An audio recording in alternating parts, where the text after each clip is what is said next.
A true story of murder, family secrets, and the unbreakable bond of sisterhood. By Greg Olson. Performed by Karen Peaks.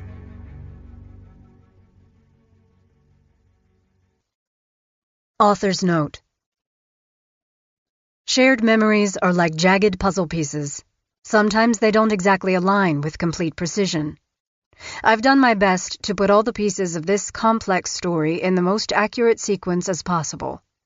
In instances where the narrative includes dialogue, I used investigative documents and recollections from interviews conducted over a 2-year period.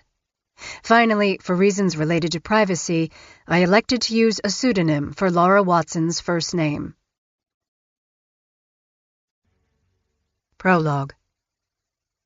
3 sisters, now grown women, all live in the Pacific Northwest. The eldest, Nikki, lives in the moneyed suburbs of Seattle, in a $1 million home of gleaming wood and high-end furnishings. She's in her early 40s, married with a house full of beautiful children. A quick tour through a gallery of family photos in the living room touches on the good life she and her husband have made for themselves, with a successful business and a moral compass that has always kept them pointed in the right direction. It takes only the mention of a single word to take her back to the unthinkable. Mom. Every now and then she literally shudders when she hears it, a visceral reaction to a word that scrapes at her like the talons of an eagle, cutting and slicing her skin until blood runs out. To look at her, no one would know what she's lived through and survived, and outside her immediate family, no one really does. It isn't a mask that she wears to cover the past, but an invisible badge of courage. What happened to Nikki made her stronger. It made her the incredible woman that she is today. The middle daughter, Sammy, eventually returned to live in her hometown, the same small coastal Washington town where everything happened. She's just turned 40 and teaches at a local elementary school. She has corkscrew hair and an infectious sense of humor. Humor is her armor. It always has been. Like her older sister, Sammy's own children are what any mother dreams for their little ones. Smart, adventurous, loved. When Sammy runs the shower in the morning before getting the kids ready for school and heading off to the classroom, she doesn't pause a single beat for the water to warm. She jumps right in, letting the icy water stab at her body. Like Nikki, Sammy is tied to things in the past. Things she can't shake. Things she can't forget. The youngest, like her older sisters, is a beauty. Tori is barely in her 30s, blonde, irreverent, and brilliant. Her home is farther away in Central Oregon, but she's very connected to her sisters. Adversity and courage have forged a strong, impenetrable bond between them. This young woman has made an amazing life for herself developing social media for a major player in the hospitality industry. Her posts for work and for her personal life never fail to bring a smile or even a laugh out loud. She did it on her own, of course, but says she couldn't have managed it without her sisters. Whenever she's in the cleaning supply aisle of the local grocery store and her eyes land on the row of bleach, she turns away, nearly a wince. She can't look at it. She certainly can't smell it. Like her sisters, it's the little things. Duct tape, pain relievers, the sound of a weed eater, that propel her back to a time and place where their mother did things they swore they'd hold secret forever. Enduring their mother was what bound them together. And while they might have had 3 different dads, they were always 100% sisters, never half-sisters. Their sisterhood was the one thing the Notek girls could depend on, and really the only thing their mother couldn't take away. It was what propelled them to survive. Part 1. Mother. Shelley. Chapter 1. Some small towns are built on bloody earth and betrayal. Battleground Washington, 12 miles northeast of Vancouver, near the Oregon state line, is one such place. The town is named for an incident involving a standoff between the Klickitat Nation and the U.S. Army. The native people freed themselves from imprisonment in the barracks, but while a surrender was being negotiated, a single shot rang out, killing the Klickitats' chief Umtuk. It's fitting for Michelle, Shelley, Lynn, Watson, Rivardo, Long, Notek's hometown to be known for a major conflict and a false promise. As it turned out, it was pretty much the way Shelley lived her life. For those who lived there in the 1950s, Battleground was quintessential small-town America, with good schools, neighbors who looked out for each other, and a bowling league that kept the pins falling every Friday and Saturday night. Dads worked hard to afford the new car and nice house. Most moms stayed home, taking care of the children, maybe later returning to the workforce, or taking classes at Clark College to continue dreams thwarted by conventions of the day and marriage. If Battleground had a Mr. Big Shot of sorts, it was Shelley's father. At 6 feet 2 inches tall with broad shoulders, Les Watson, former Battleground high school track and football star, was a big deal around town. Everyone knew him. He was quick-witted and could pour on the charm, a smooth talker and a master of BS. Handsome, too. All the girls in town thought he was a catch. Not only did he and his mother own and operate a pair of nursing homes, Les also owned the Tiger Bowl, a 10-lane bowling alley complete with a 12-seat snack counter. That was where Laura Stallings worked in 1958. She'd just graduated from Fort Vancouver High School and was selling hamburgers to save money for college. Laura's curly hair was blonde, with a ponytail that swung back and forth as she took orders. With sparkling blue eyes, she was undeniably beautiful. She was also smart. Later, she'd lament that her brain wasn't in full gear when she agreed to date and then eventually marry Les Watson.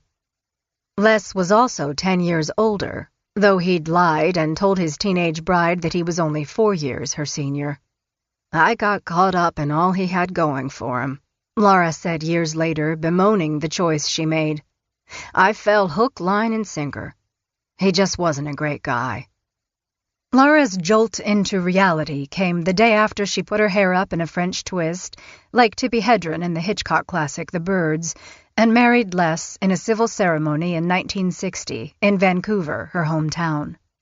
Only Laura's family was present, though her parents had been against the marriage. Les had had good reason not to invite his. They knew what was coming. When the phone rang early the next morning, Laura answered. It was Les's first wife on the line, calling from California. "When are you coming to get these damn kids?" Sharon Todd Watson spat into the phone. Laura didn't know what she was talking about. What? Les had never mentioned to Laura that he'd promised to raise his children by Sharon, Shelley, Chuck, and Paul Watson. The omission of that little detail was typical of Les, though Laura knew that she'd never be able to fix that, and that her parents' concerns had been justified. After the early morning call, Les told Laura that his ex-wife, Sharon, couldn't raise the kids. She was a depressive and an alcoholic. Laura took a deep breath and agreed. And really, what could she do about it anyway? They were her husband's children, and she knew she would need to buck up. It turned out to be a very big request. Shelley was 6, and Chuck was just 3 when they moved in. Laura took on the role of stepmother. Sharon had kept the youngest son, Paul, still then an infant, with her. Shelley was a beautiful little girl, with wide eyes and thick, curly auburn hair. Laura noticed a strange dynamic, however, between Shelley and her brother. Chuck didn't speak a word. It was Shelley who did all the talking. She seemed to control the boy.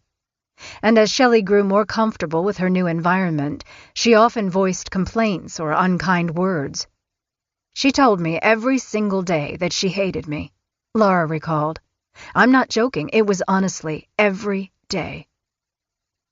Sharon Watson returned home to Alameda, California, after dropping off her 2 oldest children with Laura and Les in the fall of 1960. Once Sharon was gone, it was like she'd never existed. She never called or sent birthday cards to either Shelley or Chuck. No Christmas wishes either. There were few excuses for this out-of-sight, out-of-mind approach to child-rearing, though Laura later wondered if the course had been set long before Shelley's mother had married and divorced Les Watson. Sharon came from a very dysfunctional family, Laura recounted, having heard about Les's first wife. Her mother was married 5, 6, 7 times, and she was an only child. I understood she had a twin that died at birth. I don't know if that's really true or not, but that's one of the stories I'd been told. Regardless of what had led her to that point, it was understood that while Sharon had serious problems with alcohol, there was more pulling her down. She'd gotten caught up in a dangerous lifestyle.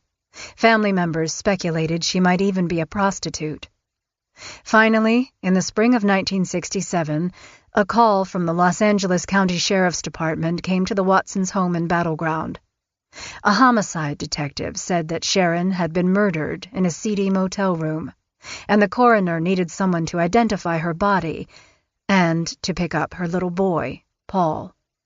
Les didn't want to go get his son, whom he knew had exhibited myriad behavioral problems, but Laura insisted. It was the right thing to do. Reluctantly, they made the trip to California to get him and to identify Sharon's body. Les reported to Laura what he'd learned from the police and the coroner. She was living with a Native American, but they were homeless, he told her. Drunks. Living on Skid Row. She was beaten to death. Later, when Sharon's cremains were sent to Washington, her mother refused to take them, nor did anyone hold a memorial service for her. It was tragic, but it fit her story. In images culled from a tattered old family album, there are only a handful of pictures of Sharon, almost never with a smile. Her perpetual despondency preserved forever in black and white. When Shelley was told what had happened to her mother, the 13-year-old didn't seem the least bit interested. She barely reacted. Laura thought it was strange. It was as if there had been no true connection between Shelley and Sharon. She never once asked about her mother, Laura recalled. Chapter 2.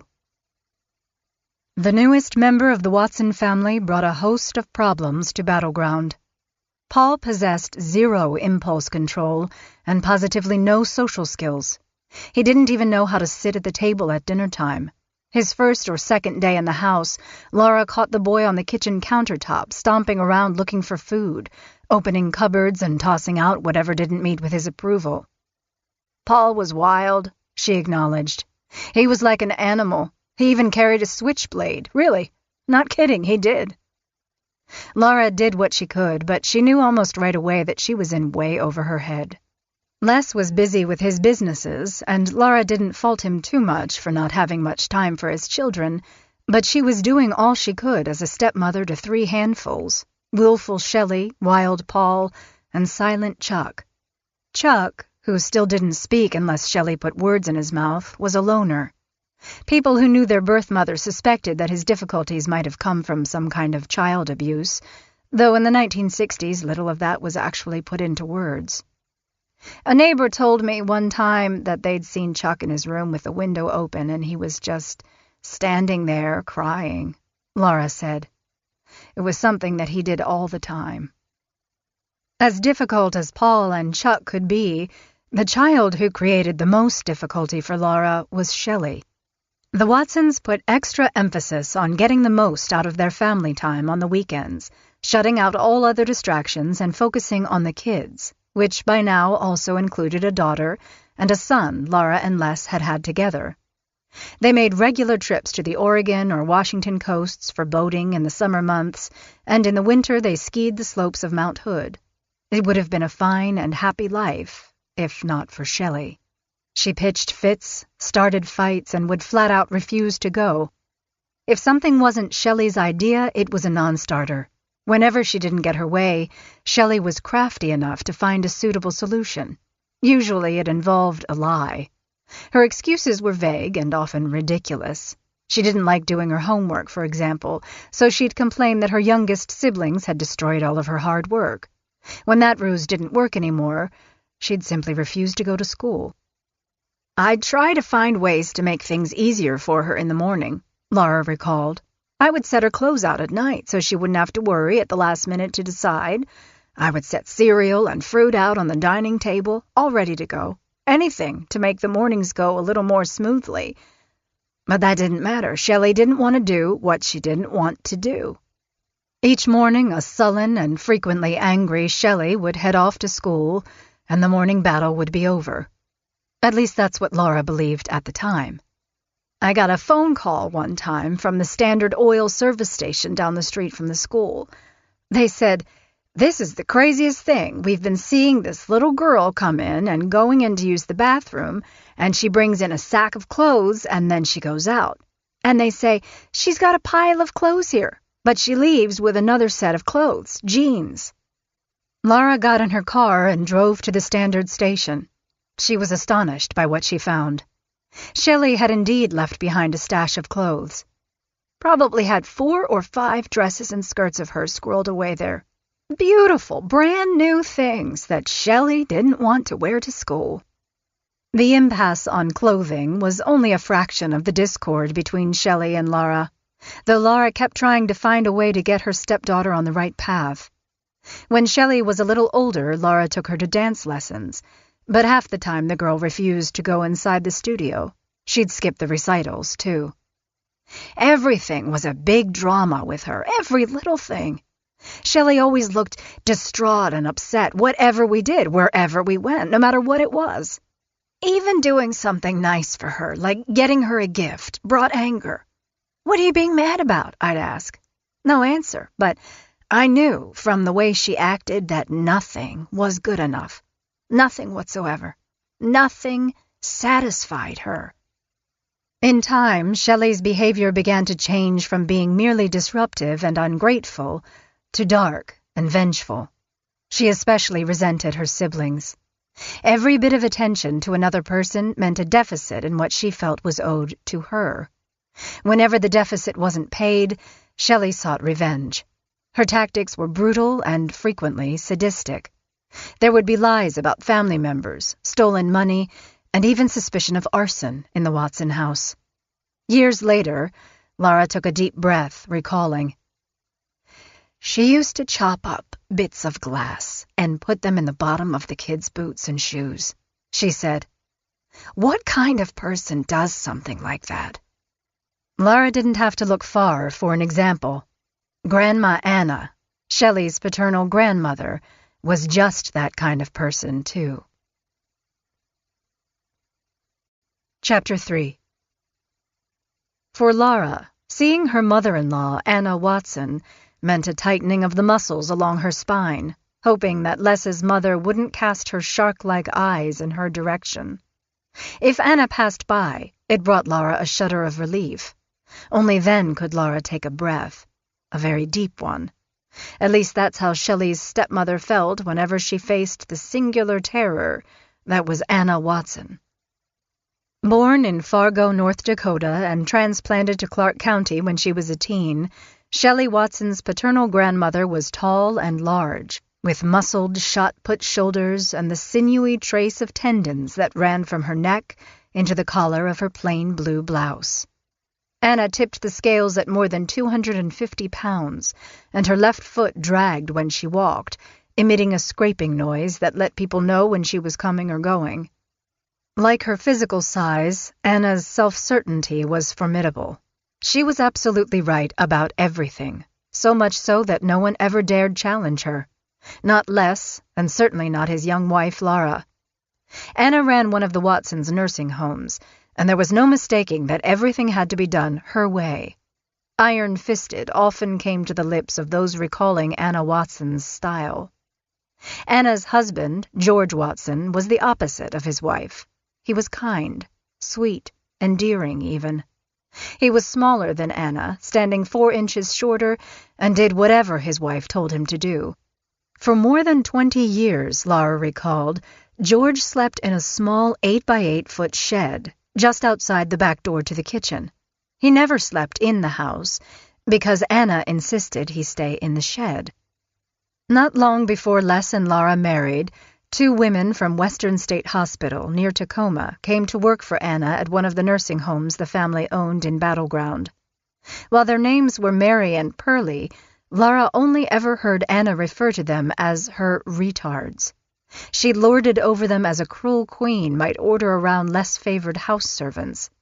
There was no task too low for the women to attend to in a nursing facility, where there were more than enough such tasks. From Laura's perspective, the women were nearly slaves to Anna. At home, Anna made them clean her house, do the dishes, wash the floors. She'd order them to stop whatever task they were engaged in to wash her feet, do her hair. If the women moved too slowly, Anna would punch them, kick them, or pull their hair. One time, when Laura went over to Anna's to pick up Shelley, she noticed that Mary was upset about something. Pearlie's hair was wet and wrapped in a towel. Laura asked Mary what was wrong, and she confided that Anna had stormed out of the house with Shelley. She had been so angry about something that she had held Pearlie's head in the toilet bowl and repeatedly flushed. Laura was stunned. She'd never heard of such a thing. "Why would she do something like that?" she asked Mary. "She does it all the time when she gets mad," she said. "They were always afraid of Anna," Laura said later. Everyone was. Everyone, it seemed, but little Shelley. Laura started working in the nursing home office shortly after Les's children came to live in Battleground. She had wanted to go to college, but those plans had been waylaid by instant motherhood. Since Shelley's school was next to the nursing home, Shelley would often go to Grandma Anna's after school instead of taking the bus home. Laura would call to see if she was there, and Anna would seethe that her granddaughter was being neglected and needed to stay with her to have a proper meal or be bathed correctly. "You don't need to wash her hair, Anna." "You don't do it right. It's filthy." Anna knew what was best for Shelley. Indeed, she knew what was best for everyone. Laura held her tongue, a practice she'd come to master over time. Another time, Laura came to pick Shelley up and found her beautiful red hair all cut off. Grandma Anna stood next to her granddaughter with a pair of scissors and a mean smile. Laura was shocked. "What happened?" Grandma Anna snapped at her. "You can't keep her hair brushed properly, so I cut it." It was a cruel, frenzied hack job. It looked awful. Shelley looked demoralized. "She has very thick hair," Laura said, fully aware that Shelley was going to blame her for what her grandmother had done. "I brush it every day," she insisted, glancing at Shelley, who would scream every time a brush came near her. Grandma Anna made a dismissive face and turned away, sliding her bum leg over the polished wooden floor. She'd done exactly what she'd wanted to do. Making people unhappy was her way of having fun. Laura could see it even then. Shelley and Grandma Anna were inseparable, constant companions. While occasionally her victim, Shelley mainly served the role of protégé in her grandmother's life. Grandma Anna's favorite, her shadow, her mimic, was paying close attention to everything she did. In time, Shelley would reveal just how good a student she'd been. Chapter 4. Shelley's first real strike came when she was almost 15. It was a stealth attack.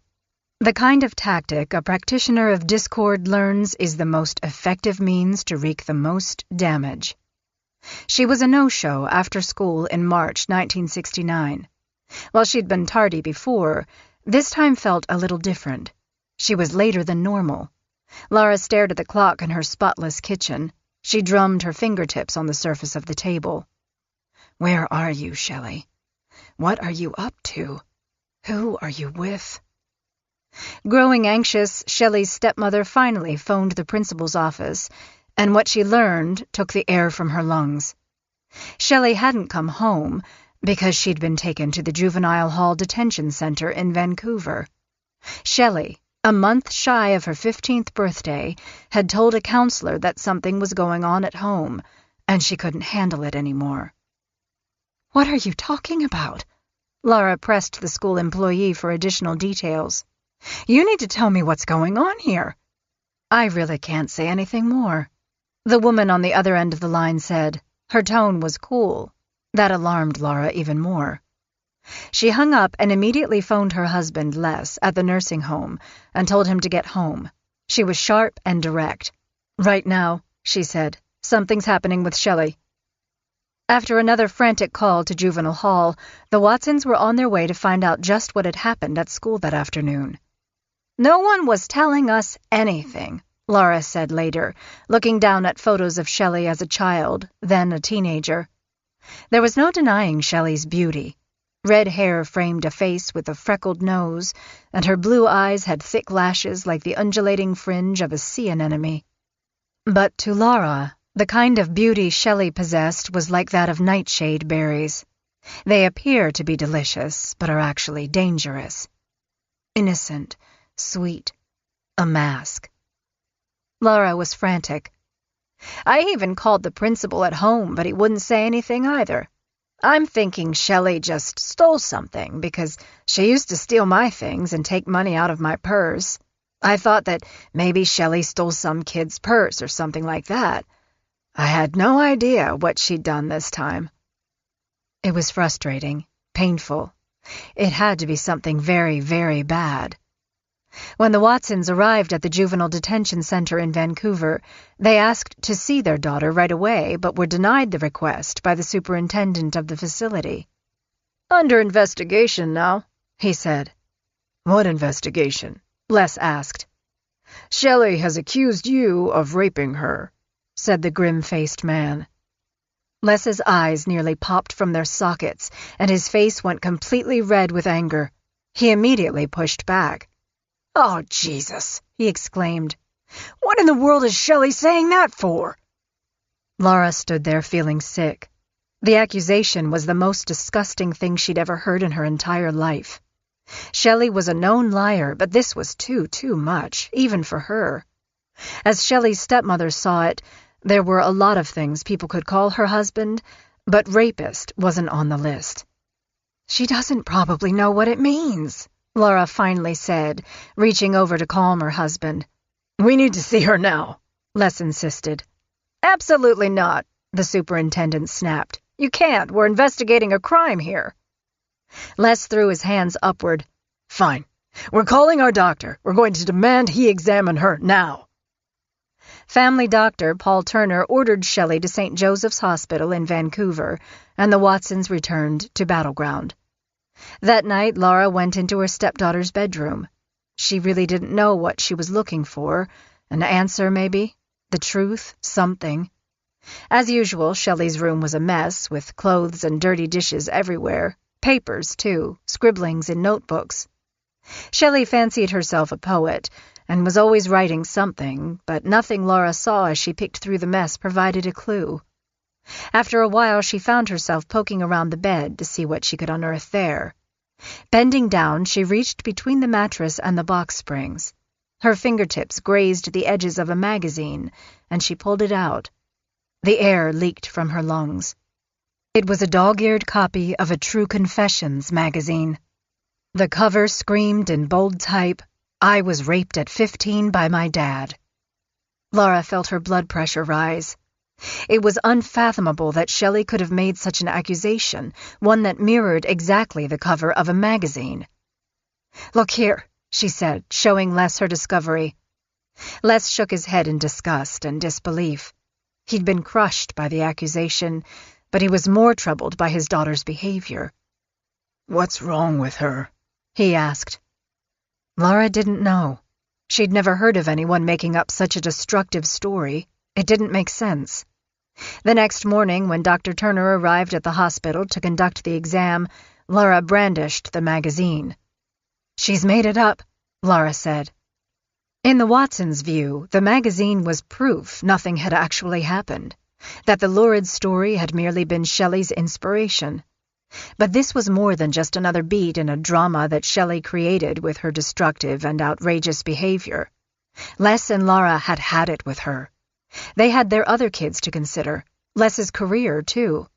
He was the president of the Chamber of Commerce. If even a whisper of Shelley's lie got out, the scandal would ruin him. "This is really bad, Laura," Les said as they waited outside Shelley's hospital room. Lara let out a sigh. "It's Shelley," she said. "It's what she does." A little while later, Dr. Turner emerged with the results of his exam. "This girl's completely intact," he said. "No bruising, nothing. She's never even been touched." Shelley was released on one condition later that night. "Your daughter needs serious counseling," Lara said the juvenile hall superintendent told them. "She needs a psychologist." Unfortunately, rounds of family therapy and private sessions with a psychologist proved less than successful. Shelley wouldn't entertain the idea that she might have problems that needed fixing. Even though she'd been confronted with the truth, Shelley remained adamant that nothing was her fault. Nothing had ever been. Lara and Les came to know something that few understood in the late 60s and 70s. No one can help a troubled person who doesn't think they need it. Indeed, Shelley never even admitted to fabricating the story of her rape. She didn't even seem to grasp the magnitude of what she'd done to her father. Instead, she seemed happy to have tossed a grenade into the circle of her family and to have received the attention she craved because of it. Shelley wanted to return to Battleground High School, but administrators declined to take her back. "You burned that bridge," the principal said. Shelley sat blank-eyed in his office while Les and Lara looked on. "We don't want you in class here. We just don't want any more trouble." Hearing that, the Watsons were beside themselves. Shelley was only 15. She had to go to school. Lara immediately tried to get her enrolled in Annie Wright, a prestigious and expensive boarding school in Tacoma, but that was a no-go too. "They researched her," Lara recalled later. "They turned her down flat." While the Watsons made a good income, the truth was they'd have paid just about anything to get Shelley out of Battleground and into a classroom somewhere. Anywhere. Eventually, they found a spot for Shelley in Hoodsport, Washington, living with Lara's parents, who quickly learned to walk on eggshells around the teenager. No one wanted to set Shelley off. There simply was no telling what she would do next. She was volatile, unpredictable. She had a mean streak that was sometimes hidden by a pretense of caring about someone or something. For instance, she'd volunteer to help Lara's mother with the dishes, but would end up throwing the unwashed utensils, plates, and even pots and pans into the garbage. When she was in a more productive mood, she would wipe the plates clean with a cloth instead of washing them. Shelley said she loved kids and wanted to babysit for the neighbors. Even better, she loved babysitting so much, she said, she even volunteered to watch them for free. She seemed to enjoy being seen as a benevolent, caring girl. It was an affectation that didn't last long. When the parents came home from a night out, they found their children in bed with clothes still on and tales of how Shelley had barricaded them in their rooms with heavy furniture. Shelley also turned on her grandparents after only a few weeks under their roof. "With all their grandchildren, my mom and dad never had a problem," Lara said, looking back many years after Shelley returned to Battleground. "I found out later that my parents were so glad when school finally finished and they could send Shelley home." Shelley had apparently also accused Lara's father of abuse. "I learned that Shelley actually told the neighbors that her grandpa was messing with her, and they contacted my mother immediately." It was baffling to Lara. "I don't understand Shelley's constant need to try to ruin people's lives." Chapter 5. Lara Watson would sometimes brace herself at the sound of the phone's grating ring, dreading another call about something Shelley had done, something new to test Lara's resolve to make things work. Lara was capable, she was good with people, she had a bright spirit. But even without Shelley at home, the Watsons' marriage was under unbearable strain. Certainly, family businesses required constant attention, and Les was up for the challenge. It was probably what he was best at doing. Lara, for her part, was mired in the quicksand of raising 5 children, 2 of her own with Les, and the 3 from his ex-wife Sharon. The older children continued to wreak havoc on the household, though none to the degree that Shelley did. Chuck was mostly quiet, timid even. Laura would have him sit on her lap while she read to him, and listened to him pretend to read to her. Whenever he tried to speak, Shelley was right there answering for him. School was difficult for him, too. For his part, Paul was a habitual liar like his older sister. While Shelley controlled Paul, Paul in turn mimicked his sister and tried to control Chuck. It was as if all of the kids had coalesced into a mob, with Shelley as their ultimate leader, the queen bee, the one who always knew what was best, just like Grandma Anna. Shelley was always a master of disruption and chaos. It was a foregone conclusion that adding her back in the mix after her exile from Battleground was not going to work out for anyone. Laura spent half of that summer on the phone trying to find a school that would enroll Shelley that fall. Every place she called turned her down. Laura was nearly at her wit's end when she finally got a yes from St. Mary of the Valley in Beaverton, Oregon, about 40 miles south of Battleground. It might not have been as far away as Laura hoped, but it was the best of a very short list of options. She would later admit that she did hold back some about the challenges that would follow Shelley to boarding school because she was so desperate. She also figured that a bunch of no-nonsense nuns would see right through Shelley's most obvious manipulations and put a stop to them. After a few weeks, the sisters started calling to ask the Watsons if they could come and get Shelley for the weekend. Friday nights we'd pick her up and take her with us, and we'd go up to our mountain cabin and go skiing. I always tried to do it on weekends, though honestly it was hard. Every weekend I would just grit my teeth. It was so peaceful without her. Even the boys, who had big problems, were doing better. It seemed like the more anyone did for Shelley, the more she'd take. If she didn't get what she wanted, she'd pitch a fit. The sisters didn't want her back the next year, Laura said. They told me she had behavior problems. The problems were familiar. According to the sisters, Shelley would often wake up in the middle of the night screaming. She stole another girl's homework and destroyed it. She was caught stealing things from other girls. Shelley even resurrected an old favorite guerrilla tactic. She put broken glass in a classmate's shoe. Near the end of the school year, the sister administrator at St. Mary of the Valley told Les and Laura that they would not accept Shelley as a returning student. We were willing to pay anything to keep her there, Laura said. No dice. The sisters stayed firm. That summer, Shelley took a scorched earth approach to her life in Battleground. She spent her days telling Laura how much she hated her and how she wished Laura would curl up and die. Laura, weary of holding back, let Shelley know more than a few times that she was no prize either. "What's the matter with you?" she asked.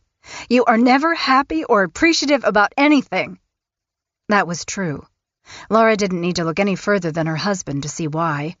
He gave Shelley everything she ever wanted. Despite all she'd done to him, literally smearing his name, Les treated Shelley like a little princess. Princess Shelley couldn't stay in Battleground.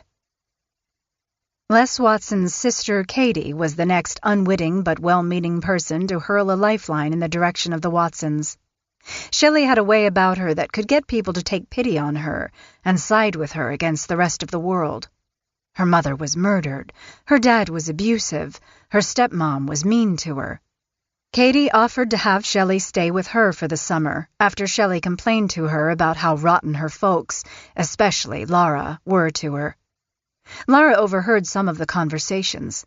Shelley was never one to hide her feelings. She spoke loudly and in a manner that made certain everyone heard. She was on the phone telling Katie how bad and how mean and how abusive I was, Laura recalled. How I wouldn't let her have anything and that I didn't buy her anything, that I called her bad names. Shelley's pity party was a complete success. The Watsons had a pickup and a camper, and they made plans to go to Disneyland that summer. The entire family packed up, put Shelley on a plane, and had a wonderful time without her. A few weeks later, Katie phoned and said Shelley had told her everything. She and her husband Frank had decided to have the poor girl stay with them for the school year in their home on the East Coast, where Frank was a mining engineer and the president of a coal company. Laura couldn't believe her good fortune. She knew Shelley had lied through her teeth about how things were in Battleground. That was fine with her. "Oh, Lord," she thought at the time. "God is so good at answering my prayers." As it turned out, the East Coast was Shelley's last stop on the high school education tour that had her moving from school to school, family member to family member. "It was awful," Laura said of the 2 years Shelley strained her relatives. In Laura's opinion, the problems that Shelley caused between Katie and Frank were so bad, they ended up getting a divorce. Shelley didn't seem to mind any of that drama at all. She was moving on. She was not yet 18, and she'd already met her future husband. Chapter 6. Every guy knows the moment when he meets the girl. The one who spins him around like a top that turns so quickly it digs deep. Randy Rivardo first laid eyes on Shelley Watson in the summer of 1971, when she was 17. There was no denying she was a knockout, this new girl. Shelley caught the attention of a lot of local boys when she was staying with her aunt and uncle in Murraysville, Pennsylvania, and attending high school at Franklin Regional High. She and Randy started dating, and they went steady Shelley's senior year. The two made a striking couple, Shelley with her red hair and flawless skin, and Randy with the dark eyes and hair of his Italian heritage. But it was a teenage romance, destined to be only a passing fancy and a happy memory.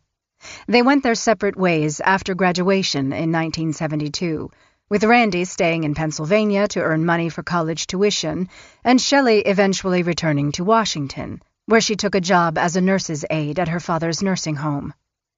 Later that summer, however, Randy's old flame called. Shelley not only missed him, but she also knew of an opportunity. Her father had a job offer for Randy. "Do you want to come out to Battleground?" she asked. "My dad will hire you as a maintenance man." Randy wasn't sure. It was a good offer, but it was completely out of the blue. Shelley sweetened the deal. "My dad will put you up in a rent-free apartment," she said. "You can save up for school faster."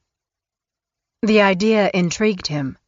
The job only paid $5 an hour, but after researching the cost of tuition at Clark College in Vancouver, Randy made up his mind. He drove out to Battleground and right into Shelley's open arms. Open like a Venus flytrap, that is. Not long after he arrived, it grew clear that the Watson family had more in mind for Randy than being just a maintenance man. They wanted a husband for Shelley.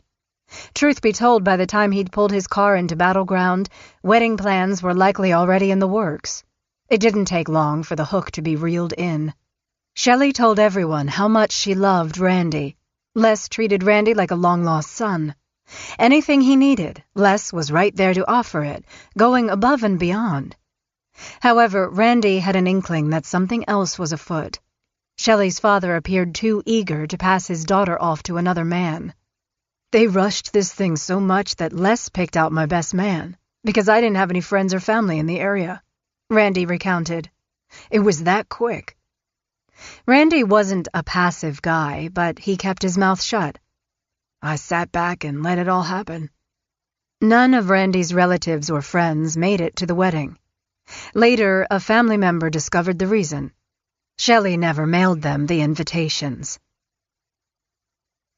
Shelley and Randy, both 19, were married in February 1973 at the Methodist Church in Vancouver.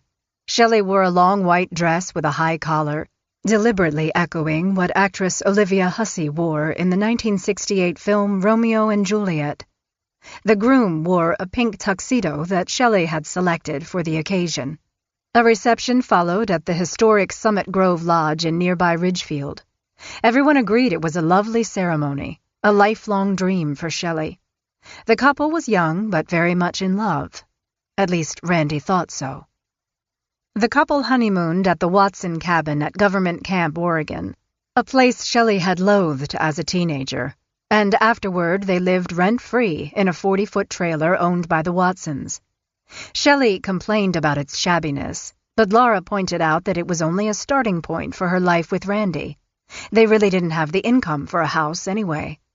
"But I don't want to live in this trailer," Shelley repeated over and over. Shortly after the wedding, Shelley started to complain of severe menstrual cramping and began to miss work at the nursing home. Her troubles, as she called them, came in a tsunami that lasted from the beginning to the end of the month. She'd go to work, leave, and then do it all over again. Finally, in what must have been a difficult decision for Les Watson, he fired his daughter. "Hard work and dependability were never two of her strong points," Randy said later of his young bride. After that, Shelley went to work at another relative's nursing home, but the pattern of serial absenteeism repeated there, too, and she was terminated. "She would then revert back to her dad's nursing home," Randy said, "like a ping-pong ball." Eventually fired for good, a stay-at-home Shelley brought no benefits to the new household whatsoever. She didn't cook, she didn't clean. All she seemed to like to do was lie around and tell everyone in earshot what they should be doing, though she was never shy about telling others what she deserved and how they should help her get whatever she wanted. She was a lot like Grandma Anna that way. Shelley had designs on a new car, so she did what she always did.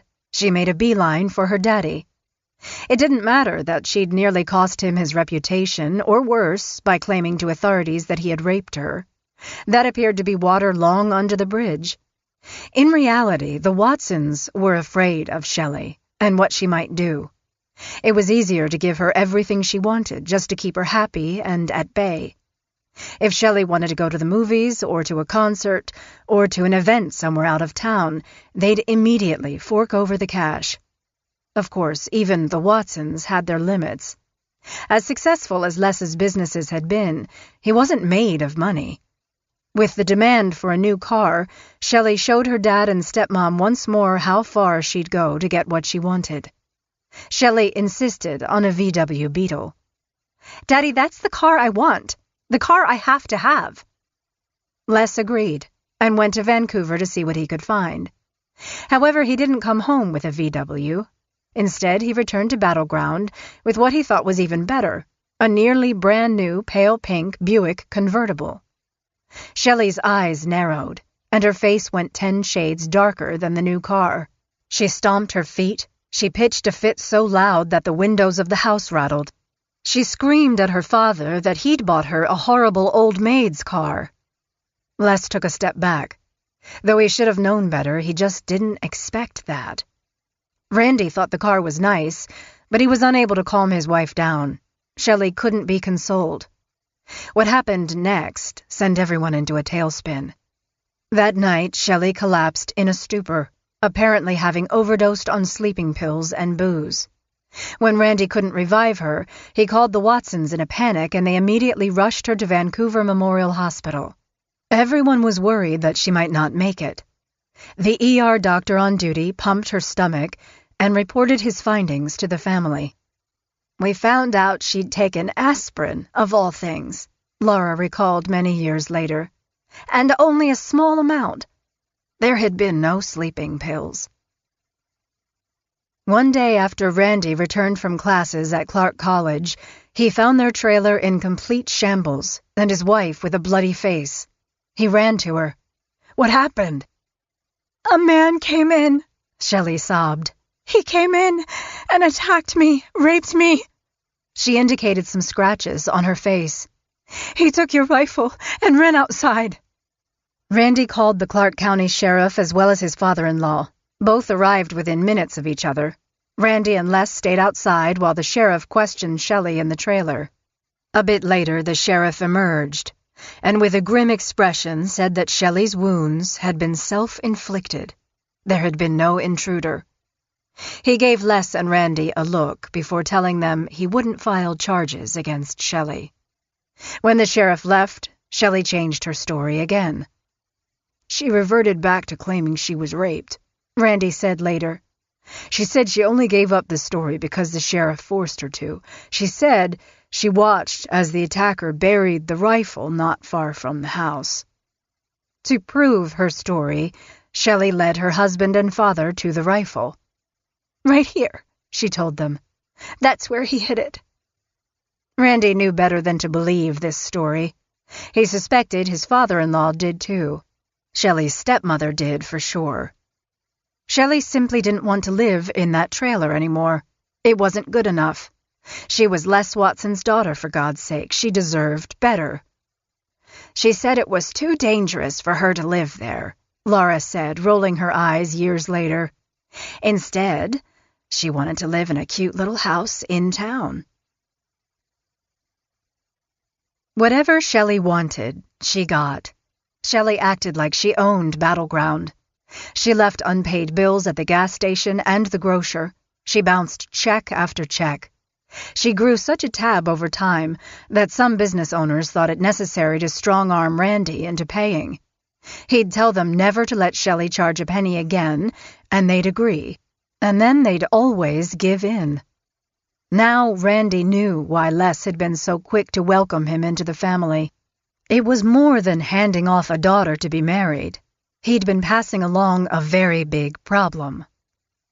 When Shelley announced she was pregnant in the summer of 1974, everyone took a gulp of air.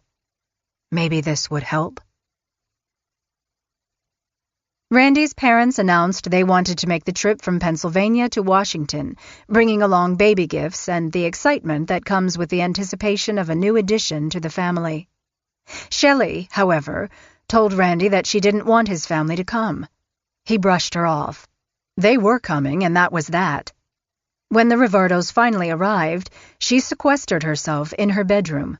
She never once came out during the time they were there. It was embarrassing, but Randy put on a brave face, and he and his family had a great time without her. That, in turn, made her even angrier. The fallout came later. Books brought as gifts from Randy's little brother to the new baby went missing. Randy couldn't find them anywhere. Shelley said she didn't have a clue what happened to them either. After looking all over the place, they gave up. After the family left, Randy sampled homemade candy his grandfather had sent as a gift. His grandfather had made it 100 times. Randy took a bite and had to spit it out. It tasted of nothing but salt. He called his grandfather to tell him of the mistake with the latest batch. The old man couldn't understand what had gone wrong. None of the other family members tasted anything but marshmallow. The only bad batch was the box delivered to Battleground.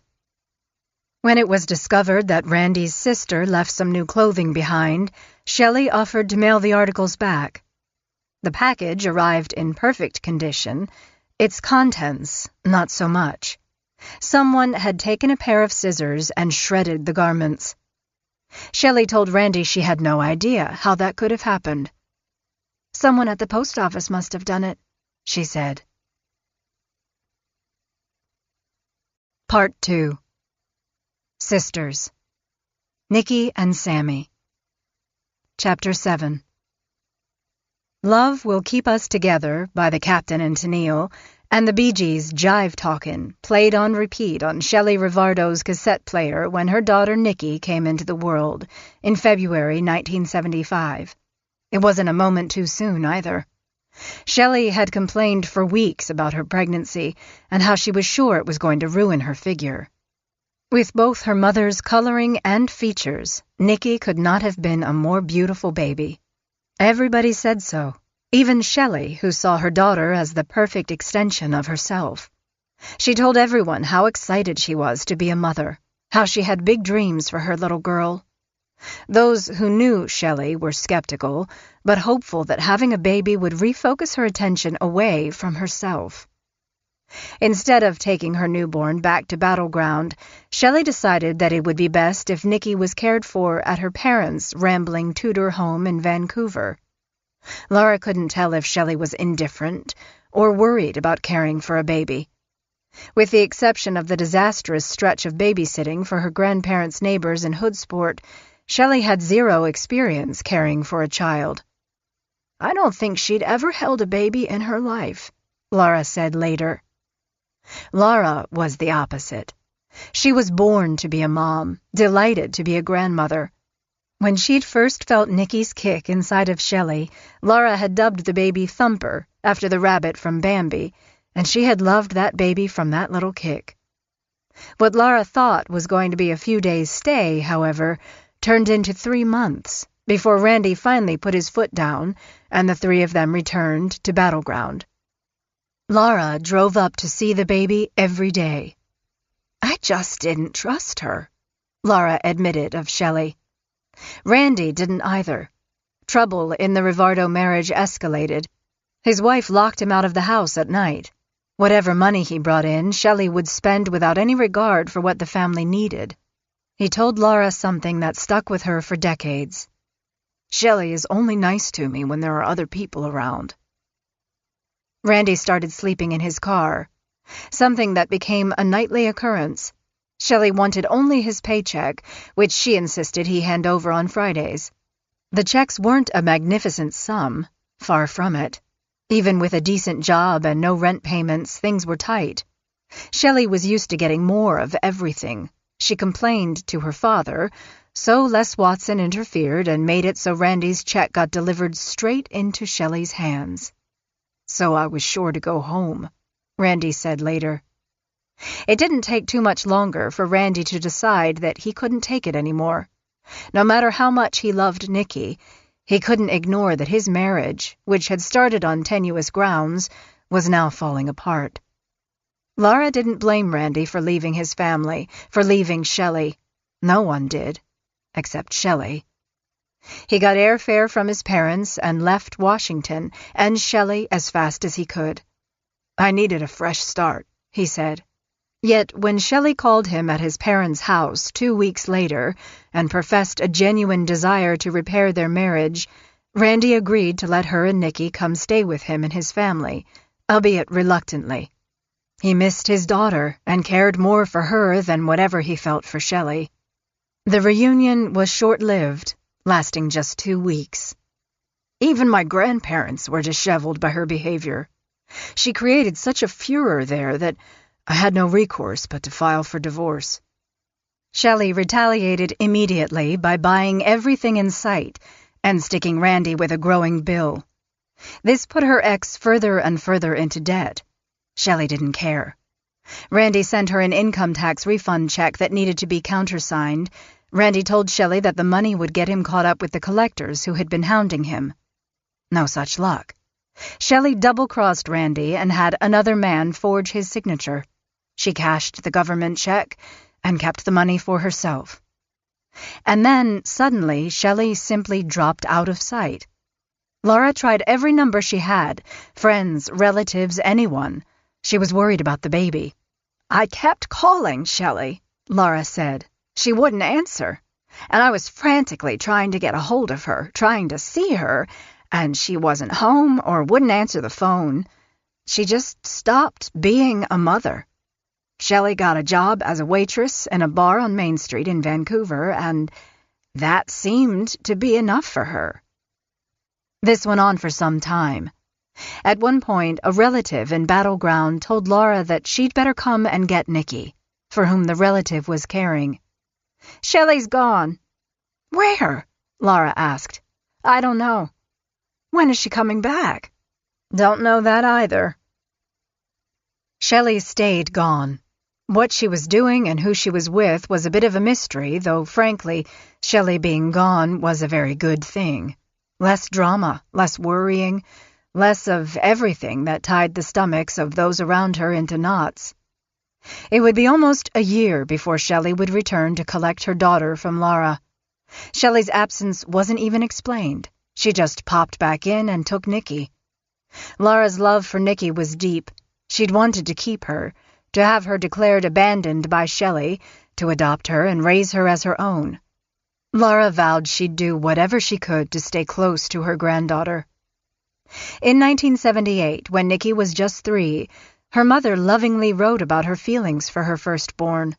Shelley dotted her I's and underscored exclamation points with hearts to emphasize her unbridled devotion. She wrote in verse how seeing Nikki's face brightened up the drudgery of a long day. "A face as darling as can be, her laughter a bubbling brook, while her smile dimples her sweet little chin, all framed by her hair of gold.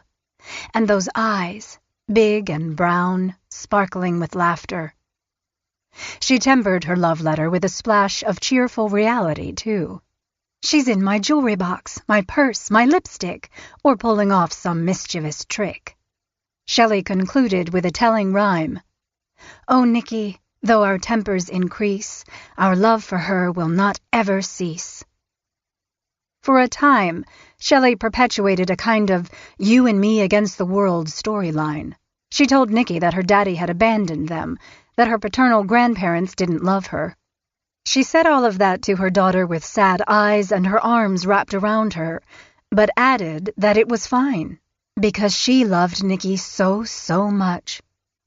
Unsurprisingly, this turned out to be carefully curated fiction. Many years later, Nicky found a cache of letters from her dad and his side of the family, and discovered that her father's family had sent birthday and Christmas gifts as she was growing up. Her mother had cut off the tags and put her own name on them. Laura and Les were concerned that Shelley was leaving Nicky alone while she went out, so they went over to her apartment in Vancouver to check up on her. There they met Danny Long, who was living across the hall from Shelley. Laura knew Danny's mother because she'd bowled at Tiger Lanes. Danny was thin, with longish dark hair and a pleasant smile. He said he had keys to his neighbor's apartment. "You must know my daughter pretty well if you have her keys," Les said. Danny mumbled something and let them in.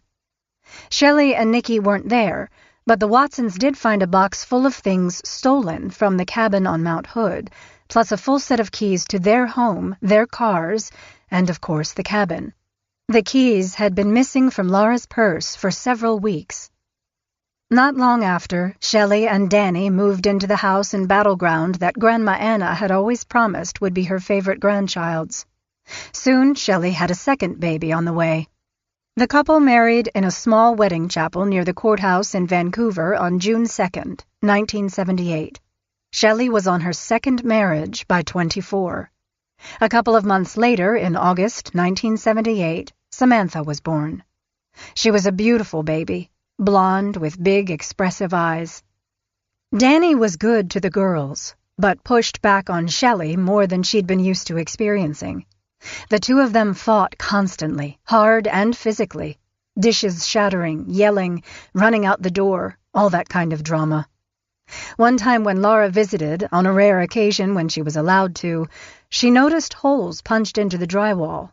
The smart money might have been on Danny, though, in truth, Laura couldn't be sure which of the adults had slammed a fist into the wall. Indeed, Shelley's marriage to Danny was very tempestuous, as had been the case with her marriage to Randy, and ended just the same. When a spat ended and Danny left to cool off or get away, Shelley would pack the girls in the car and start looking for him. Shelley, her family would later say, always liked to hunt. Whenever there was a new boyfriend, Shelley had a singular instruction for Nicky. "You need to call him Dad," she said. So Nicky did.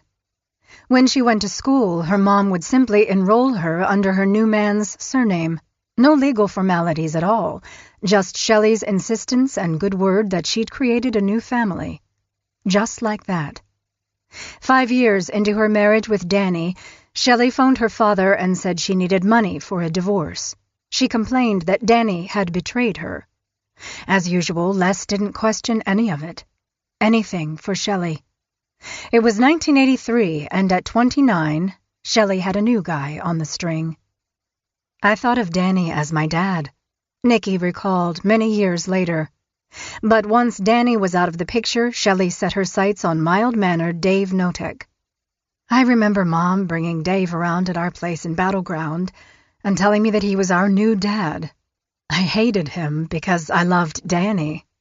And not too much later, we were packed up for Raymond." Even now, Nicky holds on to a memory that comes to her occasionally, visiting her like a ghost. It was just before the move to Raymond. She was asleep in her bed in the house behind the nursing home in Battleground.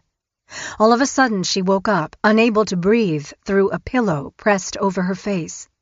Nicky started screaming for her mother, and suddenly, as in that very instant, Shelley appeared. "What is it?" she asked. "Baby, what's wrong?" Nicky, crying, said someone had put a pillow over her face. It was a bad dream, Shelley said. Even then, Nicky knew better. It wasn't a dream, Mommy. Shelley fixed her eyes on her little girl and insisted she was wrong. She wouldn't back down. She didn't have to. She was, as always, right about everything. The encounter stayed with Nicky. The speed with which her mother responded, the peculiar look on her face, more interested than concerned. Later, she would wonder if that was the first time her mother had messed with her mentally, and if she'd done the same thing to others in her life. Chapter 8. Timber, oysters, and, decades later, marijuana. Soggy and exceedingly gray, Pacific County, Washington has always relied heavily on nature. It's been on a boom-or-bust trajectory since the first white settlers came to the rainy, windy spot in the state's southwest corner in the 1850s. It seems almost dismissive to call the people who live there a hardy lot, but there's really no denying it.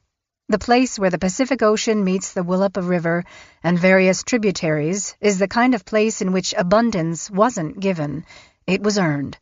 Its triad of towns, county seat South Bend, Raymond, and Old Willapa, are the county's backbone. Huge craftsman homes run along the hills above the bay that empties into the ocean. They speak of a time before the economy ebbed, as it always does in places that depend on natural resources. Only the courthouse, with its Beaux Arts design and magnificent art glass rotunda, still does a booming business. Its annex is where the welfare office is located. Soggy as it is, the region along the Willapa River to the bay has made its mark in popular culture. Maybe more of a smudge than a mark. Nirvana, originally from Aberdeen, one county away, played its very first gig in Raymond, a town of less than 3,000. Lyricist Robert Wells, who wrote The Christmas Song with Mel Torme and the theme from TV's Patty Duke Show, grew up there. Author Tom Robbins wrote his first novel, Another Roadside Attraction, in South Bend.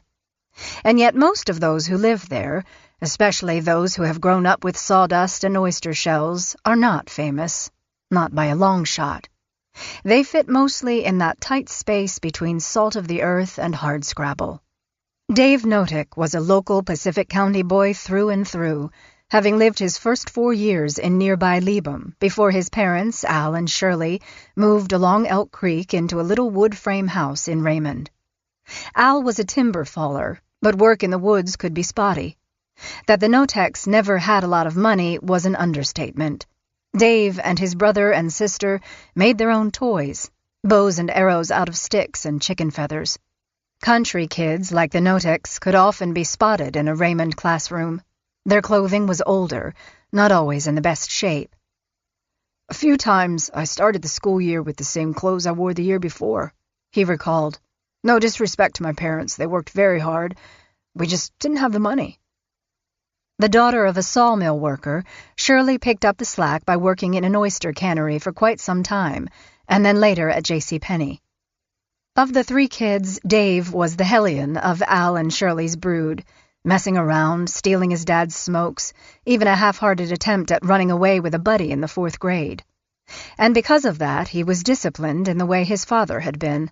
Al had a razor strap and wasn't averse to using it on the kids if needed. Dave felt its sting more than a time or two, but never thought he didn't deserve it. It was the way it was. At the time, Raymond was bustling. The mills were running 3 shifts, and the endless supply of timber kept logging trucks on the roads all day long. The river was nearly clogged with log rafts. In 1971, Dave graduated from Raymond High School, home of the Seagulls, with the idea that he wanted to follow in his father's footsteps and be a logger, though his dad did his best to convince him otherwise. "Dad didn't want me to do any of that, too hard, but that's what I ended up doing." He worked in logging for a year before enlisting in the Navy. "I wasn't going to be a timber faller like my dad, but I enlisted in the Navy like my dad had and learned to run heavy equipment. And that's what I did for 22 years, running a dozer in the woods." The military gave Dave a much-needed boost of self-confidence. When he came home to Raymond after serving in Hawaii and Alaska, Dave Notick was suddenly viewed as a very eligible bachelor. He was a nice-looking, athletic guy, having learned to surf in Hawaii. He had a kind, gentle personality, though he could also party. Best of all, he had a good job at timber giant Weyerhaeuser. Upon his return, he became a member of fraternal orders, like the Elks and the Eagles, and his popularity surged. He got serious with a couple of local girls, but those relationships didn't pan out. "The girls chased me a little," he said later with a smile. At the time, he didn't know that the wrong one would end up catching him. There was no particular reason why Dave Notick drove down to Long Beach, Washington on a Saturday near the end of April 1982. It wasn't beach weather. That doesn't hit the Washington coast until the end of August. Dave, recently dumped by a girl, was in search of a beer and a little distraction. In fact, when he left his place in Raymond and drove his orange VW surf buggy toward the highway, he didn't know if he should turn right to Westport or left to Long Beach. Long Beach won. When he arrived at a tavern called the Sore Thumb, it was packed with young men not doing much of anything. Shooting the breeze, shooting pool, talking about shooting. Yet amid all the guys was the most beautiful girl Dave had ever laid eyes on. Though there were hiccups in Shelley's life when it came to choosing men, there was no denying she was very good-looking, with light eyes, red hair that she wore big and long, and the kind of figure that little girls hope for when they are growing up, curves in all the right places. Shelley understood that men liked a girl who flaunted what she had, and in her early years she was more than happy to work it. By Dave Notick's estimation, Shelley Watson Rivardo Long was way out of his league. He just knew it. He watched her from the sidelines. She was all auburn hair and had a killer body. Dave had been a late bloomer. No girlfriend to speak of in high school. He was shy back then. Even after the Navy, he was still shy. He sipped his beer and tried to get up the nerve to ask the pretty redhead to dance. "She really looked like a movie star in some of them old films. Oh, wow. Other guys were hitting on her right and left, and I just looked at her. Pretty soon she came over to my table just as I was ready to ask her to dance." Shelley told Dave she had 2 little girls and was living down south in Clark County in a nice little house that her grandma Anna had left her when she passed. "Can I get your phone number?" he asked Shelley after they'd danced for a few songs. "Okay," she said, playing it cool. They parted ways later that evening. Dave never expected to see her again, but he couldn't stop thinking about her. He certainly wouldn't see her there at the bar. The Sore Thumb burned to the ground the night after they met. He finally sucked up the courage and dialed Shelley's number and asked if he could come down to see her in Vancouver. She said yes. In time, he made it a weekly trip. Dave fell hard for Shelley and her little girls. They were nice kids. Really good kids. They needed a dad, I could see that. Anyone could. About that time, Shelley needed a savior, someone she could use. Danny was long gone, so was Randy. She was in trouble with the house that Grandma Anna had left her. It had gone into receivership when she couldn't come up with the money for the taxes or the loan. She quit-claimed it over to Dave Notick. "Dave wants to try to save it for me," she wrote the judge. "But it needs much-needed repairs. I can barely afford to care for my children.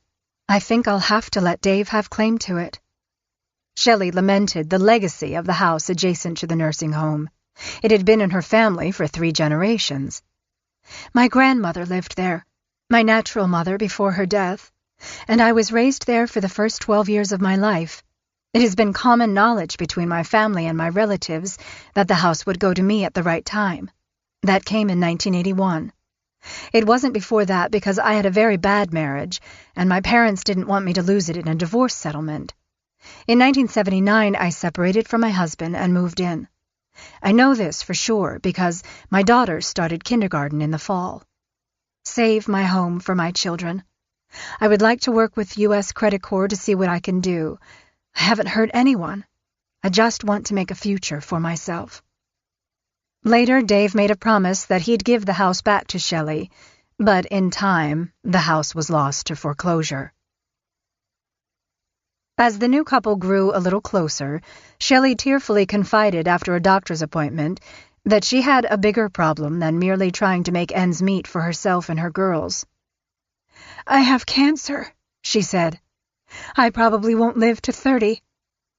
Dave was stunned. Shelley looked completely fine. Besides, by then he was in love with her, and now he was held completely captive by her disclosure. "I thought to myself," he said many years later, "that she was going to probably die, and if she died, who was going to take care of Nicky and Sammy? They really didn't have anyone. The whole time we were together, she played the cancer card. I should have known better, but I didn't." After about a month in Dave's studio apartment, the four of them moved into a red house on Fowler Street in Raymond's Riverview neighborhood. "I didn't marry Shell because her kids needed me," Dave said, "but I have to admit that was a pretty big reason behind my wanting to marry her." Indeed, they finally made it official in Raymond on December 28, 1987. One of the witnesses to the wedding was a young woman named Kathy Loreno, Shelley's hairdresser and best friend. No one knew at the time that Kathy would eventually play a far bigger role in the Notek marriage than anyone could have imagined. Les Watson was only too glad to have his daughter get married for a third time. Indeed, he couldn't have been more relieved. It meant that she'd probably not come around anymore for money. He'd never truly forgiven her for the rape story, though he'd learned to play nice. While her accusations hadn't ruined him, they'd left a scar. Shelley continued to badmouth her dad behind his back, though to his face she tried to worm her way back in, with indirect apologies and promises to be a better person. She claimed she had cancer, and she thought he'd want to know directly from her, not Laura, with whom she'd started a war over seeing the girls more frequently. When Les didn't take her calls, Shelley wrote to him, "I'll always be so proud to have you as a dad. The older I get, the more I've realized how much I appreciate you. Dad, I'm so full of pain, I just want out. You've known so little of my life for such a long time. Maybe the next time around, I won't make the same mistakes. I'm not strong enough to go through the months ahead. But I love you, Dad, and I've missed you. Love, Shell." Chapter 9.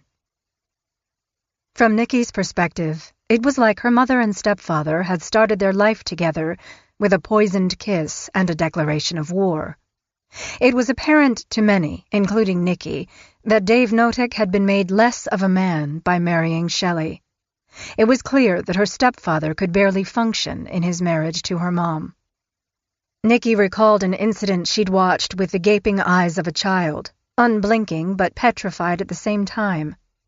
Dave, thin with longish hair and tattoos that portrayed his love of the sea from his stint in the Navy, was on the front porch of the Fowler house with a shotgun in suicide position. He was shaking and crying. It was after another row with her mother, another heavy spate of hatred and disgust directed at him because he didn't make enough money or care enough about the kids. Her mom hurled nasty invectives at him, one after another. "You are a worthless excuse for a husband," Shelley yelled, before slamming the door with one last parting shot. "You don't even love me or the girls. If you did, you'd work harder." Dave sat still and composed himself. He got in his truck and drove off like he always did after a big fight. He was like that. Compliant, passive, submissive. "I never once saw him strike her," Nicky remembered later. I mean, rarely would he even use a cuss word toward her. The same couldn't be said of Shelley. "She'd get violent, really violent. She'd slapped me around a few times, and I didn't hit her back because that's not what a man does," Dave recalled. "She'd push, shove, scream. Really violent. I wasn't used to that." "We need to talk things out," Shelley said more than one time, trying to keep him where she wanted him. "I can't be around you like this," he said. Shelley snuggled up to him. "This is normal. This is the way people work things out." "Not normal to me," he told her. The first time things got really bad was when Dave had a few too many drinks at a Christmas party at the Weyerhaeuser sorting yard. His co-workers brought him home to find Shelley at the door, angry as all get out, bugged eyes and red-faced. She pushed him and screamed so much that he ended up going to his folks and spending the night there. That, in turn, made Shelley even angrier. Shelley wanted her husband home to face the music for which she was the conductor. He had no place of refuge. After that, she did everything she could to separate Dave, and later the girls, from his family. She insisted on total control all the time, everywhere they went. If an argument ensued while they were in the car, Shelley would make Dave get out. "Right now. Out!" In time, Dave couldn't function normally. It crept up on him. He didn't know what was happening or why. He couldn't sleep. He was always wondering when the other shoe would drop and Shelley would go into attack mode. "I need a break. Some rest. I need time away from her." Sometimes he'd get in his truck and head up to the hills above Raymond to camp. On other occasions, he'd stay with friends. He knew that life with Shelley was not like anyone else's marriage. He didn't miss work or climb into the depths of a whiskey bottle. He dealt with her by being away. To survive Shelley meant avoiding her whenever possible. Even early in their marriage, Dave would retreat from her constant barrage of angry demands. Yes, she could be sweet. Yes, she could be fun. But as time went on, those attributes took a back seat to her uncontrolled anger, a temper that scared him. He knew that something wasn't right with her. She was off. The screaming, the violent temper, the slamming of the doors until the hinges broke from the wooden frame, all of that. Dave would sit in his truck with a sleeping bag and pillow and ask God what to do. "Lord, this isn't right," he'd say. "This isn't normal. This isn't how a family operates. I know it. Help me." When somebody pushes you into a corner, pretty soon you're not going to want to be in that corner anymore. People would ask me later why I just didn't leave, take the kids and go. You just didn't do that with Shelley. You can't. She wouldn't allow it. She'd hunt you down. Often when he'd return home after considerable introspection, Shelley would flip the switch and be sweet, soft-voiced, and affectionate. That might last a few weeks, days, or merely a few hours. And then the cycle would spin out of control again. Chapter 10. Years later, the house on Fowler Street in Raymond burned to the ground, leaving a big gaping scar in the landscape, in its own way a metaphor for the beginning of the Notek marriage. When they passed by the spot, Nikki would frequently recall her mother's tirades against her stepdad and herself. She'd fight to hold on to the good memories, scant as they were. Her mom loved her. That had to be true. Her mom loved Sammy. That was obvious. Painfully so. Sometimes hitting the pause button on a life beginning to spiral out of control by moving to a new house can actually reset the situation and make things better. Nikki hoped that would be the case. It had to be. Dave and Shelley Notek moved their family into a big craftsman rental home in Old Willapa, which they always referred to as the Louderback House, so named for its original owners, a family associated with the region's historic maritime industry. The residence was at the end of a long private drive that snaked past farmland. The road turned sharply up a hill, where the house was tucked into the fringe of the forest. Painted dark evergreen with contrasting trim, it boasted a wide porch that swept around the corner, connecting the entry into the living room to a side door accessing the kitchen. Inside, the ceilings were at least 12 feet high, the floors battered but beautiful hardwood. A large masonry fireplace filled a front room paneled with wide planks. Across from the living room, adjacent to the staircase, was a large bathroom with a big tub. Off to the right of the front door was the master bedroom, with a window facing the front yard.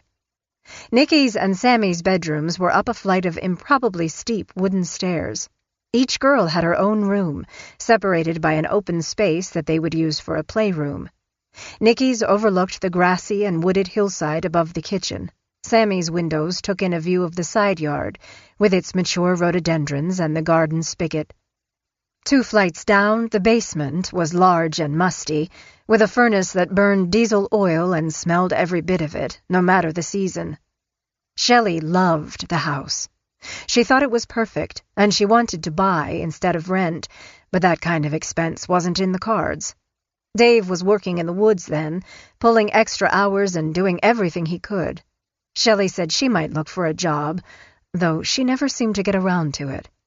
It was a great house, charming and comfortable. It was also the place where everything bad started. Anything could be a weapon. The kids knew it, Dave too. A spatula from a kitchen drawer, a fishing pole, an electric cord.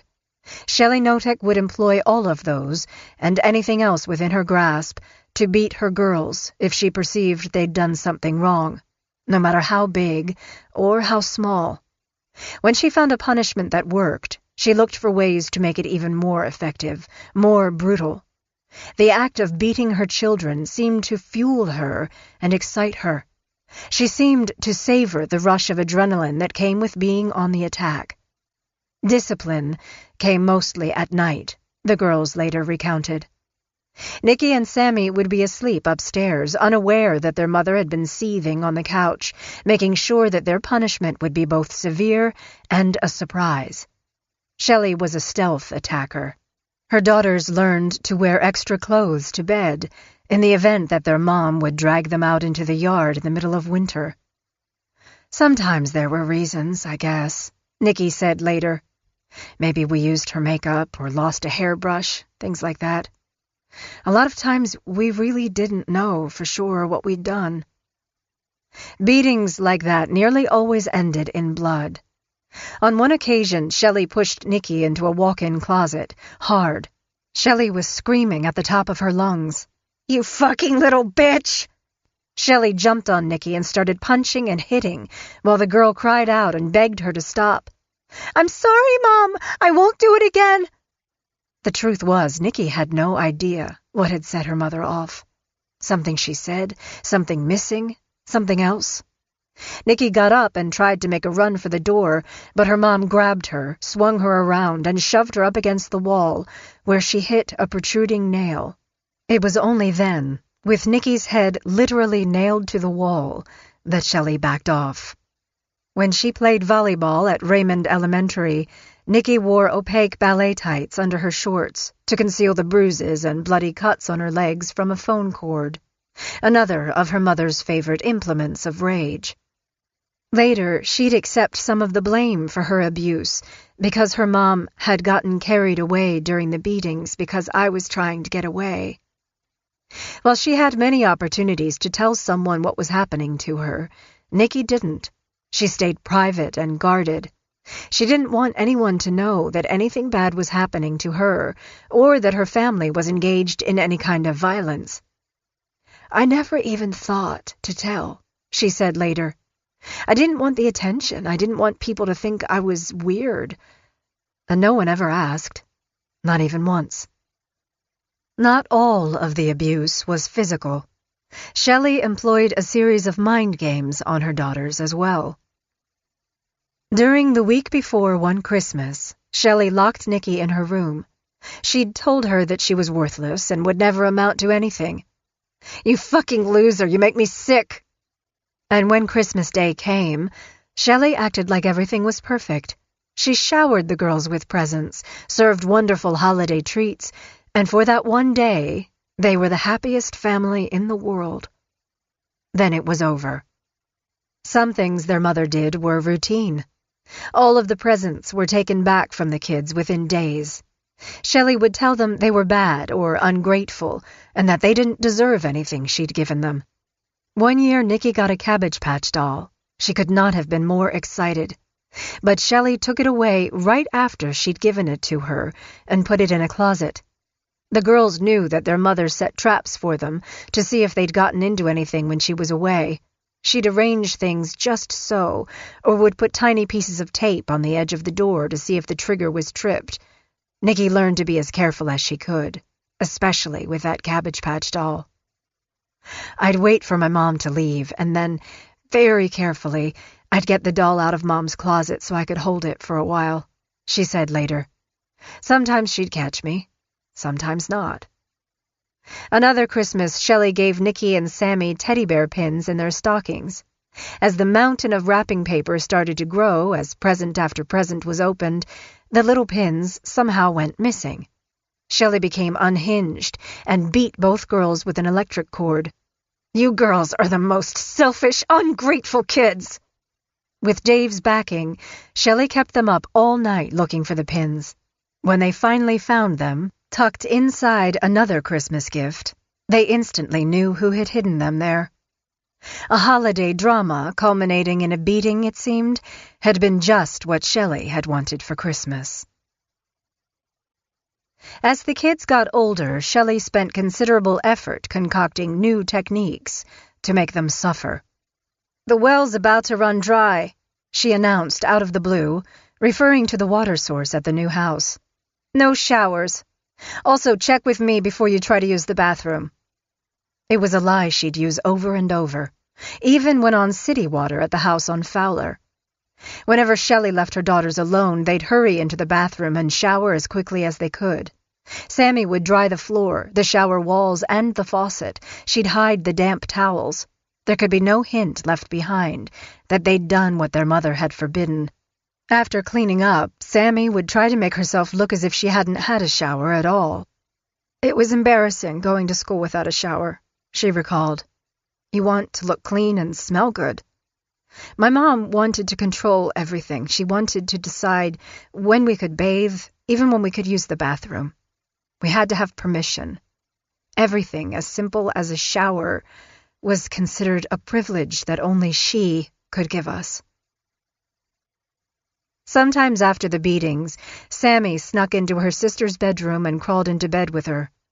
She and Nikki would lie there for hours talking about how much their butts hurt and thinking of what they could do to their mother to stop her from hurting them. "I wish we could shrink her," Sammy suggested. "Make her super small and put her in a cage." Nikki liked the idea but saw a pitfall. "She'd get out and bite our ankles." They laughed about it. "Can you imagine our mother stabbing us with little sticks and stuff?" Nikki asked. They could. No. Shrinking Mom wouldn't help. Not even a little. Chapter 11. Though no one came over to visit, appearances were important in the Notick household. Dave saw it. Nikki did. Even Sammy would later say she understood the significance of making things look nice, no matter how far the world was tilting toward crazy. It was makeup on a bruise, a fake rose in a garden of straw and twigs. It was as if making things appear pretty just inside the front door meant that whatever was going on in the bathroom, the back bedroom, the basement, the backyard, couldn't be so bad. Could it? Indeed, wherever she lived, Shelley decorated with a homey country motif, decidedly more Holly Hobbie than Martha Stewart. Her favorite color was blue, so the dark oak furnishings in their new home were either upholstered in a faded denim blue or draped with blankets appliqued with hearts and flowers, some pink, some blue. Baskets and doilies were everywhere. She had a penchant for knickknacks. Precious moments with their wide-eyed figurines were a favorite. She could scarcely resist a teapot with flowers or butterflies. It seemed that if there was a space available for something cheerful and country, Shelley would find something at the mall or through a mail-order company to occupy the space. She'd take great joy in setting it out, admiring it for a beat, before moving on to whatever she had her eye on next. Shelley also decorated nearly every room with an astonishing array of family photos. There was no surface left without pictures of her girls, or later their cousin Shane, peering from the walls. Dozens of portraits hung around the red brick fireplace. "Yeah," Sammy recounted many years later. "Mom had a thing for putting up pictures of us. It was weird to see Nikki's smiling face on the wall. It broke my heart. Seeing those pictures and knowing how she'd been punished, how she'd been abused, it hurts. It makes me sick to even think about it. Hundreds, if not thousands, of photos of the sisters exist, each with a smile that was not only hopeful but often genuine. Years later, it would be hard for others to look at the images and wonder how a beautiful young girl like Nikki could manage a smile in front of the camera. The girls watched their mother put up heart-themed wallpaper borders and dusty rose wainscoting in the dining room. They gave their 2 cents as she tried out a lighthouse figurine on the mantel or a collection of scented candles on a side table. Those times were fun, and while later it would be easy to roll their eyes at their mother's design aesthetic, the girls knew that there was something within their mother that craved the kind of warmth and charm this style evoked. Yet it was, they also knew, completely at odds with the way she lived her life and raised her daughters. The truth was never far, of course. It was always easier to do what their mother asked than to fight it.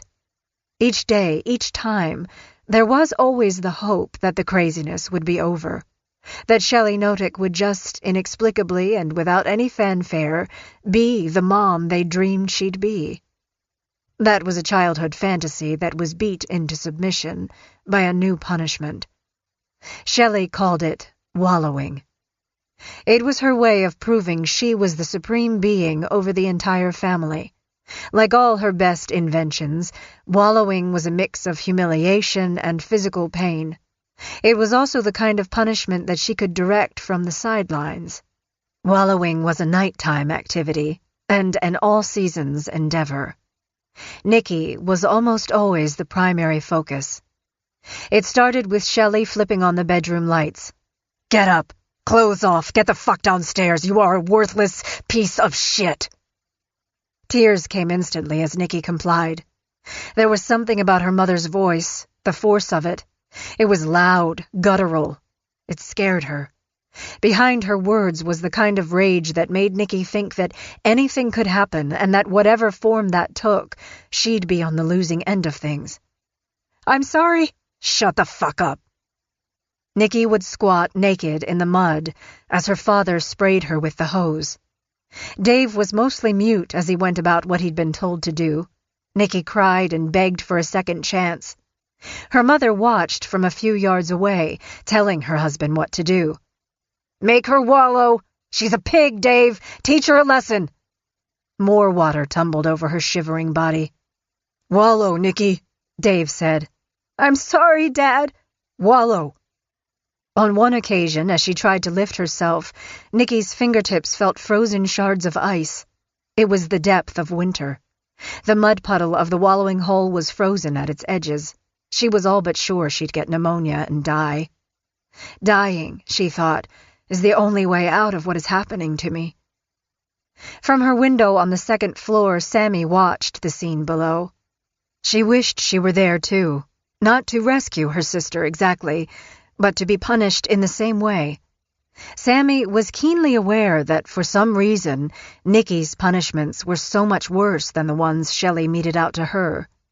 It wasn't fair that Nikki had to endure that kind of trauma for the same kinds of transgressions that would merit Sammy the ripping sting of a belt or a hard slap from the back of a hand. "I remember thinking that it was unfair that I didn't get the same kind of treatment," Sammy said years later. "I knew that whatever she'd done didn't deserve the wallowing, but that's what happened to her. That's what my parents did to her." After what seemed like a very long time, Shelley dragged Nikki up to the bathroom, berating her the entire time. She switched on the hot water faucet and filled the tub. No cold water, just hot. Nikki was tough, but she cried the whole time. "You are a pig," her mother said. "Clean up, go to bed." It was hard for Nikki to recall how long it went on, or how many times she was made to wallow. Dozens? More? Some stretches were longer than others. It could have been 20 minutes. It could have been 2 hours. She'd crawl around in the mud in the dark, feeling the roots of the bushes, the spray of the hose, and the sting of her mother's cruel remarks. Her sister watched it all, tears streaming down her face. Without quite knowing why, Nikki could see that her position in the family had plunged downward. In her mother's eyes, she'd been diminished to almost nothing, a zero. Her little sister had somehow, she supposed, managed to find a way to work their mother to her advantage. It was true that Sammy was abused, too, yet she seemed to compartmentalize what happened better. She took the abuse and then found ways to sweet-talk her attacker with words of love. That singular ability worked in Sammy's favor. She was good at buttering up Mom, Nikki recalled. Sammy always got her way by being her own advocate. It saved her. My mom didn't focus on Sammy so much because Sammy had friends, and maybe it crossed through her head that Sammy would tell on her one day. I didn't have what Sammy had, the ability to butter her up or a social network. I also didn't think there was anyone that gave a shit. Sammy learned to be accommodating and not push too hard to wriggle out of a punishment that was going to happen no matter what she said. Nikki didn't quite get that, or she refused to. Nikki continued to fight. She continued to resist. Sammy recalled one time when Nikki was lashed with a whip. The beating escalated because she didn't just take the punishment. She fought it. Nikki ran and Mom caught her, Sammy recalled. She just beat her until she couldn't walk. Her butt was all bloody.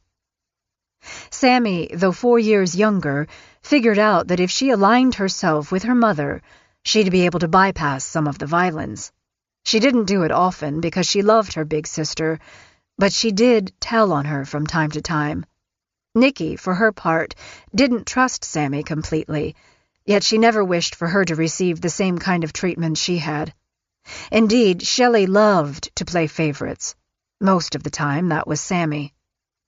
Shelley changed Sammy's name to Sammy Joe after the Heather Locklear character in Dynasty.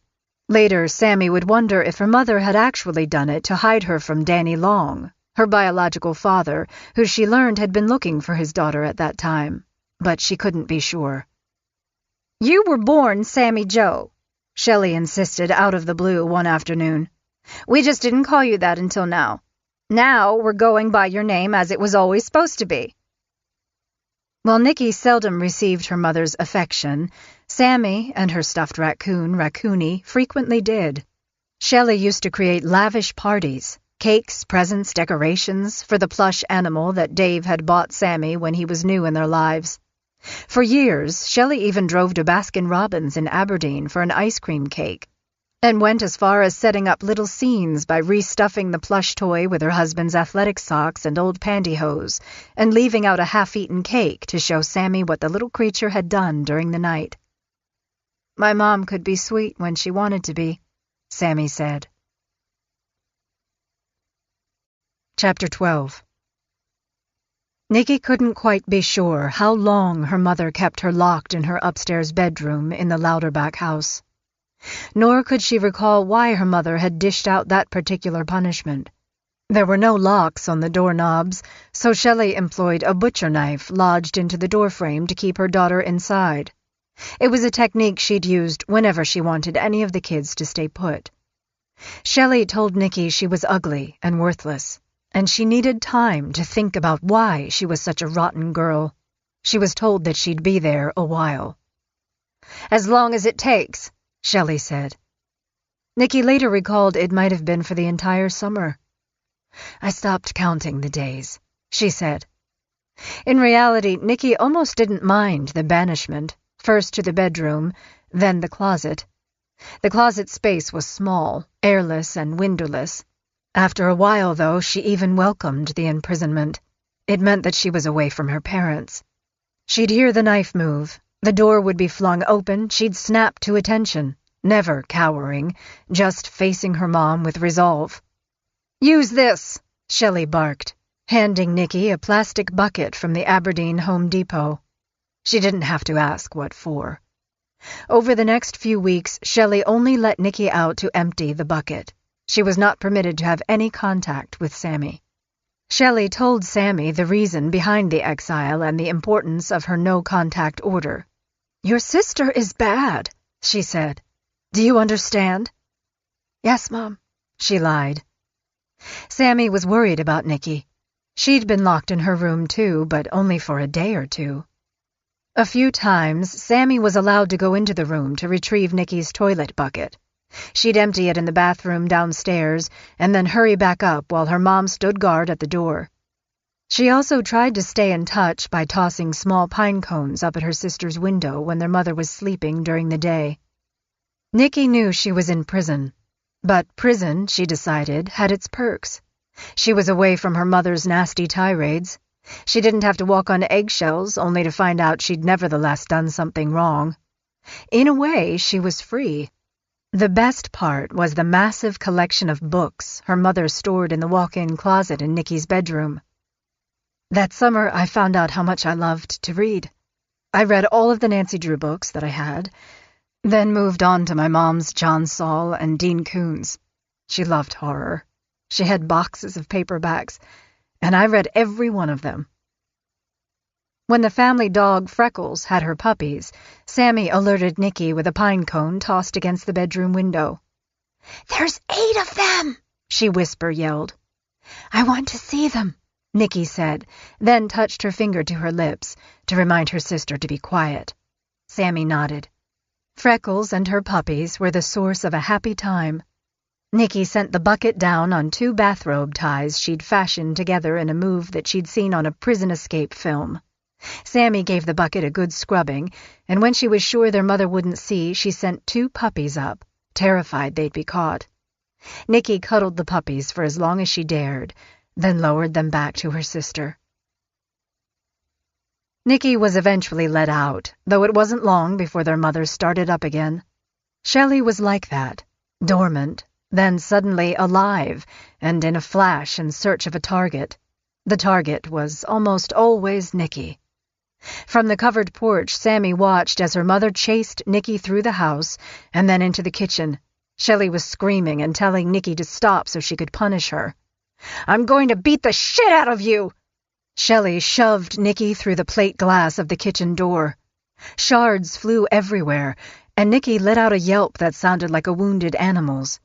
Shelley dropped the belt she was carrying and hurried to help her daughter, who was bleeding from dozens of cuts. Spikes of glass clung to her bloody shirt and shorts. Nikki started to cry, yet she didn't say anything.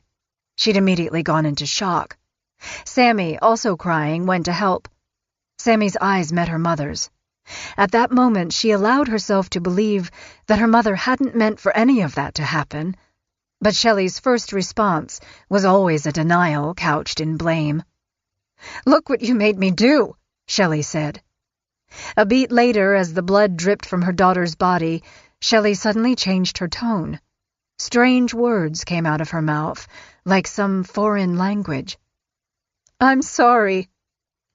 In its own way, the apology was as shocking as the blood that dripped from the kitchen floor to the bathroom. Sammy and their mother led Nikki into the bathroom where Shelley ran a hot bath. Not a scalding one, just a nice warm bath. She gently removed Nikki's blood-soaked clothing and helped her step into the tub. The water went red. "Sorry," she said again. The girls hoped that their mother was sorry. Maybe she could see that she'd gone too far after all. There was reason for the hope. Shelley was actually kind to Nikki right after that incident. She took her out to dinner and even to a stylist to have her hair done. "Just me and her," Nikki later recalled. "My mom never did that." Even as a child who'd seen it all happen, Sammy knew that her mother should have taken her sister to the hospital with the kinds of cuts her sister had all over her body. But she couldn't, Sammy theorized. Mom couldn't explain the cuts and all the belt welts and bruises on my sister's body. All of us had them. Nikki's were always worse. There probably wasn't a time for a lot of years that we didn't have visible marks of the abuse my mom inflicted on us. Still, Shelley wasn't completely averse to taking her girls to the doctor whenever they needed medical attention. Sometimes, however, she'd take matters into her own hands. She'd been around nurses all her life and had even taken a few courses at Clark College in Vancouver. She'd often talk about her desire to go back to school to get a nursing degree, but she said raising her daughters took precedence over her dreams and ambitions. She kept a stack of medical and first aid books around the house, and when she wasn't reading a Stephen King or Dean Koontz novel, Shelley had her nose in one of the medical books. Dave Notick remembered a time his wife performed surgery to remove a large cyst from his back. Shelley poured him several shots of whiskey to anesthetize him before taking a small knife to his skin and cutting out the cyst. He could feel the pain, but he was sure that Shelley knew what she was doing. "Ain't no big deal. Her dad used to cut warts off her fingers and stuff like that," he recalled. "She pretty much lanced it off, and it kind of popped out and she just cut it off. It was fine." Despite the dire magnitude and appalling frequency of the abuse in the Notick household, Laura Watson never heard her granddaughters say a bad word about their mother. Never once did they let on what was happening. "Mom is weird," was the extent of any disclosure from Nikki or Sammy. Laura once came for a visit to celebrate Nikki's birthday. It was a hot summer evening, and she was to sleep in Nikki's bedroom on the second floor, where all the heat was collecting. But when she tried to open the windows, she discovered they had been nailed shut. The girls indicated that their mom had done it, for some reason neither could recall. The next morning, Laura noticed that each of the bedroom doors had a hasp on the outside. She asked the girls about that, too, but they shrugged it off as something their mom did. Shelley was weird. Chapter 13. To a boy living on the streets in Tacoma half the time, the pull to Raymond was more of a hug than a tug. Shane Watson was Shelley's nephew by her brother Paul. Paul had been in and out of jail and prison, and Shelley focused on Shane, ostensibly to help him out of an intolerable position.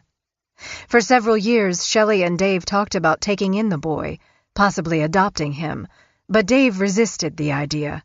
He was already struggling to keep up with Shelley's spendthrift ways. Shelley patently ignored her husband. That was pretty much how she handled everything and everyone who got in her way. She was the one who was right, and to disagree meant that you were stupid, a coward, a selfish prick. Though Shane was hours away, Shelley directed a barrage of loving communication at him. In October 1985, when Shane was 10, Shelley signed everyone's name after she wrote, "You haven't been gone long, but we sure miss you. See you before you know it. Weekend before next for sure. We love you so much. Uncle Dave says, 'Hi, big guy, I miss you.'" In reality, Shane had nowhere else to go when he arrived in Raymond in the middle of 1988. His father, Paul Watson, had run away from Battleground at 15 when he thought he'd gotten a girl pregnant.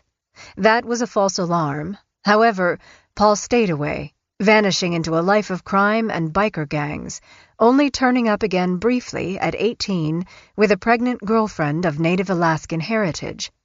Shane was born in June 1975. He lived a hard, itinerant life, surrounded by quick violence and clannishness, with a dad on the move and a mother with devastating problems of her own, including severe substance abuse. But Shane somehow managed to cope on his own. It might have been an act, or it might have been genuine, but Shane brought hope and an optimistic attitude with him to the Notick home. He hadn't been beaten down by life. Certainly he was more streetwise than the Notick girls. Nikki was 14 and Sammy 10 to Shane's 13, but he was also sweet, too. Shane was like a lot of kids in Raymond. He loved heavy metal and Bon Jovi. He had dark eyes and dark hair that alluded to his native ancestry. Girls thought he was cute, not only because he was the new boy, but because he had a kind of fun, goofy personality that made everyone want to be his friend. The Notick sisters took to him right away. He was more than a cousin to them, closer to a brother. Always smiling, always telling someone a joke. Shelley applied for Department of Social and Health Services benefits to take care of him. She bought him new school clothes and fixed up a cozy bedroom in the basement, complete with new bedding, and helped him put up a few things that he'd brought along to make him feel at home. Almost immediately, he started calling Shelley and Dave Mom and Dad. Shane was a friendly kid, but he was also a city boy from a rough neighborhood. He didn't talk too much about what his life was like before Raymond. One time when the family went on a trip, he and the girls slept in sleeping bags in the back of the truck. It was the one time when their cousin really opened up and told them about growing up with a biker dad and a drug-addicted mother. He was angry at what had happened to him back in Tacoma and how he'd been shuttled around until moving in with the Notics. After Raymond, he barely heard from anyone from his family other than his grandparents on his mother's side and, of course, Laura. Shane was nothing like his family. He was never going to be in trouble with police, addicted to drugs, none of that, Nikki said. I never ever worried that he'd fall into the same trap as his parents. Shane was good. Soon after her nephew arrived, Shelley put him to work on a mile-long list that never seemed to shrink. Mom worked Shane to the bone, Nikki said years later. He did everything, not willingly at first, but he eventually did whatever she told him to do. Shane spent most of his time doing chores. Occasionally he found time to take his dirt bike up into the woods. Sometimes he took Sammy for a ride, but mostly his confidant was Nikki, who was only a few months older. She understood what it was like to be an outsider, at school and at home. And like Shane, she knew what role her mother played in all of that. Shane was scared of Shelley. Same as the girls, he would do anything not to make her mad. Shelley started to fixate on him and heap additional demands to do more around the house or in the yard. If things weren't done the way she wanted, Shane paid the price. Items from his basement room started to disappear. His pillow, his blanket, then his bed. He was told to sleep on the floor. He complained about it, but he quickly learned objections only made punishments worse. Next, Shelley took away his every other week shower privileges and gave him only one set of clothes to wear to school. Shane went from cool new boy to smelly, greasy, and weird boy. Soon after Shane came to live with the Notics, Laura Watson made a trip up north. Such visits were always somewhat of a risk. Occasionally she'd arrive with gifts and have to leave everything on the doorstep as no one was home, despite making arrangements for the get-together. Other times she'd park her car and wait for what seemed like hours for the girls and their mother to return home, with a feeble apology that Shelley had mixed up the dates or had an unexpected errand in Aberdeen or Olympia. This time, however, Shelley, the girls, and Shane were at home when she arrived. While Shelley watched TV, Laura spent time with the girls in their rooms on the second floor. Everything upstairs looked wonderful. Nikki's and Sammy's rooms were clean, organized, and uncluttered, the opposite of the way Shelley had kept her room when growing up in Battleground. Laura was eager to see her grandson's bedroom, too. With Shelley suddenly right behind her, she ventured down the steep wooden steps to the basement. Halfway down, Laura could barely breathe. The smell of the diesel oil used to heat the old house was so strong, acrid, it filled her lungs, making her eyes water. "I just got the diesel tank filled," Shelley said. "The guy's coming back to fix the problem." Laura went past the little door to the furnace room toward the front of the basement, where Shane slept on a mattress on the concrete floor. She spun around. She was confused. This wasn't acceptable at all. "Where's his bed?" she asked. Shelley didn't answer. Laura, upset, looked at Shelley in complete dismay. "He needs a bed, Shelley. What's going on here? If you don't have the money, let me give it to you." Shelley just stood there. Laura gave the room another quick scan. "He needs a closet, too." Shelley made some vague excuse about being too busy to get Shane completely settled, but she took the money. A short time later, Laura learned that Shelley had finally purchased Shane a bed. She wondered if she hadn't made a big stink about it, if Shelley would have even thought to do it, or if she even cared. Chapter 14. Nikki saw how moms acted on TV, how they listened and comforted their children with words and a tender touch. She also observed other moms around town and how they interacted with their children or husbands. There wasn't all the yelling and hitting. They didn't make their kids do weird things that were not only physically painful but humiliating, so much so that they couldn't even talk about it. Nikki knew her mother was not normal. When Shane arrived, he and Nikki spent hours talking about how messed up Shelley was. He wasn't anywhere near as forgiving as Nikki. "She's full of shit," he said. "I know," Nikki said, "but there are times—" Shane cut her off. "What times?" "When I think she really loves us. She makes me feel loved and that all the craziness is just gone." "For a minute, Nick," he reminded her. "Then it's back." Nikki agreed. It might have been hard for Shane to really understand where she was coming from. She actually had been loved by her mother. It was fleeting and gone now, but she hoped down to her bones that it would come back, in spite of all the things Shelley did. Years later, she'd search for the words to make others understand how she could have loved an abuser like her mom. "I think, as a kid, I depended on her.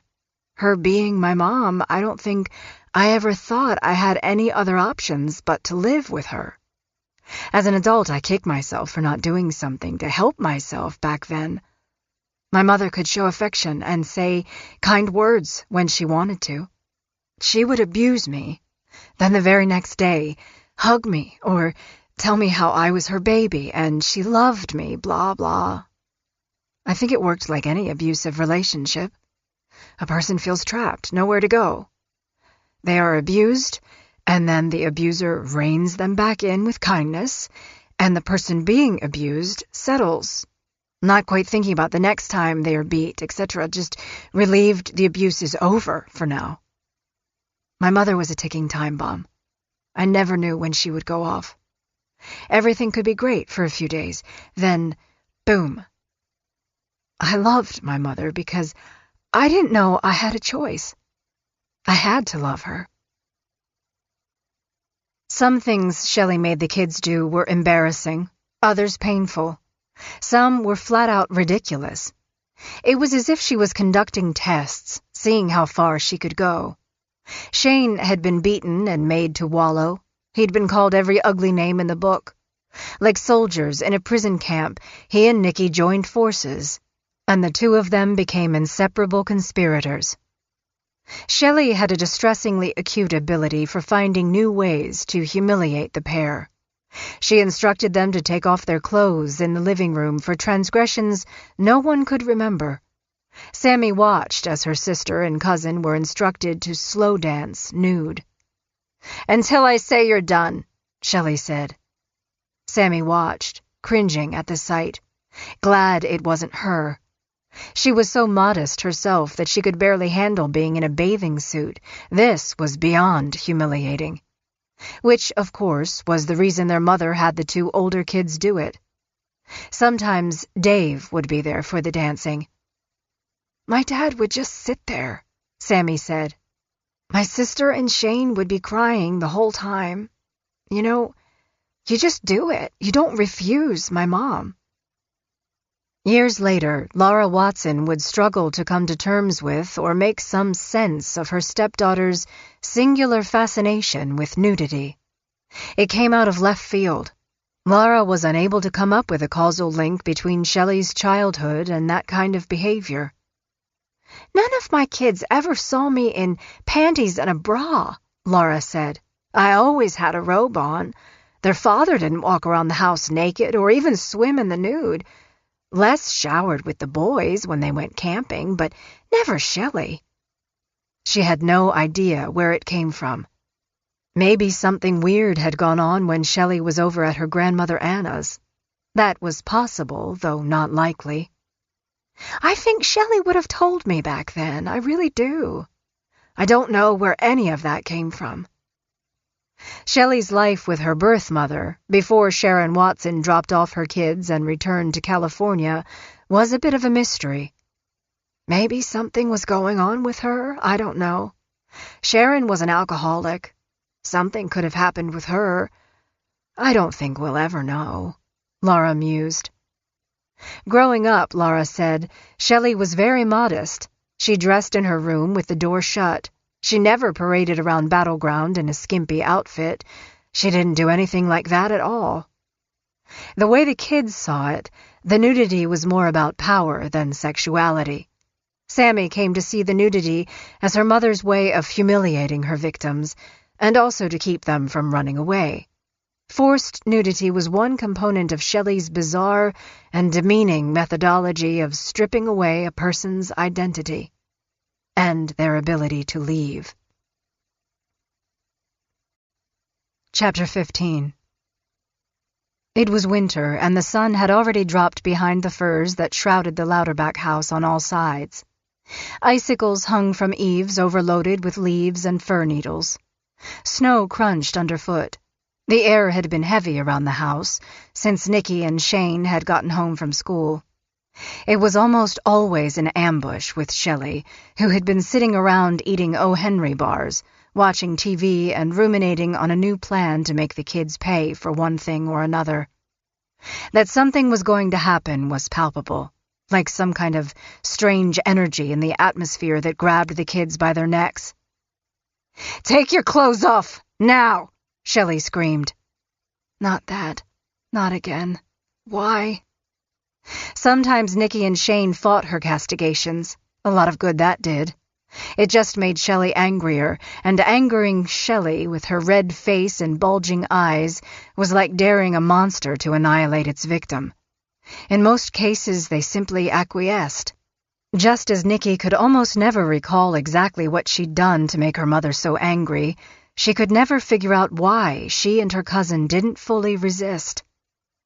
"There had to be a reason for it," she said, struggling later to pin down a specific reason why she and Shane were singled out that day. "I honestly just don't remember what it was." They peeled off their clothes, thinking they'd be forced to wallow together, but Dave wasn't home at the moment. He was almost always the commander of the wallowing, standing in the dark, running the hose and reinforcing his wife's very specific orders. This would be a new punishment, and neither knew exactly what it could entail. Shelley told Nicky and Shane to go to a spot on the hill behind the house and sit there with their backs to each other. "You'll stay here until I say you are done." Then she went back inside the house to watch TV with Sammy. Shane shuddered, freezing his ass off. "I'm tired of this shit, Nicky," he said. Nicky, naked and half-frozen, agreed. "I am too." Puffs of warm breath drifted from Shane's mouth. "I want out of here." "I do too," Nicky said. They kept their eyes fixed on the house, wondering if Shelley would emerge with the hose and douse them with water for good measure. It would be like her to do that. Or maybe even have Sammy do it. Sammy was the chosen one, the prison camp favorite who walked between both worlds, telling on the others to curry favor. And to survive. There were times when Nicky and Shane could laugh about what Shelley did to them, but that frozen day on the hill behind the house wasn't one of them. "This is completely fucked up," Shane said. "I really hate your mom." "I do too." It wasn't that Nicky was blindly agreeing with Shane. She really did hate her mother. Part of her believed, however, that despite how Shelley treated them, she was better than having no mother at all. Shane didn't have any other family. Didn't he see that this was better than nothing? Shelley leaned over the porch railing a few times to observe while the teens shivered back to back. Neither spoke. Talking didn't distract Shelley. It only made her tighten the screws on whatever discipline she was meting out. "She's crazy," Shane said, when Shelley went back into the house. Nicky couldn't argue against that. "Yeah," she said. "I know." As they sat there, they played a favorite game, Killing Mom. It wasn't a real game, of course. It was merely a kind of revenge fantasy they allowed themselves to indulge in. Like bath time. Her robe always half open, Shelley would enlist Shane and Nicky to prepare a hot bath. "Draw me a bath," Shelley would demand whenever the mood struck her. The kids would go into the bathroom and start to fill the tub. While Shane looked on, Nicky would add some bubble bath. Her mother didn't have a favorite, just whatever was on sale. lavender, rose, jasmine. She'd sit on the edge of the tub as a billowy mountain of suds formed, testing the water. The temperature had to be just right. Hot, but not too hot. Shane would watch the suds grow and smile. "We should bring a radio in here," he'd say. Nikki always knew instantly what he was getting at. She'd look over and smile at him. Shane would nod. "And throw it into the water when she gets in." "Good idea," she'd say. It was a joke, but not really. It was the kind of musing that tightened the bond between Nikki and Shane. They'd stop talking when Shelley returned. She'd let her robe fall to the floor and climb into the tub. The fleeting fantasy of ending their torment with electrocution was gone. Despite all that she had done to them, they couldn't hurt her. It was completely dark when Shelley finally told Nikki and Shane to come inside from the hill and get warmed up. "I hope you learned your lesson," she said. They said they did, though they didn't have a clue what she'd been so angry about. Part 3. Best Friend. Kathy. Chapter 16. Sammy's favorite childhood home would always be the Louderbeck house in Old Willapa. Its seclusion at the end of the road made it seem like a special destination, tucked away in the forest, a stand of massive old-growth Douglas firs that would eventually succumb to the sound and fury of a logger's chainsaw. At 6, Sammy had done 2 years of half-day kindergarten because her mother had wanted to keep her home so she'd have company while watching the entire ABC TV lineup of soap operas. The bond between mother and daughter was forged on the couch while they watched soaps and ate pickle and tuna fish sandwiches. Nikki, on the other hand, did not have such fond memories of her days at the Louderbeck house. She was 9 when they moved in, and while she'd been disciplined by her mother at their previous houses, it was still within the margin of what some might consider acceptable. What Shelley dished out after moving to the Louderbeck house was far beyond routine. The dynamic also changed as new people came to live there. First Shane came to live with them, then Kathy arrived. Kathy Loreno first showed up on the scene as a friend, then a babysitter. She was Shelley's hairdresser and friend, the woman who'd served as a witness at Shelley and Dave's wedding. Kathy cut an imposing figure at almost 6 feet tall. Her hair was brown, and she often wore it long in a tumble of curls, though, like a lot of stylists, she changed her look nearly every season. Longer, shorter, curly, straight. She'd laugh about it and offer up her curling iron to the girls so they, too, could get a new style.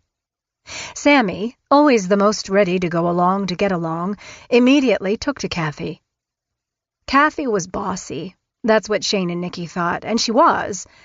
But I loved her. She was like a mom to me, in a good way. Before she lived with us, she used to come over and give me spiral perms. My friends, too. She brought her beautician stuff over and did our hair. She was great. The older kids were annoyed that yet another person was running their lives. Nikki and Shane initially couldn't stand Kathy, though it wasn't really her fault. She was put in the role of acting like she was their mother. They didn't need another mom or a babysitter. For Christmas 1988, Shelley, then 34, was pregnant with her 3rd baby, which added even more to the holiday spirit. Nikki, Sammy, and Shane all shared in the excitement of a new member of the family. What none of them knew was Shelley's plan to add yet another head of the household. "Kathy's moving in," Shelley announced. The statement seemed to come out of the blue, and not just for the kids. Dave knew Shelley was good friends with her hairdresser, but live with them? This was a complete surprise to him.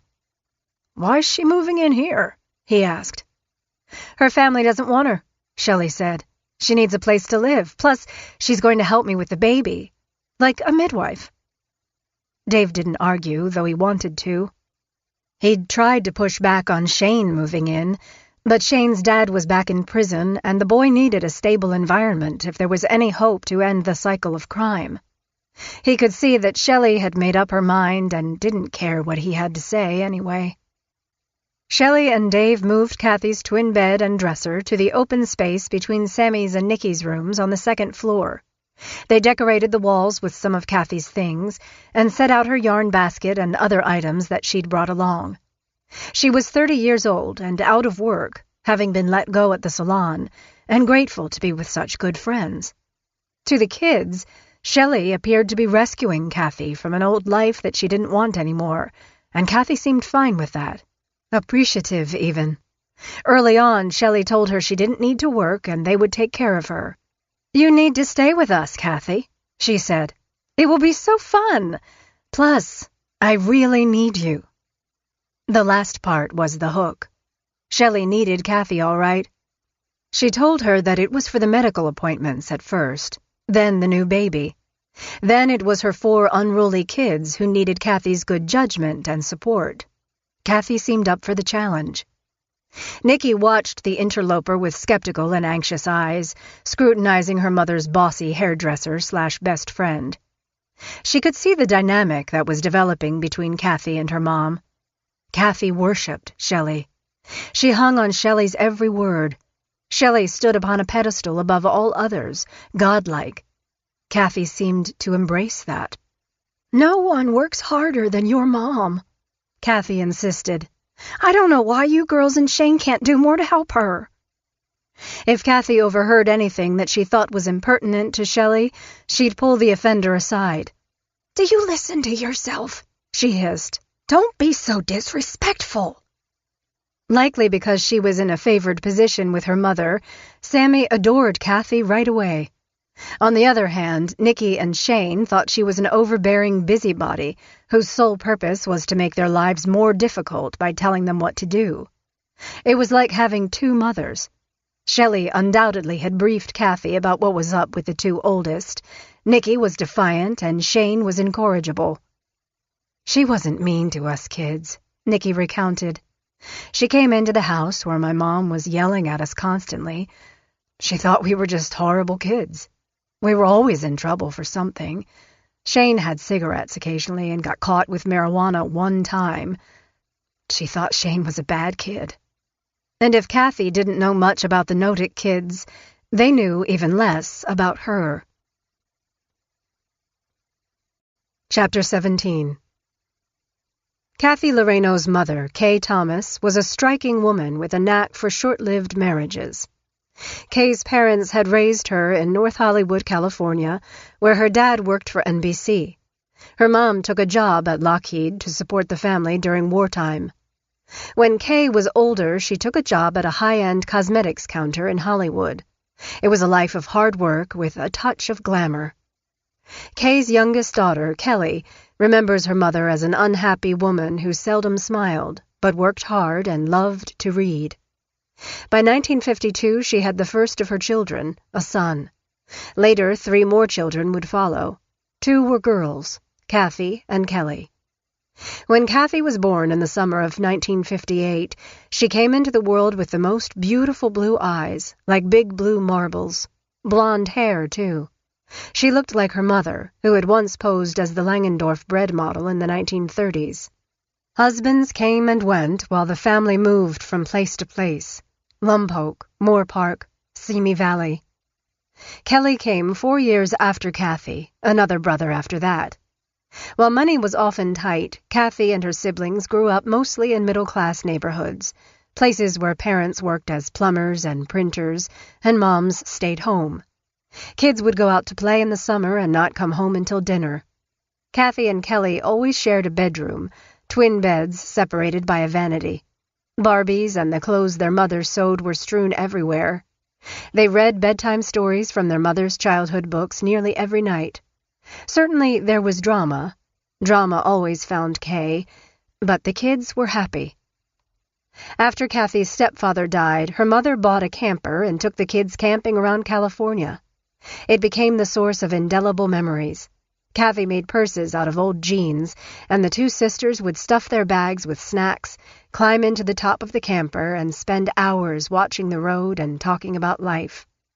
Kathy liked the boy across the street, but it was only a friendship. She lived for the monthly release of Harlequin and Silhouette books. She bought them all and devoured them long before the next month arrived. She also adored country music, with Dolly Parton and the Gatlin brothers as her favorites. When Kathy was about 18, Kay told the kids they were headed up north to South Bend, Washington for a family vacation. After days on the road and nights in Motel 6s, the kids dreaming of at least one Howard Johnson's with a pool, they arrived in Pacific County, Washington. It was summer and gray and dark, Kelly recalled. Typical Washington coast. Shortly after the vacation trip up north, Kay quit her job as a cook at a Thousand Oaks steakhouse and made a big announcement to the 3 children still at home. "We're moving up to Washington." The declaration landed with a thud. No one liked the idea. They lived in a big rental on a corner lot in Simi Valley. It had 4 bedrooms and 6 walnut trees, a much-needed source of family income at Christmas time. It was home in every sense, especially for a family that had seen dads come and go. They had no idea what they were getting into, but all of them knew what they were leaving behind. Little sister Kelly couldn't see any sense in the family moving up to Washington. Kay had little money, no job. Still, she brought her kids and mother to South Bend in the summer of 1977. Kathy, 19, was in the middle of cosmetology training and transferred her credits from Simi Valley to a beauty school in Aberdeen. They settled in a tiny turn-of-the-century wood-frame house, for which Kay paid just over $25,000.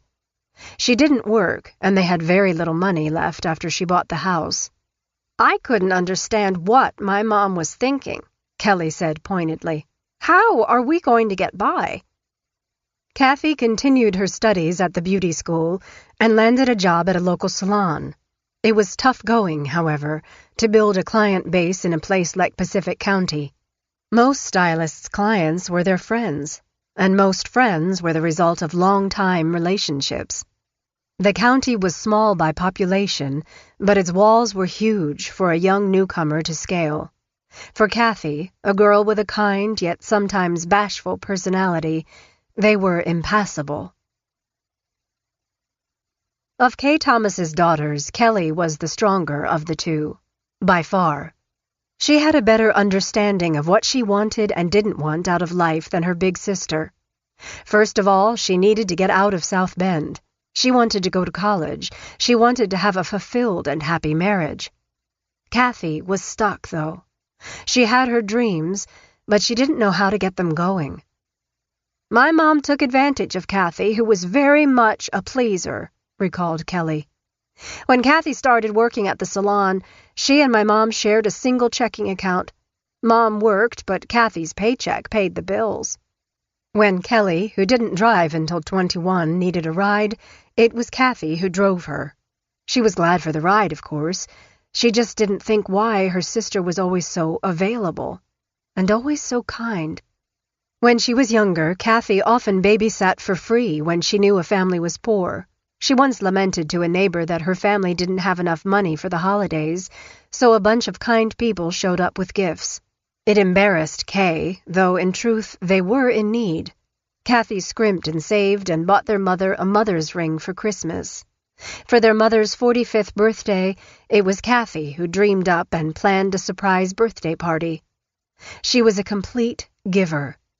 Many years later, when Kathy went to visit Kelly in Seattle to see Neil Diamond in concert, they walked past a panhandler by the arena, and Kathy immediately reached in her purse to offer him some money. "I thought to myself that my sister could never make it here," Kelly said later of life in the big city. "She is too nice." When her father was killed in a workplace accident on a TV production set, Kathy and her brother were awarded the proceeds of a wrongful death lawsuit. Kathy wanted more than anything to buy a new car, maybe a Camaro or a Trans Am, but at a family member's urging, Kathy ditched her car dreams and instead put money on a house not far from her mother's. She was independent and working at the salon in Aberdeen, making a life. It didn't last long. As hard as Kathy tried, she couldn't get her sales volume to where the salon's corporate owners said it needed to be. She lost her job and became depressed. Nothing was going right. She started to drown financially, so much so that she lost the house and was forced to move back in with her mother. It was a stunning and sad reversal of fortune. Not long after she moved in with her mom, Kathy was told she needed to start paying rent. She'd done so much for her mother, but this time the tables had turned. She didn't have any money. She did, however, have a very good friend. She'd even been a member of her wedding party. Her name was Shelley Notick. Chapter 18. Having a child of his own, and all the anticipation that comes with such an occasion, marked the one time in his marriage to Shelley when Dave Notick was truly happy. Even so, with Kathy and Shane already in the household, a new baby would mean yet another mouth to feed. Dave felt the pressure of his role as the sole provider and worked harder than ever. Shane was family, and although he needed correction now and then when it came to doing chores around the house, Dave considered him mostly a good kid. For her part, Kathy was there to help with the pregnancy and prenatal appointments, as well as keep up with Shelley's cancer treatments. Though he never said it to anyone at the time, it passed through Dave's mind that it was extraordinary that his wife had even become pregnant, what with all the chemo she was taking to beat her cancer. This new baby? An undisputed miracle, that's what. When Shelley said it was time to get to the hospital in Olympia, she told Dave that Kathy would be driving her. It was the first he'd heard of that plan. "I don't get to drive you?" he asked. "No," she said. "You follow us." Dave was stupefied. "Really?" Shelley shut him down. "You heard me, Dave." When Tori Notick was born the first week of June 1989, it was Dave, though, not Kathy, who got to hold her first. She was all wrapped up, a little gray in her skin tone, but the most beautiful little thing he'd ever seen in his life. Her eyes were blue and her hair a fuzzy blonde. "I will never forget that," he said. "She opened her eyes, and I was the first thing she ever saw." Tori, Shelley said, was a preemie with underdeveloped lungs. Dave thought at the time that Kathy being there to help was a godsend. He doubted Shelley could have found a better helper than Kathy. Shortly after they returned home, Shelley announced in dramatic fashion that Tori had stopped breathing, but she was able to revive her. The next day, she and Kathy took Tori back to the hospital, where she stayed under the watchful eyes of the neonatal staff for about a week.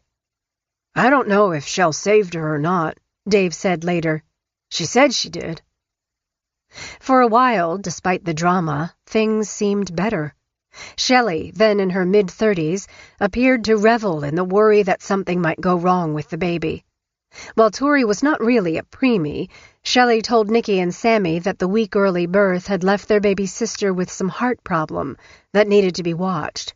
She was sent home with a special bed and the riggings of a heart monitor. Every night after the girls had gone to bed, they'd be awakened by the sounds of alarms going off and a panic ensuing downstairs. They'd hurry down to find their mother cradling the baby with a terrified look in her eyes. "Is she okay?" Sammy worried about her little sister. "She's fine now. She's fine," Shelley said, rocking Tori back and forth. Shelley was the calm in a terrifying storm, soaking in the concern and worry from her older girls and doing her best to put them at ease. One time Nikki came downstairs to find their mother holding a pillow over Tori's face. "She's okay now," Shelley said, looking up from the baby, a startled expression on her face. The alarms hadn't gone off yet. Nikki had arrived too early. Later, she'd think of the time her mother had come into the room when she was little, the time she'd thought her mom had put a pillow over her face. Had she done that to all of them? After that, Nikki and Sammy kept an eye out for their baby sister. No one talked about what they suspected had been going on. No one needed to push Shelley. She seemed interested in her new baby, but only in a peripheral way. As the weeks went on, Kathy and the older girls took on a greater role. Shelley went back to watching TV and staying up at all hours of the night. Dave, however, saw Shelley as the best mother he'd ever known. "She was excellent with babies," he said later. "Really the best baby mom ever." Shelley liked bathing and dressing her girls when they were infants, loved showing them off.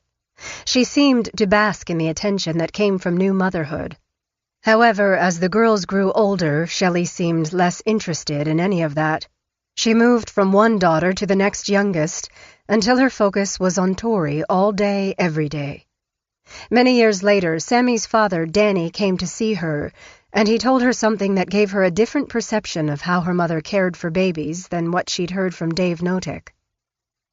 "I always thought that she was better with babies than kids, especially as we got older," Sammy said of her mother, but eventually questioned even that. "My biological father told me he watched my mother pop up from the couch and run to the crib to get me. She wanted to appear as though she'd been holding me the whole time. But she hadn't. He could tell that I'd been in my crib all day. Dirty diapers, bottles lying in there, diaper rash that was something terrible." For someone who always had so much to hide, Shelley had become an expert at keeping things out of view. It was a skill that would help her keep the darkest secrets from her family and the authorities. Chapter 19. The kids were gathered around Sammy, the birthday girl, with flickering white candles on a pink birthday cake. Shelley liked to make a show of holidays and special occasions. Birthdays were an especially big deal. It didn't matter if money was tight or even non-existent. Shelley found a way to pile up the presents and fill the refrigerator with treats. Sammy dove through the mountain of presents stacked before her on the picnic table on their porch.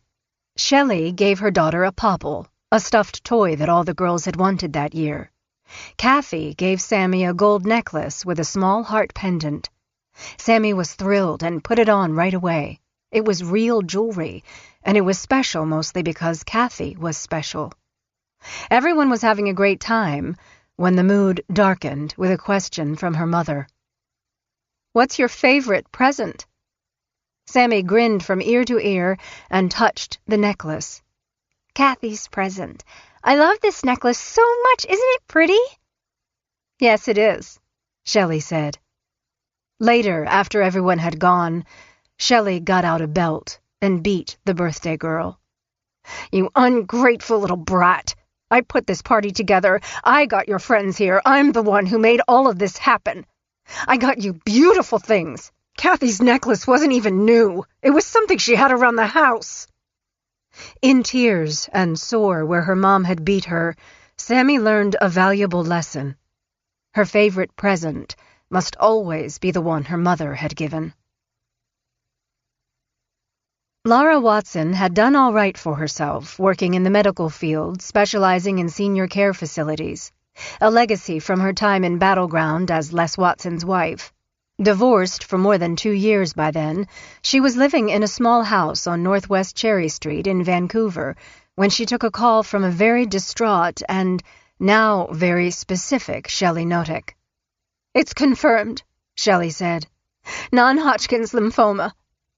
The news sent a jolt through Laura's body. She started crying, hard. For all of their differences, Shelley was family. She was also a mother and had little girls depending on her. It was heartbreaking news. Shelley told Laura that she was getting treatment, but that it was very, very serious. A few days later, Shelley called a second time. This time, she said the doctors had been wrong.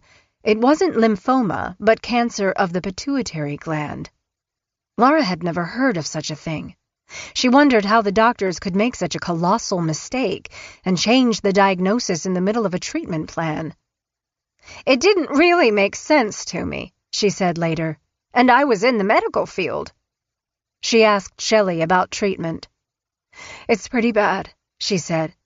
"I'm not sure how much time I have left. I'm going to see a specialist." It passed through Laura's mind that if Shelley didn't make it, she'd be called upon to raise her granddaughters. That was fine with her. She loved them all. Laura offered to come to Raymond to help, but Shelley told her that she had a helper already. "My friend Kathy is here." "Who's Kathy?" Laura asked. "My hairdresser," Shelley said. My best friend. She's wonderful with the girls. She can watch them while I get my treatments. Laura was a little uncertain, but she didn't push. Cancer be damned, no one pushed Shelley. Over the next few weeks, Kathy would make the calls to Laura to let her know that Shelley's treatments were progressing, and the girls were doing great too.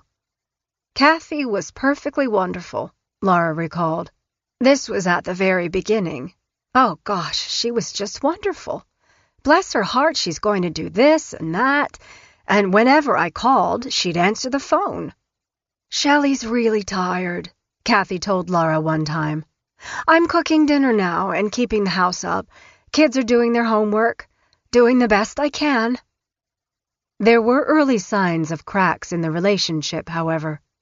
Another time, when Laura was talking to Nikki, she heard screaming in the background. "What's going on there, Nikki?" "Oh," she said. "Mom's just mad at Kathy again." Shelley's cancer treatments lasted for a very long time. Too long. Laura Watson became increasingly suspicious. She'd tell oncologists she worked with about her daughter's symptoms and the vague treatment she was getting from God knows who, and they couldn't make sense of it either. One day, Shelley phoned and Laura pressed the point. She used a tone she'd never used before. "Shelley, you know what?" Laura said. "I'm tired of this cancer crap." Shelley started to scream. "I've talked to some doctors, and we think you're lying again." Shelley slammed down the phone. A few minutes later, Kathy called Laura back. "You've really upset Shell," she said. "Kathy, this is a bunch of BS. Cancer isn't like this." "I don't know what you're talking about." "You're being suckered," she said. Next, Dave got on the line. "What kind of mother are you, Laura? Shell's going through the fight of her life. You couldn't care less about her." Laura knew that Dave took everything his wife said at face value. He needed proof. "Dave, have you been taking her to the doctor?" "Yes," he said. Laura persisted. "Have you actually gone inside? You know that doctors insist on that. Family is a very important part of treatment." "No," he said. "Shell's too proud. She has me wait." "You've never been there while she's getting her IV?" "No, but that's no reason to say she's lying, Laura." Laura wouldn't let up.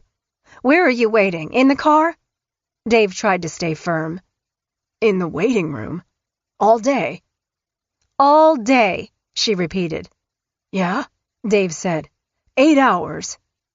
"It doesn't take 8 hours," Laura said. "Have you ever gotten a bill from the insurance company?" Dave said that Shelley got the mail and he hadn't seen one, but that didn't mean anything. The truth was there was no convincing Dave. He hung up on Laura.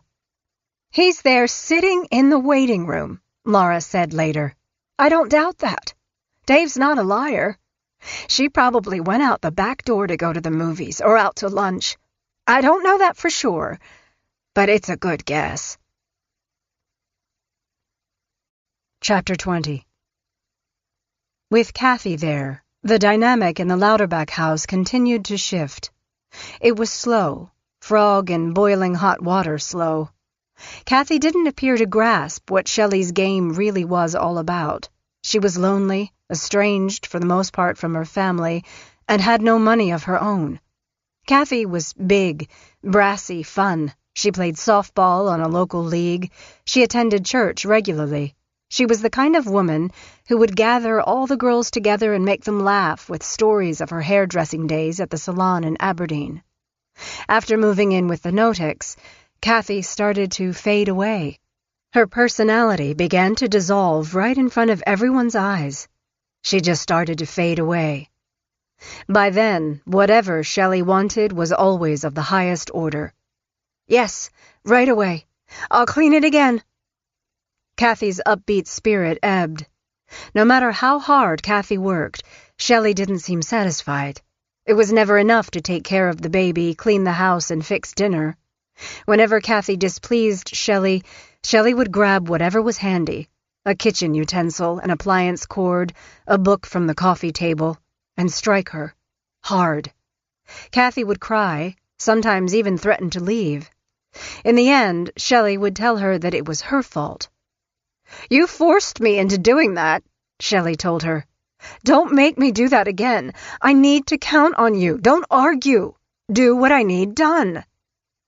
Kathy would indicate she was sorry and promise never to do it again. Shelley would give her a hug, then a bunch of pills. And the kids watched it all, wondering what was happening. Shane and Nikki talked about it. "Your mom is a freak, and Kathy is stupid to put up with her," Shane said. Nikki agreed, but she also knew that, for better or worse, having Kathy around took the heat off her a little. It gave her relief and made her sad at the same time. No one deserved to be treated the way her mother treated Kathy, or any of them. The pattern of abuse escalated. One time, Kathy and Shelley were in an actual knockdown, drag-out fight on the hill by the kitchen door. Though Shelley was still pregnant with Tori, and Kathy was much larger, it was Kathy who was taking a beating. Shelley grabbed her hair and Kathy let out a scream. Next, Shelley pushed her hard and Kathy fell to the ground. Shelley started to kick her in the abdomen, and Kathy went tumbling down the hill. Kathy cried out that she was sorry for whatever she'd done to make Shelley so furious. She promised never to do it again. In disbelief, Nikki watched the fight from the window in her bedroom. She'd seen her mom scream at Kathy, humiliate her, play her mind games, but this was the first time she'd seen Shelley physically assault Kathy. Nikki couldn't believe it was actually happening. But it was. Another time, Shane and the girls watched an exchange between Shelley and Kathy from the living room. Shelley had her arms folded across her chest and was shaking her head. Kathy was proclaiming her innocence. "I didn't do that," she insisted, denying whatever it was Shelley had accused her of doing. Shelley looked concerned. "You don't remember doing it, Kathy," she corrected. "That's what you mean. You don't remember." Kathy looked her accuser right in the eye. "I didn't do that." Shelley shook her head and gave her friend a sad look. The kids had seen Shelley in action a million times. She had a way of twisting reality to such a degree that there were times when they'd believed what they knew couldn't possibly be true. "Kathy," she repeated, "you know I love you." Kathy's resolve was gone, and she started to cry. "Yes," she said, "I know. I love you too." "Then you need to believe me when I tell you," Shelley said. "You've been sleepwalking at night. I'm worried about it." "But I don't remember it." "Right," she said. "Of course you don't." This was understanding Shelley in full bloom. "I would know." "Kathy, I found the lemon meringue pie under your bed this morning." Kathy looked confused. "I didn't put it there." "You mean you don't remember putting it there? The kids didn't." She swiveled her gaze to her audience. "Did you?" Nikki recognized that her mother had returned to one of her greatest hits of abuse, gaslighting. Nikki had been on the receiving end of that gambit, too. "No," they chimed in. Better to not turn Shelley's attention in their direction. But Nikki had seen her mother slide the pie under Kathy's bed. She'd also seen Shelley hide, then discover, candy wrappers. Shelley returned her attention to her best friend. "Look, Kathy, you aren't losing weight because you are eating too much during the day, and now I'm afraid you are doing the same thing when you are sleepwalking." Kathy was confused but resolute. "But I'm not." Shelley persisted, and over the next few weeks, she continued to make several discoveries of half-eaten food hidden under Kathy's bed or somewhere in the alcove between Nikki's and Sammy's rooms. One time, her mom made Nikki hide food under Kathy's bed so she could inform Kathy the next morning that she was sleep-eating and eating all of our food at night.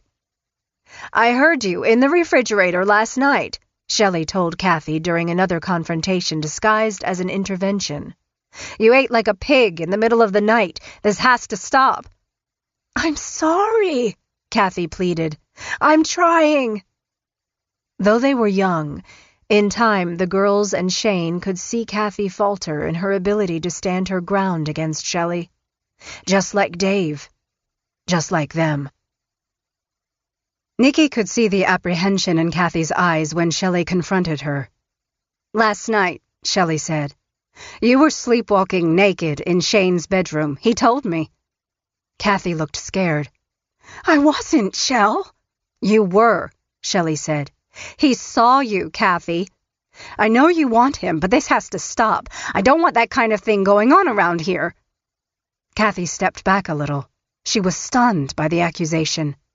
Shelley was suggesting that Kathy, a woman now in her 30s, had been interested in having sex with an underage teen boy. "I never would do that," she said. I promise I didn't." Shelley looked at Kathy with sympathetic eyes. "You don't know what you're doing, Kathy," she said. "You really don't. Stay here." Shelley went and got Shane. "Tell her," she said. Shane looked very serious and backed up Shelley's story. "You were," he said. "Last night, Kathy, I saw you." Kathy started to cry. She looked confused as she faced her accusers. "I wasn't," she said. "You're both wrong." Shane stayed firm. "You were," he persisted. "I saw you. Everything."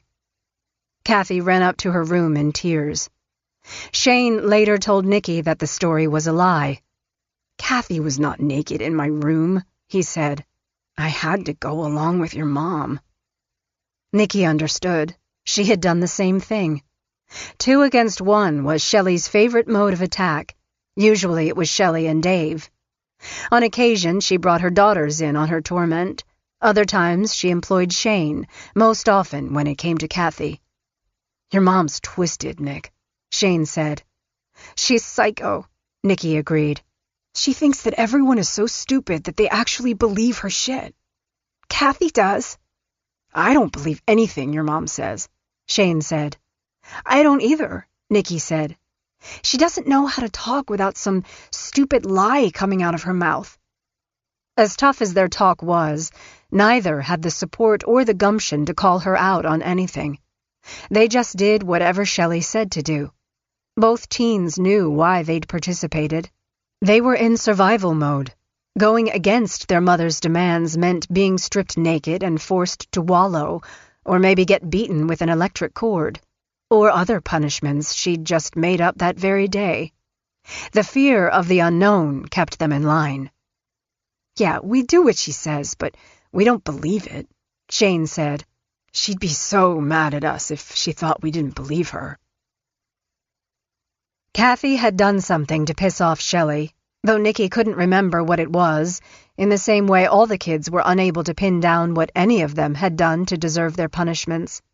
And Shelley had planted her foot in Kathy's back at the top of the stairs and sent her tumbling.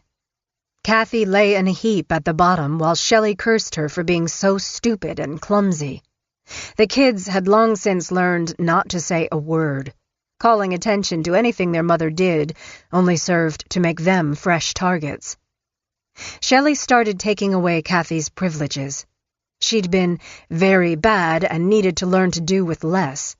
That meant Kathy no longer had many of the things that she'd brought with her to Louderback. Her personal items were confiscated, starting with her pictures, her country music records, and her knitting supplies. Then Shelley started in on removing most of Kathy's clothes, leaving her a single pair of panties, a bra, and a muumuu. Within days, the muumuu was gone, too. After that, her underwear vanished. Kathy did chores around the house nude.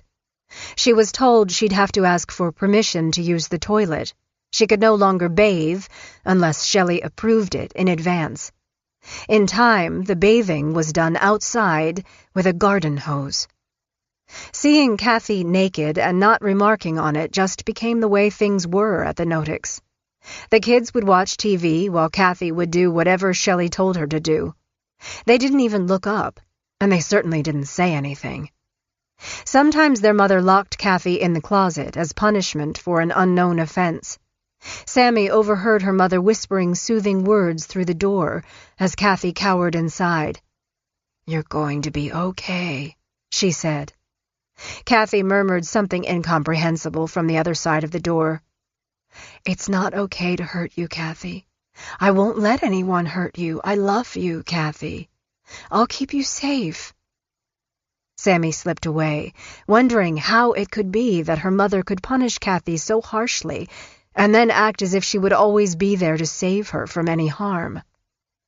It's what Shelley did to all of them. Yet with her mother's abuse focused on Kathy, there was an aspect of it that brought relief to Sammy. She was glad that it was Kathy who was getting punished instead of her siblings. A part of Sammy felt grateful that Kathy stayed. If she left, Sammy knew the kids would once again be their mother's favorite target. Sammy saw Kathy as a strong woman. She was larger than her mom. She was smart, too. "I kept thinking that she was a grown-up. She had a car. This wasn't her mother. She wasn't a kid. If she wanted to, she could get up and leave," Sammy reflected years later. "I didn't understand everything. I was a kid. But in my mind, I thought, what's wrong with you? You should go." Nikki felt the same way. "Something's wrong with her," she told Shane. "She should just go." And yet, during all of this with Kathy, Nikki recalled, I was not getting hit hardly at all. It was kind of like they ignored me for a bit. The pause in the abuse against the Nodak kids came with a steep price. They inhabited a world in which looking the other way kept them safe from their mother, but led them to accept things that would haunt them forever. Shelley showed no mercy, and in time enlisted her kids to participate in some of the punishments she engineered for Kathy. Both Nikki and Sammy snapped rubber bands at Kathy at their mother's insistence as the woman went down the stairs to do her chores. She was weak, and she wasn't moving fast enough for Shelley. "Get her!" Shelley called out from the landing. Sammy, who was shaking and too afraid to ignore her mother's commands, did what she had to do. It was Shane, however, who did most of Shelley's bidding. When Shelley told him to kick or punch Kathy, he did. He didn't do it with gusto, but he did it, knowing how quickly Shelley could turn on him. If he didn't do what she wanted, he'd be forced to wallow or would end up duct-taped to the wall naked or made to sleep on the concrete floor without clothing or a blanket. Shane did it for another reason, too. As much as he hated her for what she did to him and how she treated others around him, his Aunt Shelley was the closest thing he'd ever had to a mother. He wanted to please her, to keep her in his corner.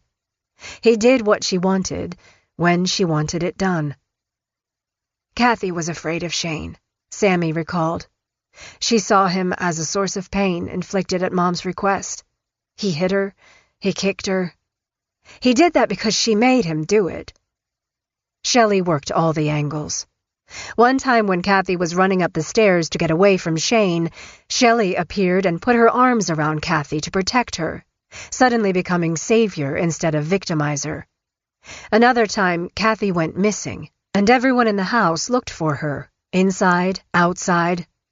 "She has to be somewhere," Shelley said. No one could find her, until Sammy located her cowering in her mother's closet. It turned out it had been Shelley who'd hidden her there. Sammy overheard her mother talking to Kathy. "It's going to be okay," she soothed. "I'm here to protect you. You are safe with me, Kathy, I promise. No one will hurt you. Shane won't hurt you. None of them will." Kathy was crying and holding on to Shelley, grateful for the intervention.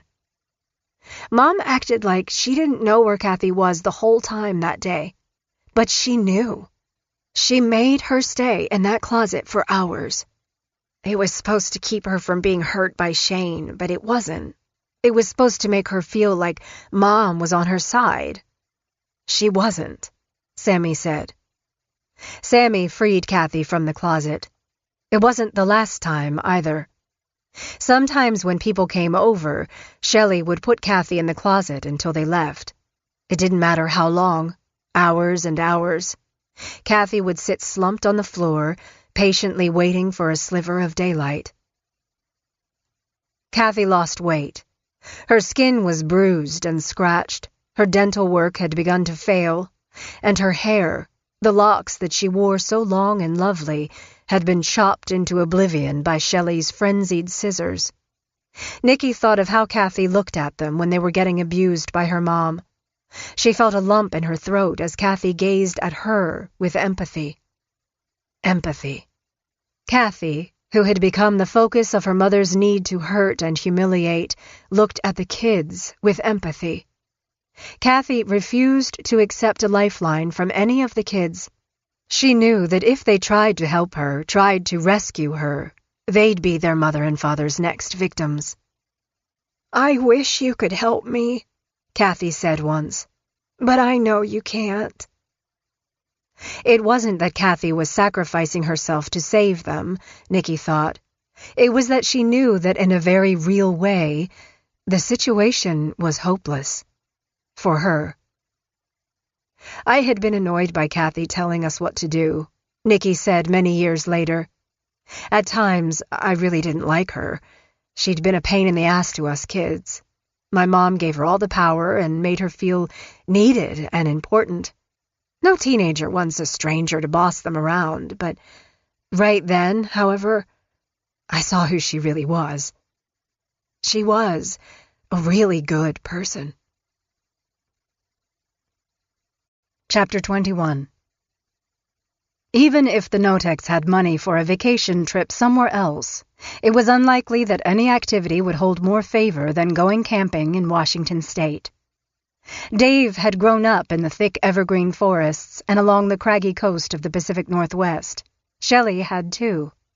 The forests around Pacific County and nearby Grays Harbor County were dark green, drippy, and swathed in shades of gray. Muted colors, to be sure, but beautifully so. They loaded up the car with camping chairs, coolers, and the tent, and piled in for the drive up to their camping spot in Westport. There was no room in the Notex maroon Toyota with Dave, Shelley, Shane, and the girls, so Kathy rode in the trunk. Even if there had been space, Kathy still would have ridden in the trunk, because that's where Shelley and Dave made her ride. Oddly, she didn't fight it. "I don't remember a struggle," Sammy said later. "I don't remember complaining. It was my mom saying, 'We're going camping, Kathy. Now get in the trunk.'" Within a year of moving in, Kathy occupied a strange, servile space in the family. She was included in family outings like camping, but not fully so. She lingered off to the side of the action as the kids roasted marshmallows or hot dogs. She didn't sit with Shelley or Dave when they had their coffee in the morning or a beer at the end of the day. She brought out the supplies. She set up the tent. It was like, "Kathy, get this," or "Kathy, do that," and things like that. She was there to do things for my mom, but not really to be part of the trip. She did whatever she was told to do, Sammy recounted. Here's the thing. At the time, it didn't seem strange. We were kids. We just thought that's the way it was. Instead of sleeping with the others in the tent the first night, Kathy slept under the car. The next night, Shelley had another plan for Kathy's sleeping arrangement. "It will be fun to sleep in the trunk, Kathy," Nikki recalled her mother saying, helping her friend get inside and then partially closing the trunk lid. "I remember my mom laughing about that," Nikki remembered. The next morning, Kathy got up and fell out of the trunk. Really hard on the ground. Shelley was undeniably lazy. No one but Kathy would say otherwise. She'd let dishes stack up around wherever she was lying. Sometimes food would crust so much that plates would stick together. Laundry was another chore that piled up to Everest proportions until no one had anything clean to wear. One time, Shelley told the girls that she had something to do that day, and they needed to all go to the laundromat. "Take Kathy," she said. "We can't leave her alone today." The girls loaded plastic garbage bags of dirty clothes into the car, and Kathy got into the trunk. She was weaker by then, and Sammy, for one, had a singular understanding that Kathy was not going to get better. She was clearly going downhill, though Shelley kept insisting that Kathy was getting better. After they got to the laundromat and filled a half-dozen washers, Sammy made trips to the car to check on Kathy. She spoke to her through the trunk because Shelley had warned the girls not to let Kathy out for any reason. "How are you doing in there?" Sammy asked. "I'm fine," Kathy said. "How's the laundry going?" "We're doing great, Kathy." "What's the weather like out there?" "Nice," Sammy said. "Real nice." Sammy went back inside feeling sick, and returned a little while later to check on Kathy. "Dryers are going now," she said. "Won't be long now." "No problem," Kathy answered, her voice muffled under the lid of the trunk. "Talk to you soon." The conversations were just like that, casual, non-confrontational. Kathy wasn't pounding her fists and fighting to get out. She didn't try to kick out a tail light. She didn't complain that it was dark inside, or that she was hot or uncomfortable. She was compliant, calm, waiting until they got home so she could get out and do more to help Shelley. And even as Kathy put up with riding in the trunk, working around the house naked and ingesting whatever pills she was handed, Shelley still found ways to ratchet up the abuse, simply because she could. One time the girls watched in horror as Kathy sat outside on the porch with a bowl over her head, while Shelley wielded barber's scissors, snipping off the long, wavy hair that Kathy, a stylist, had used as her calling card. Tears rolled down her cheeks, silently. Her hair was a loose nest on the porch. "Girls!" Shelley called after butchering Kathy's hair. "Look at Kathy's new haircut! Isn't it the cutest little bob?" It was hard to look at it without betraying a true opinion.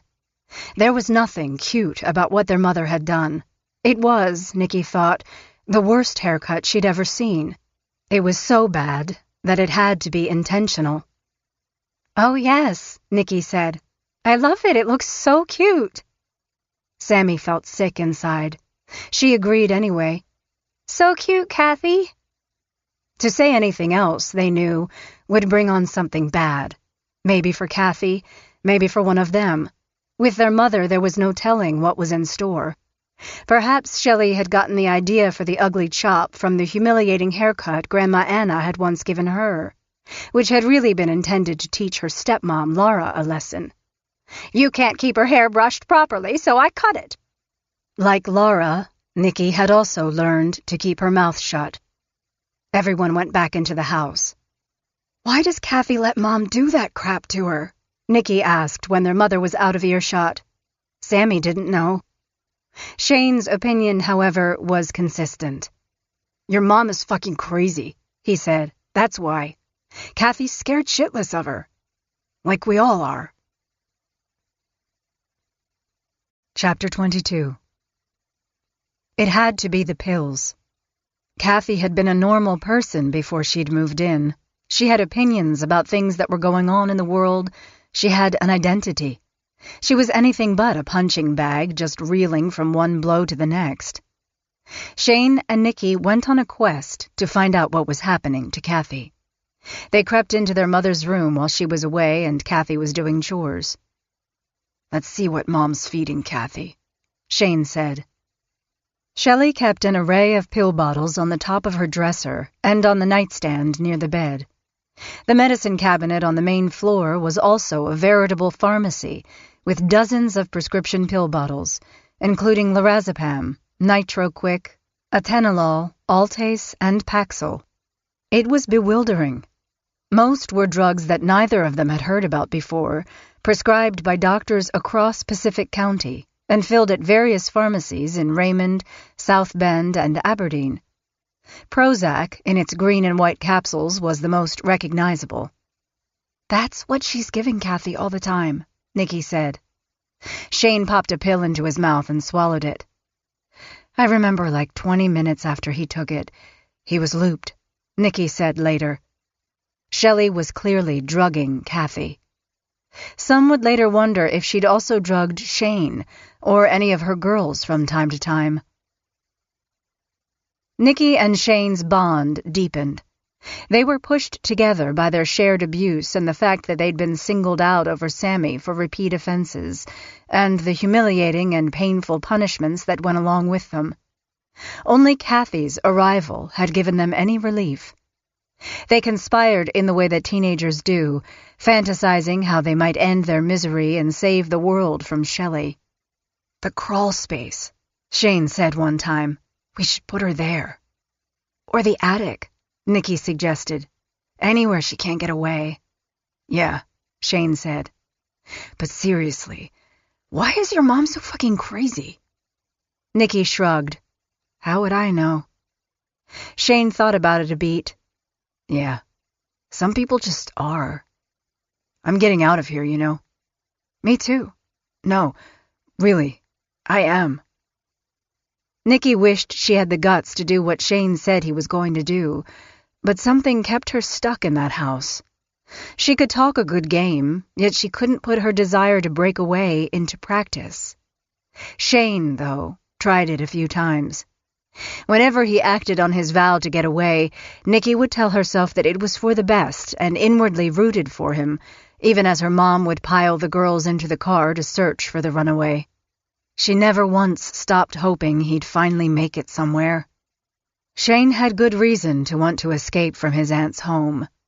Shelley seemed to always come up with new ways to hurt him.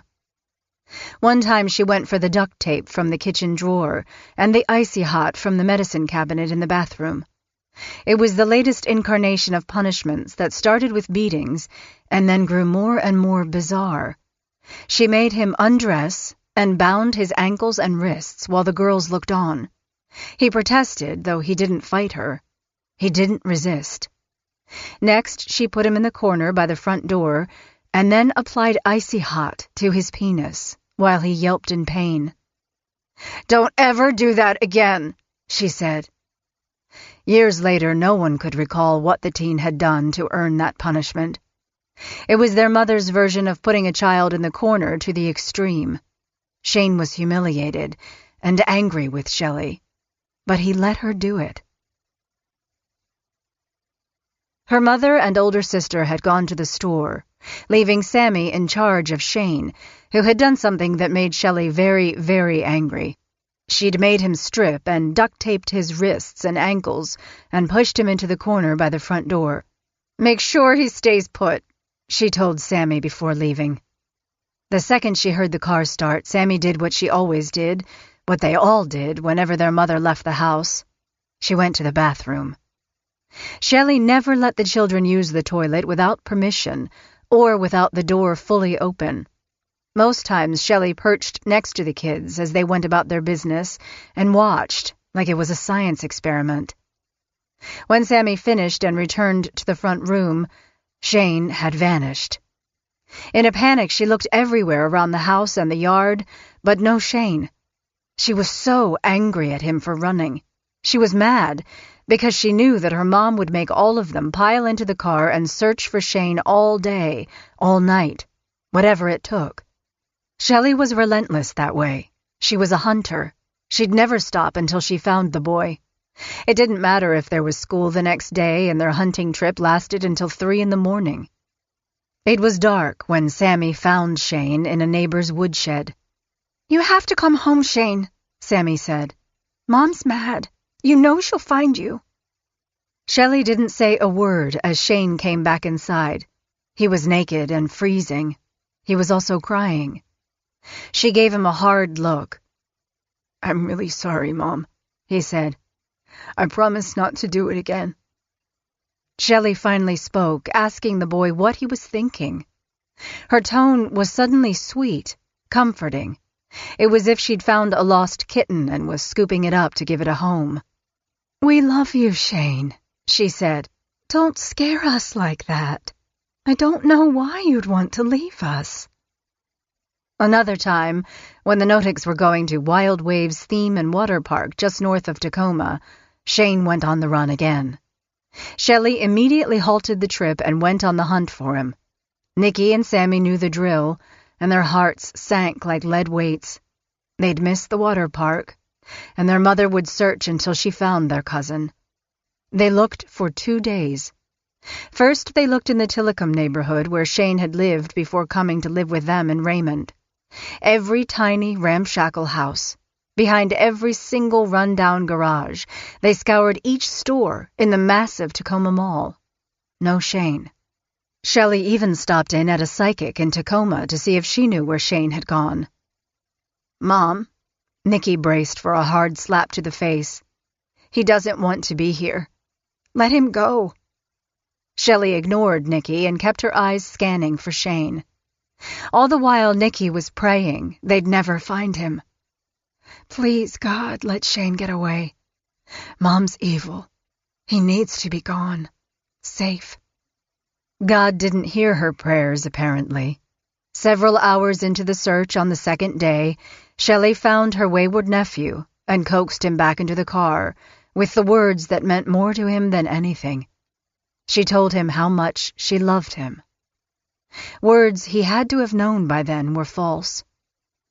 "You really scared us, Shane," Shelley said, her voice soothing and her demeanor mimicking concern. "Don't you ever do that. You'll worry me to death. The girls, too. We love you." Chapter 23.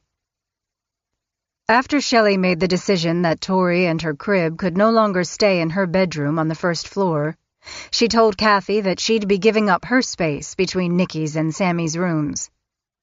"I have a cozy little room for you downstairs." By then, most of Kathy's personal items, like the bedroom furniture and clothing she'd brought when she'd moved in, had disappeared. Kathy didn't complain.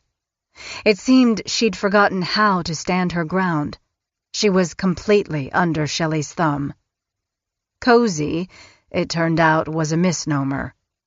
Off to the right of the staircase was Kathy's new room, the oil furnace room. On the other side of the drafty basement from where Shane slept.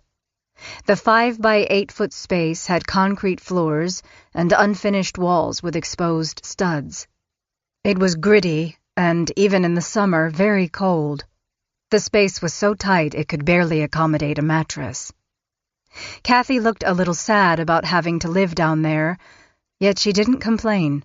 She just accepted it because Shelley told her that it was better for Tori. "You'll love it down there, Kathy." Sammy, for one, didn't love it. She felt sick about Kathy being forced to stay downstairs in that awful place. Not long after Kathy moved into the furnace room, Sammy found the boxes of Kathy's things that her mother had said she'd given away because Kathy had done something that displeased her. Sammy brought a few posters downstairs and put them up. Kathy started to panic when she realized what Sammy was doing. "Don't do that," Kathy said. "It's okay." "No," she insisted. "Please don't." Sammy went about what she was doing.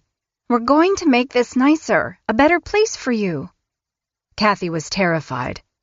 "Sammy, please," she begged. "Don't." Sammy couldn't comprehend the fear. She knew her mom might not like it, but this was Kathy's room and it smelled bad and looked terrible. She wanted to make it nicer, not great, just better. Kathy knew Shelley better than her own daughter did. When Shelley saw what Sammy had done, she screamed at Kathy and stripped the room of the posters. When she found Sammy, she told her that she was a terrible child and needed to mind her own business. "Don't ever do that again," she said.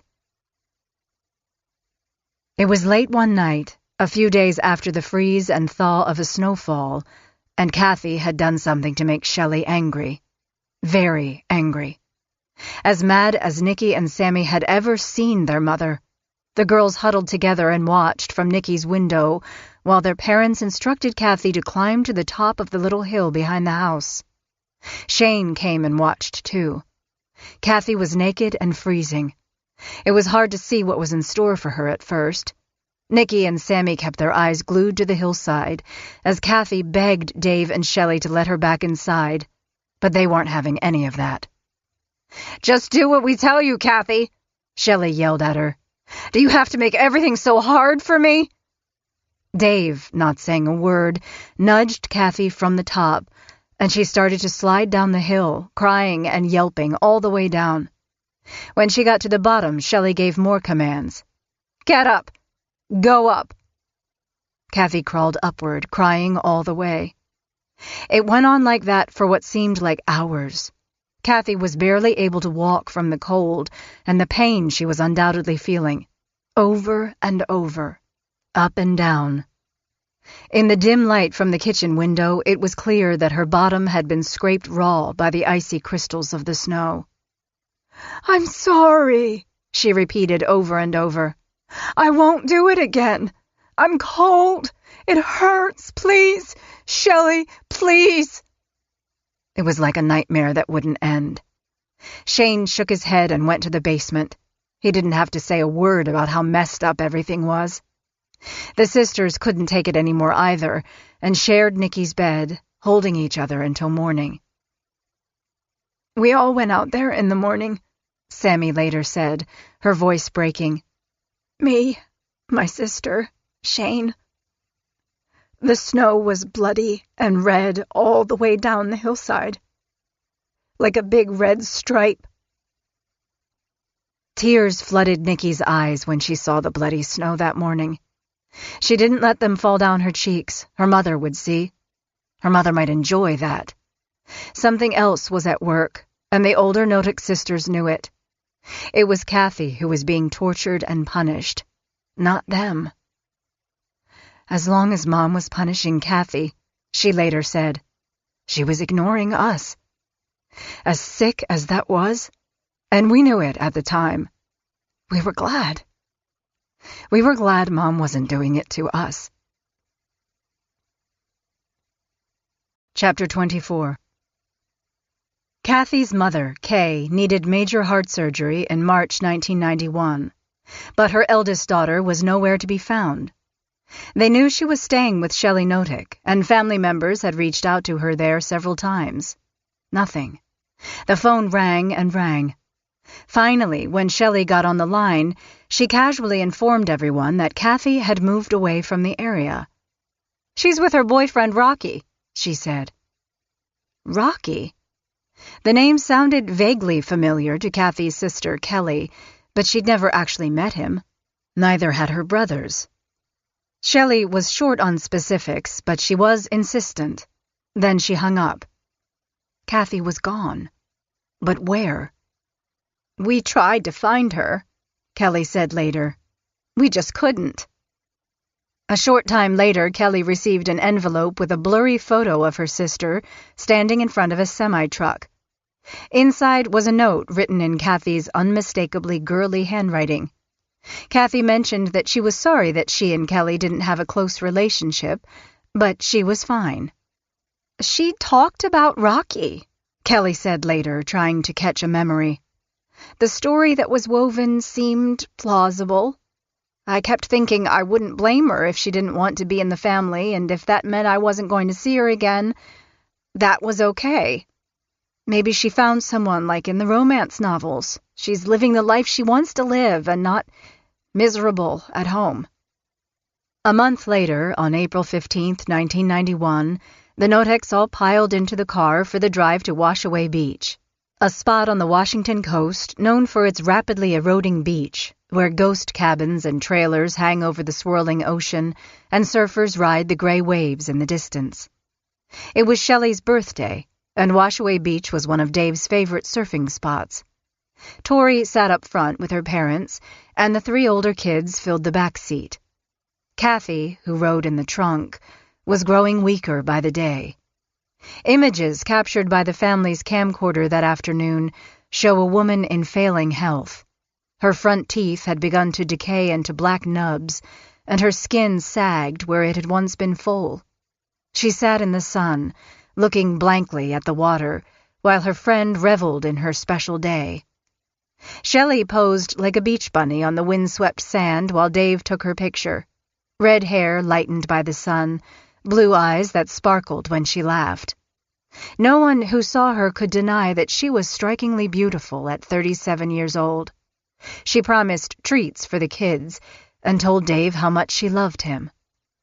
No one could see what was going on behind that pretty face and the sweet words, or how long she'd wear that mask. Chapter 25. Sammy Notek didn't know what her parents were thinking when they decided to buy the shingle-sided white farmhouse on Monaghan Landing Road in Raymond in the summer of 1992.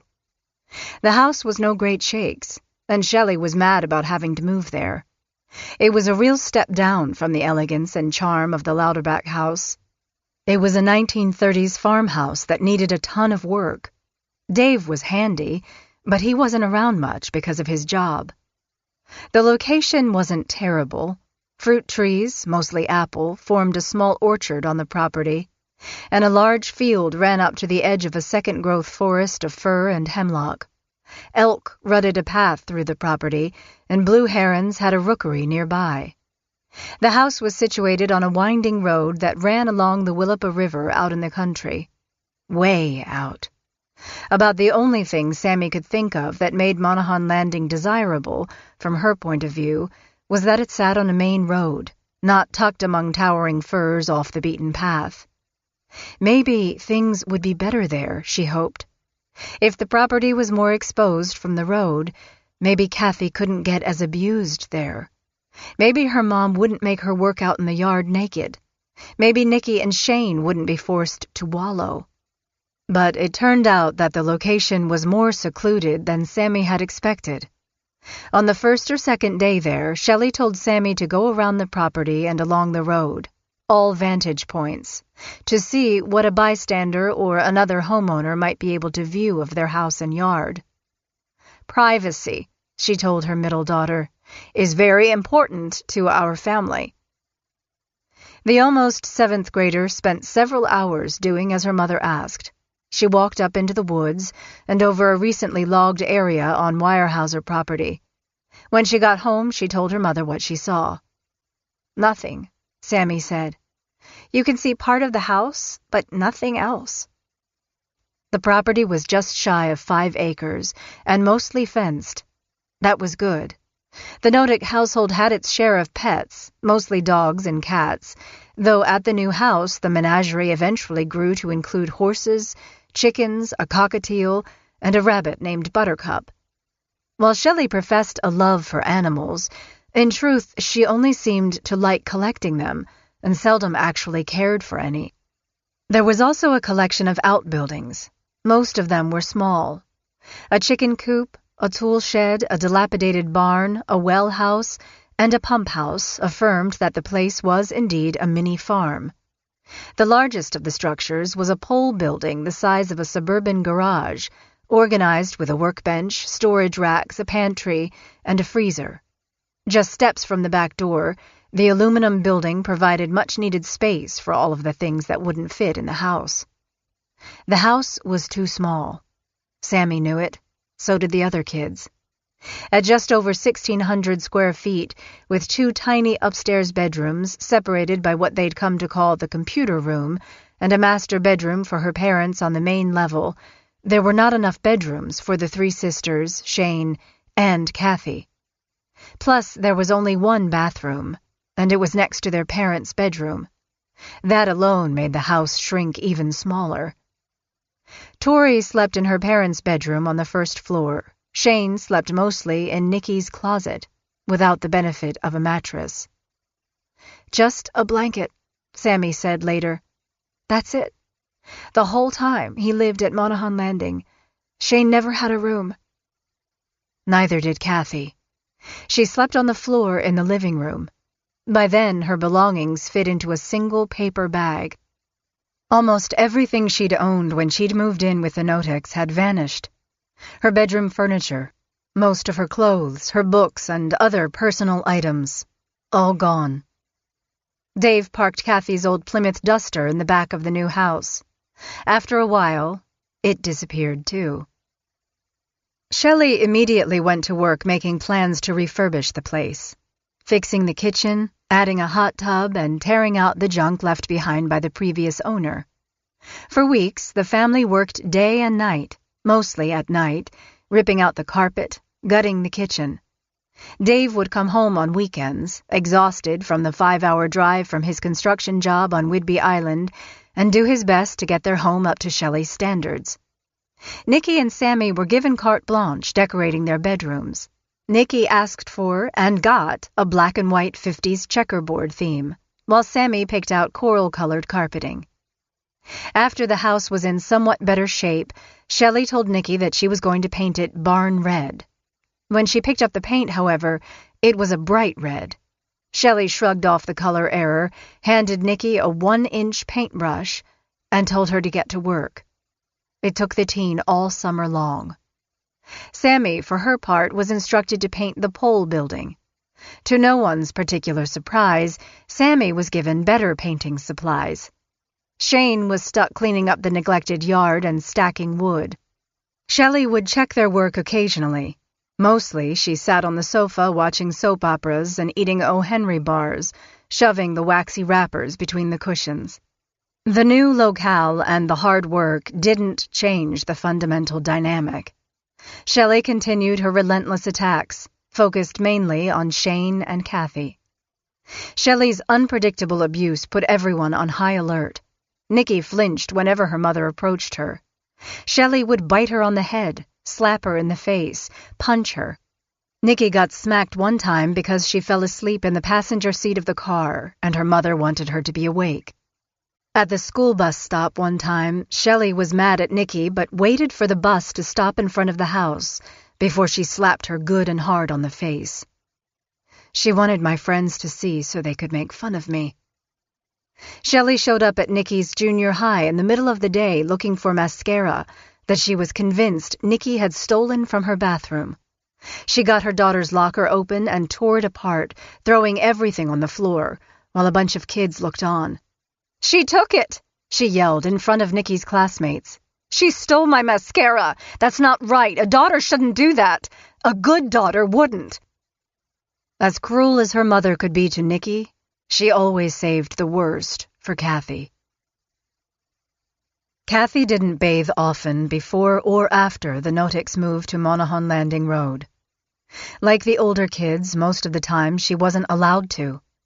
At first, the baths were much like the ones she'd been given at the Louderback house. The hose was turned on her while she stood naked outside on the grass behind the house. It didn't matter what time of year or how cold the weather was. Soap was dispensed with. Instead, Shelley poured bleach on Kathy. "You're a filthy pig, and this will clean you up." Kathy screamed as the caustic liquid splashed into open sores that mottled her skin from head to toe.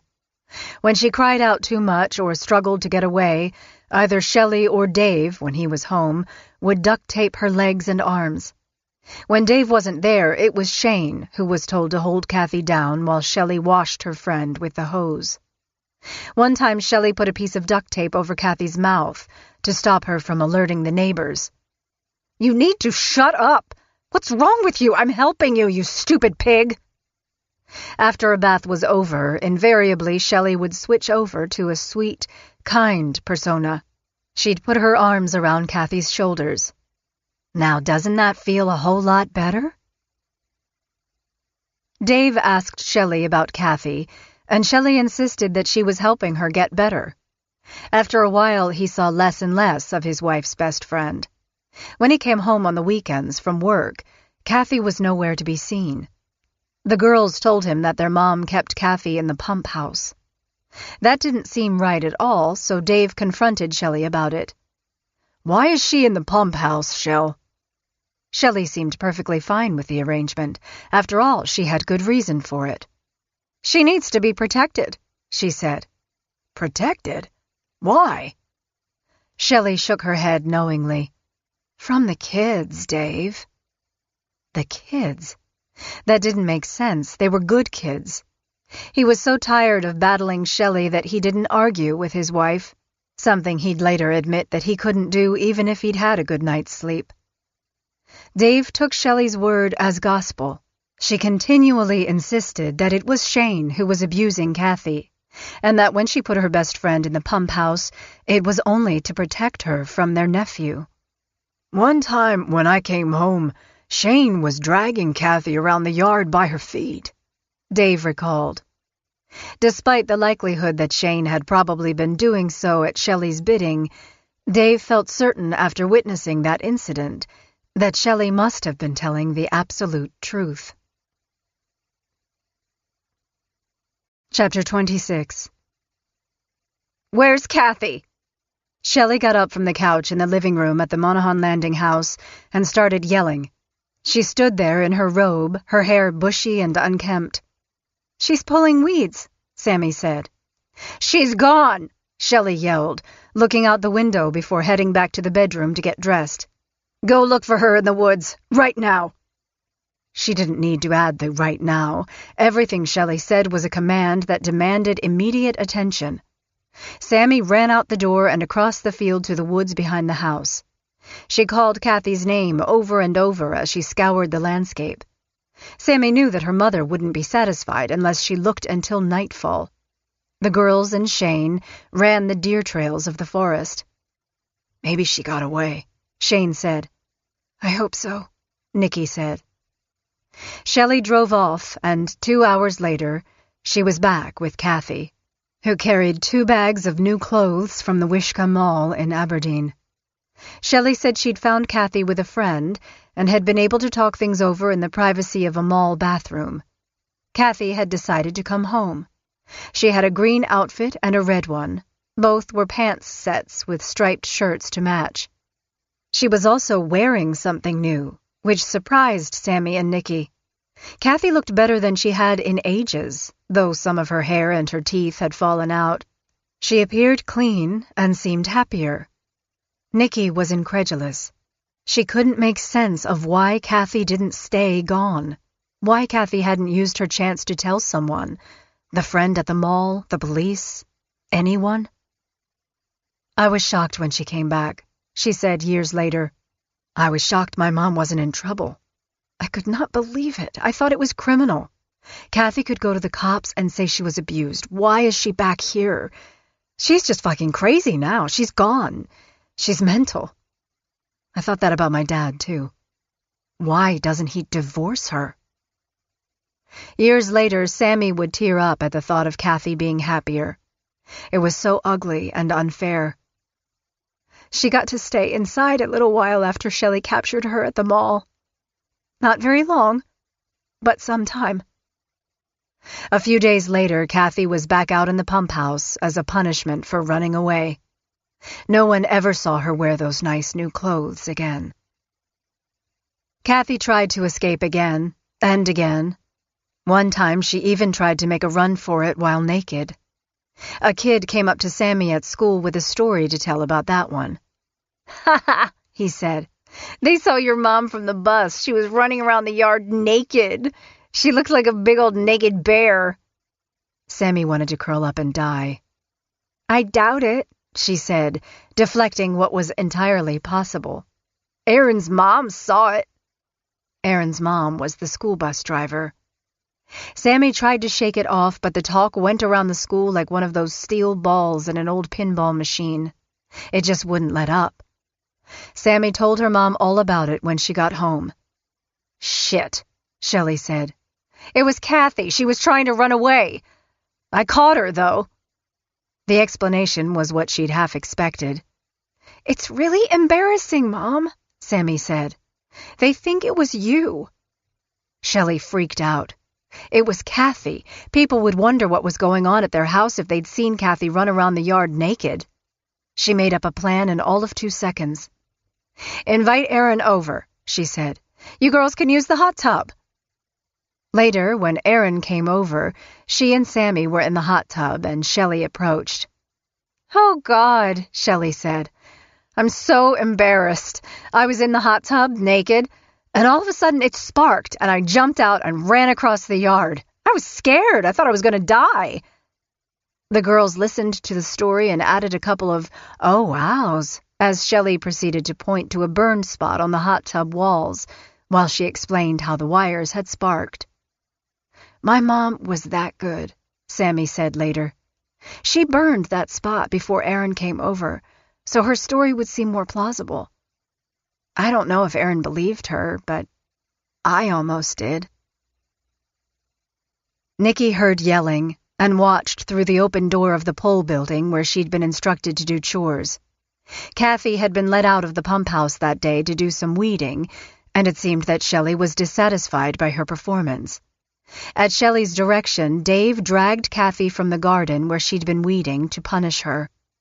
When Nikki looked over at Kathy, she was naked and crying and lying on a slab of concrete. "Kick her, Dave," Shelley commanded. Dave didn't say a word. He almost never did.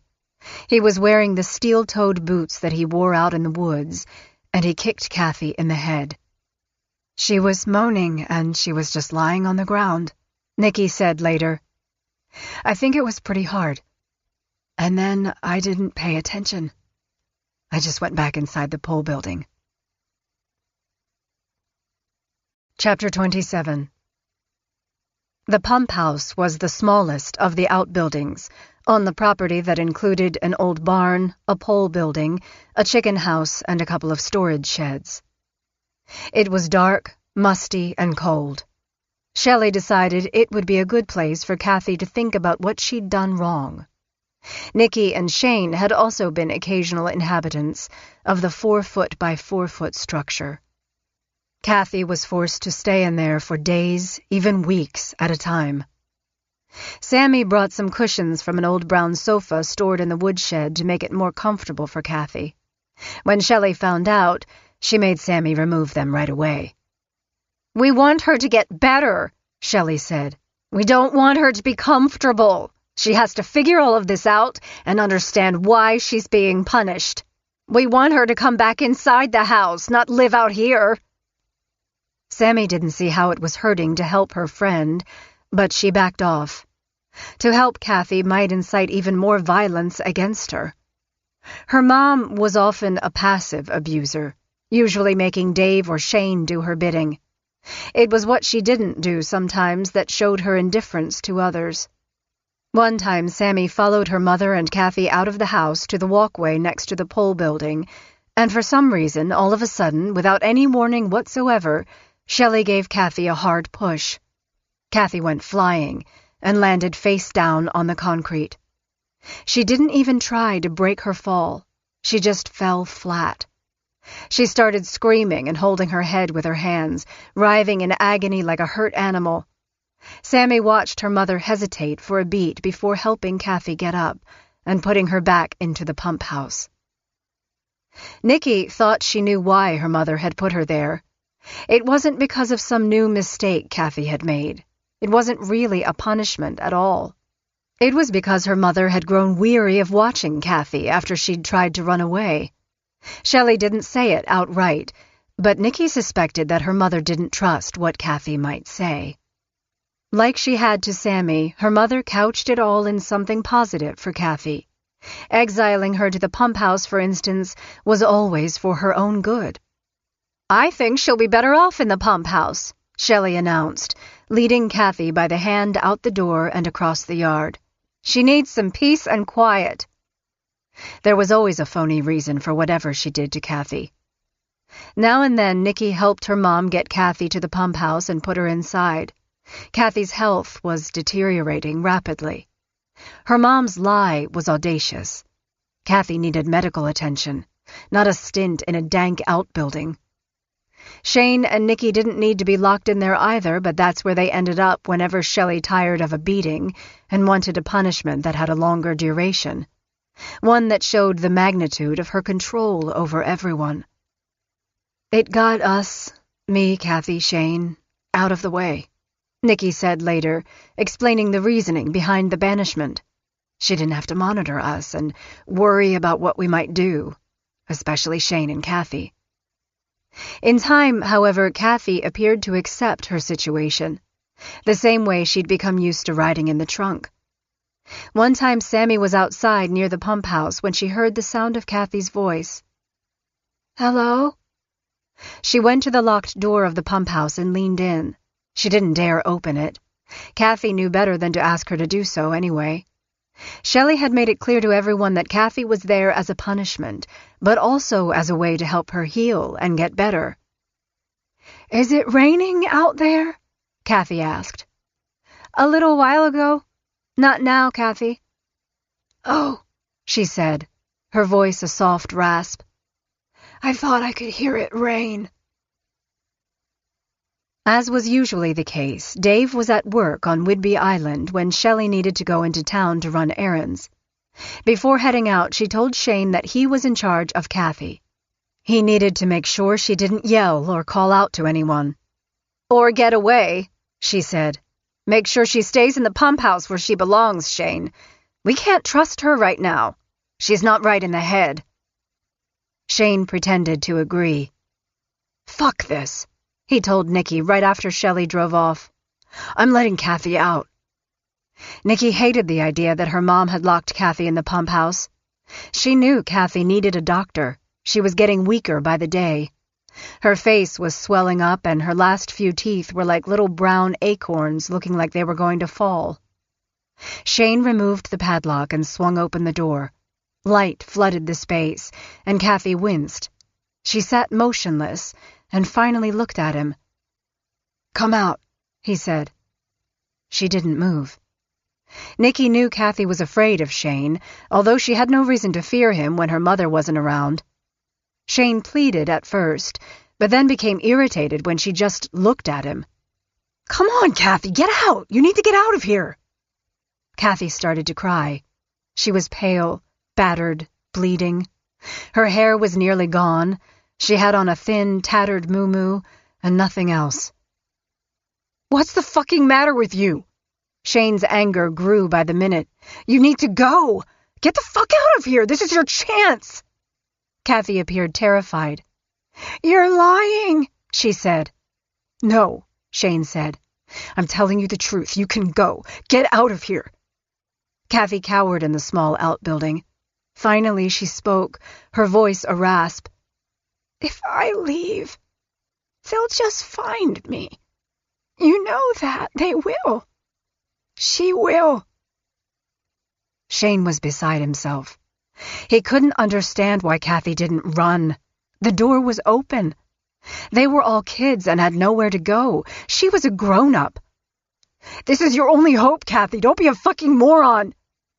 Kathy begged for him to let her be. Shane slammed the door, leaving Kathy back in the dark. "She's going to die if she doesn't get out," he said, turning to Nikki. "I know." Later, the two of them sat upstairs in Nikki's room for the longest time. Both had the sinking feeling that what was happening to Kathy was beyond hopeless. When Shane had unlocked the door to let her run free, it was probably her last chance. Kathy just didn't have any fight left. She'd simply given up. Part 4. Husband. Dave. Chapter 28. Shelley repeatedly reminded Dave that he was a lousy husband. "The worst ever," she said, whittling away at his self-esteem. She should never have married him. She could have had her pick of any man. He had been a terrible mistake. Dave only agreed. He knew in his heart that Shelley was right, about everything. A good husband would be home all the time, helping with the house, taking care of the kids, reminding his wife that he was more than a paycheck. He was working 16-hour days and driving from Whidbey Island to get home for the weekends, during which he couldn't really do anything that needed to get done. The construction job was manual labor, and he was bone-tired. All day long he guzzled thermos after thermos of coffee and popped no-dose and Vivarin to stay awake. "I was running a cat, getting off, getting on, going up and down the hills to get the work done. It was physical, he recounted years later. I was fighting to stay awake. It got so bad at work that I'd take those ammonia inhalants from the medicine kit. I'd crack those just to stay awake in the cat." More times than he could count, Dave would find that he couldn't make the drive home from Whidbey. He wondered how he never crossed the center line and killed someone. There were times when he was driving so slowly on the highway that everyone would pass him, but he couldn't figure out why. Sometimes he'd even hear something in his head he started to call the screaming meanies. Whenever the meanies hit him, he'd pull over to the side of the road and nap to try to get himself together. Sometimes he'd manage to fight through the episode and get within striking distance of Raymond. Or if he made it a little closer, he'd park Old Blue, his truck, at Butte Creek, a picnic area about 3 miles north of home off Highway 101. Those were the times he was too tired to press the pedal any longer, too beat, and truly too weak to do battle with Shelley. He needed a minute to rest, to collect himself, to shake off the meanies. That didn't stop his wife, however. One time a sharp rap against the window of his truck awakened him. It was Nicky. "We know where you are, Dad," she said, before returning to the new Jeep Shelley had purchased for herself. Shelley hadn't bothered to get out of her vehicle or even hurl a word in Dave's direction. She'd let her eldest shame him and remind him at the same time that no matter where he went, wherever he hid, she'd be able to track him down. Shelley was like that. She was as relentless as a bloodhound. She had that stamina and the innate ability to find anyone, at any time. If Dave thought that he could grab a little respite from what was waiting at home and do so in peace, he was obviously wrong. Laura Watson thought her son-in-law had a serious drinking problem, but it paled next to his Shelley problem. Drinking he could quit. Shelley, it turned out, not so easily. Laura was sure that, like Randy and Danny before him, Dave would eventually leave. While Dave would later concede that he didn't have it in him to simply leave Shelley, he always hoped that one day he'd come home and Shelley would be gone. "Just be gone. Moved back to Vancouver or something," he recalled. "I don't know what I was hoping for, but she just kept hanging around." As Laura weighed things from a distance, she saw the precedent that Grandma Anna had set by making her husband sleep in the shed. Shelley's first husband, Randy, had taken to sleeping in his car after rows with his wife, and now the same thing was happening to Dave. "He didn't want to come home," Laura said, "or she wouldn't let him. He was working day and night, and then sleeping in his truck. Shelley got the big car. He got that truck, right? He was sleeping there, or sneaking into the office after the people he worked for left for the night. Sleeping in the office, on the floor." Dave would later fasten the blame for what happened at the Little Red House on Monaghan Landing on the fact that he'd quit his job at Weyerhaeuser.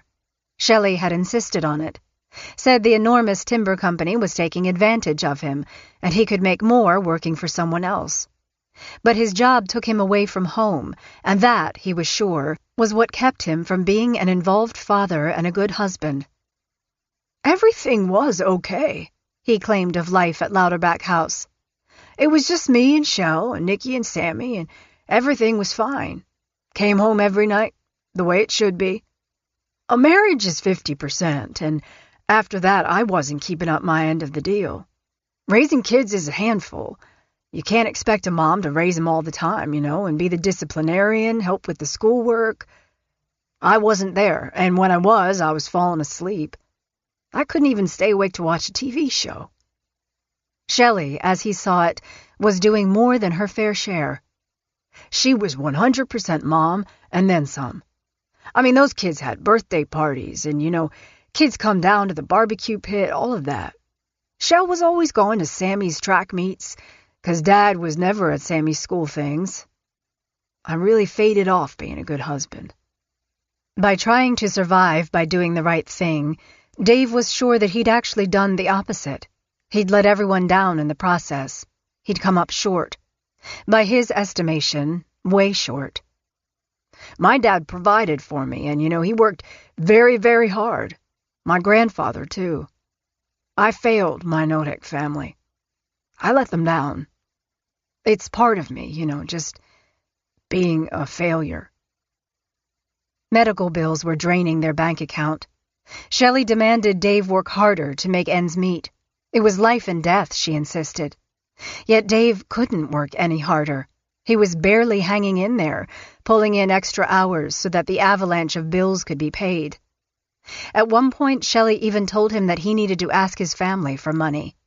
Dave called his sister, whom the Notex considered well off, to tell her they were short on funds.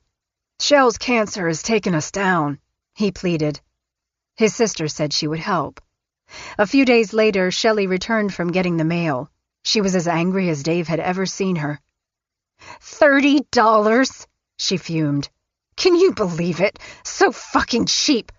I have cancer, and that's all they can do to help us?" Dave had hated to call for money. He hated even more that his wife was complaining about the gift. "They are helping us, Shell," he said. "Not enough." It was the best he could do.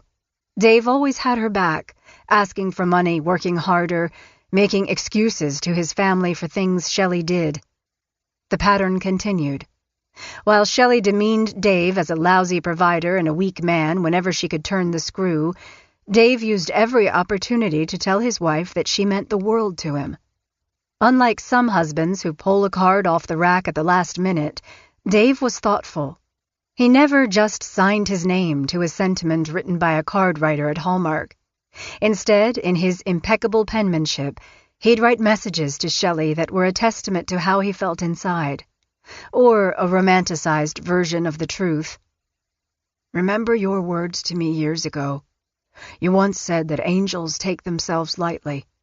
I'm married to an angel. Your eyes are the kindest eyes that I have ever seen. Your soul casts shadows of kind, loving warmth wherever you are. You love and care about everything from your children, other people, animals, plants. You are truly genuine in heart and soul." Whether he truly believed his own words was beside the point. His message was a wish and hope. It was what Dave needed to believe on the long drives to and from Raymond. Chapter 29. Shelley wasn't a doctor, though she liked to play one, or so it seemed to her family. Sammy remembered times as a young girl when she'd wake up and her mom would be waving a broken glass ampule in front of her face. She'd cough and nearly heave from whatever she was breathing into her lungs. She'd seen her do the same thing to Kathy. "Kathy would pass out from the abuse, and my mom would bring her back," Sammy said, "so she could do it all over again." One time at Monaghan Landing, Sammy had a headache. Her mom told her they were out of Excedrin and that she had something else for her. The pills were funny-looking, unfamiliar, but she took them anyway. The next thing she knew, she was out on the porch on all fours, unable to lift up her head. Shane tried to help her. It was no use. "Your mom gave you muscle relaxers." "Fucked up shit. She did that to me, too," he said. And despite her formidable drug supply in the house, Shelley was on the hunt for something she didn't have at that time. She photocopied information extolling the benefits of the tranquilizer Haldol, a drug she was interested in procuring. For some reason. For someone. Shelley's cancer treatments dragged on so long that Laura couldn't take it anymore. The way she saw it, Shelley was putting her girls through a nightmare, letting them believe that their mother was going to die at any time. Her husband should call her on it, she thought, but Dave was too gullible, too nice. Laura took it upon herself to confront Shelley. Laura called her daughter Carol, Shelley's half-sister, and told her they were going to Raymond to take care of the cancer business once and for all. They weren't going to give Shelley a heads-up either. Every time in the past that they had come for a prearranged visit, Shelley would make sure no one was at home at the appointed time. Mother and daughter drove Laura's 1992 black Chevy Blazer to Shelley's house to find out what was really going on. When Shelley opened the front door, Laura could have laughed out loud if the sight wasn't so horrifically twisted. Shelley looked like a kabuki doll, a very unwell one at that. She was wearing white makeup, and she'd shaved off all her eyebrows, Laura remembered. Her face. Wow, I can see it right now, honest to God. Unbelievable. Shelley didn't look happy to see her stepmother or sister on her doorstep. After a moment of silence, she let them inside. "I'm so glad you came," she said. Laura had seen Shelley lie plenty of times, so she fibbed right back. We want to talk to you about what you're going through so we can do a better job of supporting you," she said. Shelley lowered herself into a chair. "Oh, thank you." Laura was on a mission. "We need the name of your doctors and the clinic," she said. "This has been going on too long. We'll need to go over all your bills, too." Shelley didn't really respond. There probably wasn't a lot she actually could say. Laura asked, "How sick are you after treatment?" Shelley looked right at her. "Really sick." At one point, Shelley got up and went to the bathroom. Laura and Carol exchanged looks, but didn't say a word. The girls were there by then, sitting quietly and supporting their mother. There wasn't any sign of Kathy Loreno. A few minutes later, Shelley emerged with a fistful of red hair. "Oh, Mom," she said, dropping the clump of hair to the floor. My hair is just falling out." "Oh, my God," Laura said. She picked up the fallen hair while everyone looked on. She studied the hair, and then confronted Shelley once more. "I've never known someone taking cancer treatment to lose their hair from the middle," Laura finally said. "Usually they lose it from the scalp. Yours is breaking off." Laura went into the bathroom to investigate what had just happened. "There's a wastebasket in there with some crumpled tissue on the top," she recalled, holding on to the vivid memory even years later. "I dug through the basket, and there's long hair and scissors. And there is still hair in the scissors, red hair. I walked out with the scissors. Shelley was sitting with her back to me. Carol was on the couch, and she about died. The girls didn't say a word." And still Shelley refused to tell the truth. Back in the car for the trip home, Laura turned to her daughter. "Oh, my God, that girl is sick," she said. She didn't mean cancer. Carol, still in shock, agreed. Neither knew, of course, just how sick. A spate of early morning phone calls began around that time. Startled out of bed, Laura would pick up at 2 or 3 to find someone screaming in her ear. Sometimes the calls would be hang-ups, over and over. She never doubted for a second that Shelley was behind the calls. If not her, she'd put someone up to it. Her half-sister Carol received similar calls, too. Carol was doing some print modeling for Nordstrom at the time and had mentioned it to Shelley, who seemed interested. Strangely, Carol's modeling agency had notified her to say that they'd been left an anonymous tip one night that she was a thief and that no one should hire her. That was on brand for Shelley. Most of her ire was fired off late at night while the world dozed. She was always like that, Laura recalled. She was nocturnal. She could never sleep, even when she was younger. In the mornings, she'd have big circles under her eyes. We couldn't get her out of bed. And if she had to go somewhere, it was a fight every single day. It was a knock-down, drag-out fight no matter what it was. Shelley was livid. She'd found out that there was a spaghetti dinner to raise money for one of Nikki's high school classmates' parents who had cancer. "Why didn't you do that for me?" Shelley asked. "You don't love me at all." "You don't have cancer, Mom," Nikki thought. "I'm sorry, Mom," she said instead. Shelley shook her head in bitter disgust. "I don't know why I bother with you at all, Nikki. All you do is disappoint me. What a fucking disappointment you are." Chapter 30. At almost 16, Shane Watson was exhausted. He went to school, worked in the yard until dark, and slept in his cousin Nikki's closet. He was physically and mentally exhausted. None of what was happening around him, the things Shelley and Dave forced on them, was right or normal. He hated it. He wanted out. Ultimately, however, Shane knew he was just as trapped as Kathy was. It would have been ironic if it weren't so horrific. The Notics had been his backup plan, his great hope. They were the ones who had rescued him from a life on the streets. But for what? The way Shane saw it, Shelley was beyond a piece of work, but Dave was no better.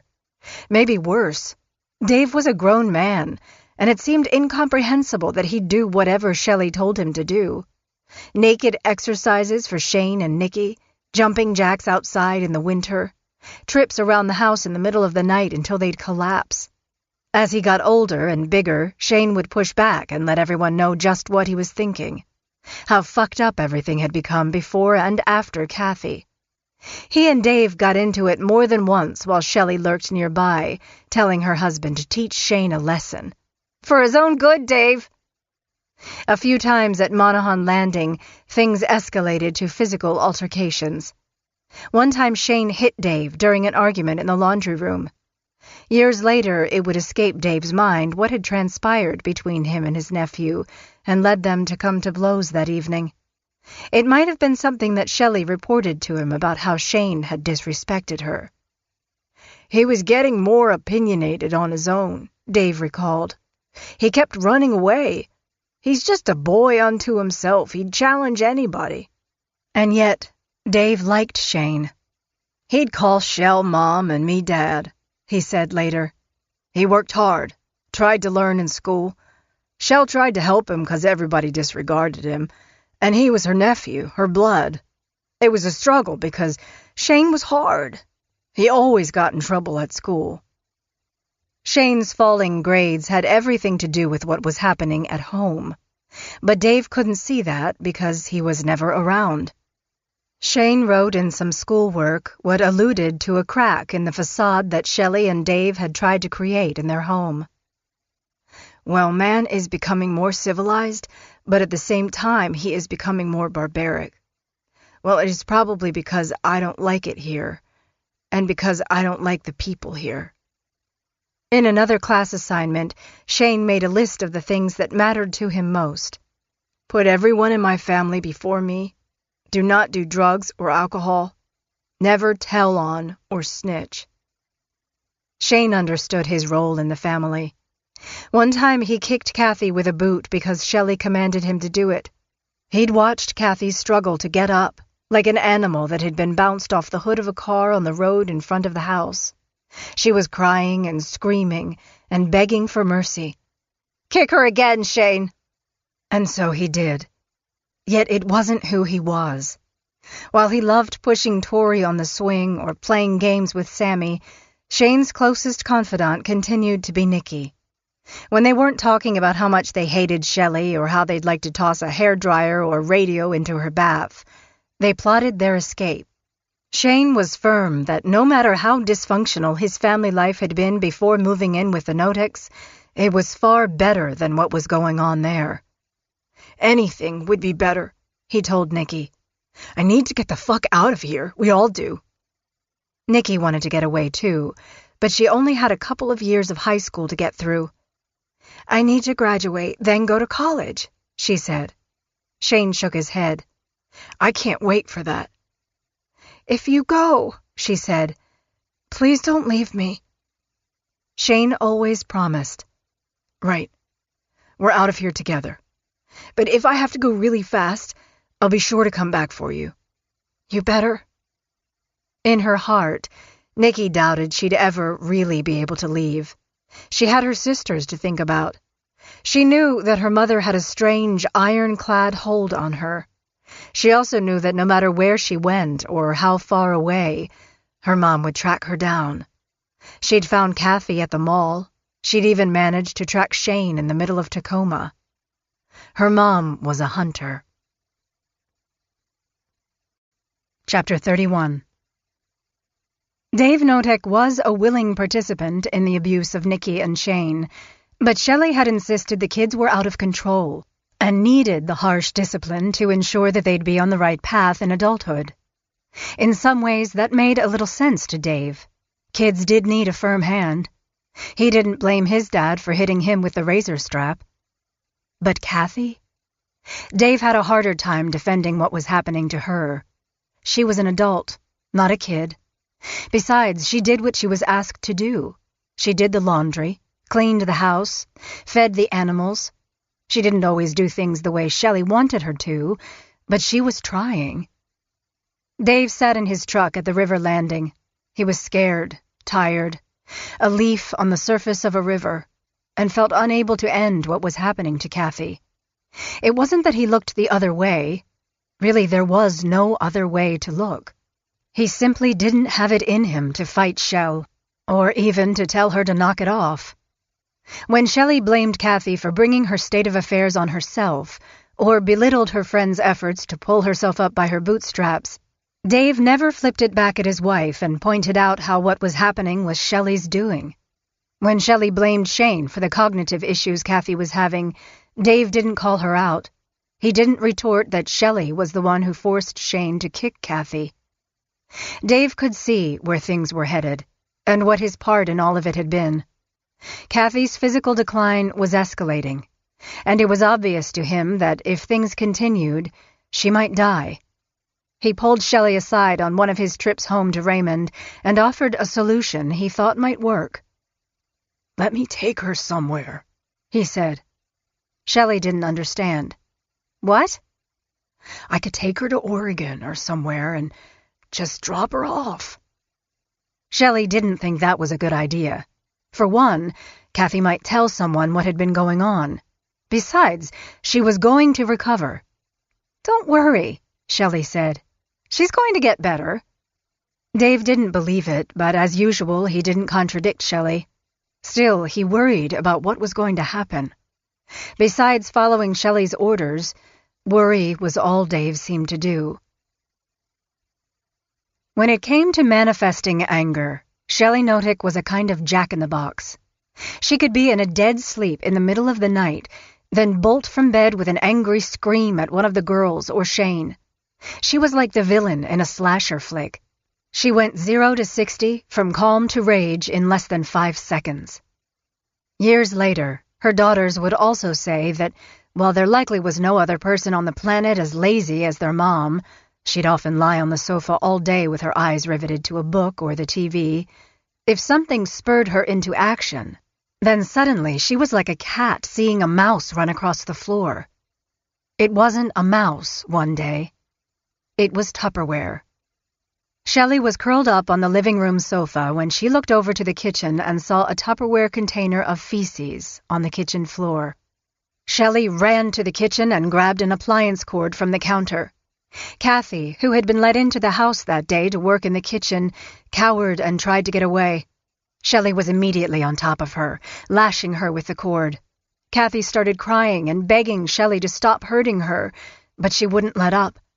Shelley was Cujo, Freddy Krueger, the freaky clown Pennywise from It. "God damn you, Kathy!" Kathy was the girl in the shower, the woman trapped in the car. She was the victim that begs for one more chance before her attacker finishes her off. "I'll never do it again," Kathy said. Shelley kept at it and started to pull Kathy's hair and drag her about the kitchen. Kathy had lost considerable weight, yet she was still a large woman. Shelley moved her about like a rag doll. Rage gave her superhuman strength. Shane and the girls had seen that before. Adrenaline. "I don't ever want to see anything like that in my kitchen, ever! Ever! Do you understand? You are filthy, Kathy. That's what you are." The fact that Shelley had revoked Kathy's bathroom privileges made no difference. That Shelley had to give her permission to urinate or defecate was beside the point.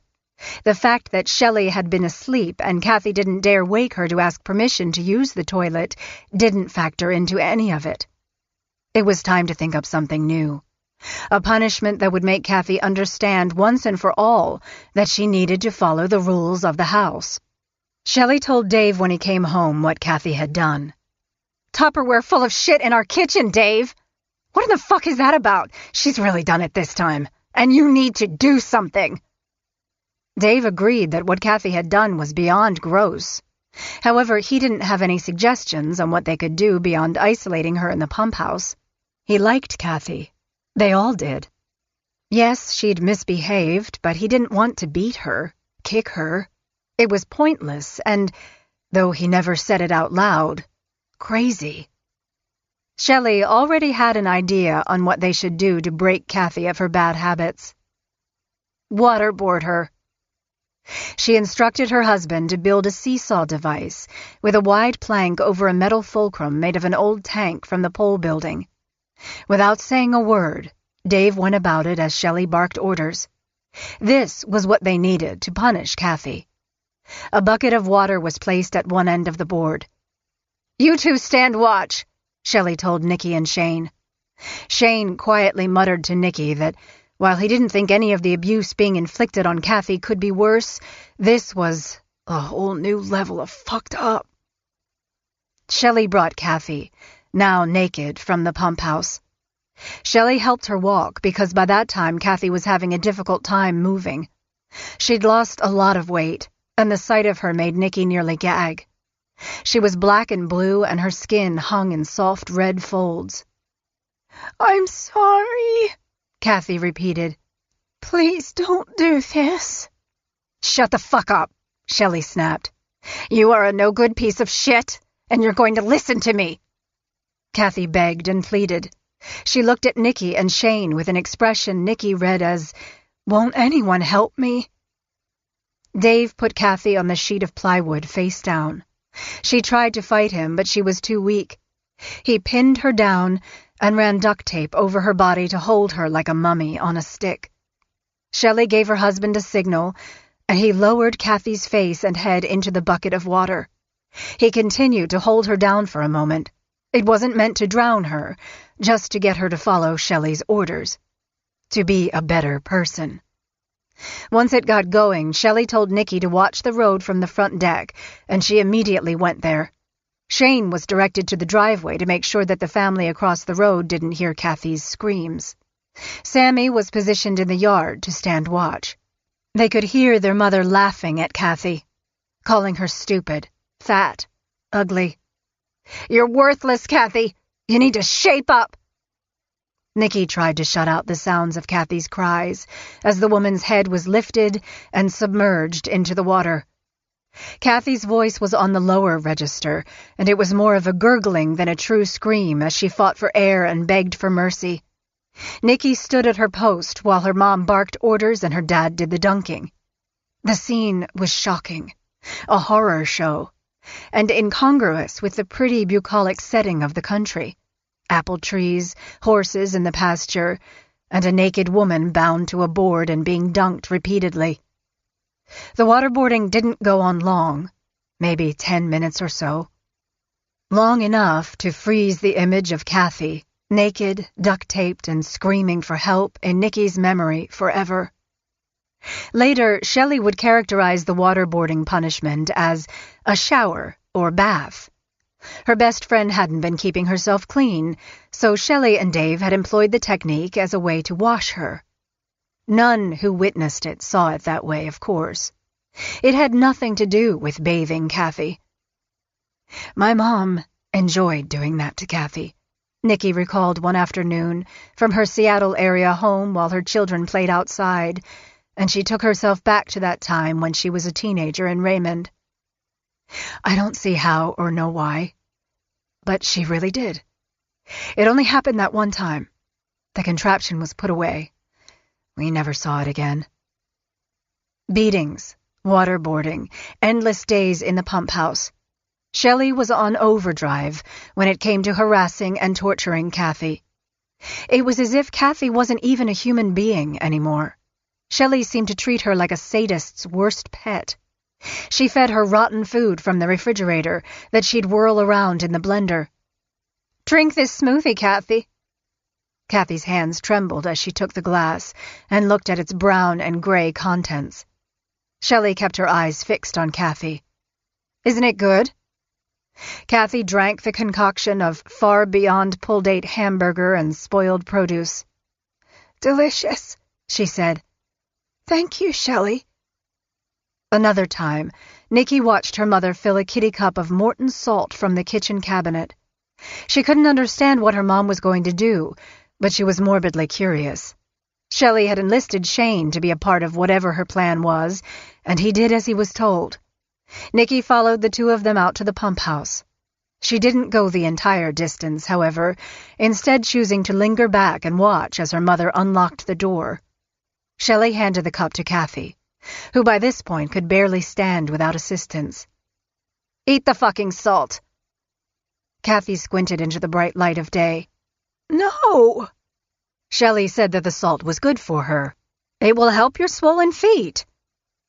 Obviously, I wasn't a doctor, but I think anyone would probably know that there was no way that salt was going to do anything good for Kathy, Nikki recalled. My mom acted like it was a big treatment. She always had a reason for all the shit she did to us and Kathy. Kathy tried to resist, which was unusual. She was always so compliant. "I don't want to." Shelley wasn't having any of that. "Eat it!" she yelled. "Eat the whole thing, Kathy!" Kathy resisted somewhat. Like always, she was no match for Shelley's indomitable will. Nikki couldn't see Kathy from her vantage point all the time, but she could hear her refusing the salt as her mother and Shane screamed at her. "Eat the fucking salt! I don't have all day!" Nikki heard the sound of Kathy spitting as she ate the cup of salt. Her mother and Shane kept at her until she finished every last granule. "Eat it all!" After that was done, Shelley gave Kathy some pills and told her to take those too. Then they locked the door and left. Chapter 32. No one seemed to notice what was happening in the little red farmhouse on Monaghan Landing Road. Some people would later say that they thought something odd might be going on over there, but other than a neighbor who called the authorities about the horses being neglected, nothing was ever reported. Even after the kids on the bus saw a naked woman running in the yard, Shelley's quick thinking about the hot tub mishap had proved a winning cover story. No one heard Kathy scream as she was kicked or waterboarded in the yard. No one noticed the patches of sodden earth where Shane and Nikki had wallowed. No one. And yet inside the house was an overwhelming feeling of foreboding. It was heavy, like one of those lead aprons dentists use when taking x-rays. Teenagers Nikki and Shane talked about it when they shared a smoke out in the woods behind the house. They were allies more than ever, bonded over what Shelley had done to them, and even more over what they'd witnessed Shelley doing to Kathy. It was bad. "She needs to go," Shane said of Kathy. "She can't go," Nikki said. And she was right. Kathy's breathing was labored now even when she sat. Forget standing. She could barely do that under her own power. Her eyes seemed somewhat cloudy, and her skin was a map of swollen red tributaries with spots of blue. Every mark told a story of how Kathy had made Shelley angry. Shelley told Sammy that they were going to bring Kathy inside from the pump house for a bath or a shower. "It will do her good," Shelley insisted. Sammy was glad Kathy was coming inside. The wood stove was always going. Its radiant heat would help her, she was sure. Kathy had been suffering in isolation in the pump house for weeks, maybe months. It was hard for the girl to keep an exact time frame on the things her mother did. The abuse was erratic, a moving target that kept everyone on edge. "Okay, Mom." Kathy moaned with each step as they helped her across the lawn, then into the house, through the living room to the bathroom, adjacent to the master bedroom. Hideous bruising marked her body, and her skin hung in folds from extreme weight loss. She'd lost more than 100 pounds since she'd moved in with the Notics. Gone were the comments from Shelley about how terrific Kathy looked now that she was slimmer. Shelley acted as if the shower was a big treat, which it was. Kathy hadn't been allowed to use indoor plumbing in months. Her baths had been bleach, straight from the bottle, and water from the hose. "This is going to be nice, Kathy," Shelley told her friend. "Warm water will make you feel better." Kathy made some unintelligible responses. In a strange way, it seemed to Sammy that she was grateful for the shower. When it became obvious that she wasn't going to be able to stand, Shelley switched tactics and changed plans for a bath. She started the water. As they tried to get Kathy into the tub, she slipped, and the glass shower door came unhinged and fell from the track, crashing to the floor. Glittery pieces of tempered glass scattered. Kathy was crying. and Sammy tried to keep her from getting hurt, but she'd rolled around into the glass and cut her abdomen and legs. Long after, the memory of what she saw that day brought tears to Sammy's eyes. "It's hard," she said, going back in time. "I just try not to picture her, but I see her. It's hard. So many bruises everywhere, all from my mom. She was just a big, giant bruise." Sammy felt the vibe in the room shift. By then, Nikki had joined the three of them. Shelley was piling on the kind words and the loving touch of a good friend. "Everything is going to be okay, Kathy," she said, her eyes meeting her daughter's. Sammy could tell that at that moment, her mom was scared. Shelley was carrying on as if trying to convince Kathy that all would be fine, when she knew full well there was no turning back. Kathy needed to go to the hospital, though Shelley insisted that she could help her, cure her, save her. "We're going to keep you in the house now, Kathy," Shelley said. "You'd like that, wouldn't you?" Kathy slurred her speech. It seemed that she agreed with Shelley. The three of them helped Kathy to the toilet, where they tried to stop the bleeding with towels and toilet tissue. Nikki left in tears, shaken to her bones. The next time she saw Kathy, her mother had done what she could to stop the bleeding. Some of the cuts still needed medical attention. My mom had wrapped a thick bandage around her. I don't think she was bleeding a lot, but she should have been taken to the hospital and had stitches. Nikki told Shane what had happened, and Shane flipped out. "She needs to go to a hospital," he said. "This isn't right. We all know it." Dave had been working on an extension of the laundry room at the back of the house. It was a small space, unfinished. Unlike the pump house, it was heated and dry. Shelley set up a twin mattress with a pillow and some blankets. She tucked Kathy into the bed and told her that everything was going to be fine. It was a lie. Sammy thought she could detect a look in Kathy's eyes. Fear, disbelief, confusion. Not long after the Notics moved Kathy into the laundry room, the girls and Shane helped her into the living room to watch TV. She was unsteady on her feet, and it took a kid on each side to help. They sat her on the couch while Tori's cartoons played on the TV. Kathy was awake, though not lucid. Sammy gave her one of Tori's toys, a small plastic telephone with two cords that snapped together. Kathy held the cords with her bruised fingertips, but couldn't manage what a 3- or 4-year-old was proficient at doing. She tried over and over, never able to connect the pieces. The kids took it all in. They knew at that moment that there was something wrong with Kathy's brain. Later, Sammy found a 2x4 plank to put across the bed at waist height so Kathy could grasp something and pull herself up. She nailed it to the room's exposed studs on either side of the bed. Almost immediately, Shelley told her to take it down. "Why?" she asked. "It helps her." Shelley gave Sammy a look. "You don't understand," she said, treating Sammy's act of kindness as some kind of silly mistake. "Kathy is lazy, and she needs to get stronger. You're enabling her, Sammy. We want Kathy better, right? She needs to get better on her own." Sammy didn't argue with her mother. She knew Kathy was extremely ill, not lazy. She couldn't walk. She'd fall down, stand back up, and then fall down. Her equilibrium was all messed up. She had no teeth. Her hair had fallen out. One day after school, Sammy waited until her mother wasn't looking and went into the laundry room. She knelt next to the bed and put her hand on Kathy's hand. It felt cool. "Kathy," Sammy whispered, "I came to see if you were doing okay." Sammy pulled up the blanket and adjusted Kathy's pillow. Kathy gurgled, but didn't really respond. Her eyes looked at Sammy's and seemed to track her. Other than that, nothing.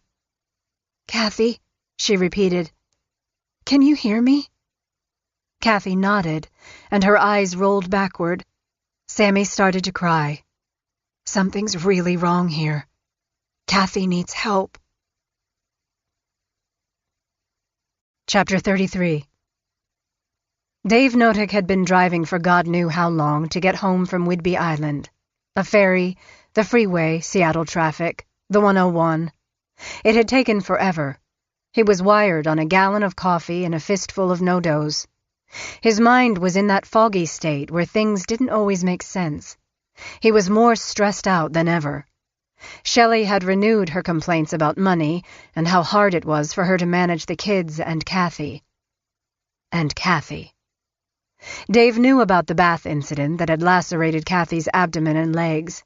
Shelley said she'd fixed her up and that she'd be as good as new. He doubted that. As he arrived home after the long drive in July 1994, he heard a sound coming from the laundry room that was like nothing Dave had ever heard in his life. He knew it wasn't an animal, but it didn't sound entirely human either. It was a soft moaning, punctuated by a peculiar gurgling sound. "What's that noise?" he asked. Shelley, who was getting ready to go pick up Nikki from the Sea Star restaurant in Grayland where she worked washing dishes, seemed unconcerned.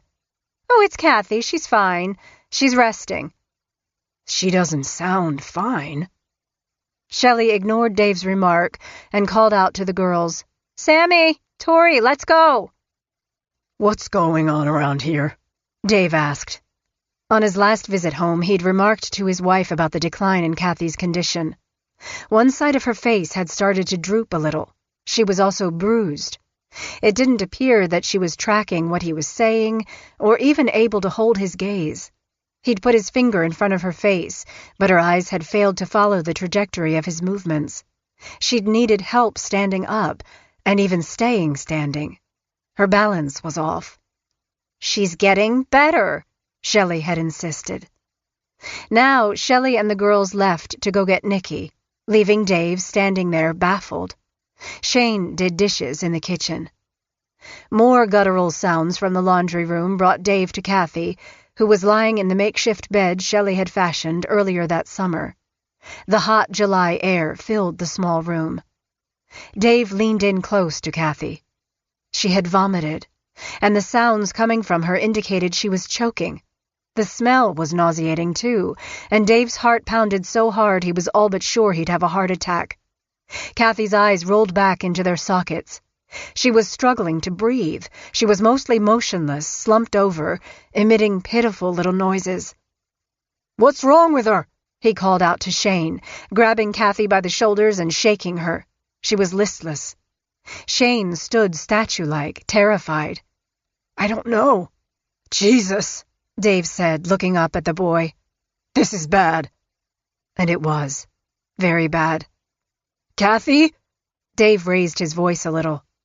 "Are you okay? Kathy, answer me." Kathy gurgled some more, and Dave started to panic.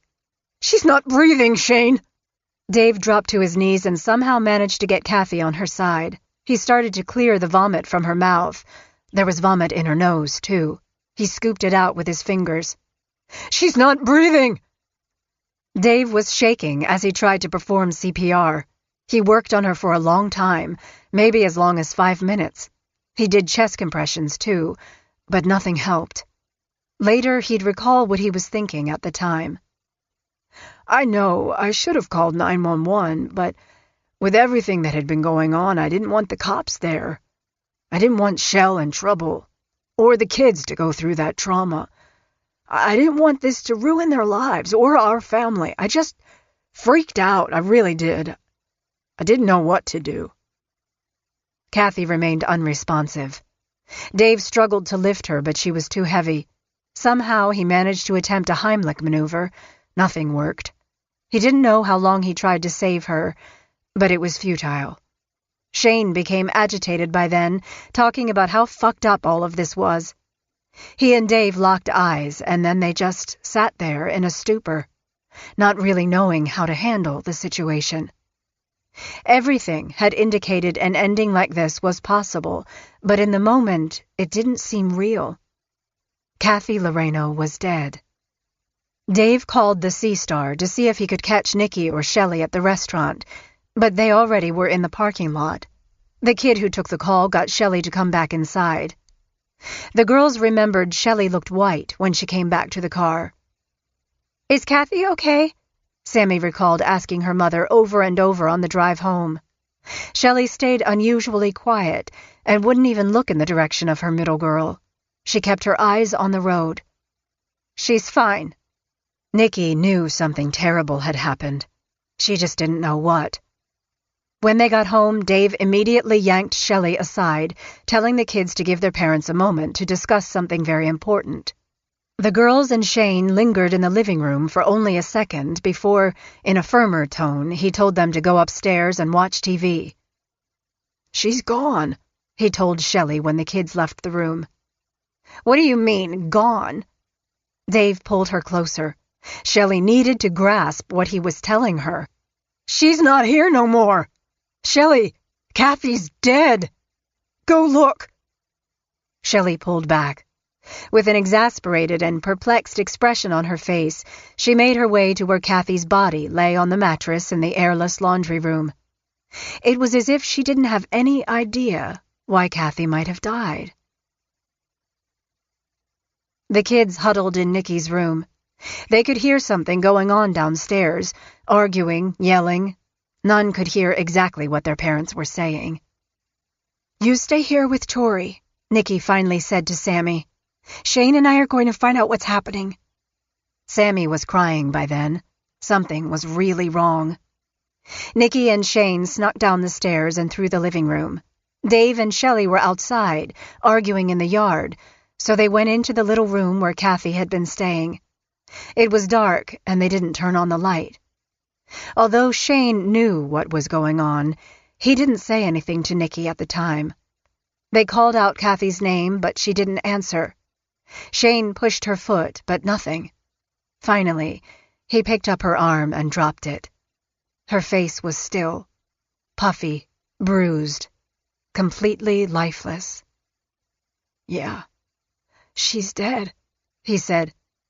"She's really dead. Holy fuck." Nikki was terrified.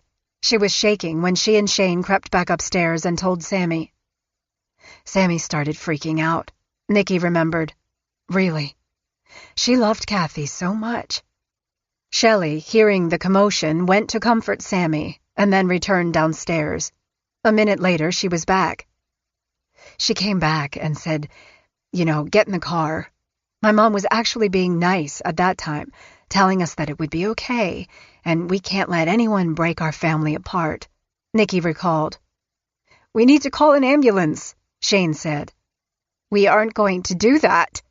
Shelley's eyes narrowed. "There's no point. She's gone." The house was in complete turmoil. The kids were hysterical. Shelley was crying too. She alternated between letting everyone know that everything would be all right and sobbing her eyes out. Dave was bawling as well. His nerves were beyond frayed, and his chest thumped like a jackhammer.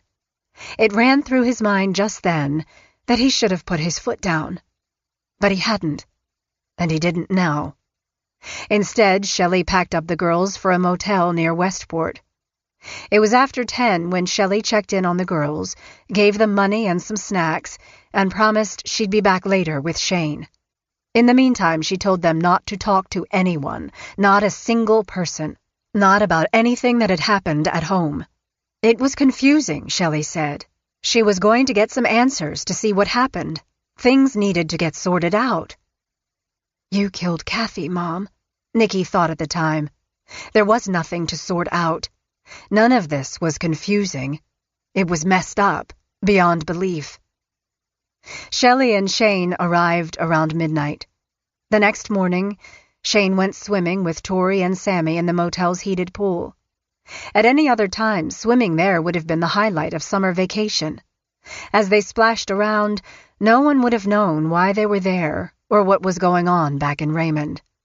When Shelley arrived later that morning to pick up the kids, she made Nikki call the Sea Star. "Tell them you can't come in today," she said. "Family emergency." Chapter 34. Dave Notek went over the grim details of the situation at hand.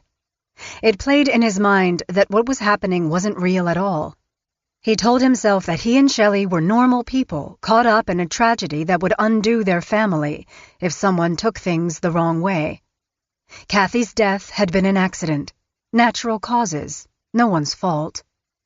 He was going to have to get rid of her body. Shelley was by his side, telling him what to do and how to do it. Dave would later recall that he burned Kathy Loreno's body during graveyard hours, without seeming to grasp the irony of his own statement. The house on Monaghan Landing sat close to the road, and the fire pit was only a few steps from the back of the pole building. Burning there wasn't unusual. It's where they burned the trash. Dave retrofitted the fire pit with sheets of heavy-gauge tin and steel to hold the heat in as it started to blaze. The air was a little damp that night, and it was completely dark outside. Planks from the old barn provided the wood. Though he'd never done it before, Dave knew he needed a very hot fire for cremation. Dave and Shane carried Kathy's body to the fire, set her down, and then piled more wood on top of her. He topped the pyre with old tires and diesel fuel. Dave would later recall that he felt what he was doing had been for humanitarian reasons, which might have been the only thing that kept him on task. It was a ghoulish and horrific process. It took more than 5 hours to make Kathy vanish by the faint light of daybreak. When morning light came, Dave looked down on the ash and bone. When it all cooled, he loaded up some Home Depot buckets and drove out to Washaway Beach, where he carried Kathy's remains to the ocean. Knowledge he'd gleaned surfing came in handy. He knew the tides, and knew that her ashes would be carried out to sea. Gone forever. He didn't say a prayer for her. He couldn't think of what to say. He returned to Washaway 3 more times. He also took some of the ashes and dirt from the fire pit to Long Beach and disposed of them there. Shelley, for her part, loaded up Kathy's clothes and had Dave burn those, too. She retrieved other things she'd taken from Kathy, personal papers and jewelry, and tossed those in the fire pit. Very little of Kathy had been left for anyone to find. The scent that permeated the air was thick and unmistakable. When the Notick sisters and Shane returned from the motel the next day, the yard still carried the acrid smell of burning tires and diesel oil, and the odor of something else that had burned with it. Nikki only glanced in the direction of where her dad had set the fire. "I didn't go back there behind the pole building," Nikki said later. "Shane told me what happened. We had a bunch of tires, but they were all gone now, too." The kids went inside. Sammy was still in tears over Kathy. Tori was too young to really know what happened, and the older kids focused on her. Shelley paced around the house, and Dave sat slumped in a chair at the kitchen table. Bags hung heavy under his eyes. He drank coffee and smoked cigarette after cigarette. Kathy's death, and what he'd done to get rid of her body, was an anvil pitched on Dave's shoulders. He knew he could never erase what he'd done. He thought of how Kathy's family would always wonder where she'd gone, and if she was happy. He didn't know how he'd react when he saw Kathy's mom, Kay, around town. What would he say when she asked about her daughter? Because of what he and Shelley had done, Kathy's family might never have closure. It was something he thought about every second from the moment he'd begun to carry Kathy's body to the fire pit. Shelley told him she felt the same way, that she was devastated by the loss of her best friend, but she seemed much more pragmatic about it, telling him what was done, and they needed to pull themselves together. Shelley told the older kids that they needed to stay in lockstep from now on. "All of us will be in jail," she warned, "if anyone finds out what happened to Kathy." She sent up a trial balloon the day they returned from the motel. "She committed suicide, and we didn't want her family to know," Shelley pretended to speculate. No one said anything. They simply let Shelley's ridiculous musing fade away. Nikki and Shane didn't see how anyone would believe that story. Suicide? Nikki doubted it. No one takes a 5-year route to kill herself. Kathy had been beaten, starved, and tortured to death. With Dave back at work on Whidbey Island, Shelley had a chore for Shane and Nikki a few days after the fire had cooled. She led the pair outside to the pole building and handed them a Home Depot bucket. "Dad burned some insulation in the burn pile, and I need you to find the bits and pieces and put them in here," she said. They both knew that wasn't what Shelley was looking for at all. Shelley went back inside the house, and they walked over to the burn pile. It was a gruesome task, and they poked through the dirt without saying much at all. "You think that's something?" Shane asked, pointing his stick at a tiny shard of white. Nikki looked at it. "Yeah," she said, feeling sick inside. "It's part of Kathy." Shane found quite a few pieces of what they both knew were fragments of bone, not insulation. He found some melted jewelry, too. Nikki, who could barely keep her mind on the task, also found a couple of fragments. They gave Shelley the bucket at the end of the day. Shelley put the particles in a plastic bag. She made Shane look in the burn pile a second and third time over the next few days. On one of his next trips home, Dave managed to get his hands on a backhoe. He drove it over to the old burn pile and scraped off the top, down a foot or two into the clean earth. He drove the dirt out to a remote logging road up Ward Creek and dumped it on a fresh road the loggers had cut so that the soil would blend together. "Later," he said, some years after the fact of the old burn pit in the backyard, "we planted a garden in that spot." Chapter 35. Kathy Loreno's disappearance needed a cover story. Suicide was a no-go. After all, there was no body. Shelley, whose mood had brightened considerably since the first few days following Kathy's backyard cremation, practiced her concept first on Dave. It was like she was spinning a tale from one of the thriller potboilers she loved to read. She was excited, buoyant. It was as if she was lifting the curtain on some kind of big reveal and was waiting for the audience to gasp and nod in enthusiasm. "We'll continue telling everyone that she ran off with Rocky. I introduced them, and the two of them hit it off. She wanted to start over somewhere, and really she didn't have any boyfriends, so Rocky would be really important to her," Shelley said, testing out her story. Dave went along with the story, but he wasn't sure anyone else would buy it. Kathy hadn't really dated anyone they knew about. That she would run off with a guy, especially in her weakened condition, was far-fetched, to say the least. "I don't know if anyone will really believe it." "We'll make them," Shelley said. Next, Shelley held a family meeting with all the kids.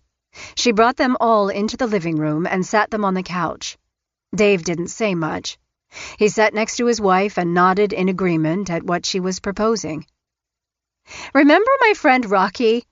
Remember how he was so interested in Kathy, wanted to date her?" None of the kids remembered anything of the kind. None of them had even met him, though they vaguely remembered having heard their mother mention the name back at the Louderback house. "You all liked him." It was typical of their mother, however, to suggest a shared memory, as if it were something that could be planted and made to become real. Shelley went on with her plan. "It's very important that we stick together on this, okay? I need all of you to understand and know that Kathy went off with Rocky." "But she didn't," Shane said. Shelley shot Shane a harsh look. She had a way of burrowing her gaze into another's eyes, as if she was willing them to believe what she was saying, simply because she was saying it. "You don't know that, Shane," she said. "You don't know that at all." Shane did, of course.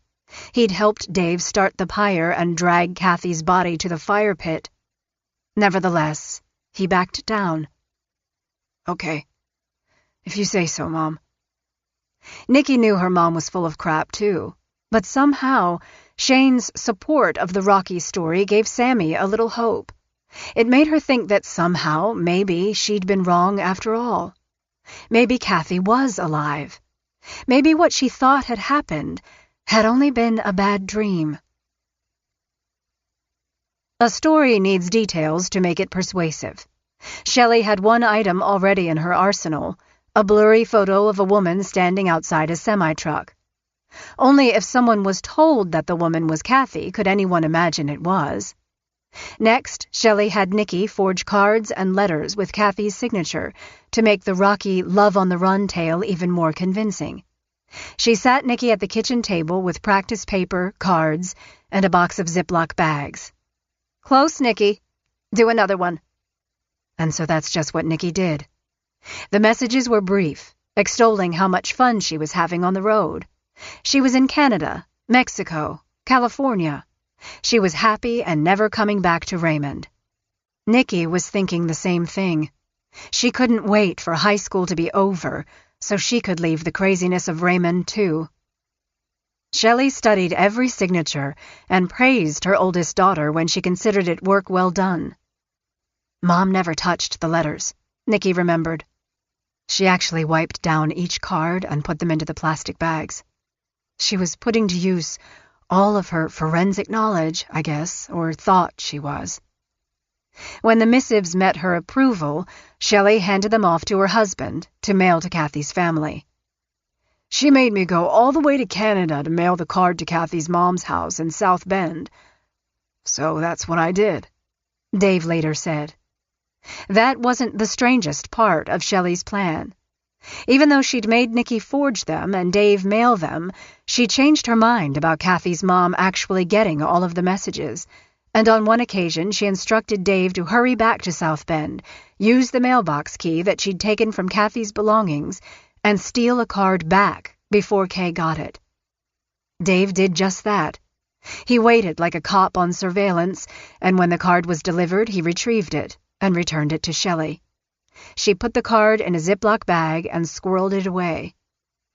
"I really don't know what she was thinking," he recounted. "An alibi? A diversion? It didn't make any sense to me, but I was in such a panic over what happened to Kathy that I did what Shell told me to do." Even as the Rocky plan was in full swing, Shelley shifted gears.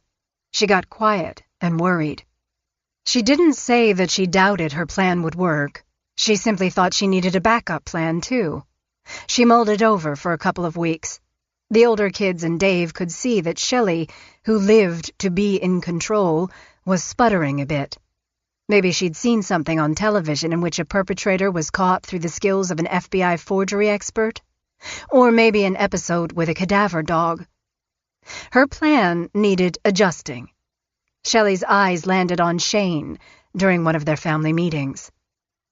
"If you tell anyone," she said, "we'll pin it all on you, Shane." The kids looked at each other, mouths open. Shane stood up. "That's bullshit," he said. "I didn't do anything." Shelley stayed on the teenager. "That's what we'll do, Shane. We'll say you killed her. You killed Kathy."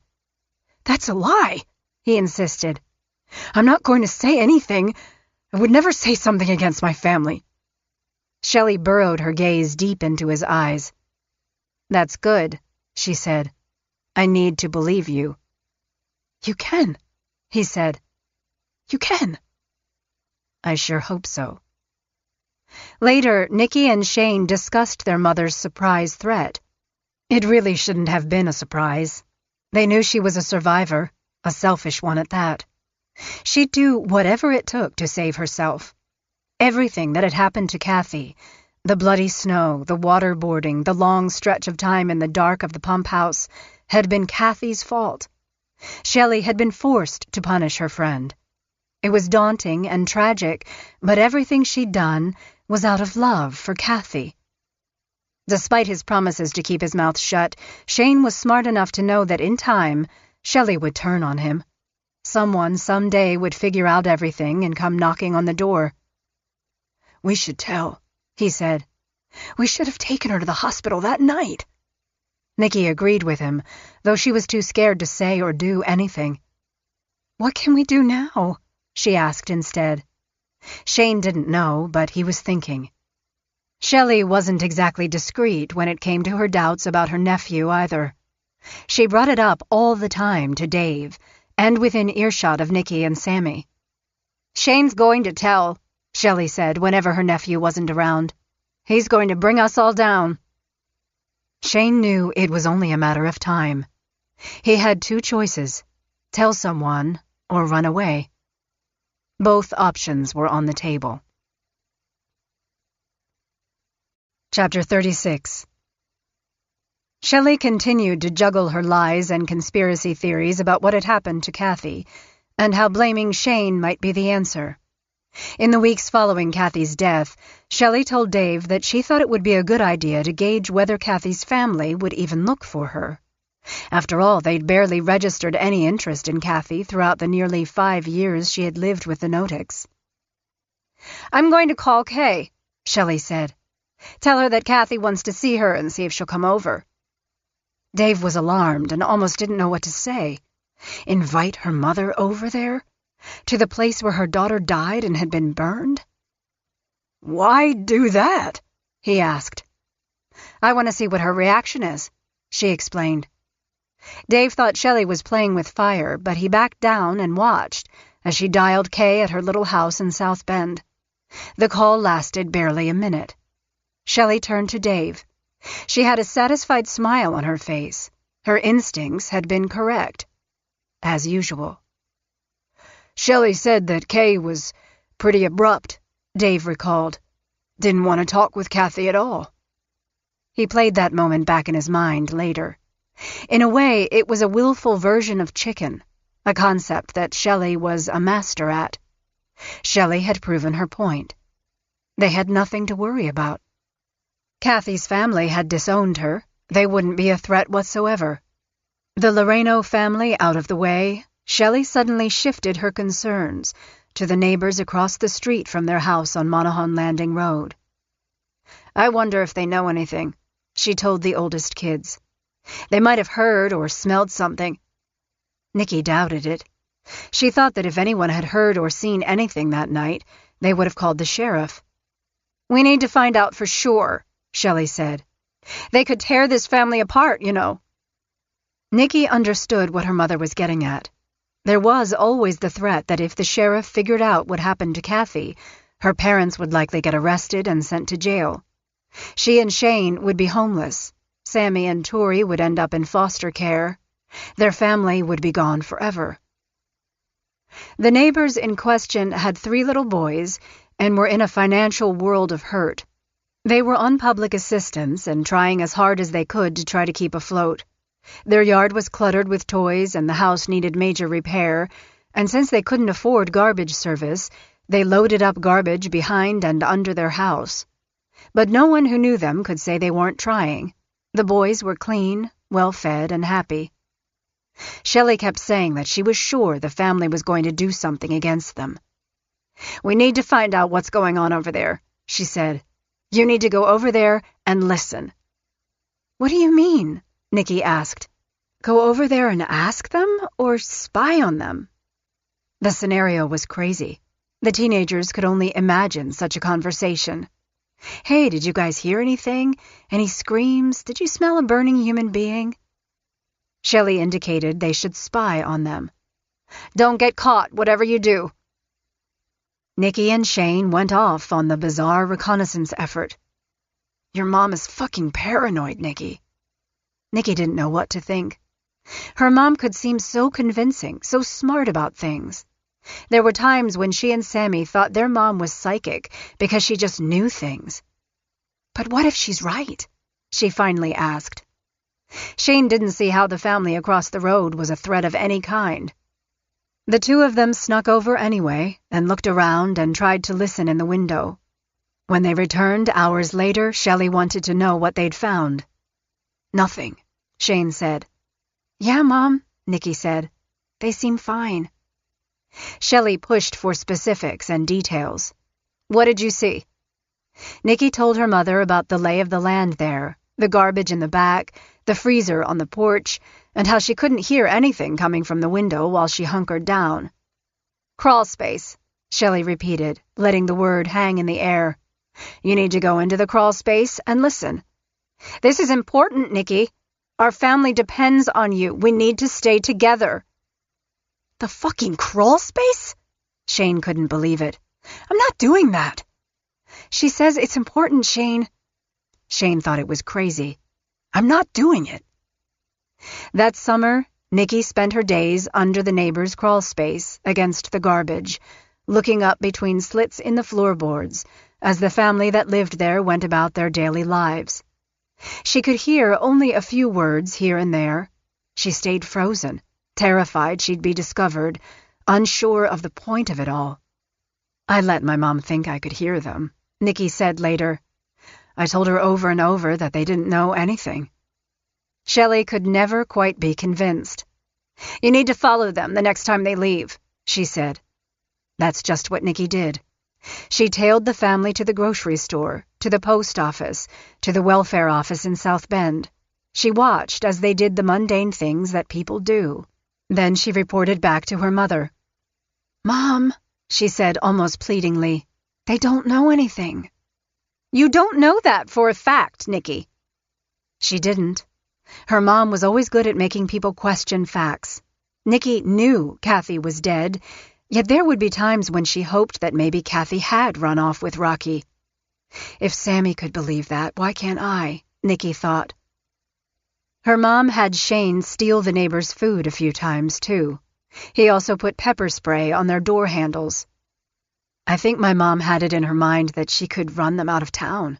She was messing with them, Nikki said later, trying whatever she could to get them away from here.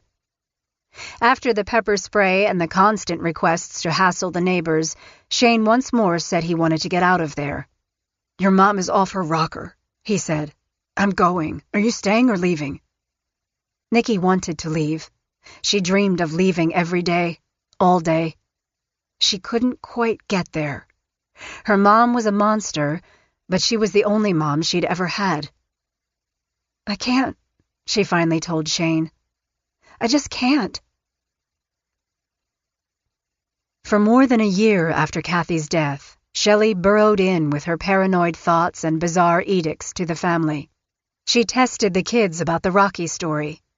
Sammy wanted to believe it so badly that in time she allowed the tale to replace what she knew to be true.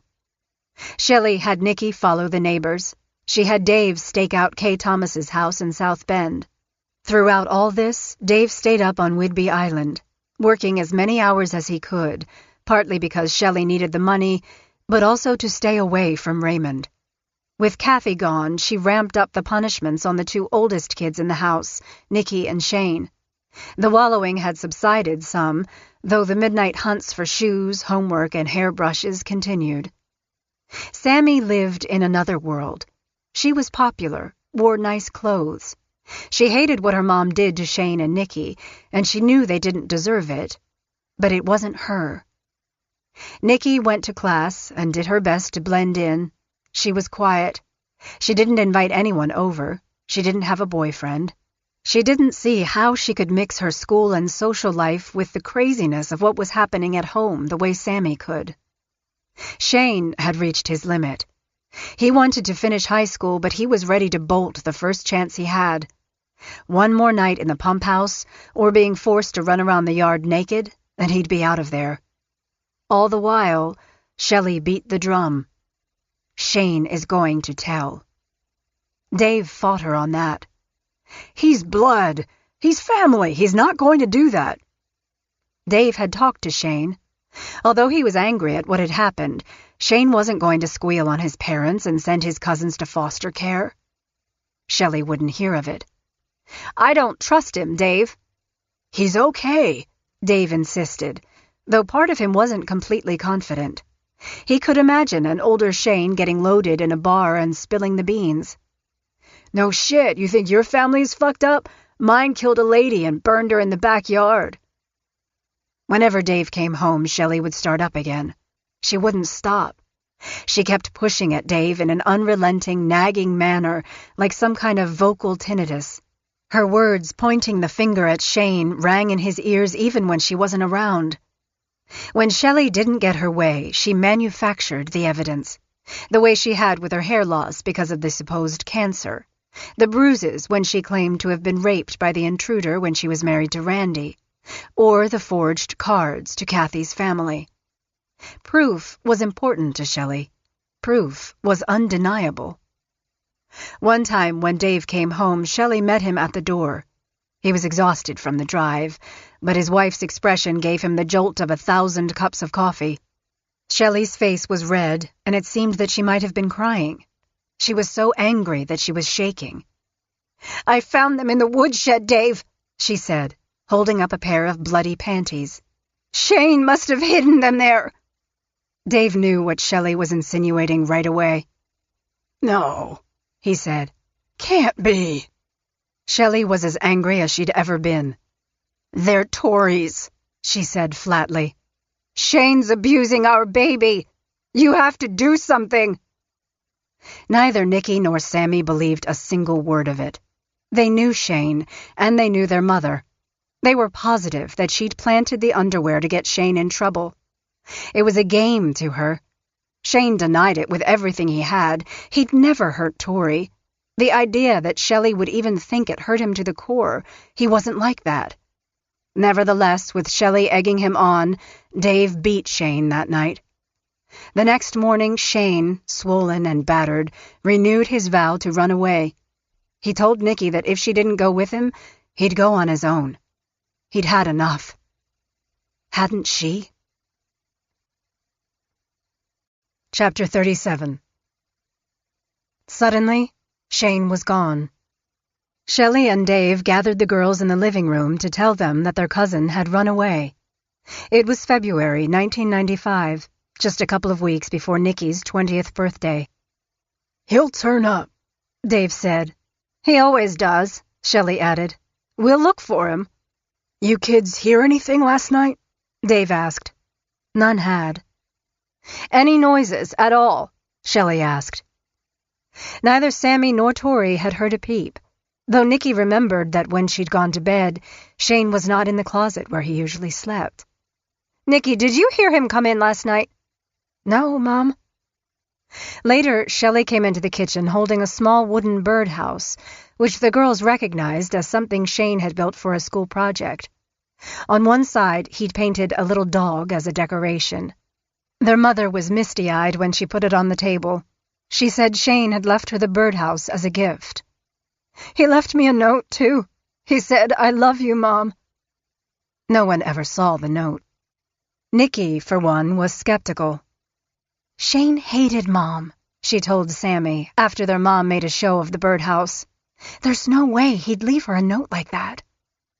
Sammy didn't buy a cozy relationship between Shane and their mom either, but she didn't want to think that the whole story was some big lie. "Shane's always running away," she reminded Nikki. Nikki didn't answer. Something about the birdhouse bothered her.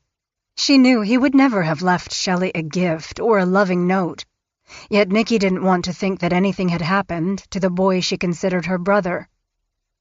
Shelley and the older girls got into the car later that day and went looking for Shane, though the excursion was brief.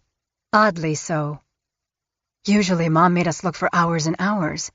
This time, I doubt we drove around more than an hour, Nikki said later. I don't think we looked for Shane more than a couple of times.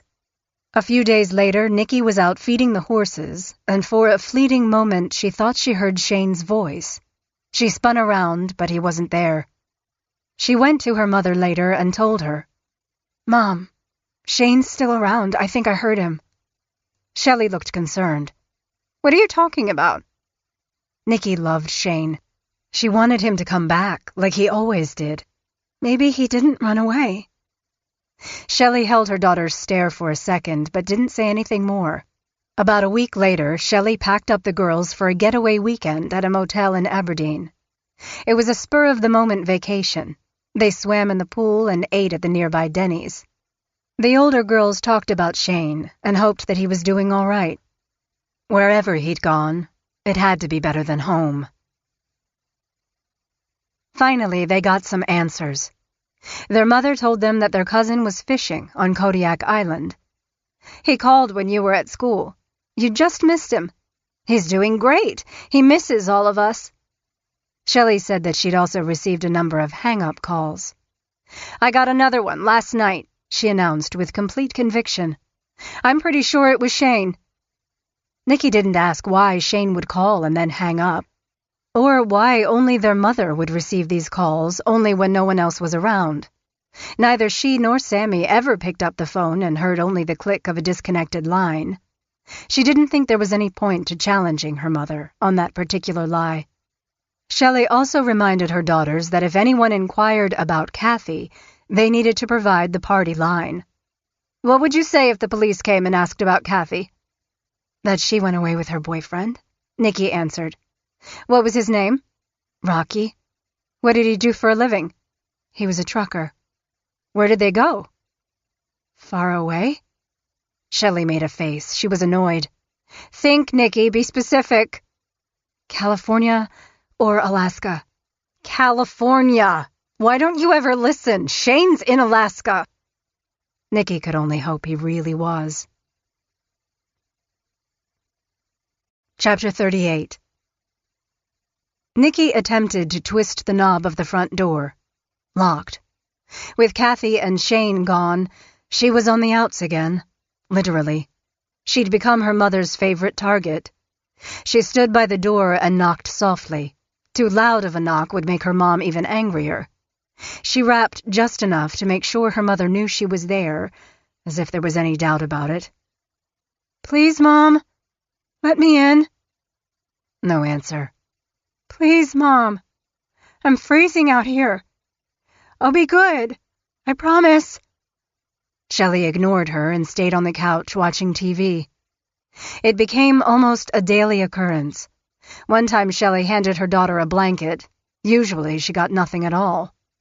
Once Nikki stashed a sleeping bag and some matches under the old dilapidated barn. The next time she was banished from the house and went to retrieve them, they'd vanished. Her mother, she knew, had a knack for finding things. On some nights, Nikki slept in one of the outbuildings, but most often, she was out in the woods up behind the house trying to stay warm, wishing the night away, wondering how she was going to get out of the mess she was in. She could see the headlights of a car as Sammy's friends brought her home from wherever they'd been. She would see the glow of the light in Tori's bedroom window. She loved her sisters more than anything, though she also wondered why her mother saw her so differently, treated her with such hatred. Why she told her over and over that she was garbage, a bitch, a loser, a whore, any nasty name that came to mind as she rattled off insult and epithet. "No one will ever love you, Nikki. No one." Every now and then Shelley would let her inside. It wouldn't be the result of any of Nikki's quiet begging or promising. It would just happen. Shelley would fix her something hot to eat and tell her daughter how much she loved her. It would be good for a while, Nikki recalled many years later. Maybe a day or two. I didn't trust her, but I always hoped it would last longer. Then, without warning, back outside. Often naked, sometimes with a change of clothes, always with hurled insults and anger. The violence escalated, too.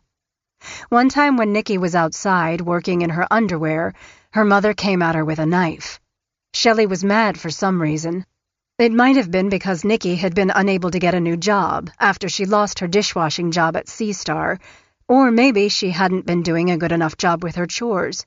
Whatever the reason, Nikki ran outside, then past the pole building into the field, with her mother on her heels screaming at her to stop. "God damn you, Nikki, do not defy me!" She lunged and pinned Nikki down and sliced her leg with the knife. Blood oozed from the wound. Shelley looked at what she'd done, then let her go. Nikki ran for the woods, blood dripping down her leg from the 2-inch gash that almost certainly needed stitches, though she knew she couldn't seek medical attention for the same reason Kathy couldn't. Then someone would know. Nikki slept in the woods that night. When she came back inside the house the next morning, cold and dirty but no longer bleeding, her mother said nothing about the violent altercation. It was like it never happened. Around that time, the chicken house became a hiding place for the sisters. Mostly for themselves, but also sometimes for things like blankets and coats, since they never knew when they'd be forced outside in freezing weather.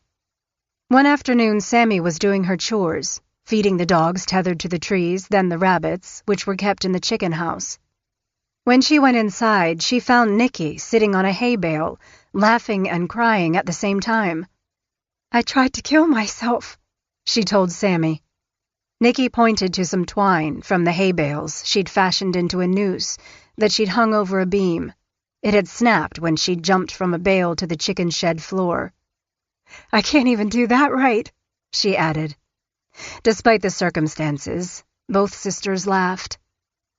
Sammy didn't blame Nikki for trying to end her life. She tried the same thing later.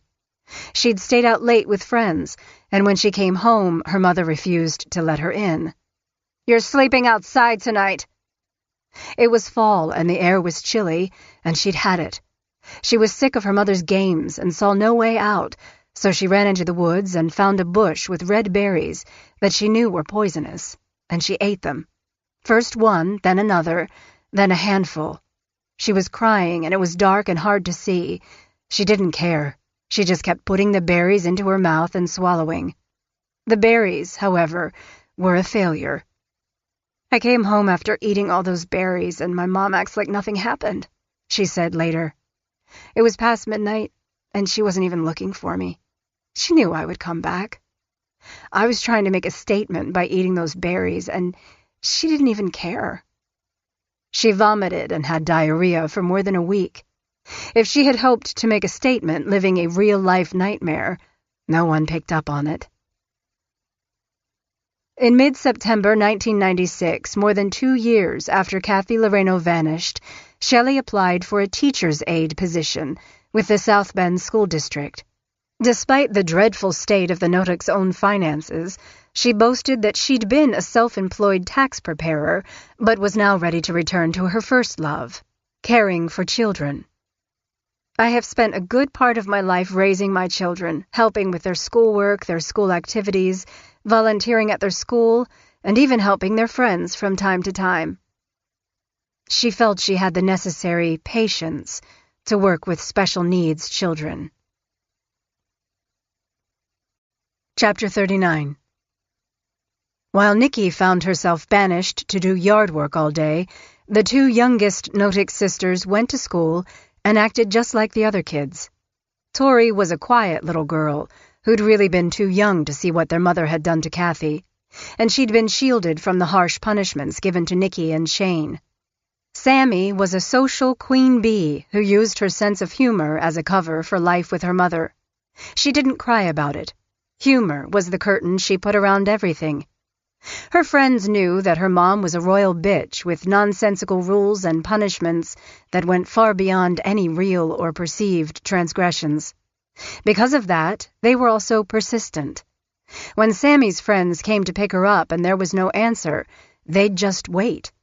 Nikki's friends weren't like that. If they came for Nikki and she wasn't there, they figured she'd changed her mind or was off somewhere else. Sammy's friends knew that her mother was a weirdo who was holding Sammy captive. So they'd knock. They'd wait. As long as they needed. Sometimes they'd go to McDonald's in Raymond, then come back and wait some more. The teenagers could outlast and annoy Shelley, so that's just what they did. "Go! Get out of here!" Shelley would finally call upstairs to Sammy when the constant knocking and hovering on the front porch interfered with whatever TV show she'd been watching. Sammy knew how to handle that. She knew that her mom wouldn't want to be seen as anything other than wonderful. She'd go outside and tell her friends the same made-up story. "My mom didn't know you were here," Sammy would lie. "She just heard you now." And then the biggest lie of all. "She feels so bad." Shelley never felt bad about anything, at least not when it came to other people's feelings. The girls noticed she'd shed a torrent of tears for dead pets, but never for another person. Shelley assessed the relationship between her older girls. Tori was no threat, of course. She was young enough to be either clueless or easily scared by mere intimidation. Those other 2, they were getting big. They were mouthy. They were spending too much time together. Just as she had at the Louderbeck house, Shelley told Nikki and Sammy that she didn't want them talking behind her back. She put it mostly on Nikki's shoulders. "Sammy, your sister is a bad influence."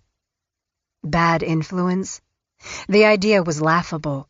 Nikki worked in the yard from sunup to sundown. She didn't drink or use drugs. She'd smoked cigarettes a few times with Shane, but she hadn't even liked it. Looking back, Sammy struggled to remember a single time when she and Nikki hung out in each other's bedrooms after they'd moved to Monaghan Landing. Their mother didn't approve of them spending time together alone. The only contact they had was when they did chores. Over time, even those connecting moments decreased. After Kathy died and Shane disappeared, they stopped altogether. Nikki was always outside, Sammy recalled. She was out doing chores until late, dark. I had my friends and was busy in school, and I just remember my sister just not being there. She was there, but not around. In my heart of hearts, I think she was being groomed by my mom not to be here anymore. None of Sammy's friends even knew Nikki lived there. One time when the girls were doing the dishes, their mother came in and literally pulled them apart. "No talking," she said. "We weren't talking about anything," Sammy said. "None," she insisted. "No talking." Sammy left her sister to finish the dishes alone.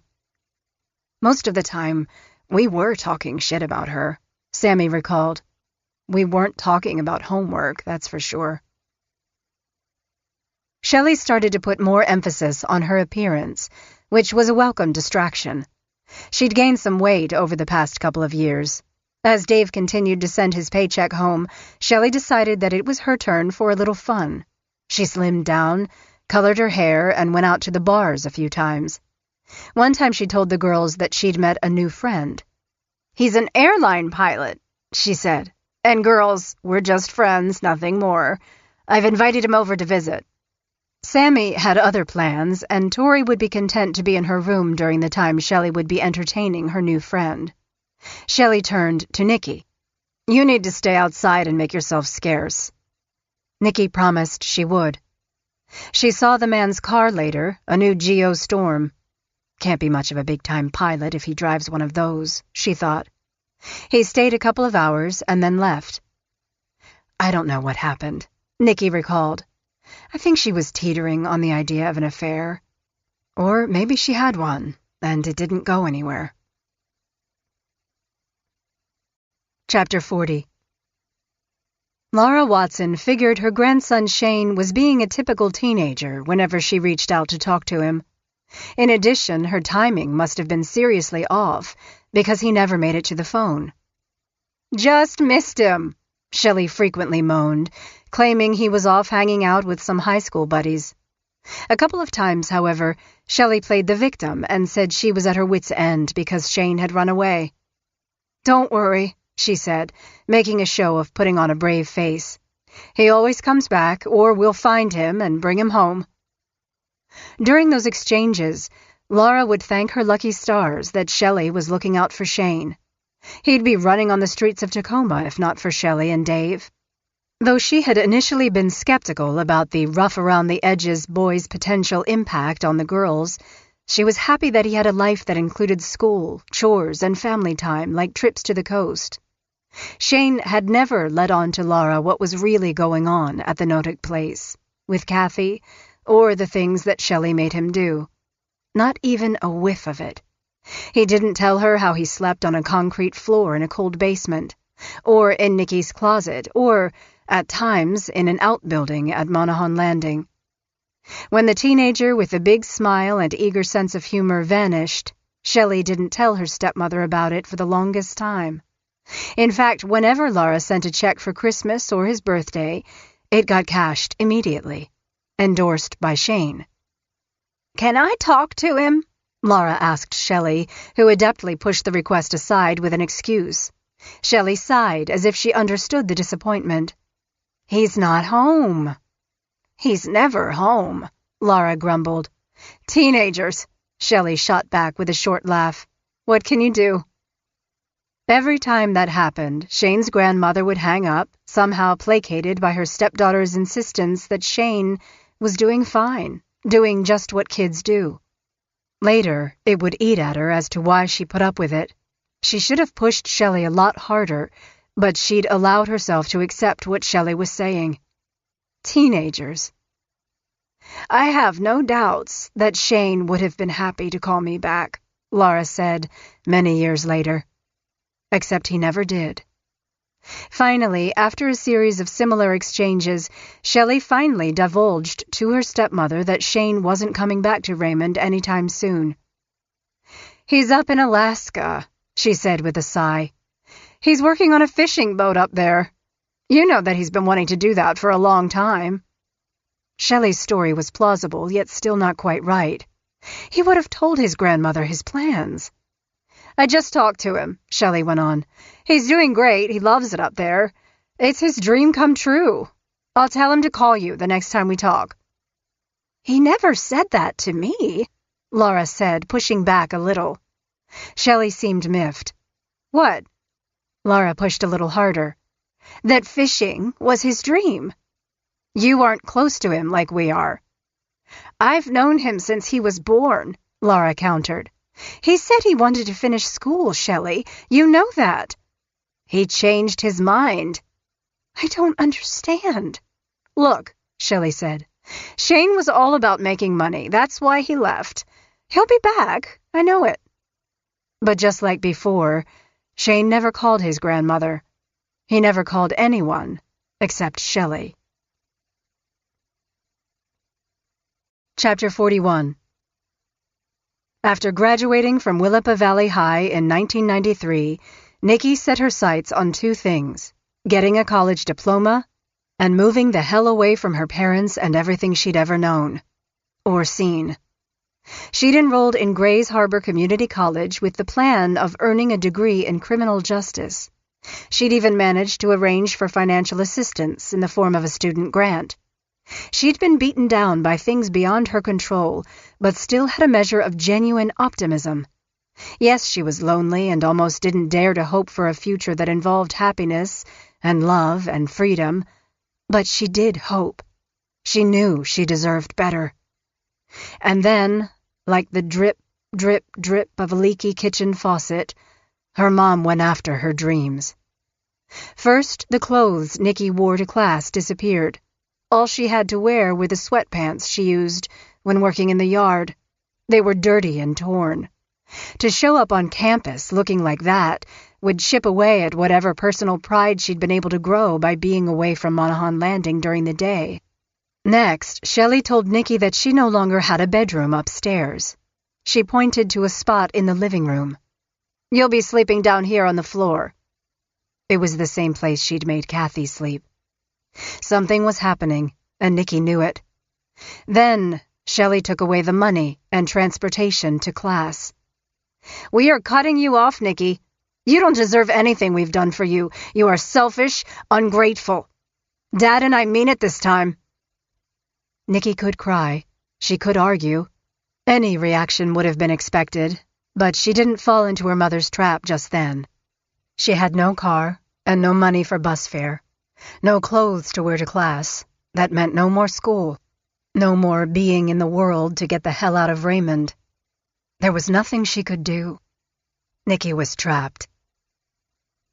Shelley put her to work in the yard, digging out the garden, moving wood from one place to the next, doing random tasks that never seemed to go anywhere. Her mom insisted that she make a new flower bed, but she had no intent, or none that Nikki could see, to do anything with the space. She'd get up early and be told to get out the door and not come back in until nighttime. Her mother would come out every once in a while and harangue her for not doing a good job. "Is that all you did today, you lazy bitch?" At night, on those occasions when she was allowed inside the house, Nikki slept on the living room floor with a sofa cushion for her pillow. When Dave would come home, he'd join Shelley in a barrage of insults, berating Nikki for being lazy and worthless and needing to get a job. Tears would come, and both of her parents would push it even harder. Shelley seemed to enjoy her daughter's tears. "You need to get a job," she'd rail over and over. "You worthless piece of shit." Seriously? Nikki thought. Really? How could I get a job? I have no transportation, no money. I shower outside with the hose. She was technically living in her family's home, but she was homeless in nearly every way. Finally, she spoke up. It took everything she had, but it felt good. Very good. I can't get a job. Look at me, I have nothing to wear, no way to get anywhere. I was yelling at her and him, Nikki remembered, trying to defend herself. And my mom would put on an innocent act and say, "You should have told me you needed a car. I had no idea that was your problem." Nikki was getting stronger. Her mental resolve had gone from rubber to titanium. One time, when she refused to acquiesce to a demand, her mom came chasing after her. Nikki ran from the house to the chicken coop and tried to lock it before her mom got there, but her mom was too fast. My mom had the adrenaline of a frickin' linebacker, and the strength, too, Nikki said later. But I didn't care anymore. Shelley got on top of Nikki and started screaming at her and pulling her hair, and Nikki fought back. Her mother fell to the ground. She looked startled, shocked even. No one ever fought back. I'm almost as big as you, Nikki thought. I don't need to be treated like this. Fuck off, Mom! Don't you ever touch me! And then she got up and ran, with Shelley right behind her. Nikki made it into the house and saw Sammy. I just told Mom to fuck off, she yelled, but kept running, this time out the other door and into the woods, where she slept that night. It felt good. Scary, but good. A few days after the shoving match in the chicken coop, Shelley approached Nikki. She wore a weary mask of concern. Her voice stayed oddly calm, almost sad. "Sammy doesn't want you here anymore," she said in a tone of heavy disclosure. "Fighting with her mother the way you've been doing. I'm sending you to Aunt Tricia's." That came out of the blue. Nikki didn't know what was happening. Trish was Dave's sister. She was nearly a stranger to Nikki, who'd only seen her a couple of times in her life. She lived 4 hours away in Hope, British Columbia, on a reservation. Shelley gave her daughter some clothes, $50 in cash, and drove her to the Greyhound bus station in Olympia. This was sweet and understanding Shelley the whole way. She was going to miss Nikki so much, but it was for the best. 10 days, she said. Then you'll come back home, all right? Nikki was just out of her teens, but had never been anywhere by herself, and was worried about the trip, and whether $50 would go far enough. As it turned out, however, the stay with Aunt Trish in Hope turned out to be the best thing that had happened to Nikki in a long time.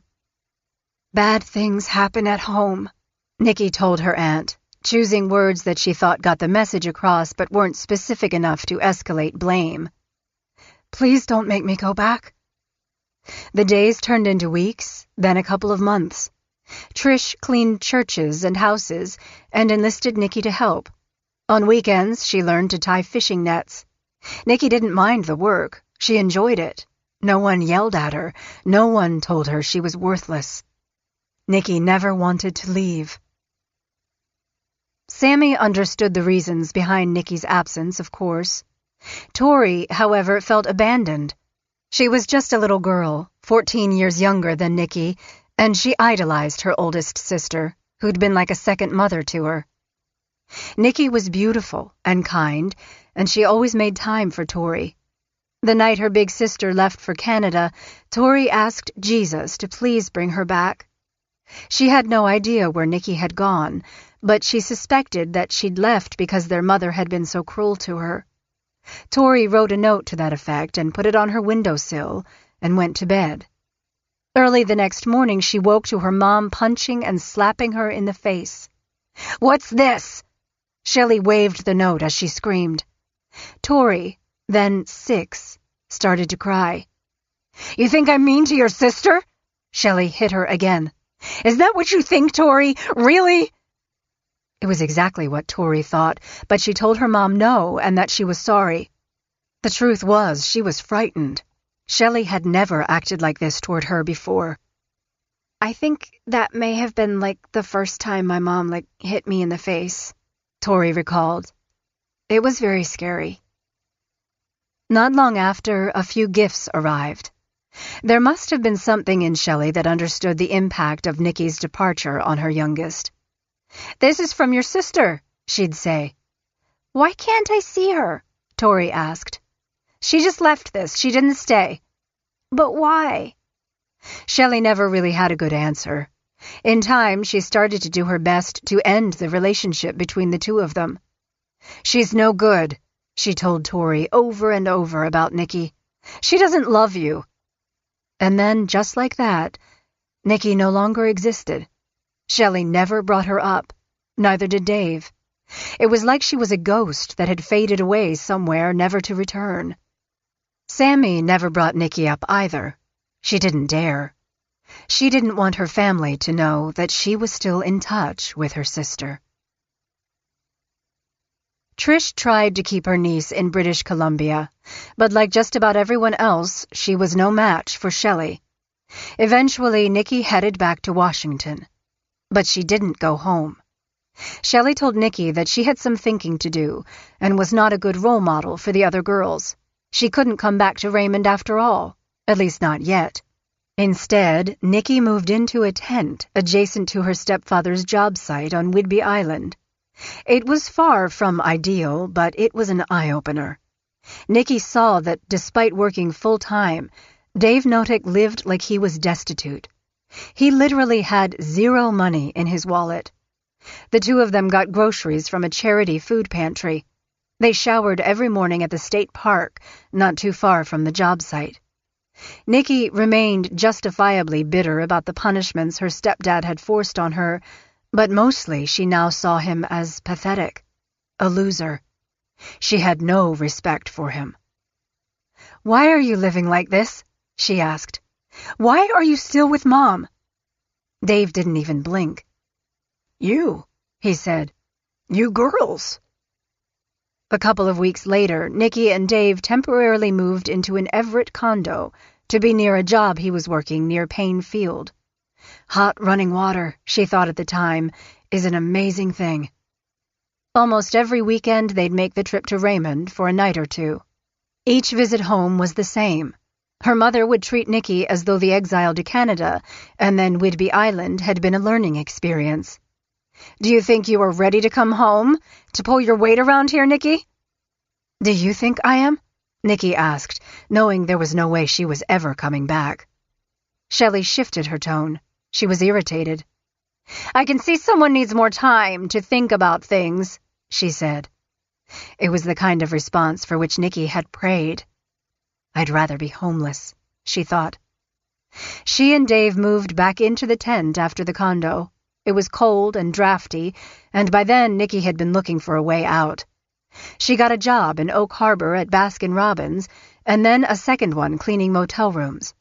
The motel owner gave her the use of a single-wide trailer. It was a shabby dump, but she was grateful for it. All in all, she thought things were looking pretty good. She felt free. Chapter 42. Sammy Jo Notick knew not only how to hide her bruises, but the importance of doing so. Having someone see the marks left by her mother or father might have sparked a conversation that no one wanted to have. Or even worse, it might have led to something as dire as the ruin of her family. Even on the crazy train, there is a place where the world is shut out and things go on feeling as though they are normal, or even worth fighting for. On the outside, Sammy was blonde, pretty, popular. She was homecoming court material. She was smart and funny, too. The kind of girl who got the attention of the boys with a funny quip. Yet by her senior year, Sammy was taking a fuck-it approach to life.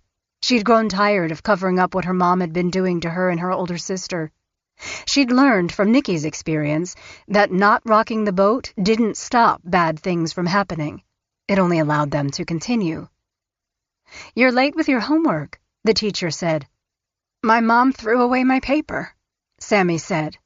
And so it went, time and again. "You are late to class." "My mom made me sleep outside last night and only let me in this morning to get dressed." "You're going to be charged for missing library books." "Fine," Sammy said.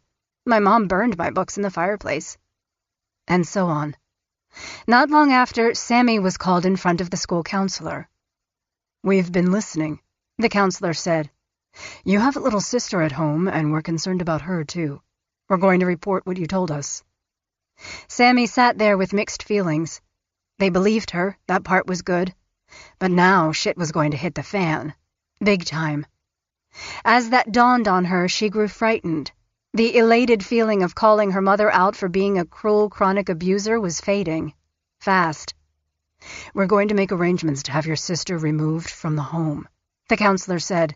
"We are going to call your mom now." As the counselor reached for the phone, Sammy panicked. Years later, it would be difficult for her to articulate why she backed down at that point. But that's exactly what she did. "All of a sudden," she said, "I don't know, the truth became scary. I took it all back. I said that I'd made everything up. I said I was lying. I guess I didn't want them to make my mother mad." Sammy and her high school boyfriend, Kaylee Hansen, had been out late to a party. Sammy knew what her boyfriend would do. He'd keep his headlights on and wait for his girlfriend to get inside safely. If she'd been locked out, as had been known to happen, he'd ratchet up his duty by honking the horn a few times to let Shelley know that someone needed to get into the house. Shelley would let her inside, until Kaylee's car disappeared. Then Sammy would be sent back outside to sleep on the porch. One night, Shelley stood there with a big glass of water and told her daughter to get out. "You're sleeping outside." "I'm not. It's cold, and you aren't going to make me." With that, Shelley threw the glass of water at Sammy and shoved her outside. Sammy immediately started running to Kaylee's house. She'd had it. She wasn't going to take it any more. It was more than a mile, but Sammy was a track star. She'd lettered in the 400-meter run and the mile relay. Every time headlights cut through the darkness, she threw herself into a ditch, sure that her mother would hunt her down and bring her home. But Sammy kept going, and finally got to Cemetery Road, where Kaylee lived. Sure enough, her mother's car, hot on her trail, went by like a shark searching in the dark. Sammy was terrified, but she let herself into the Hansens' garage. She stayed there for a while, dodging her mother and hoping she hadn't made things worse. Dave Notig would later say that he wasn't at the Monahan Landing house all that much, so he really didn't have a clue about how bad things actually were. He insisted that Shelley would never, ever hurt Sammy or Tori. He loved his girls, but he stood by his wife. Sammy, he thought at the time, was a storyteller, and he'd have to raise an eyebrow about what she said. Indeed, nothing would convince him that anything abusive was going on. "There's no way Shell's going to sit there and beat Sam or Tori," he said years later. "She'd spank Nikki. I've spanked Nikki, okay? That's it. Those kids didn't suffer no abuse like that." Even after his own world had disintegrated, Dave just couldn't find fault with Shelley. He turned a blind eye to physical evidence, too. The day Sammy graduated from high school, she was badly bruised from injuries inflicted by her mother in one of her tirades. The reason behind it so minor no one could even remember later what the transgression was. Not doing the dishes to her satisfaction, not watering the animals, loaning a jacket or sweater to a friend. But Dave attributed those graduation day bruises to Sammy's own side of the scorecard, saying that she'd been a daredevil and risk-taker and had injured herself in a fall. Pressed further, he came up with a story. Shell lent Sam some money for something, and Sam had to paint the pole building. She came home from school, and she was really, really tired, but she went out and painted anyway. She was complaining how sore she was, this and that, and Shell was telling me that's from a bad fall. I don't know. I never seen it on Sam. Chapter 43. Sammy Notig was in turmoil. It was the summer of 1997, and she didn't know how to take the next step forward. Through her mother's devious sabotage over admission forms, she'd missed the enrollment period for Evergreen State College. College had been a dream that she'd had for as long as she could remember. There was something special about imagining that she'd be the first person in her family to earn a college degree.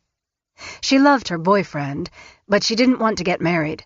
She didn't want to get a job in town like some of the other locals, stuck in the glue of their parents' footsteps. Sammy wanted more. Anything. Something bigger. She even mused about seeing what kind of work she could get in Hollywood. She planned her getaway on 2 occasions. The first had been back in April. The plan wasn't fully baked. Plus, Sammy wanted to go to a dance because she'd made a beautiful new dress and didn't want to miss the chance to wear it, so she'd returned home a couple of days later. But Sammy carefully planned her great escape in the last months of her senior year. It was hard, knowing that she'd be leaving her little sister Tori behind, but she convinced herself everything would be all right. Her older sister was gone. Her little sister didn't seem to be a target of their mother. None of the weird stuff had been happening for some time. The only people Sammy let in on her plan were her friends Lauren and Leah, and she knew they could be trusted. Just before she, her mom, and her little sister left for a shopping trip to Aberdeen, Sammy filled 5 black plastic garbage bags with everything she owned. All of her clothes, her boots, and the knickknacks that meant so much to her. "I was very materialistic," she conceded years later. "I refused to leave one sweater behind." The plan called for Lauren to break into the house, get Sammy's stuff while they were away, and meet up at Lauren's house. Sammy wanted to give Tori a vague heads up. "If I don't come back later today," she told her sister, "I will leave a little note for you, just for you, under my pillow." That was the only information Sammy would provide. She trusted Tori, but knew their mother would stop at nothing to worm details out of the little girl, then 8. She'd threaten, she'd promise, she'd cajole. Shelley was never one to let go, and Sammy didn't want her mother to know where she was going. When they returned from Aberdeen, Sammy went upstairs. All of her stuff was gone. The plan was now a reality. "Mom, Lauren ran out of gas, and I need to go pick her up," Sammy lied. "All right," Shelley said. "Fine."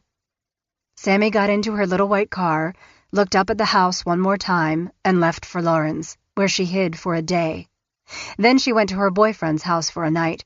She knew that Shelley was searching high and low for her, and the thought of her mother coming to get her made Sammy sick inside.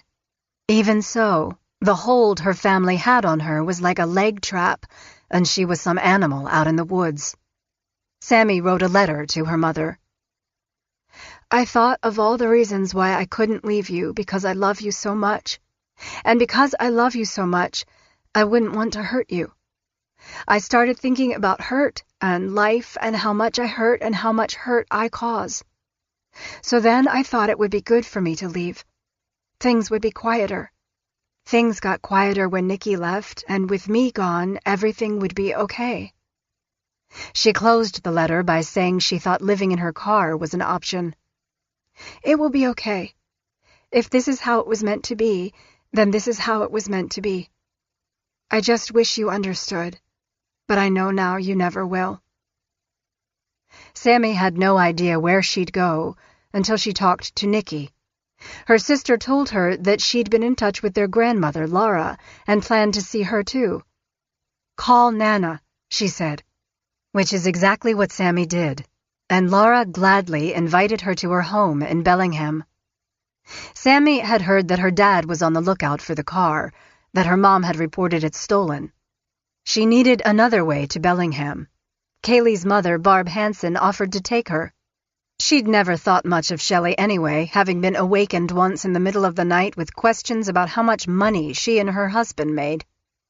"I told her I didn't appreciate the call at that hour, and it was none of her business," Barb said later. Barb drove Sammy to Bellingham the next day.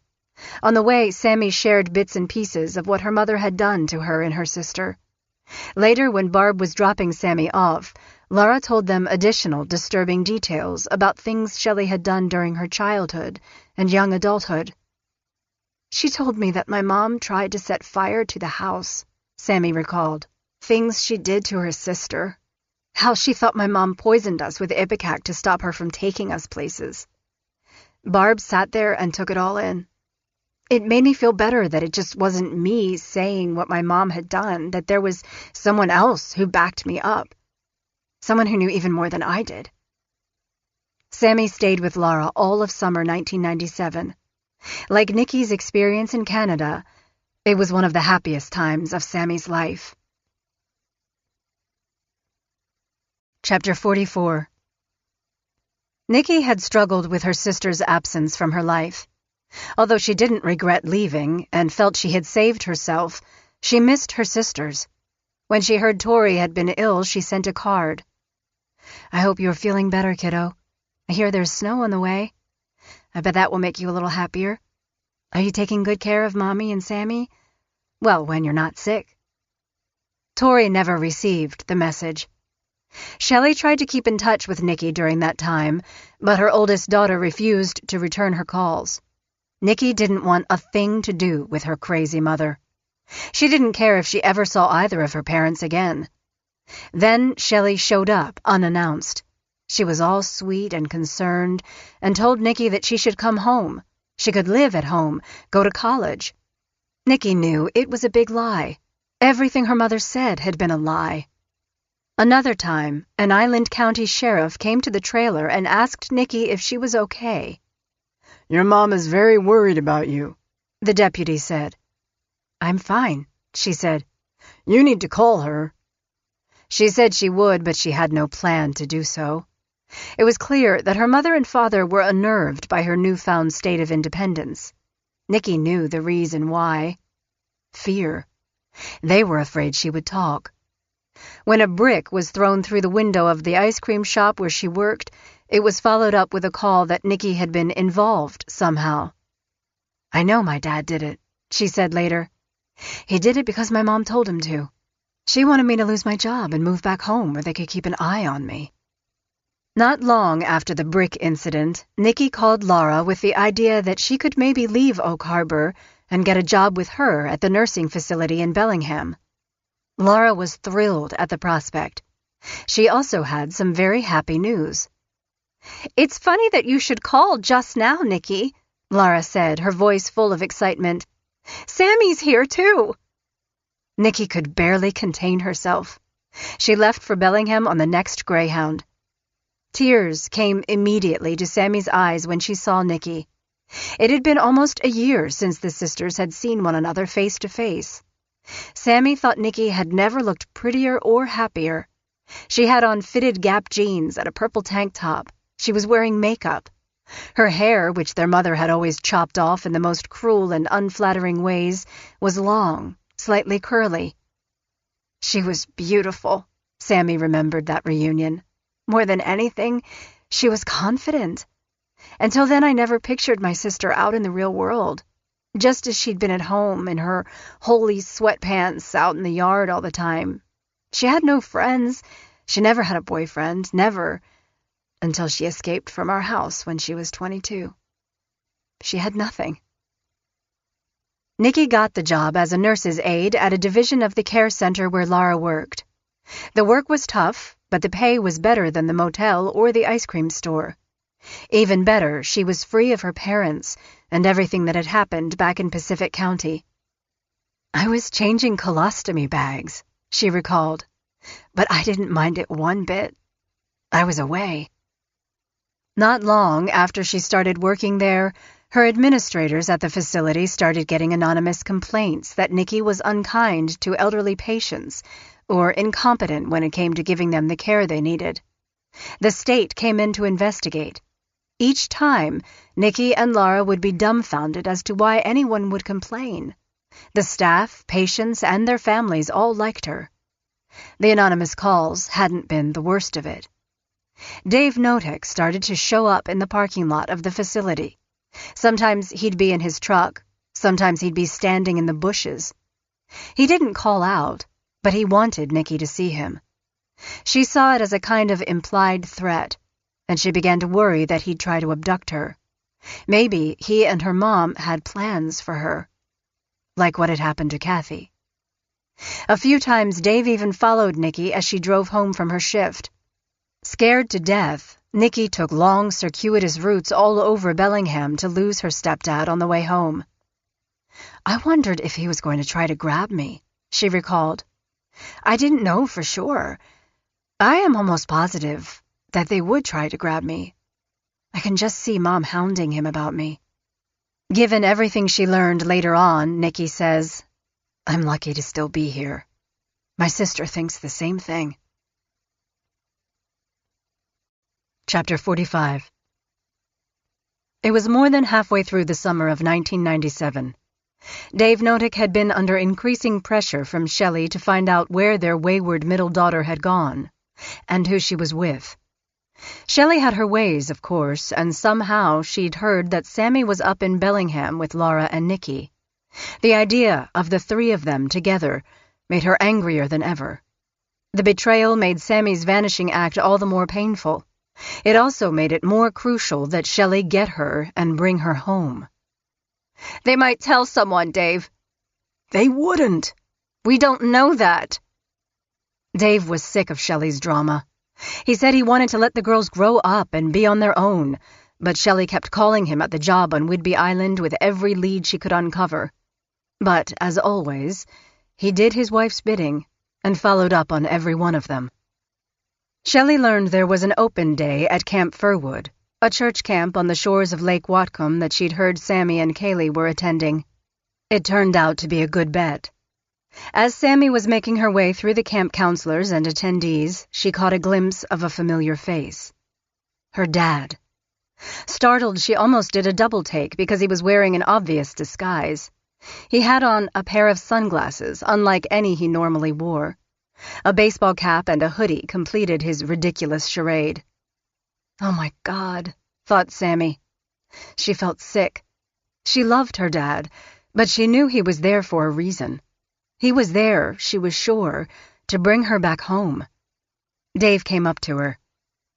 Sammy, he said, his voice muted and full of concern. Your mom is worried sick. We need you to come home. She didn't say anything right away.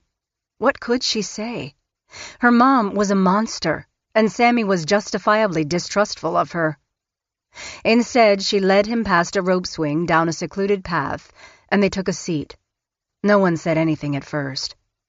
After a beat of silence, Sammy finally told him why she'd left. A lot of what she said centered on Kathy. I know she's dead, Dad. I saw her. Dave just sat there looking beaten. He said nothing. She also launched into her thoughts about her mom's dubious cancer diagnosis, a disease that had required constant medical attention for her entire childhood.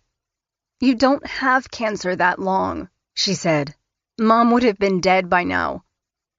Dave refuted that one. She has it, he said. I know it. Look, Dad, Sammy said. She doesn't. Have you gone to her appointments? I've dropped her off. Have you ever gone in? Have you ever gotten a doctor bill? The questions she asked were the same ones Laura had asked years earlier. When he finally answered Sammy, it was with that same kind, understanding demeanor. He didn't specifically deny or confirm. I'm sorry, Sammy. I know. I know. They cried, and they talked for a long time.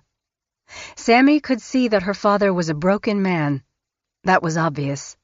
She could tell that her mom's hold on him was the same one she'd had on Kathy. No one who knew Dave Notick would say a bad word about him. Town locals all thought he was the quintessential nice guy. He was a timberman's kid. He was one of them. But that woman he was married to? She was not only an interloper, she was something else. They even had a nickname for her. Crazy Shelley. Or, for those who preferred a little alliteration with their coffee and smear, Psycho Shelley. I'll come home, Dad. But there's something I want. Mom screwed it up. I want her to fix it. I want her to get the paperwork done for college. I don't know about that, Dave said. But Sammy, like her older sister, had found her voice. If attending Evergreen to pursue a teaching degree meant making a deal with the devil, she decided she was willing to do just that. After her dad left Firwood, Sammy called her mother to say she was considering coming back home if she could get some financial support for school. Shelley balked and ran through a litany of excuses. Money was in short supply, as always. Marital discord between her and Dave had also escalated to the point Shelley confided that a divorce was imminent. And if that wasn't enough, she wasn't feeling well either. The cancer was back, Shelley said. Sammy hoped her parents would get divorced. She'd heard from Nicky how their dad lived while he was working. A goddamn tent and trips to a food bank when he worked all kinds of hours, making his body old before its time.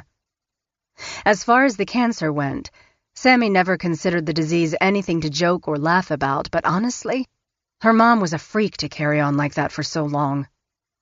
Sammy ignored all of that. She went for what she wanted. College. "You said I could go," she said. "You sabotaged me, Mom. You know it, and so do I." "I don't know what you are talking about." "Really, Mom, are we still going to play that game?" "You do," Sammy said, letting the space between them fall silent. The long pause was one of her mom's favorite techniques.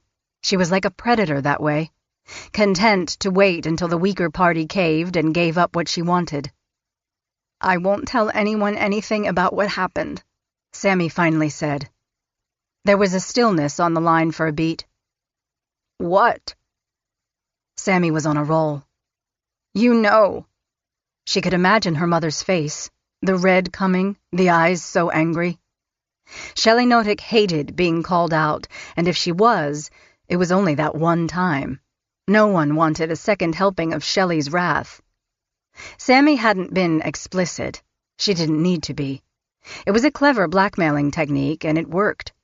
Before she returned home to Monaghan Landing at the end of the summer, her mother had not only filled out the paperwork, she'd turned it in. That same summer, Sammy celebrated her 19th birthday with a surprise party at Planet Hollywood in Seattle. It was the best birthday she'd ever had. She felt happy and free and hopeful. She'd been in touch with her mom and knew things were moving along the way they needed to. She and Nicky remained close, a relationship they kept secret from Shelley. The secrecy was needed. Shelley had it in for Nicky, and both girls were unsure how far their mother would go to get even. When Sammy and her boyfriend Kaylee got to the door at the Monaghan Landing house, Shelley met them with a frightened and panicked look on her face. She'd shaved off her eyebrows and applied the same white powder she'd used when Laura and her daughter Carol had visited. She shook her head sadly. "The cancer's back." Kaylee and Sammy looked at each other. It was all they could do to keep from laughing. It was ridiculous and embarrassing at the same time. "Why does she do crap like this?" Kaylee asked Sammy later. "I have no idea. She likes the attention, I guess." There were better ways to get attention than claiming cancer, both Kaylee and Sammy thought. When Kaylee left, Shelley pounced and read Sammy the riot act. "Your dad said you don't think I have cancer. Well, look at me, Sammy. Look, I am losing my hair." Sammy pushed back, hard. She had a new sense of confidence that she'd never had before. "I know you are lying," she said. Shelley just fumed. "I know Kathy is dead. I know you killed her. I was there, Mom. I was on top of her. She was dead." Shelley waved her finger. "She choked on her own vomit." "Because you abused her, Mom." "It wasn't like that." "It was. You killed her, Mom. You did it." Suddenly, Shelley became really quiet. "I'm sorry," she said. "I'm sorry." Sammy saw it as an admission. "Sorry?" she asked, as though repeating the word of a foreigner just to make sure it was understood. Shelley nodded. "Things got out of control. I couldn't stop it, Sammy. I tried." Part of what she said was true, and Sammy knew it. Things did get way out of control, but no, Shelley hadn't tried to stop it. She had made all of it happen. 5 minutes later, the wind suddenly shifted. Shelley took back her words. She reeled back every single thing she'd said. "You took everything the wrong way, Sammy. I never said anything like that at all," Shelley backtracked. "She acted like she'd never admitted anything to me," Sammy said later. "It was just like, whatever, like I was crazy, that I would even think she'd confessed to anything."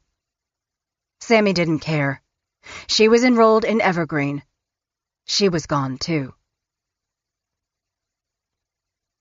Chapter 46. The no-tech finances continued to tumble downward.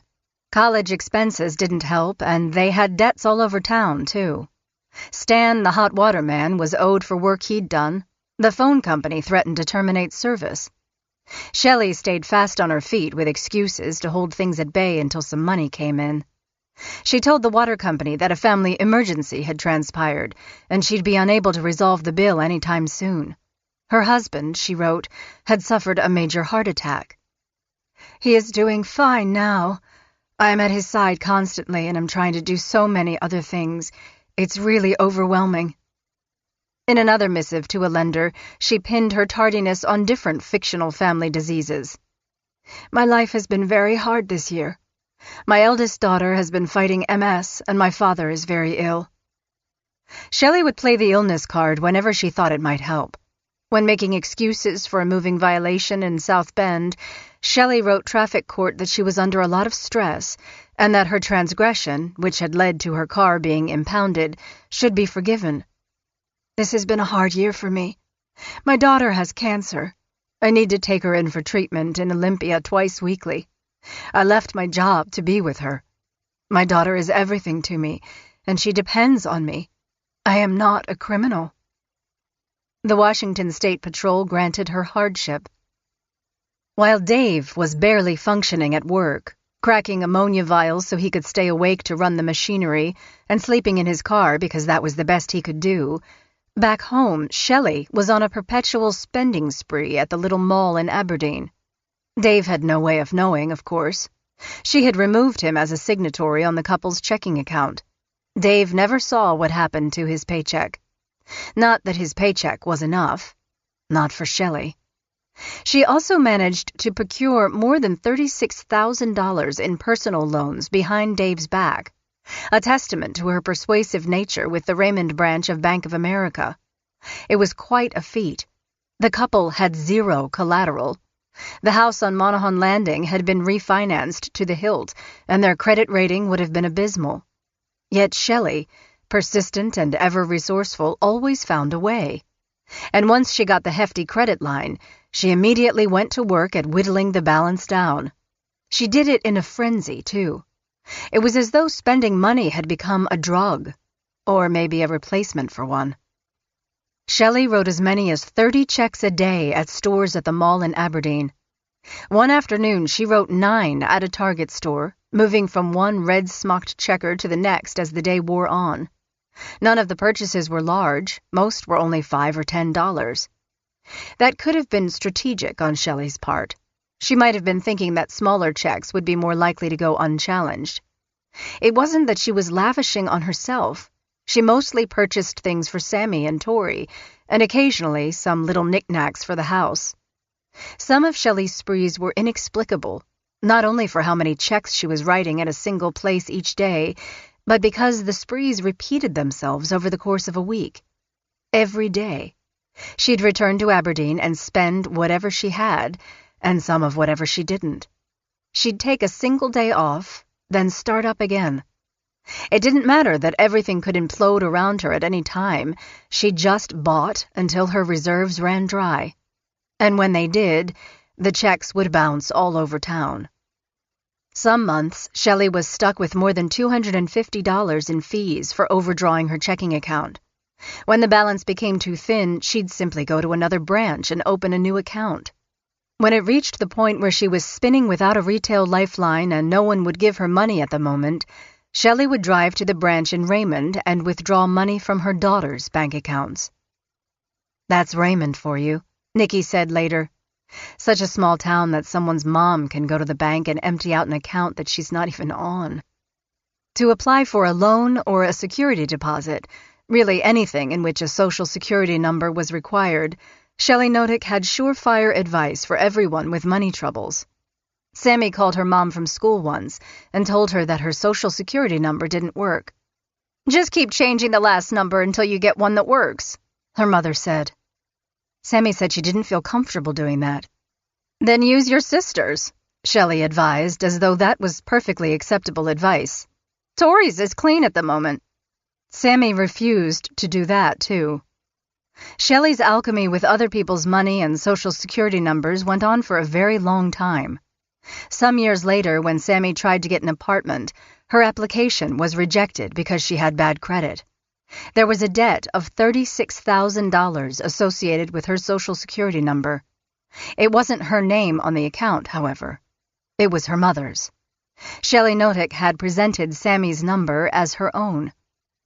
Shelley tried to explain it away. She told her daughter that there had been a mix-up at the bank. Sammy knew better. Dave, however, continued to stand by his wife. Sammy and Shell shared the same account. Our name had been screwed up in the account, and it was the bank's fault. There was a rift about that between Sammy, Shell, and me, but it all got worked out, he said. For his part, Dave would scratch his head years later when confronted with what his wife was doing behind his back with their always-on-the-brink, completely chaotic finances. For a couple of years, he foolishly believed Shelley's spendthrift ways were long gone. They had to be. They didn't have any money to spare. It had been a problem early in their marriage that he believed he'd solved with a combination of tough love and a dose of reality. I had to curb the spending, but she'd gotten better over the years. And there'd be just stuff, and it was for the house. She was buying a lot for Sammy, too. In reality, Dave, who had grown up dirt poor on the banks of Elk Creek, had never wanted the girls to go without. Arguments with Shelley over money never entered into the territory of depriving Nikki, Sammy, or Tori of anything they might desire. Dance and drama lessons, sports, new clothes, birthday parties, and a menagerie of pets were all fine with him. Yet Dave could never fathom where all the money went. Where the hell did that money go? I mean, Shell obviously would have bought herself a car or something like that. Something nice. You know we drove around in junkers for years. Chapter 47. All alone in the house now, Tori had been tagged, "You're it." Shelley had turned her attention to Tori shortly after Sammy went away to college. She'd reverted to some of her old favorite bits before Sammy was completely gone, but they were subtle. As early as elementary school and into middle school, Tori would often wonder if she was losing her mind because she kept misplacing her homework. "Mom, have you seen my paper?" Shelley hadn't. "I know I put it away, but I can't find it." Shelley would give her a look. "You'll just have to do it again." Mom was weird, she thought, but Mom was Mom. Some of Tori's greatest difficulties came from how badly she missed her father. He was tired when he came home, but he spent time with her and they laughed and did things together. Later in life, she'd hold dozens of good memories of time with her dad, even if it was just small stuff like watching TV or fishing in the river. Sometimes, however, it felt almost a little easier having him away. It wasn't that she didn't want him around. It was simply because whenever he was home, her mother would pick a fight. Screaming and yelling would fill the air. Things would get thrown, threats would be made. Shelley would call Dave every ugly name under the sun. No kid wants to hear that. "I remember being so excited for Dad to come home when I was little," Tori said later. "But after a while, I got to the point where I was older and I was more of a teenager where I didn't care as much because he'd come home, they'd just fight. There were a couple of times where it was a good time, we'd play video games. I think he had the ability to be a great dad when I was younger, but it was just a toxic situation. I know he loved me a lot." On no occasion could she remember the fights being her father's fault. Shelley was always the instigator. "Where's your goddamn paycheck, Dave?" Tori remembered Shelley yelling into the phone. "You fucking hick! You said I'd have it today!" Tori could only imagine her father on the other end of the line, likely insisting that he'd sent it. She couldn't picture him delaying it or keeping it to himself. He gave Shelley everything she wanted. "It wasn't in the fucking P.O. box. I checked. I'm so fucking tired of you." And finally, "I should just divorce you. I should never have married such an idiot." When he came home, Dave slept on the floor next to the couch. All of it was heartbreaking and confusing. My dad seemed unhappy all of the time, Tori said. He looked really bummed, like he didn't want to be home. I remember feeling bad in general that he was married to my mom because he looked so sad. In time, Tori could see that she was in the middle of a war between her parents. It was a knockdown, drag-out, and she was all but certain to be collateral damage. There would be others, of course. Her mother's first stealth attack against Tori came in the darkness of the night. The house was empty, and Shelley, who only slept when Tori was at school during the day, jumped on her daughter and pulled away the bedcovers.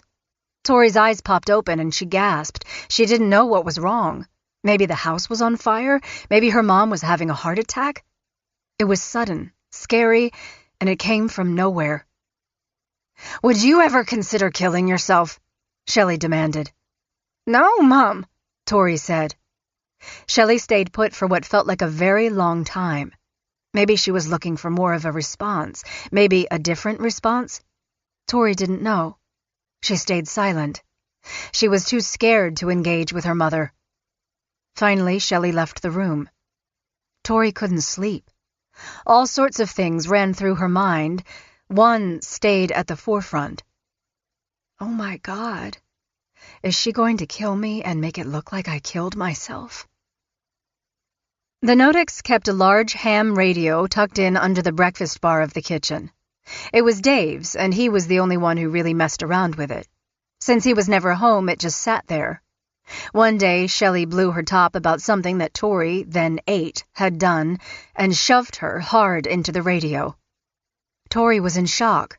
She knew her mother shouldn't have done that. She couldn't imagine her mom doing anything like that, not to her. She touched the side of her head. It was wet. Blood. She started to cry. Instead of apologizing or helping her, her mother just stood there, frozen, with a look of complete disdain. "You pussy!" Shelley screamed. "Get up!" The incident had a profound impact on the girl. After that, whenever her mom commanded her to do something that she knew was embarrassing or wrong, she thought of the time her mom had cut her head open. She knew that no matter what, if her mom wanted to, she could really hurt her. Shelley's voice scared the hell out of her youngest daughter. At the beginning of the TV show Fear Factor, there was the sound of a woman's terrified scream, and every time that intro came on, even though she knew it was coming, Tori would cringe, thinking it was her mother downstairs screaming at the top of her lungs. At her. "Oh my God, I'm going to get it tonight," she'd think. Shelley found a new use for one of Dave's fishing poles when Tori made her angry by telling a friend that her mother had hit her with a wooden spoon. The other girl's mom confronted Shelley about the beating at school, and Shelley later responded by striking her youngest daughter so hard, the pole actually broke. "You're no good. You're ungrateful. I wish I'd aborted you." Tori's lower back and bottom were lashed in ugly red streaks. She was going swimming later that week and was worried that the marks would show and she'd have to make up some excuse. "But the marks were gone by the time I had to go swimming," she said later. "My mom made sure they went away." As was usual for Shelley, some punishments were less about physical pain and more about humiliation. Shelley made Tori wear the same outfit to school every day for a week when she came home with a less-than-stellar grade on her schoolwork. It was a dirty pair of Winnie the Pooh denim overalls and a striped Tweety Bird top, no coat. I was really cold, and I remember hating her for that. People were noticing, asking me why I was doing that. I told them that I didn't do the laundry or something, Tori said later. After about the 3rd or 4th day, I just stopped saying anything. She wondered what, if anything, any observers of the goings-on relating to her mother were thinking at the time.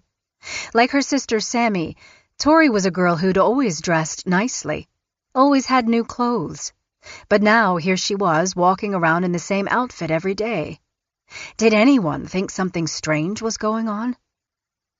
"I know it sounds like a very small thing," she said years later. But it felt like a big deal because at school, it is a big deal. When Tori hit puberty, Shelley instigated a new and very awkward routine. Once a month, she'd call Tori into the living room. "Oh, Tori, it's time now. Time to see your progress."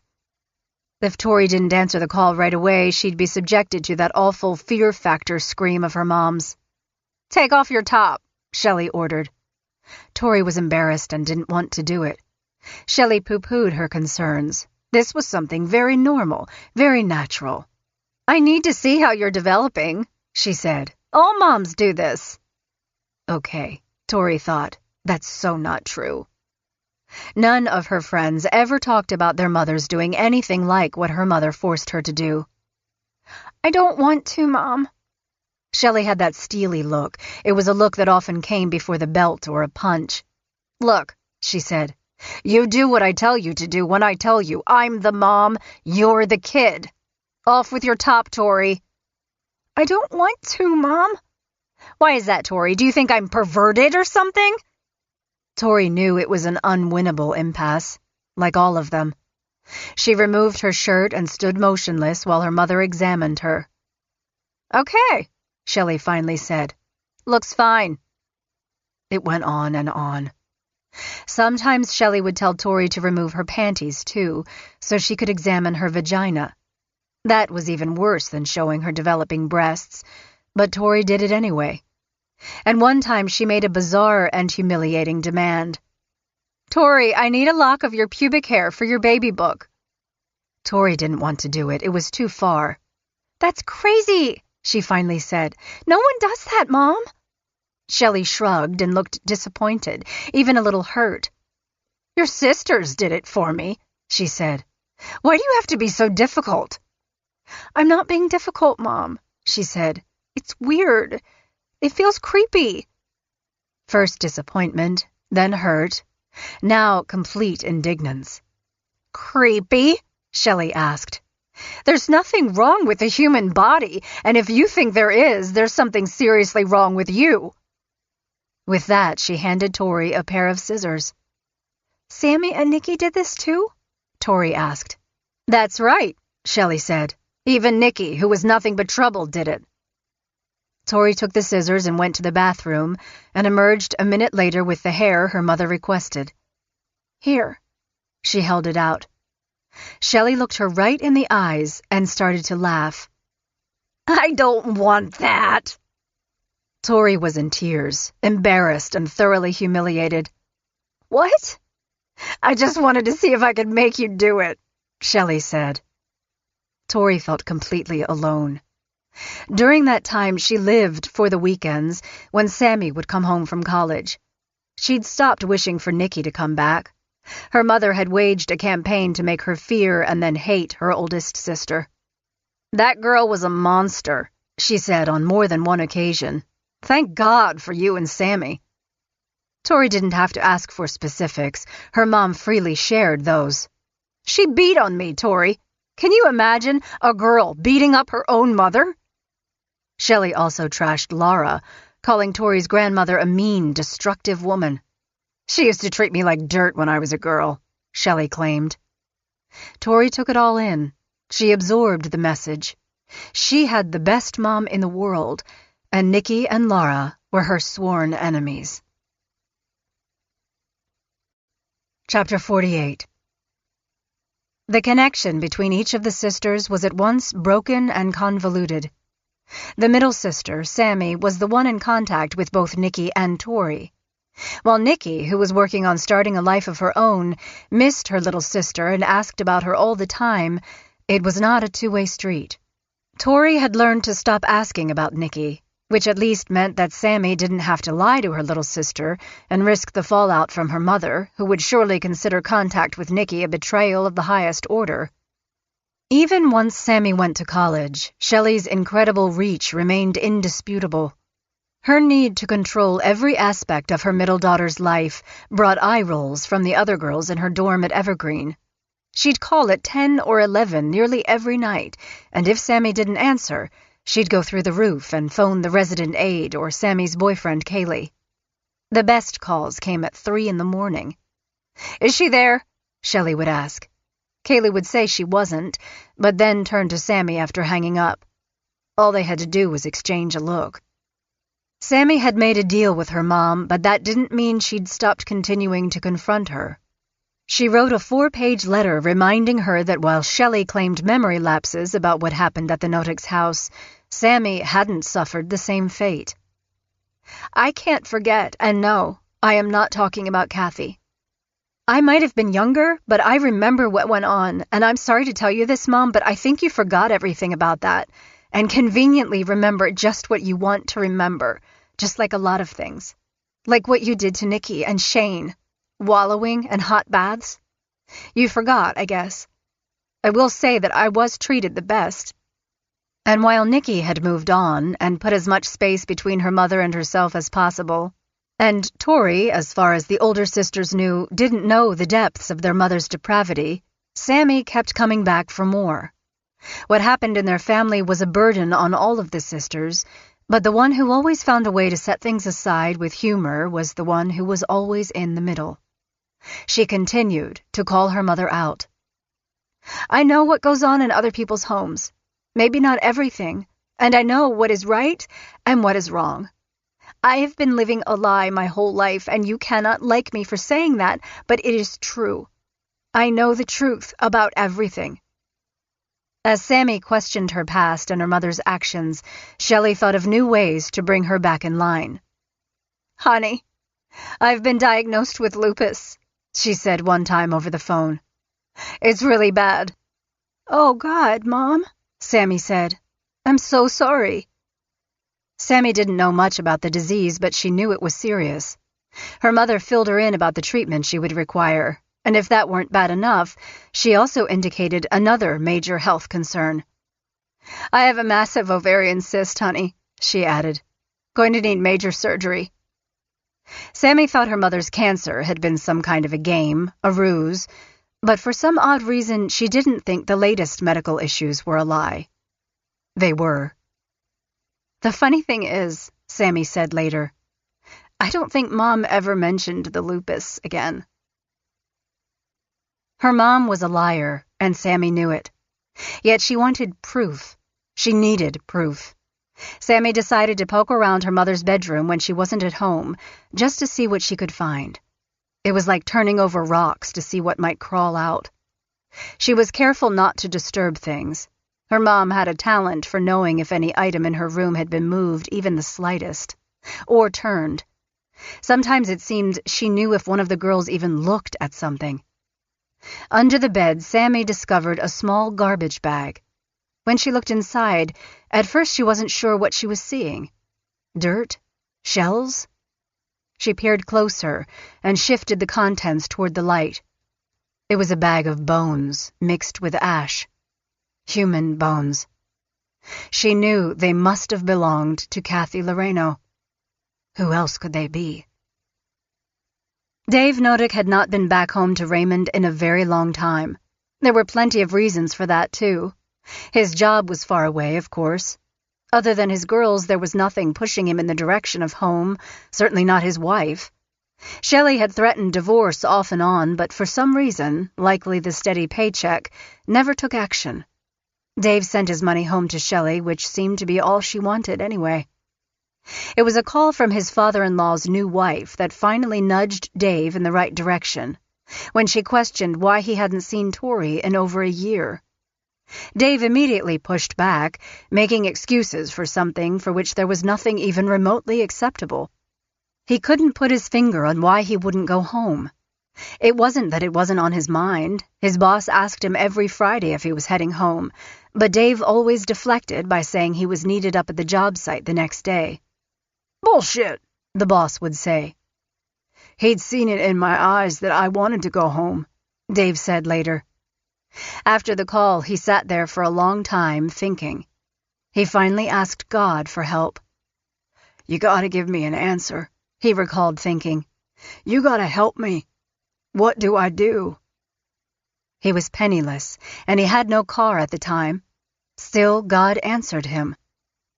Dave said God told him that he needed to live up to his vows and go home. His boss, a family man himself, loaned him an old Cadillac. It was a gas guzzler of the highest order, but it was an answer to Dave's prayers.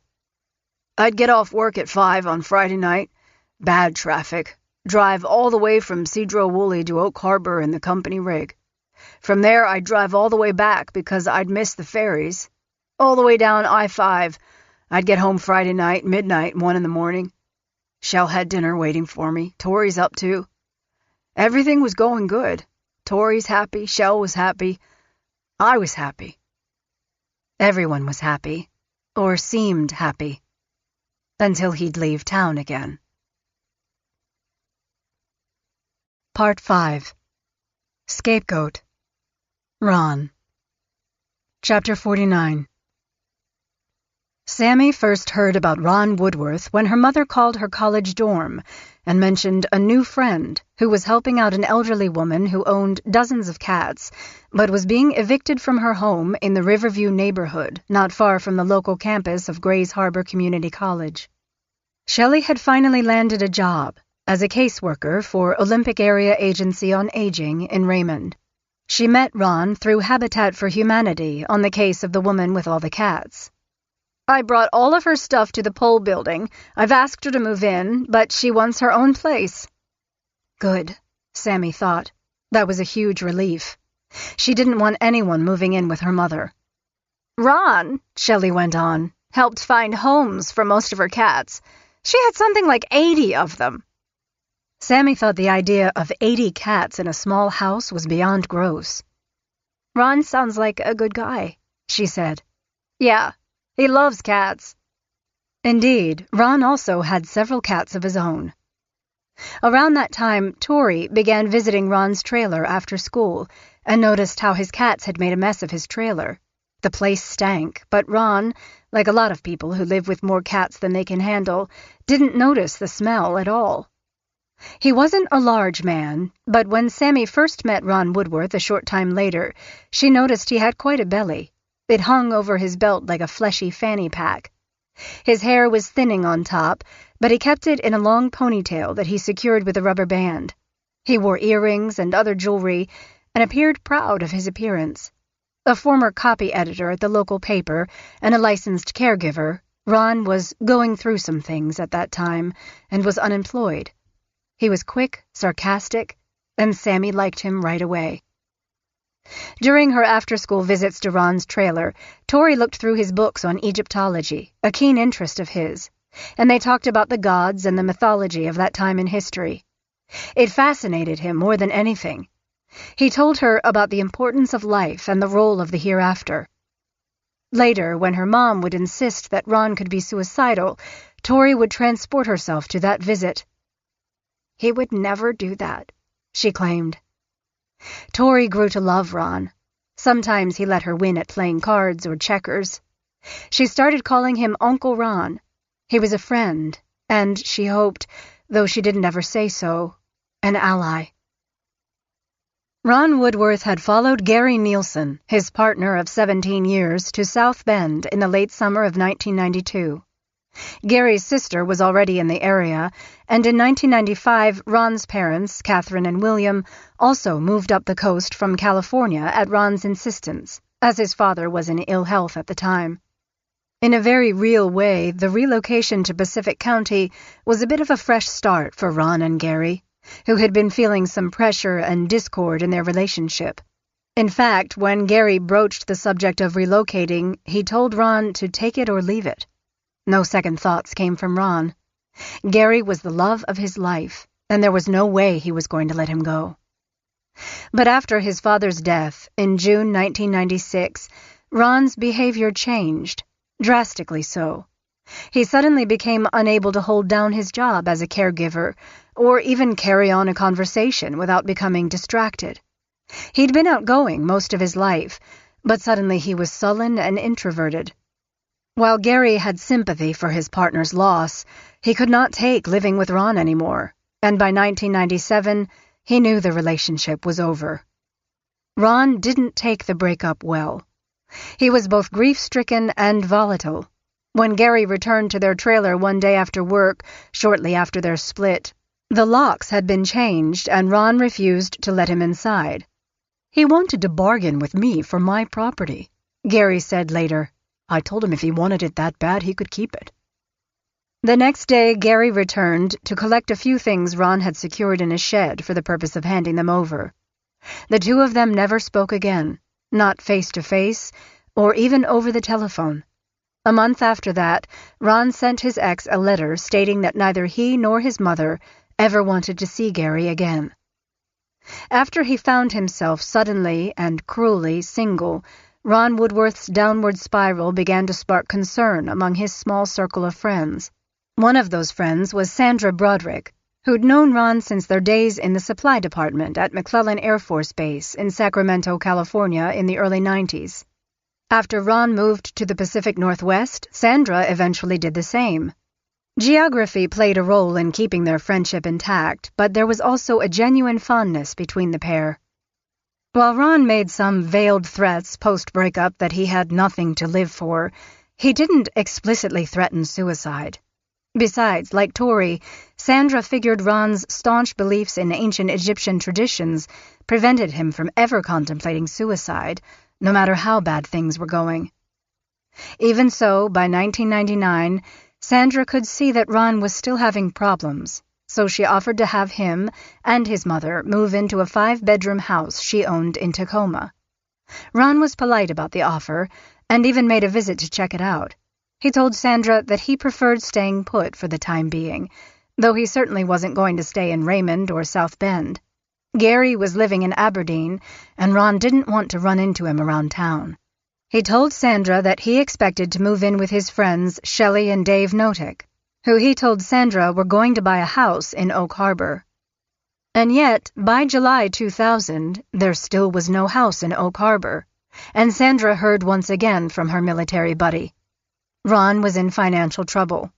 He needed money to pay back overdue rental fees on his space at a trailer park in Willapa. She gave him $500 so he wouldn't end up homeless. Later, she heard from another friend that Ron had borrowed $2,000 to retain a lawyer in his continuing quest to keep from losing his mobile home. Sandra called him the minute she learned the news. Ron acted as if things were under control. "He told me that he had given $1,000 to Shelley Notick to get a lawyer," she said later. Sandra was suspicious, so she asked Ron for the lawyer's name. "He said that he would have to get it from Shell, because she had hired him. I never learned if an attorney was hired or not." A little later, Sandra made the trip to Raymond to visit with Ron and his mother in her trailer at the Timberland Recreational Vehicle Park. Unexpectedly, Shelley also showed up, and the visit petered to an end. Those who knew her would later remark on Shelley's propensity for marking her territory. Chapter 50. In his mid-50s, it was late in the game for Ron's do-over. He had lost his home, his father, his partner. He was also estranged from his mother, with whom he had lived after the foreclosure of his trailer in 1999. Worst of all, he had lost his cats. Shelley told Tori that they were going to take Ron in to help him get back on his feet. Tori didn't know that this was one of the same lines Shelley had once used to sell Dave on bringing Kathy Loreno into their lives. "To help her," Shelley had told Dave about Kathy. "And she can help us at the same time."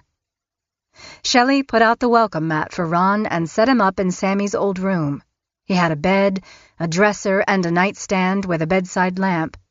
He brought along a bunch of his books and personal things that he'd been able to gather from his mother's place. Dave hadn't heard much about Ron Woodworth, or if he did, it had gone in one ear and seeped out the other.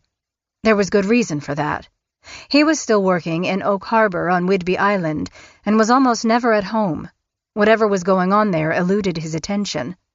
He only discovered that Ron had moved in when he returned to the Monahan Landing house one day. Shelley was sweet and excited when she made the introduction. "This is my friend Ron," she said, quickly adding, "He's gay.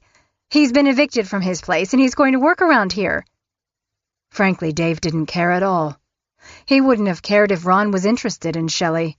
In fact, it would have been great if he were. Dave wanted out. He couldn't handle the stress of being in Shelley's life with all the stories they had to juggle and secrets to hide. "I was waiting for Tori to grow up so I could leave," he admitted later.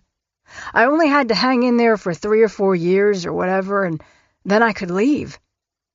Shelley went on to say that Ron had babysat Tori a few times and was very loyal and trustworthy.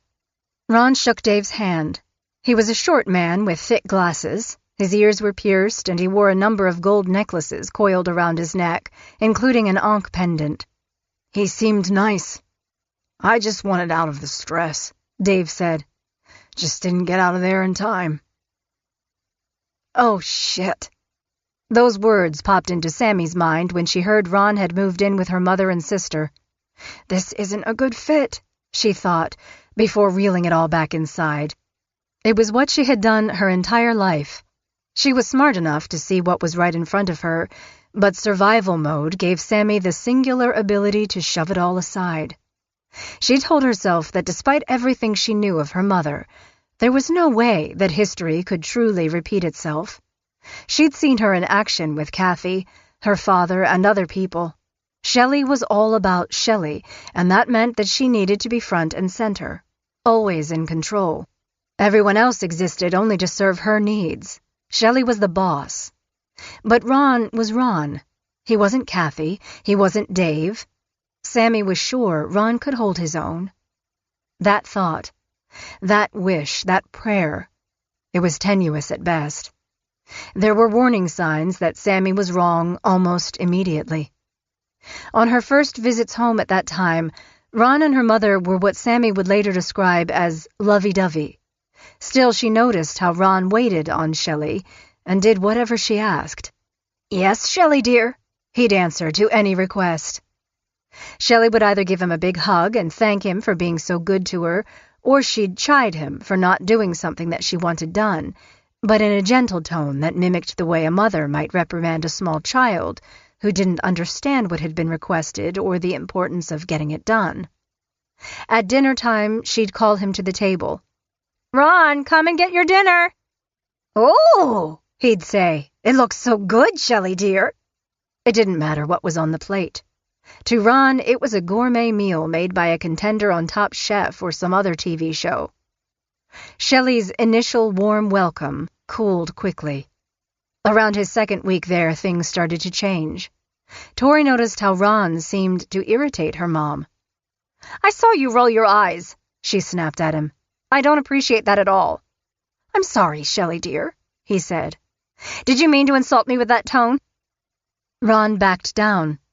"I'm sorry, dear." Soon epithets were mixed into her dialogue. It was jarring and mean. Tori couldn't believe her mom was talking to her friend like that. "I don't want a useless fag like you talking to me," Shelley said. "You disgust me, Ron. Get out of my sight and stay away from my little girl. You're a bad influence." And then it got worse. A whole lot worse. The truth was, things got easier for Tori once Ron moved in. Her mother's attention moved swiftly to the newest member of the household on Monaghan Landing Road. Where Tori had once been the object of abuse for any minor transgression, now Ron was the victim. She'd just get this horrible look in her eyes, and then she'd end up hitting him or taking him out back, and I don't know what happened because I was told to go up to my room. It was a scenario that played out every night, and every day, too. Ron was no longer allowed to eat any meals with Tori and her mother. Shelley served him toast and water. Twice a day, she'd feed him a handful of pills. "What are those pills you keep giving him?" Tori asked more than one time. "Sleeping pills," Shelley replied, "to calm him down." Ron changed almost immediately once Shelley started abusing and drugging him. Ron was one of the smartest people I knew, but after he lived here, he didn't know anything, Tori recalled. He just wasn't himself anymore. It was like he wasn't even there. Shelley evicted Ron from the bedroom upstairs. It was done unceremoniously and quickly, like a tablecloth yanked from under a set of dishes by a magician.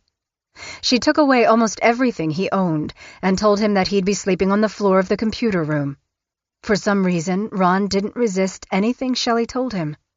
He was barely inside the house anymore anyway. She'd given him a laundry list of chores to do, and he spent most of his time in the yard. Then it was Shelley's next go-to move, restricting access to the bathroom. Shelley said Ron needed her permission to use the bathroom. With his room upstairs and the bathroom and the couch that she commanded all night downstairs, there was no getting around asking permission. "Shelley, dear, can I go to the bathroom?" he asked. The answer was no, right away. Again, the magician's tablecloth. "Not the one in the house," she said. "Dear, where do you want me to go?" "You need to do your business outside. I won't have a fag using my bathroom." And that's the way it was. When Ron needed to urinate at night, he'd pee into a Windex bottle and try to hide it all day.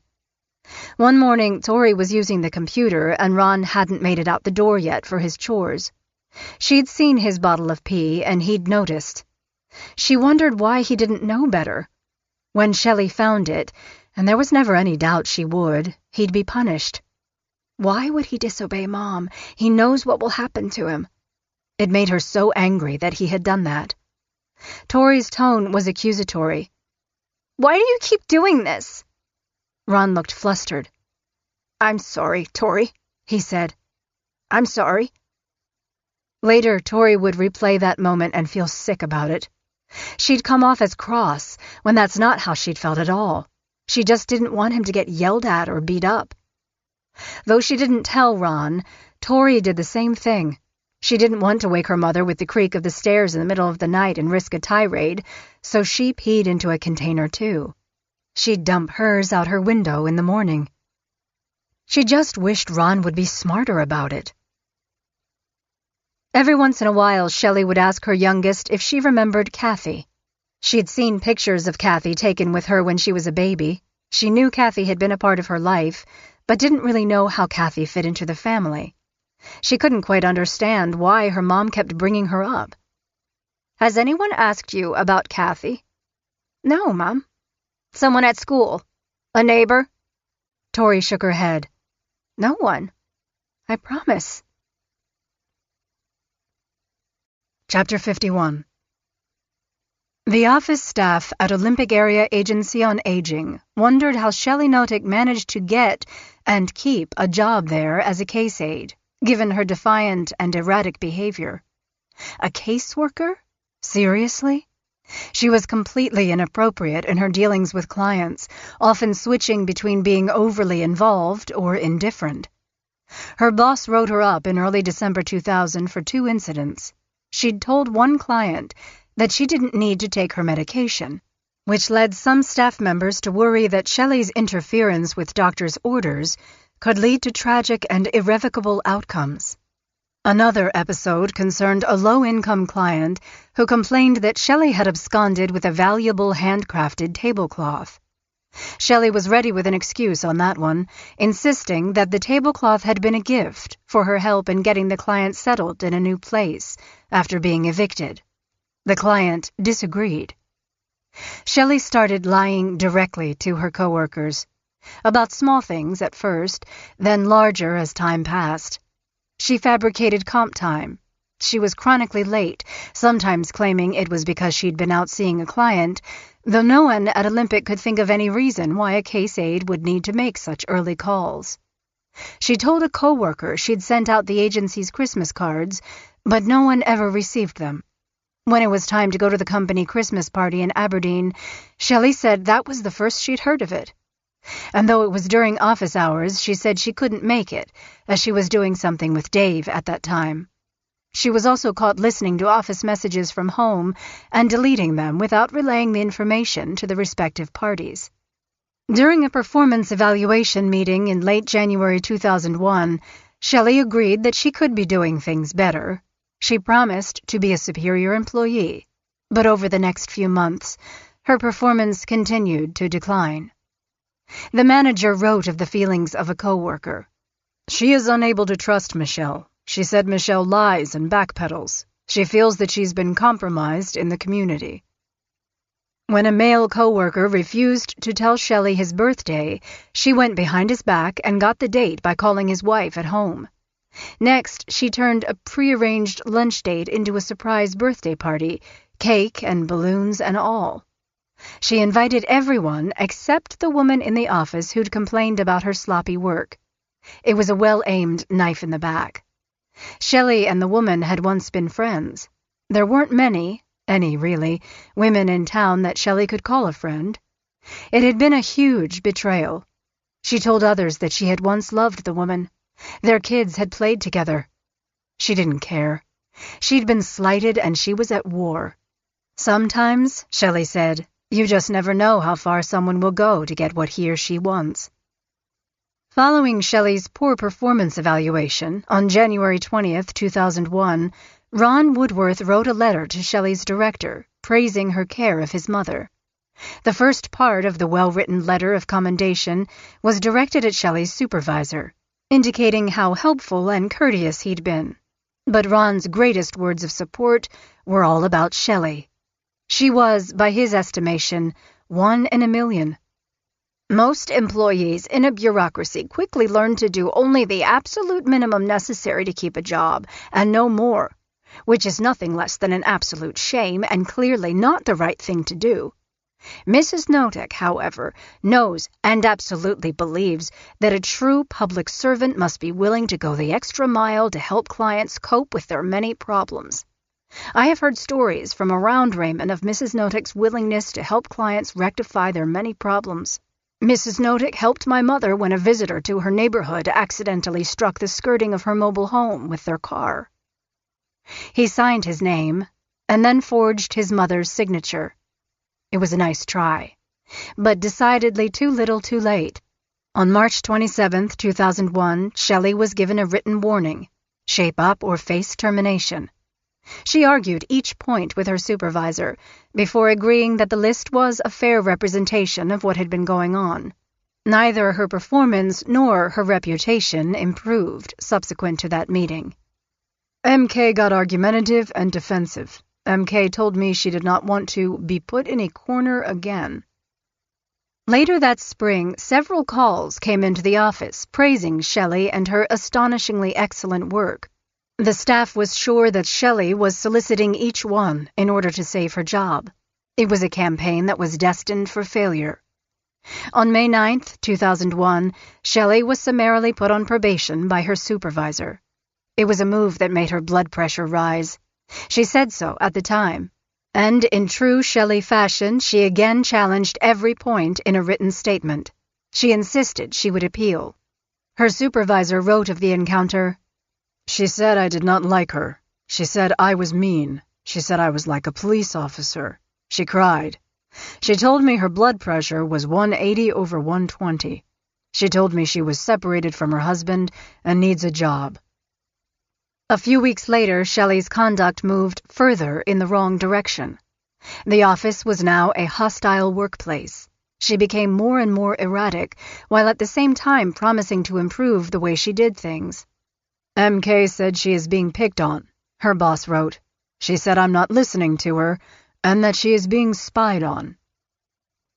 During that time, her boss questioned her about anonymous phone calls directing complaints against another employee. "Is Ron Woodworth a friend of yours?" he asked. "Not really," she hedged. The boss didn't tell Shelley that when the 800 number calls came in, all were traced to Ron. Nor did he mention to her that the employee who noted the complaint said that Shelley's daughter Tori called him Uncle Ron, and in 1998 he had identified Shelley as his sister. Or that a coworker had seen a sign at Shelley's house advertising Uncle Ron's parking spot. The manager told Shelley about the complaints, vague in nature as they were.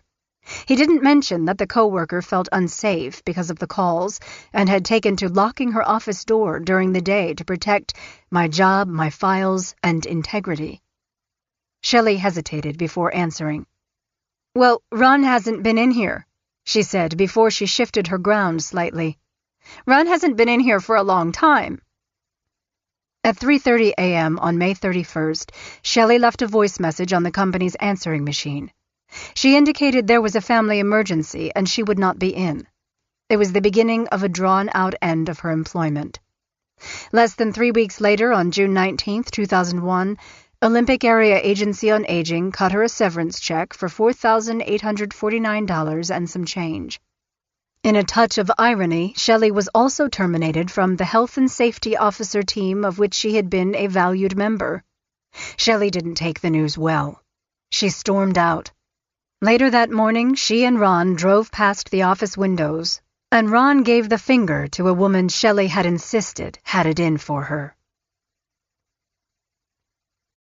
Chapter 52. In the summer of 2001, Ron's friend from the service, Sandra Broderick, moved from the Tacoma area to Copalis Beach on the Washington coast, a little more than an hour from Raymond. She wanted to reconnect with Ron, who was living with the Notex. She'd called several times, but each time Shelley said Ron was out in the yard or away. He never got on the phone. It was both tiresome and concerning. The next time Shelley answered and coolly told Sandra that she had no knowledge about where Ron was, Sandra wasn't about to let it go. She'd had enough of what she was sure was some game. "You better have him call me ASAP, or I'll call the police, Shelley. I will. Don't think I won't." "Well, I don't know where he is," Shelley said. "I'm filing a missing persons report," Sandra said. "The police will go to your house." Less than 24 hours later, Sandra's phone rang. It was Ron calling. He seemed nervous, upset. He confided that his money troubles had accelerated. In turn, there were legal issues. "I'm hiding from the police," he told her. "Staying in Shelley's attic. They have a warrant out for me." Sandra heard a noise. Someone was breathing into the receiver. "Shelley, I know you are on the other line," she said. "You better hang up right now." The phone suddenly went click. Angry but determined to help, Sandra offered Ron a job working at the restaurant she then owned. "And you can live with me." Ron flatly refused, and he did so in a New York minute. "No," he told Sandra. "Shell is helping me find a new job, house-sitting in Seattle." They talked a little more, but the call and the offer for help was clearly going nowhere. Sandra was worried but wasn't sure what she should do. Ron was a grown man. He claimed to be in trouble with the police, and she couldn't do any more than she already had. A week later, Shelley phoned. "You're stressing Ron out," she said. "You're no good for him. Stay out of Ron's life, Sandra." "I will not," Sandra said. "Ron needs someone to take care of him. You're not doing it, Shelley." Then the line went dead. Sandra was right, of course. Ron had been sinking lower by the minute.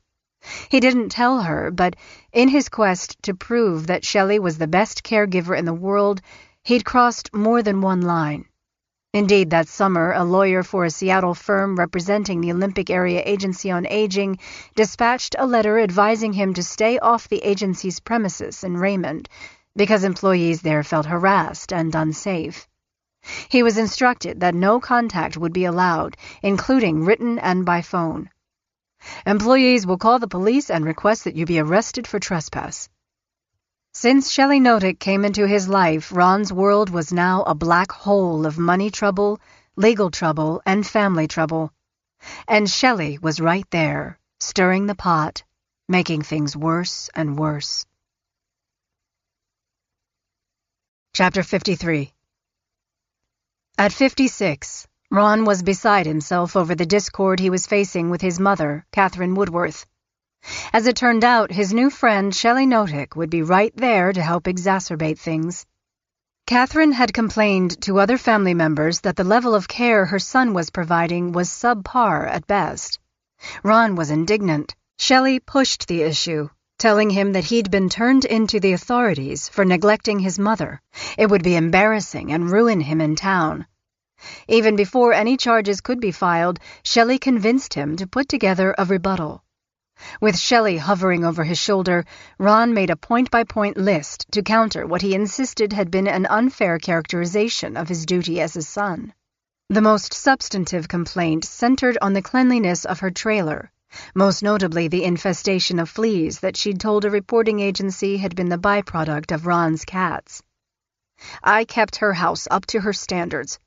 Anytime my mother wanted me to clean the house, I would do so immediately. My cats were indoor animals completely and had no fleas when I moved them into my mother's home. Ron blamed a neighbor's outdoor and indoor dogs for the infestation.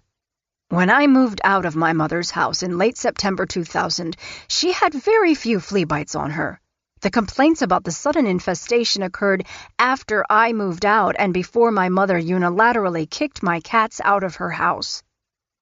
Unbeknownst to Ron, Shelley was also driving a wedge as deeply as she could between Ron and the rest of his family.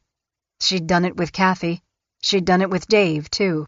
In fact, Shelley seemed buoyed at the possibility of being both Ron's benefactor and his antagonist. She cozied up to Catherine and fanned the flames with Ron's family back in Michigan. Shelley made calls to the Woodworths, lamenting over what was going on with Ron, painting herself as Catherine's #1 advocate. "I lost my own mother at 2, she told Ron's younger brother, Jeff Woodworth, during one of many phone calls she made behind Ron's back. It was a bit of an exaggeration, as Sharon had died when Shelley was 13. "Your mom is like the mom I never had." She went on to say how her husband Dave adored Catherine, too. "She made him a pie for his birthday, and he thought that was so great." Shelley insisted that Ron could stay with them until he got back on his feet. "And in return for staying there," Jeff recalled, "she quite bluntly told him what he was expected to do around there. Feed the dogs, cats, and horse. Nothing major." Later, Ron would complain about his duties at the Notek house in letters to his family. For her part, Shelley told Ron's family about a time when she gave Ron specific instructions regarding leaving 2 of her cats outside when she was away. When she returned home after picking up Sammy, she was stunned to see that he'd disobeyed her. "I asked you to leave them outside," she said. Ron piped up, "It's okay. They're with me. I'm watching them." Shelley became angry, telling Ron she didn't want the cats in the house because of her cockatiel. Ron pushed back a little. "I told you I was watching them." "You're not listening to me," Shelley said. "I don't want them in my house." "I made a mistake. I apologize," Ron finally answered.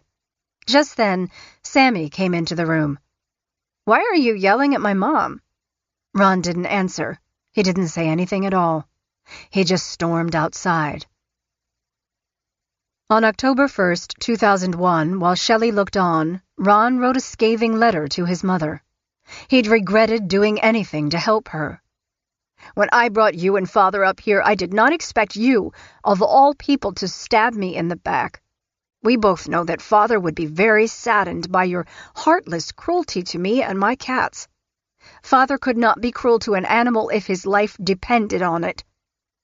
He told his mom that not only couldn't he stand the sight of her, he considered her his murderer. "On June 8th, 1997, Gary Nielsen heartlessly killed me as a man when he abandoned me.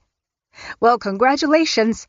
On October 1st, 2001, you finished the murder by destroying my pride in being a Woodworth." He closed his acid-soaked missive by saying he no longer had a mother. "She died the day she killed my cats." 2 days later, Ron wrote what he promised would be his last letter to Gary. "You have shown no compassion for me since you murdered me in June of 97. You were greedy, selfish, uncaring, dishonest." Ron sent a second letter just 4 days after the previous one. This time he called his mother Madam in the salutation. Again, he railed more about her betrayal over the cats and told her that he was moving to Seattle, where maybe I can forget my traitorous mother. That same day, Ron sent a 3-page letter to his brother and sister in the Midwest. Once more, he recounted all that their mother had done to him, the unspeakable cruelty of kicking my beloved cats out into the cold. Because of that, he noted, he could no longer watch over her. After all, he couldn't trust her and couldn't stand the sight of her. He indicated that it had all happened when he'd moved in with Shelley, and she couldn't take his cats, and their mother promised they could stay with her for a week. However, within 3 days, she'd let them out. For my own peace of mind, I therefore must wash my hands of any and all responsibility for her or her care. I am, in fact, so mad and furious with her that I will, within the next few months, formally and legally change my name. He told them he was moving to Seattle, where he'd live under a new name, one that he would tell them, but they were forbidden to disclose it to their mother. He provided Shelley's phone number if they needed to reach him.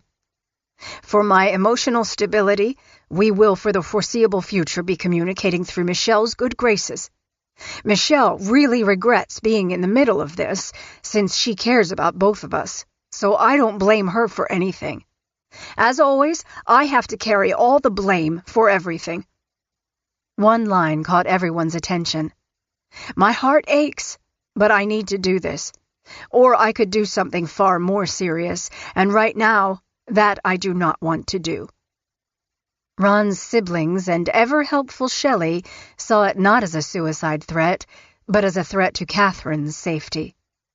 Ron wrote a handwritten letter to his mother on October 9th, 2001. Madam, this is to inform you that I am giving Mrs. Michelle Notick permission to remove all my personal property from your home and storage building. What she does with it is none of your business. Once she has removed everything, you will receive no more communication from me. I pray that you will live for 100 years in perfect health, both physically and mentally, and that for every day of the rest of your life you will remember the cruelty of what you did to me. You are now their responsibility, not mine. I was once your loving son. Ron was alone. He didn't have anyone in his life. Just Shelley. Chapter 54. By 2001, Laura Watson had retired from a career setting up operations for hospitals and nursing facilities, and she wanted a new project. When she came across the opportunity to refurbish an old monastery in Sandy, Oregon, into a bed and breakfast and wedding venue, she jumped at the chance. She hadn't spoken to Shelley in quite some time, and that was just fine with her. Every time they talked, about the cancer, her marriage to Dave, what was going on with Shane in Alaska, Shelley would offer up a one-sided conversation that went nowhere. Every call to Shelley seemed to end up with a sputtering monologue and a hang-up. It was in early July 2001 when Nikki called to say she was thinking of heading down to Oregon also to see about finding a new job. Laura was thrilled, of course. The connection between Laura and her granddaughter was powerful. Thumper wasn't her child, but she'd been her baby. Laura hadn't seen Tori since she was very little, but she'd remained close with the two older Notick sisters. Sammy was thriving in college, and Nikki was in Bellingham. Both of them were on the right path, which brought Laura a lot of solace. Nikki landed a job on her first day in Oregon, and it seemed like an echo of their happy time together up north in Bellingham. But things shifted, tectonically so, later that first night when she and Laura were watching a crime show on cable TV. Nikki had always been fascinated by crime. She wanted to understand why bad people did the things they did. Before she dropped out of Grays Harbor, she'd even had aspirations for a career in law enforcement. Her mom, she knew, was the same way, though Nikki figured Shelley was less interested in figuring out how to catch the killer and more in how to stay ahead of the police. Then again, Shelley could surprise her. One time when they were watching Mommy Dearest, Shelley turned to her girls with a stunned expression on her face. "I can't believe that a mother would do that to her kids." Nikki and Sammy had exchanged incredulous looks. Had their mom forgotten about the duct tape, the icy hot, the wallowing? That night, while they watched TV at Laura's, Nikki suddenly got very quiet in a way that felt strange to Laura, though she didn't say anything at the time. Maybe Nikki was tired from the long drive from Washington? The next morning, Nikki found her grandmother in her office, sorting through paperwork. "I have something to tell you," she began. Laura could tell she'd been up all night. Nikki's eyes were wet and red. She'd obviously been crying. "What is it, honey?" She put her arms around her granddaughter. A long pause filled the small office. "Mom and Dad killed Kathy," Nikki said finally. The word nearly stuck in her throat when Lara repeated it. "Killed?" Nikki nodded. "Murdered." Both started to cry, harder than they might ever have cried before. Between the sobs that stopped and started her story, Nikki told Lara what had happened, first at the Louderback house, and then Monaghan Landing Road. Lara was tough and had heard plenty of things in her day. This time, however, she could scarcely believe her ears. And yet she knew of no reason why her granddaughter would fabricate such a tale. Nikki, she knew, wasn't a liar. Shelley, however, always had been. Lara pulled herself together and came up with a plan. "We have to tell," she said. Next, Lara phoned the local chief of police there in Sandy, Oregon. When he came over, Nikki shared what she knew, and he called the sheriff's office with the jurisdiction over Raymond, South Bend, and Old Willapa, Pacific County, Washington. He got Pacific County Sheriff's Deputy Jim Bergstrom on the phone and reported back to Lara. "He told me to write everything down and gave me his fax number," Lara said later. "So that's what Nikki and I did. We sent everything down to Pacific County." On July 11, 2001, Lara Watson faxed 3 pages to Jim Bergstrom. She marked the cover sheet urgent and expected a response. She didn't get one. In the fax, she wrote how Nikki had come forward with her story of what had happened at Monaghan Landing and in the house in Willapa. She included a copy of Nikki's original statement. "Long time ago, when I think I was about 16, when Mom did it. Mom was always mad at Kathy. She treated Kathy really mean. She would hit Kathy with steel-toed logging boots of Dad's. She would give Kathy all kinds of drugs, and Kathy was acting weird. This one night, us kids heard all kinds of things, so we peeked in Kathy's room and saw Dad doing something to Kathy, 'cause a lot of white foaming stuff was coming out of Kathy's mouth. I think Mom poisoned her, or caused Kathy so much brain damage from hitting her in the head. But Kathy wasn't moving. I think she was dead. We had to run back away from the room because we are not allowed to be downstairs, and we didn't want Mom to know what we saw. She would beat us or do bad things to us if she knew what we saw." Nikki had written how she and her siblings had been taken to a motel while their parents disposed of Kathy's body in the burn pile on the Monaghan Landing property. "We drove home. We smelled something really bad and rubber burning. Dad was outside throwing all of Kathy's stuff on top of the tires. He kept the burn pile burning." Finally, Nikki closed by pointing out the fear she had in telling on her parents. "Mom's going to do something really bad if she knows I told. Or she's going to blame Dad. I hope Dad doesn't commit suicide because of me." Chapter 55. Telling her grandmother, Lara, what had happened to Kathy Loreno and the subsequent talks with the police were, Nikki knew, the right thing to do. She felt in her bones that Kathy's family had been owed the truth for a very long time. That didn't mean, however, that she wasn't terrified. That her mother and father might be brought to justice had propelled her to disclose her story, but she knew it was no guarantee. What if they didn't have to pay for what they had done? It niggled at her. What if they continued to get away with it? What would happen to Tori? Would Shelley take it out on her little sister? It scared Nikki so much that she didn't show up for her new job and instead returned to Bellingham, where the more than 200-mile distance from Raymond would keep her safe.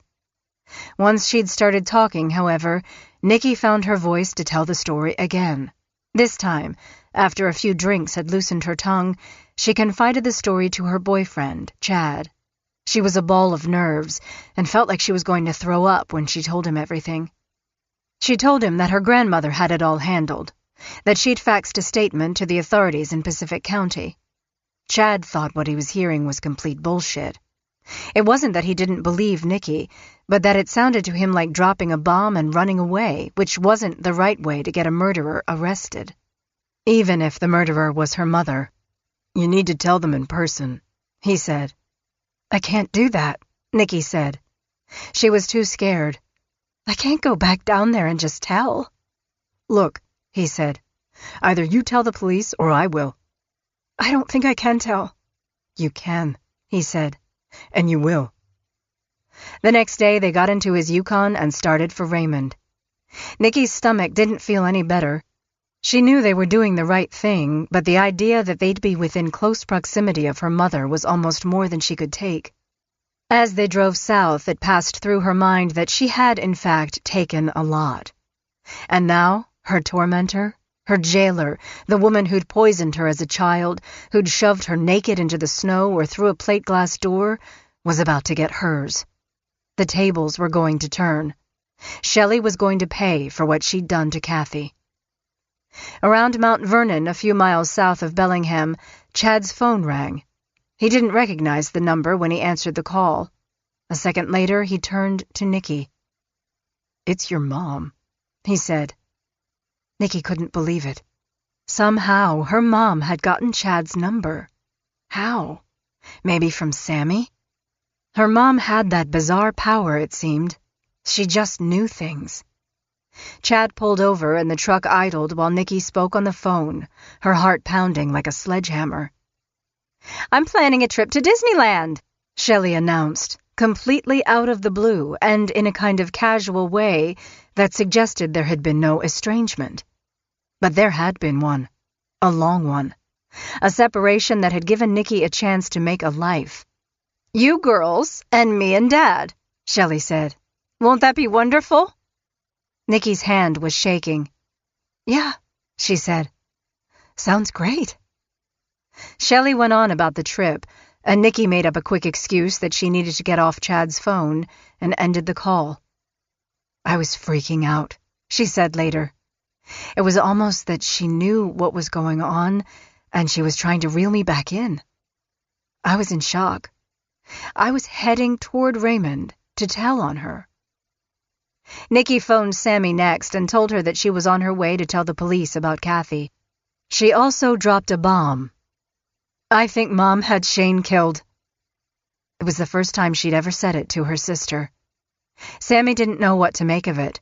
She'd been 16 when Shane had disappeared. She'd accepted her mom's story of the birdhouse and the note and the phone calls. "Shane would never leave Mom a letter, Sammy." "I guess not." "We barely looked for him. Not like all the other times he ran away. Why do you think that was?" Sammy didn't know. Chad waited outside while Nikki told Pacific County Sheriff's Deputy Jim Bergstrom what she knew about Kathy. Bergstrom told her that he'd been out to the Monahan Landing house a few times in recent months, making inquiries to Shelley about Kathy and her disappearance, at the request of Kathy's family. After the interview, Chad took Nikki back to Bellingham. They broke up not too long after that. "Too much baggage, I guess," Nikki acknowledged. "He was a good guy, and I'm grateful that he helped me get where I needed to go, in terms of telling what happened." Nikki felt sure she had started something big. She felt she'd started an earthquake. Yet nothing happened. Nothing at all. As far as Nikki knew, the deputy never followed up, never spoke to Sammy, never searched the house. "He never even brought Mom in for questioning," she said. "He should have done that." Chapter 56. The Pacific County Sheriff's Deputy had, in fact, tried to reach Sammy, with whom he needed to verify what Nikki had told him. Sammy got all of the messages, but pointedly declined to call him back.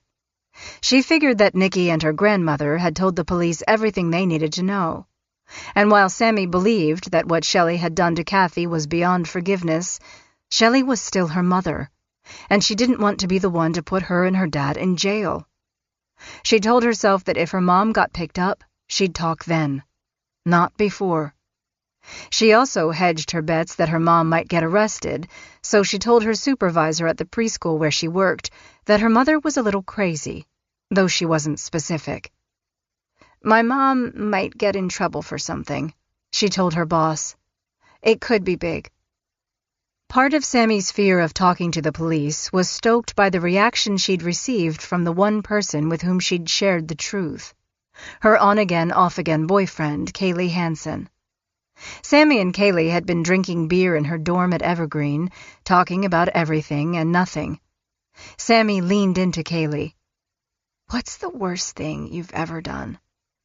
He disclosed something she considered somewhat dark, yet it paled next to a million things Sammy could share from her childhood. She decided not to mess around. She went for the biggest skeleton in the Notek closet. "My mom killed somebody," she told him.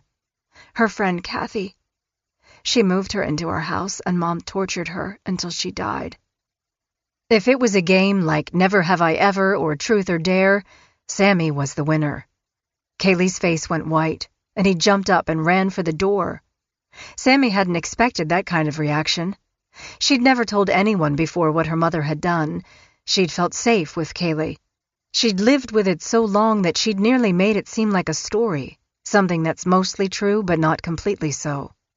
She thought of it so often and lived through such craziness that she said the words as though they needed no preamble, no "are you sitting down" cues that something big was coming. What did she just do? She chased after him and brought him back into the dorm. He was in shock and had been sick. Too much beer. Too much of a real-life horror show. "I was just joking," she said, trying to walk it back. "Joking?" he repeated. "That's seriously fucked up, Sammy, that you would even joke about something like that." That reset button had failed. It made things even worse. "Okay, I wasn't lying," she blurted. "It's true, I'm not lying." She went on to tell Kaylee everything she could remember.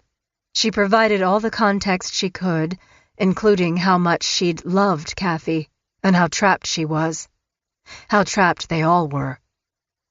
After Kaylee took it all in and tried to process it and left her a second time, Sammy sat there in the dark thinking over and over that telling someone was not a good idea. It hadn't felt good. It hadn't freed her from anything. Instead, it had made her sick to her stomach, angry, confused. It didn't matter that she trusted Kaylee. It was his reaction that had sucker-punched her. She'd been a part of something so terrible that, even though she'd been a child, it felt like a huge, ugly mark against her. Against the family. Against her sisters. What would Kaylee do with that information? Would he tell someone? It wasn't until years later that it would occur to Sammy to consider what passing the burden of that secret onto Kaylee might have done to him. "I honestly never thought about how it affected him, being around my mom after he knew what she'd done," she said later. "I'd been around her and what she'd done my entire life. I still loved her. I didn't think what it might have felt like for someone else to come into our home and being around her, knowing what she was really all about." Sammy had managed to broach the subject of Kathy with Shelley on a few occasions. She no longer believed the fantasy that Kathy was off with Rocky. She'd never truly believed it anyway.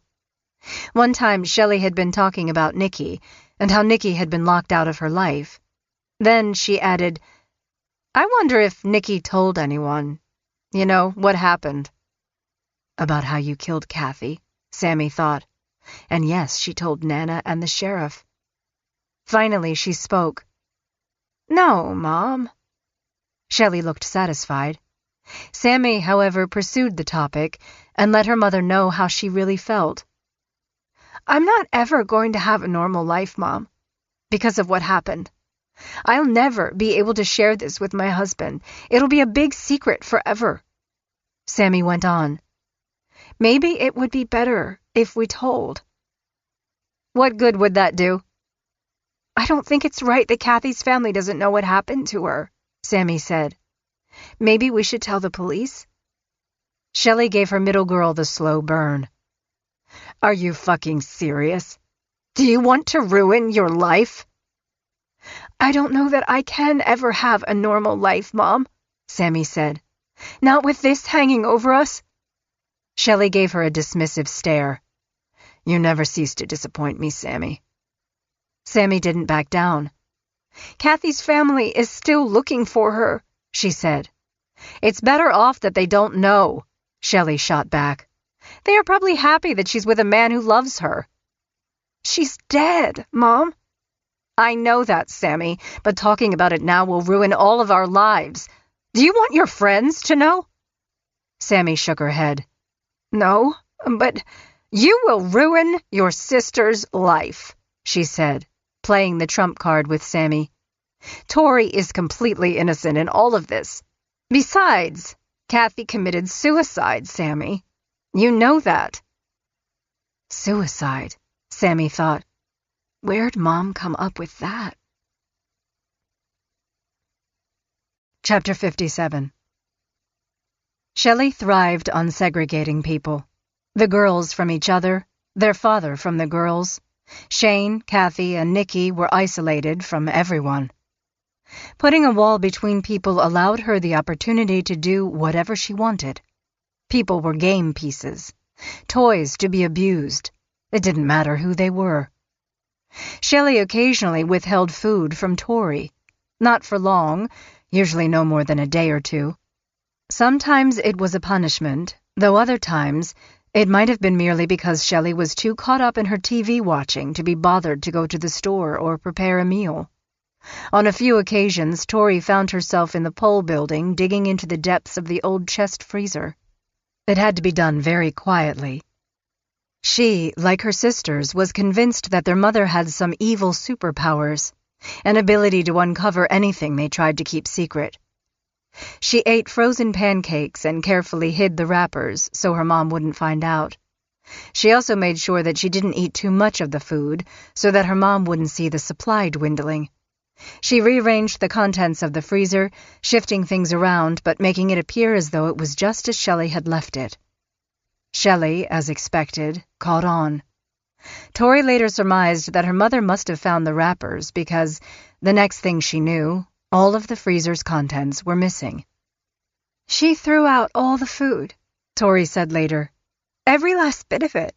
She didn't say anything about it either. And then came more of her mother's stealth attacks. The lights in her bedroom flooded the darkness. Suddenly the covers were yanked from the bed. Shelley stood there with her robe half open, a breast hanging out. Get up! Get undressed! God, what now? Tori's heart was already pounding fast, adrenaline speeding through her body, but she didn't fight her mom. And down the stairs they went. Soon she was out in the yard, naked, doing jumping jacks, or running in place in the living room while her mother sat on the sofa. Faster! Shelley screamed. Tori picked up the pace. Sometimes she cried. Mostly she just did whatever her mother said. You aren't even trying! I am, Mom, I am! I promise I am! You are an ungrateful little bitch! I'm sorry, Mom! Jump higher! I want you to jump higher! It was embarrassing, humiliating. Any kind of refusal meant the duration of the punishment would be longer. As she did what her mother said, Tori never wondered why her mom was linking her punishments to nudity or pulling midnight raids on her bedroom. She only wanted it to be over. She was really scary, she said later. I felt like, okay, I have no choice. It made me feel like a little person, embarrassed. I didn't talk back because I knew it would be worse if I did. She was powerless. And yet, when it was over, the same thing always happened. 2 hours later, you love her again because she'd be holding you and saying, I'm sorry, I love you. Unlike her older sisters or Shane, Tori didn't endure many repeat punishments. In fact, Shelley rarely gave her youngest the same punishment twice. One time Shelley got the big idea that they needed to clean out one of the sheds in the back of the property. Right now, she told Tori out of the blue. As always, Tori jumped. She followed her mom across the yard to the shed, and Shelley told her to start picking up newspapers and other garbage. I want you to put it in your boots. It didn't make any sense. It never made any sense. Yet Tori did as she was told. Stuff it in your underwear, you little shit. Tori gave her mom a quick look, but she didn't telegraph what she was thinking. She was only 10 or 11 at the time, yet she knew this was bizarre. The weirdest part, Tori said later, was that she'd just sit there and watch me do it. Just watching and enjoying, I guess. I remember that was one of the first times as a kid where I was just like, this is really weird. Like, this is really odd. Like, there's something wrong with this. Tori didn't tell anyone what was going on at home because she didn't want to get into trouble, and because she didn't think that anyone would believe her. Whenever Sammy asked her how things were, Tori always told her sister everything was fine. She wondered if she was a bad girl for always getting into such trouble. She vowed she'd try to do better, try to get her mom to love her.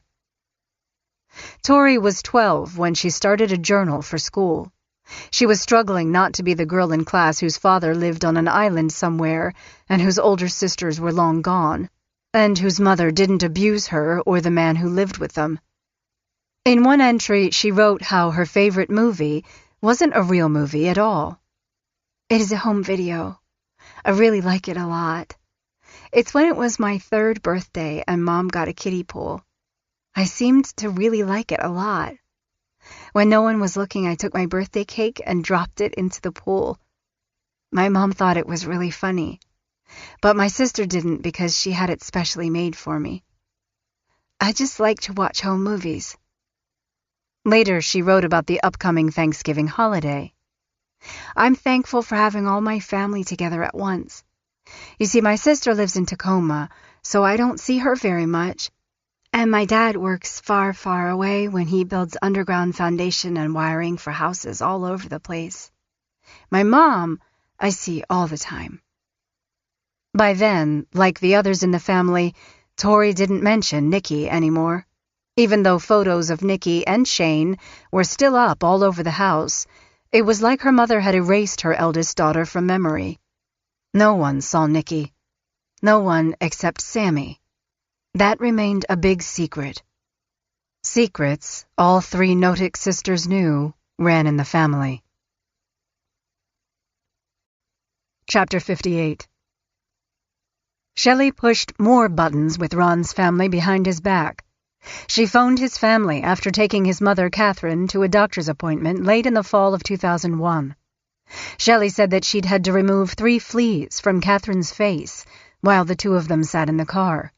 What's more, she said that she'd witnessed on several occasions Ron bossing his mother around. Shelley also bemoaned the condition of Catherine's house and how it seemed that Ron had done nothing for his mother in quite some time. The poor woman didn't even have a working TV. Shelley took care of that and bought Catherine a 27-inch Daewoo.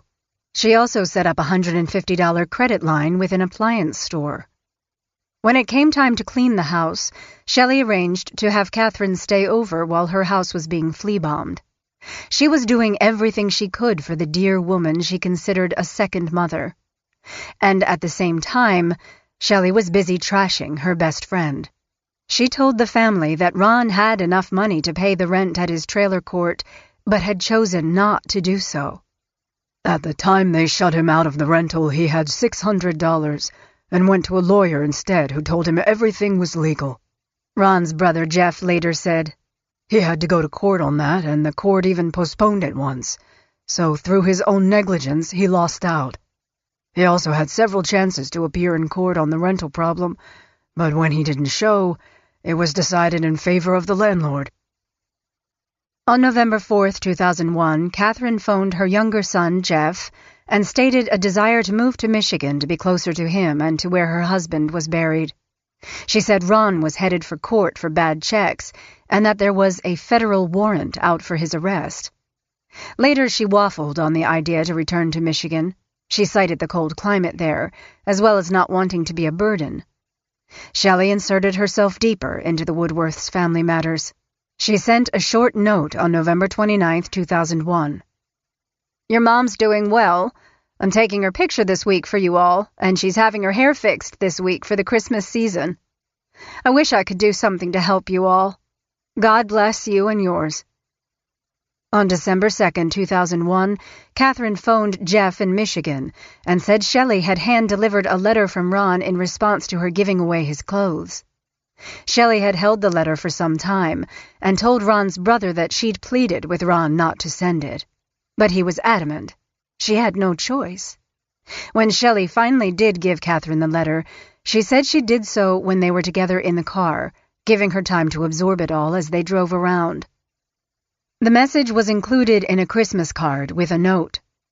"Give this to Mom, as I don't want her to know my P.O. box. You are one fucking stupid bitch," it began. "I really cannot believe that you could be so fucking incredibly stupid as to think that you had the fucking right to steal my few possessions from me." Shelley mailed the letter a few days later to Ron's brother with her own addendum. "Enclosed, you'll find the letter that Ron had sent your mother. I feel so bad about all of this." Ron's sister-in-law responded with her own assessment. "This letter was even more abusive than the last, using the F-word 22 times by Michelle's count." And a plan to stem Ron's abuse of his mother. "I gave Michelle permission over the phone to screen all mail to Mom from Ron and to contact Adult Protective Services on 12-301. Jeff Woodworth continued to get calls from Shelley Notick. As far as Ron's family was concerned, Shelley was kind, smart, and conscientious. They were far away in Michigan, and Shelley was a lifeline at a very difficult time. Ron sat there like a stone, as his family left a voice message on the Notick's answering machine. When Shelley came home, she played the message, then asked Ron if he'd heard it. She later wrote Ron's family what happened next. Ron acted indifferent, but then got defensive, saying, "I don't take orders from anyone," and started a tantrum. Ron's brother later indicated he thought Shelley was at her wit's end too. He made a note of it. "Michelle has talked to Ron repeatedly about letting go and getting on with his life, but he wouldn't do it. Michelle said she was acting like his mother and not a friend, and Dave said enough." It was winter break, and Sammy was home from Evergreen. Tori was off with friends somewhere, and Ron was working out in the pole building when a Pacific County Sheriff's cruiser pulled up. A deputy got out and knocked on the front door. Shelley answered right away. Sammy couldn't hear what was being said, but she was sure it was about Kathy. It had been months since Nikki had first gone to the police. They know, she thought. It's all happening. Her mom shut the door. "Why are they here?" Sammy asked, suddenly panicked. "It's about Kathy, isn't it? They know about Kathy, Mom?" Shelley's eyes got really wide, and she ran to hold her daughter. "Oh, no," she said. "It's papers for Ron. It's nothing, I tell you. Not about Kathy." Sammy started to cry and went into her mother's bedroom. A second later, Shelley came in and held her, telling her that she was sorry for everything. She said that Kathy's death had taken a terrible toll on her, too. She said she could barely live with herself because she'd let things get out of control. Shelley admitted she'd made mistakes in judgment. However, she blamed Nikki and Shane for most of it. "They abused her so much," she said. Sammy couldn't think of a single time Nikki had ever abused Kathy. Shane might have done some, but only with their mother standing next to him telling him what to do. "Kick her in the head, Shane." "I feel horrible for what this has done to you," Shelley said, crying too. "I'm so sorry. It won't ever happen again. I promise. If anyone ever found out, your dad and I will kill ourselves, so you don't have to live with it any longer." Even though Ron was busting his butt working like a slave in the yard, Shelley kept telling Sammy that she wanted him to leave, but he refused. She had only intended to help him out through a difficult time in his life, not to have him live there forever. "He needs to go," Shelley told her. "Go where?" Sammy asked. "Just go. Get a job, move out." "Why doesn't he?" "He's too attached to us. He thinks we need him." "He's a hard worker." "Not really," her mother said. "He is always guilting me, telling me that he wants to stay." Chapter 59.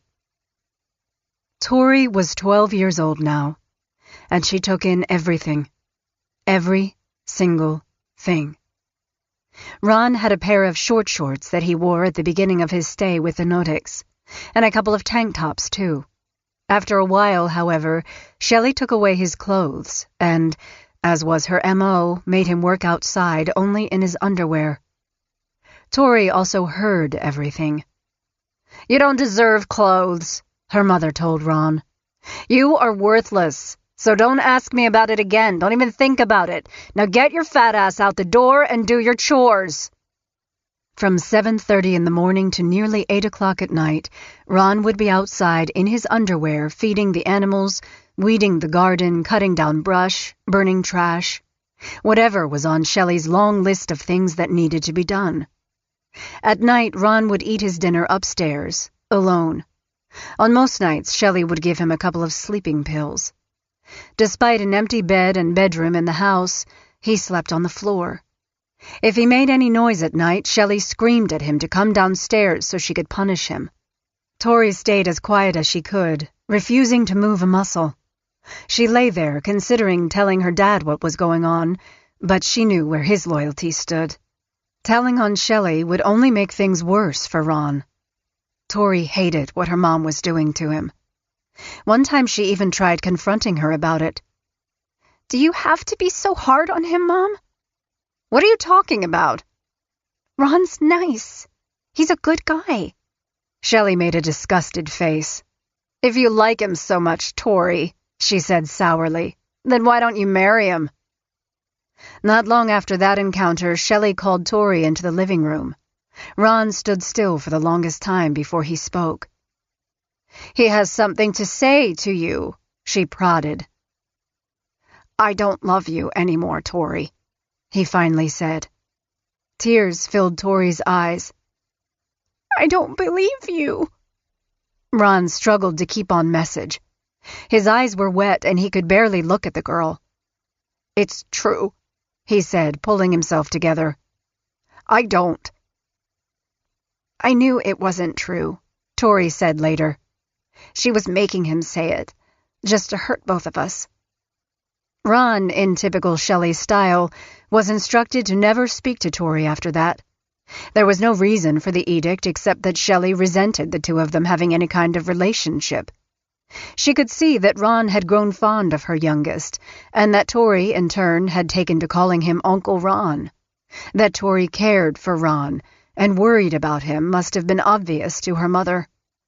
As with Sammy and Nikki, Shelley made it abundantly clear she didn't want Tori and Ron talking when she wasn't around to supervise the conversation. Tori didn't want her Uncle Ron to get in trouble. He was smart and had a dry sense of humor. He had a kind of alternative personal style with his ponytail and his cool Egyptian jewelry that the girl admired. They barely spoke, even though he slept most nights on the floor outside her bedroom door. "It was best to keep quiet," Tori said years later, "because we didn't want anything to happen. The less you did that might bother her, the better." When Tori was sure her mother was asleep and couldn't hear, however, she would tiptoe from her bedroom to where Ron slept. In the middle of the night, she'd stoop down and give him a quick, quiet hug. He'd smile and give her a little nod. Neither said anything. Ron and Tori shared a fear of what might happen if they were caught talking. Uncle Ron would be made to pay, and Tori never wanted to be the cause of that. As had been the case for as long as she could remember, Sammy was in the middle. She was the golden child. She could see her mother for what she was, yet she was seldom the target of the vilest punishments. Her relationship with her mom was as normal as it could be, all things considered. Shelley would come to Evergreen with groceries, they'd talk on the phone, or they'd go together to Target by the Capitol Mall and shop. Most of Shelley's visits were unannounced. Many had Ron along for the ride. He'd wait in the car the entire time, sometimes for hours. Sammy and her boyfriend Kaylee both noticed a rapid decline in Ron's appearance. "He looks worse than last time," they said to one another. "Yeah, he's down another notch." It was true. Ron was quickly becoming a shell of a man. He wore a woman's oversized sweatshirt. He was disheveled. The bling of his jewelry, the style that told the people of Raymond that Ron Woodworth wasn't from around there, was soon gone. Sammy recognized something was going on. But could her mom really be doing to Ron what she had done to Kathy? Later, Sammy would beat herself up for not taking a stand. Could she have helped? Nikki, for her part, wasn't done trying to make things right. She didn't know what the sheriff was doing with the information she'd provided, though it didn't seem like much. She called her mother when she learned from Sammy that Ron was living there. The machine picked up and Nikki left a message. I know there is a man living there, and you need to get him out of the house before history repeats itself. Shelley called Nikki back right away. He's a family friend, she said. He's really good with Tori. Nothing's going on. Sammy seemed to back up her mother.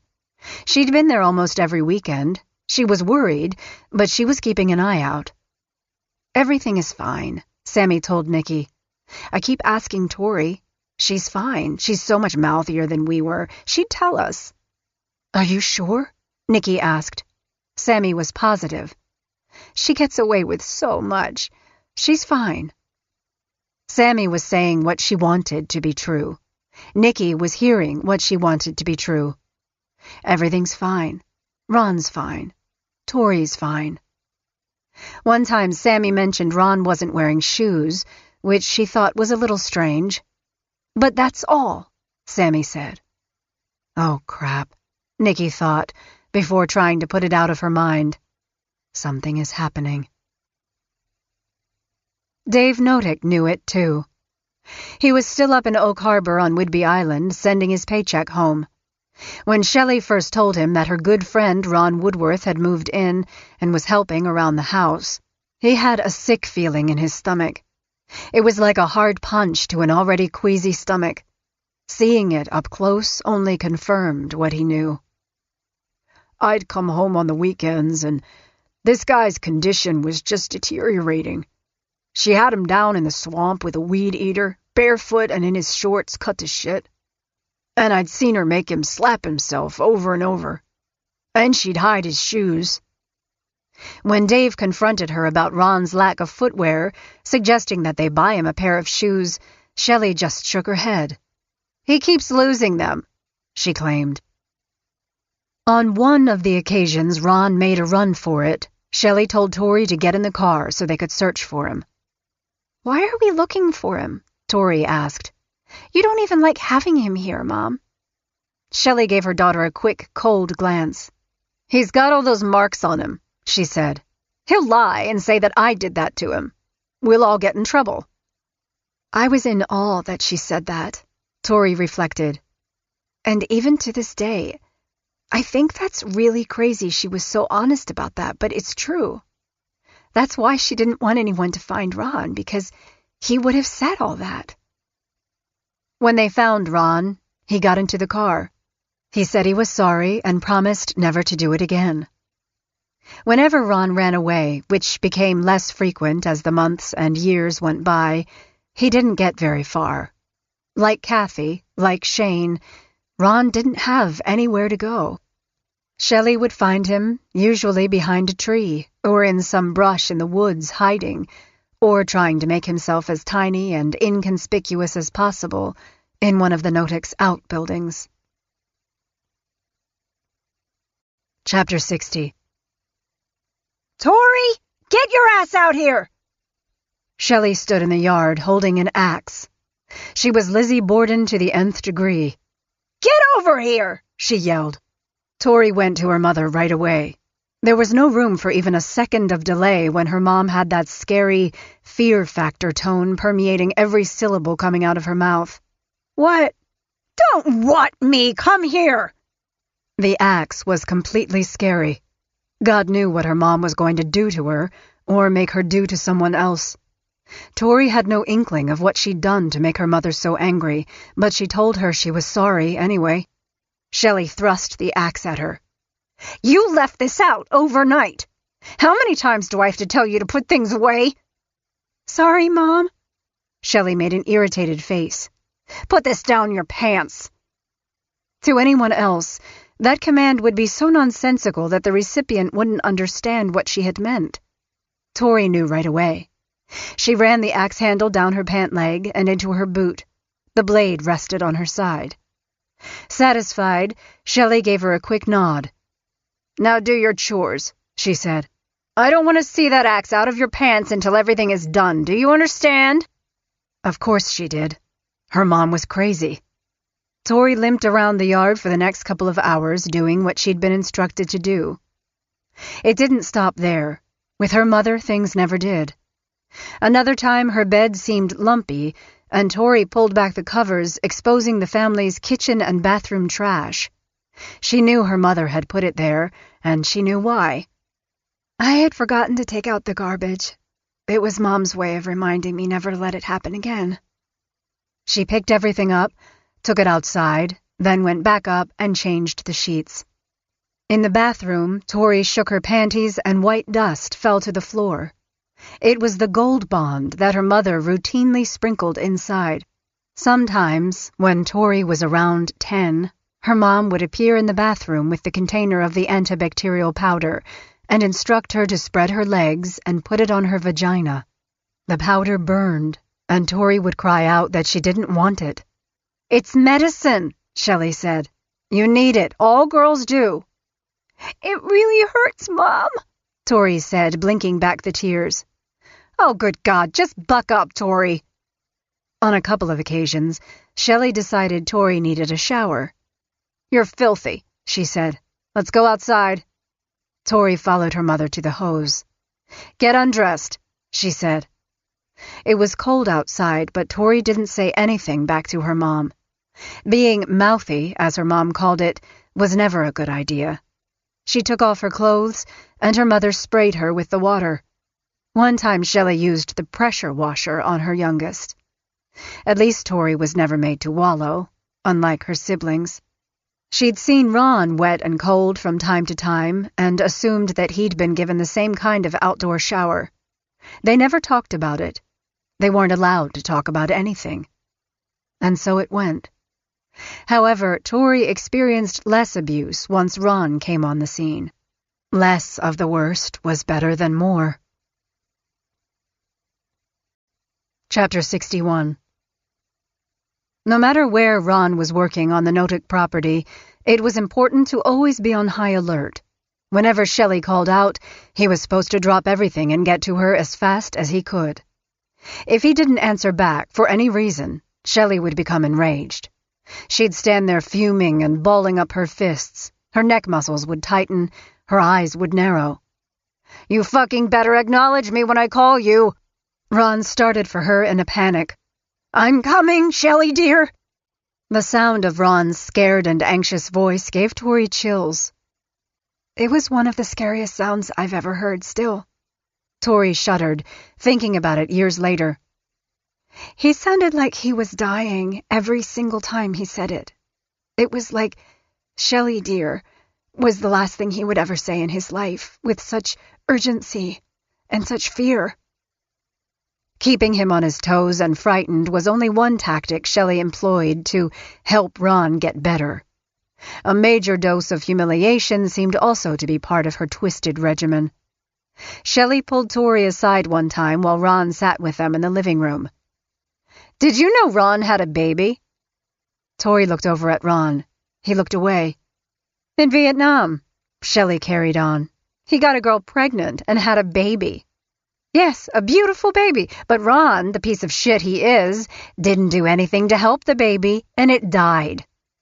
Probably the best thing for the baby, I think. Who'd want Ron as a dad anyway?" Tori looked over at Ron, who was now curled in a ball. "Ron's a good guy, Mom."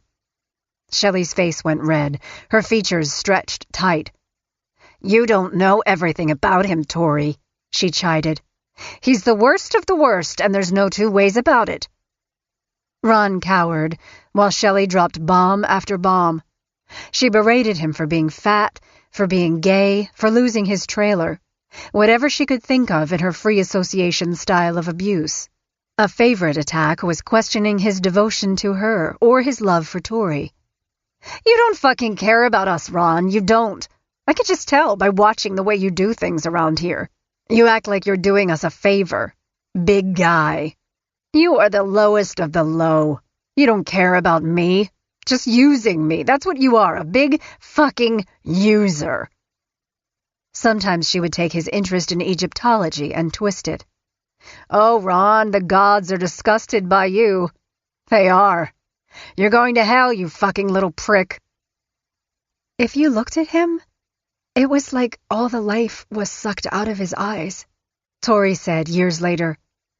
She'd been too young at the time to recognize the parallels to what had also happened with Kathy, but she could easily see that at some point after Ron had moved in, he'd become lost. He didn't laugh. He didn't cry. He just sat there. Part 6. Opportunity. Mac. Chapter 62. Shelley still had a use for Ron, however, and it was an important one.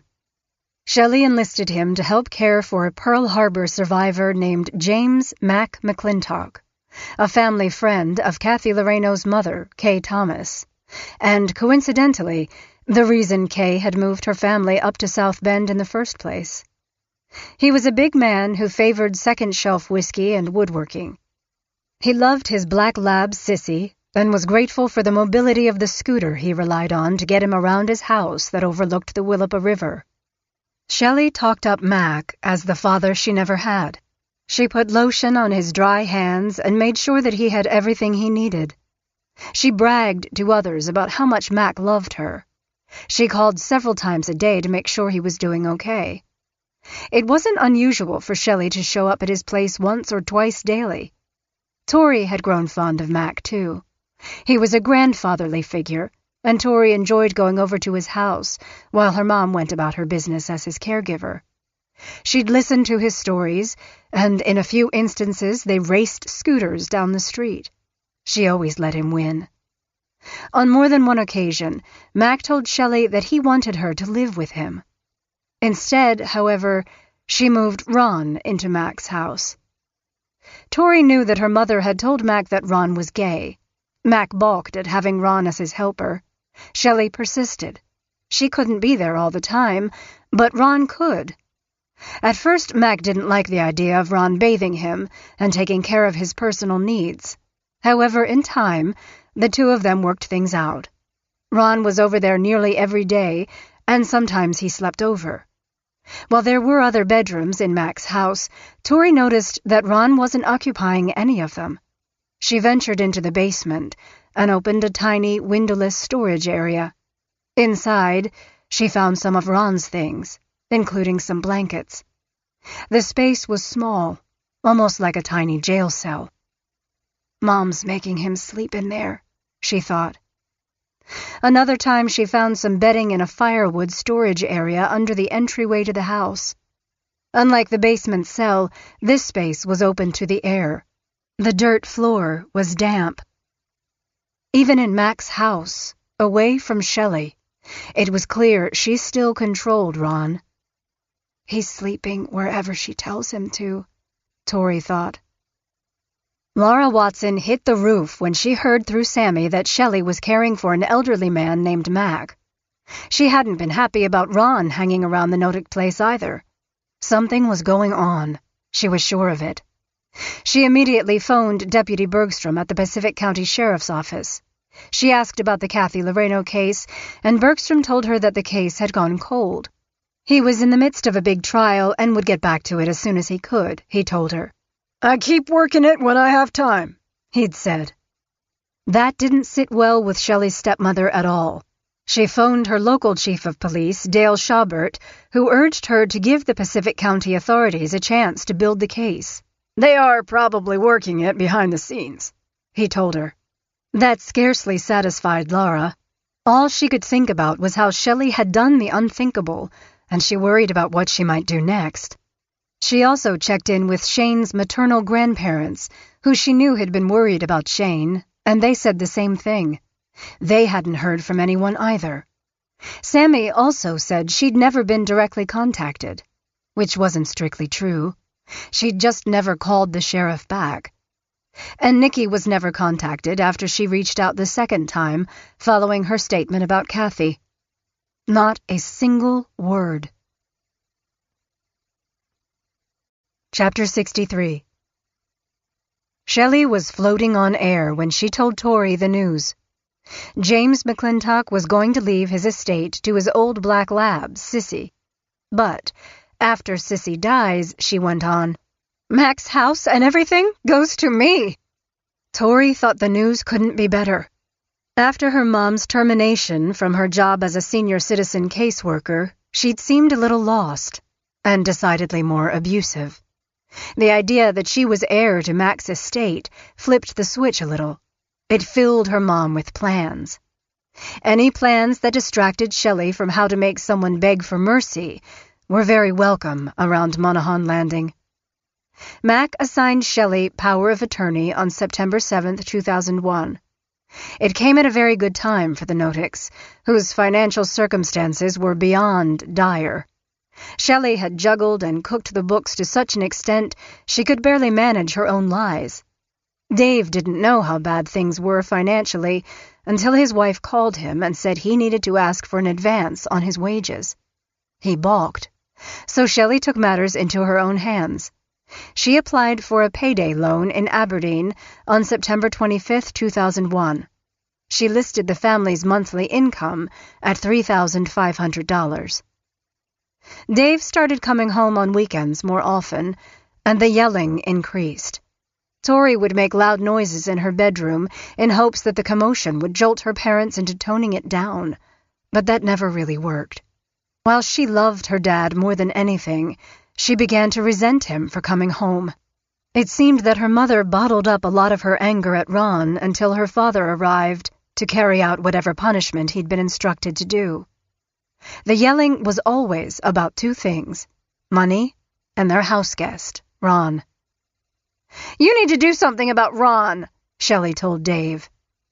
For his part, Dave didn't have to ask any follow-up questions. Shelley steamrolled him with a litany of infractions Ron had supposedly committed.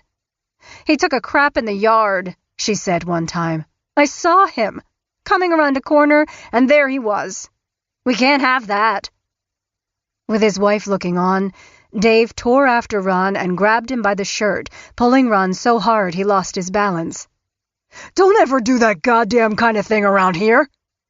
Ron was stunned, but he had a way of deflecting with sarcasm or a look of annoyance. Was that a smirk? Whatever it was made Dave even more angry. "Are you listening to me?" he asked, pulling Ron closer. Ron didn't answer, and Dave slapped him on the side of the head. Ron looked even more shocked. "I won't," he finally said. "I won't do it anymore." In time, Shelley had found, maybe even created, a compliant victim in Ron Woodworth. He almost never rebuked her ridiculous, incessant, and cruel demands. He barely blinked no matter what she did to him, or had him do to himself. Shelley's scream was like a shot in the dark. "You fucking prick! Do it!" Tori, suddenly awake, crawled out of bed to investigate the startling noise. It was the only time she saw this particular punishment in action. Later, she'd recall hearing it occur multiple times. Ron stood in his underwear on the porch. His body was stiff, his eyes glazed over. From fear? Drugs? Shelley stood facing him as she bullied him into hitting his face with both hands with as much force as he could. "Harder!" she yelled at him. "You have to learn, Ron!" Tori couldn't understand how anyone could do that to themselves. He was striking his face repeatedly so hard that his head jerked back with each self-inflicted blow. Shelley kept up with her ugly party mix of epithets and commands. "Faggot! Lazy fag! Don't make me hit you myself! Tell me you're sorry!" Ron wasn't crying, but this time he seemed scared. "I'm sorry, Shelley dear," he said. "After all I've done for you, you pay me back with nothing but excuses. You make me sick, Ron, you really do. You make everyone sick. Your own mother was right when she told you to get lost. I was an idiot to take you in. You goddamn ungrateful fag! Tori heard her mother continue to shout obscenities, but all Ron said was, I'm sorry, Shelley, dear. His face went red and he was crying. For some reason, he kept doing as she commanded. It was like he was hypnotized. It went on for at least a full 5 minutes. It might have been longer. Tori, like her sisters before her, found that time stood still when their mother tortured her victims. Tori retreated back to bed, cinched up her blankets, and put the pillow over her head. As she'd done hundreds of times before, she tried to block out everything. What her mother was doing was so wrong, so harsh. When she heard the slapping and yelling again, Tori summoned the courage to confront her mother. Why are you making Ron do that, Mom? Shelley seemed exasperated and let out a breath. It was as if her daughter's question, not her own behavior, was beyond bizarre. Can't you see he's been bad? She asked. He deserves it. Tori was unconvinced. Even if Ron had been bad, he hadn't been that bad. And Shelley's demands were impossible to meet. I want this garden weed-free by the morning. I don't want you to use the bathroom in the house. Why are you shitting outside? Tori tried another approach. The obvious one. The one that she hoped would appeal to her mother's sense of humanity. But it's hurting him, she said. Shelley gave her a hard look. Go upstairs and stay there. This has nothing to do with you. Tori went up to her room. While she recognized that someone had to speak for Ron, she figured that pushing her mother further would only make things worse for him. Her mom had no sense of humanity. Trying that approach had been a dumb idea. What was she thinking, anyway? Ron continued to make mistakes, continued to be bad. At least Shelley thought so. He was in a glue trap, and there was likely no way he couldn't avoid her wrath. Tori witnessed another confrontation over bodily fluids. What's this, Ron? Shelley asked him another time. She held up a cup of urine. Ron looked at the cup, and then cast his eyes downward. I had to go to the bathroom, and I didn't want to wake you. Her rule, that's what she wanted. You are disgusting me, Ron, she said. I can't have this kind of thing going on in my house. This is my house, Ron. Your nasty habits make me sick. I'm sorry, Shelley, dear. She handed him the cup. Drink it. Ron didn't hesitate. He put the cup to his lips and drank every drop. A couple of weeks later, Tori saw Ron dump a cup of urine out the window. His eyes caught hers. Don't worry, she said. I won't tell Mom. And she didn't. No one wanted to make Shelley angry. Tori didn't say a word to Ron because she loved him. She didn't want him to suffer because of her. One time Ron was out weed-whacking, and her mother was in a foul mood over the slow speed at which he was working. It wasn't his fault. The machine was acting up. The sound of the engine stopping and starting was making Shelley madder and madder. Tori could feel the energy, and it was scary. She went out to the yard to show Ron how to keep the gas-powered garden tool running, to stop her mother from doing whatever it was that she would do. Tori nearly gasped when she reached him. Ron was hunched over the weed-whacker, struggling mightily to make it run. He was nearly naked, his bald head and back badly sunburned. But that wasn't the worst of it. His feet were bloody, and the skin of his hands was shredded. Uncle Ron, Tori said in a voice so low her mother couldn't hear. I'm so sorry. She wished he'd bolt, never come back, get as far away as he could. Far, far from her mother. It didn't matter to Tori anymore that her mom's abuse of her had softened in direct relationship with the escalating attacks on Ron. She was stronger. She'd be able to survive it. When her mom decided Ron needed to move into Mac's house for much-needed around-the-clock care, Tori felt a surge of relief. He'll be safer there, she thought. Things will get normal again. Whatever that is. Chapter 64. Normal is relative, and normal didn't have much staying power at Monaghan Landing Road. On February 9th, 2002, Tori was getting ready to go to a football game at Willapa Valley High when her mother got a hold of her to tell her she was at the hospital. "Mac fell," Shelley said, her voice a little shaky. "He's hurt bad. I'm coming to get you right now." Tori loved Mac, just like she loved Ron. She was a girl who wanted more than anything to have a caring family around her. Her sisters were grown and her father was largely absent. Surrogate family members like Mac and Ron meant everything to her. Or at least as much as her mom would let them mean. When her mom picked her up, she seemed anxious, though not hysterical. She muttered something about an accident and that she didn't think Mac was going to live.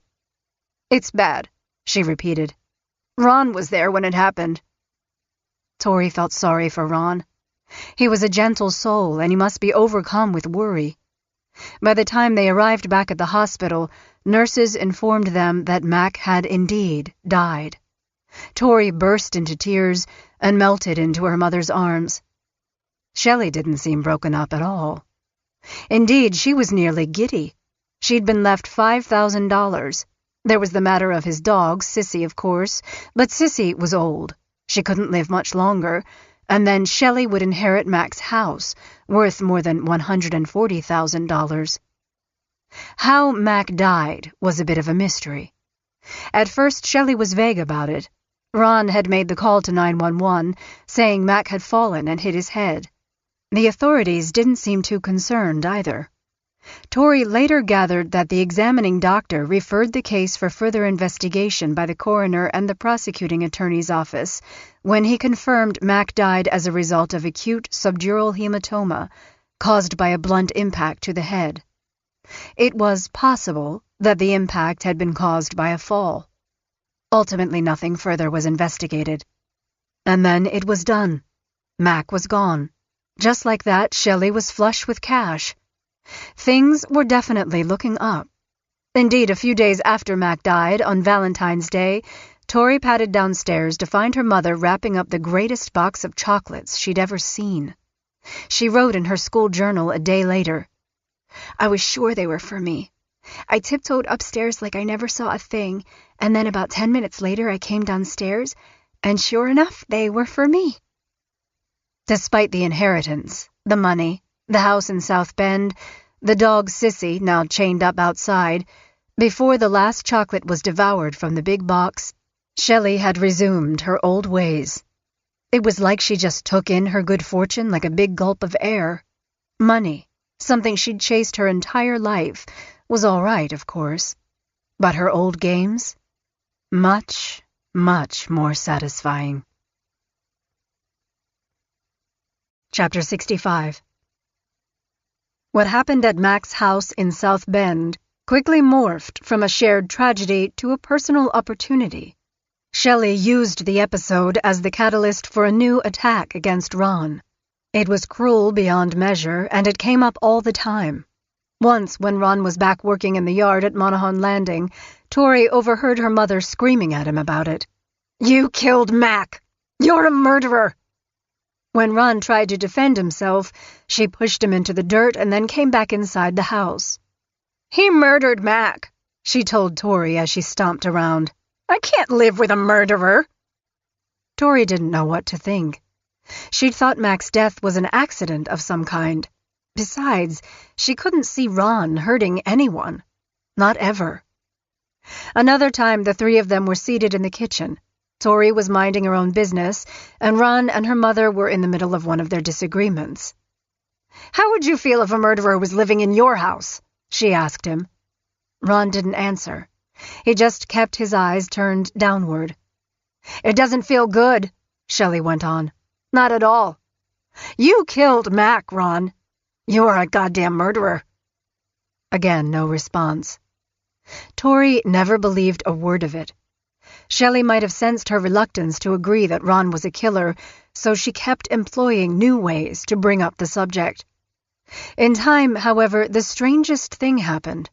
Ron started to agree with Shelley. "You're right," he said. "I killed him. Please don't tell."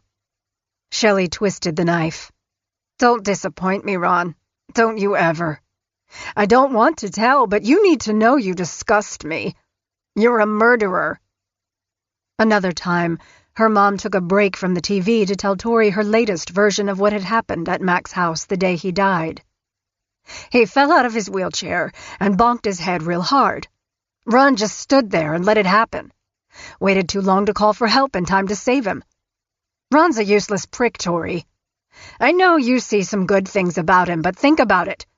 He's a murderer. He killed our Mac. Mac's like your grandpa."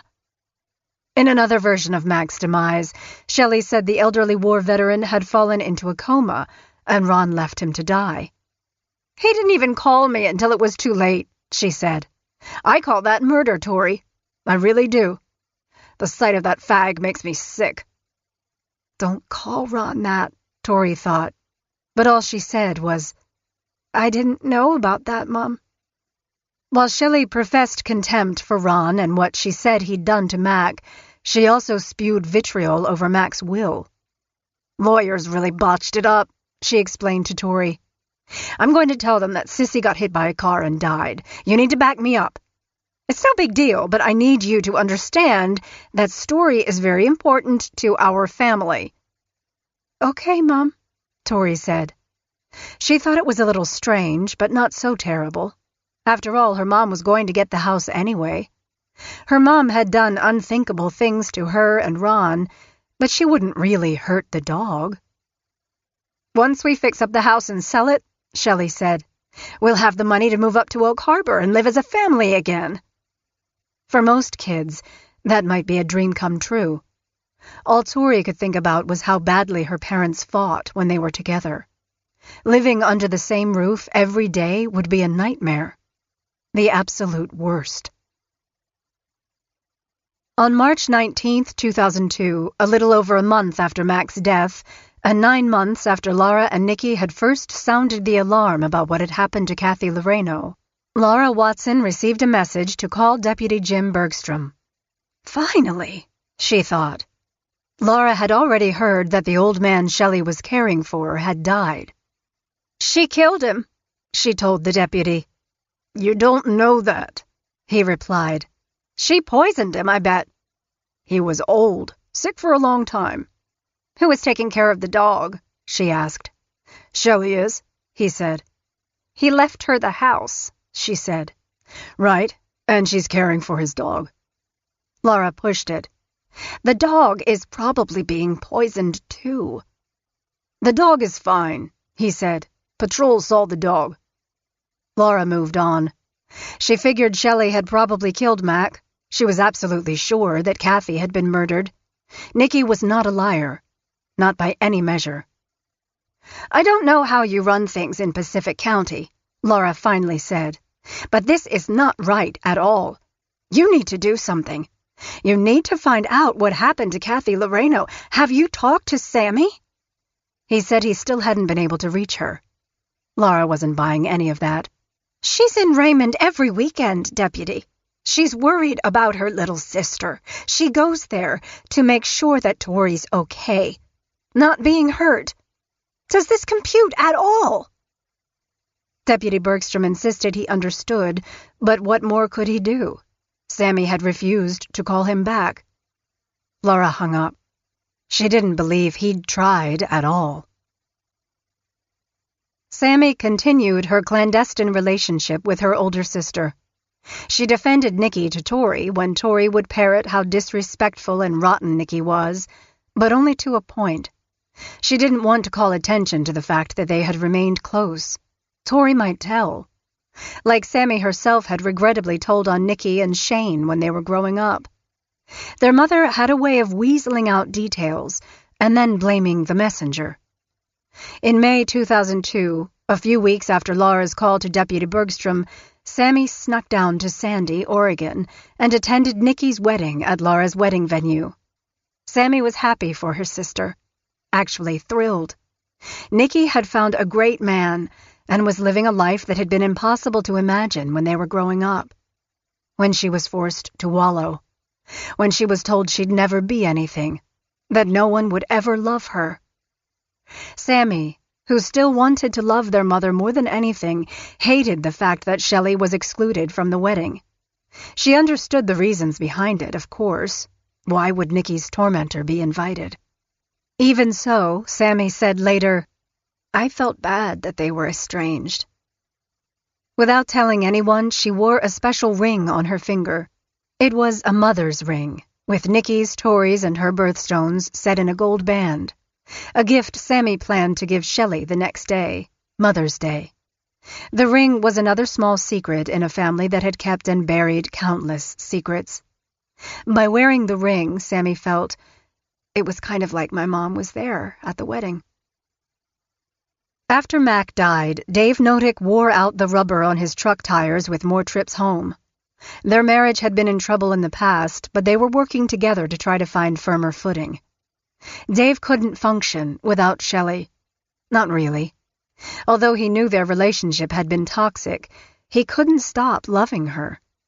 For her part, Shelley was telling him that she needed him too, that now, more than ever, was the best time to start over. Moving out of Pacific County for good and never looking back was the only way they'd be able to survive. She was under stress over the estate, and Ron was giving her all kinds of trouble. After one of their weekend reunions in June 2002, Dave left Shelley a florid love letter. As he often did, he called her by her pet name, Bunny. "I hate leaving you here. It breaks my heart so very much. I want to be close to you all the time in my life." He said he would check on rentals or a lease option up in Oak Harbor.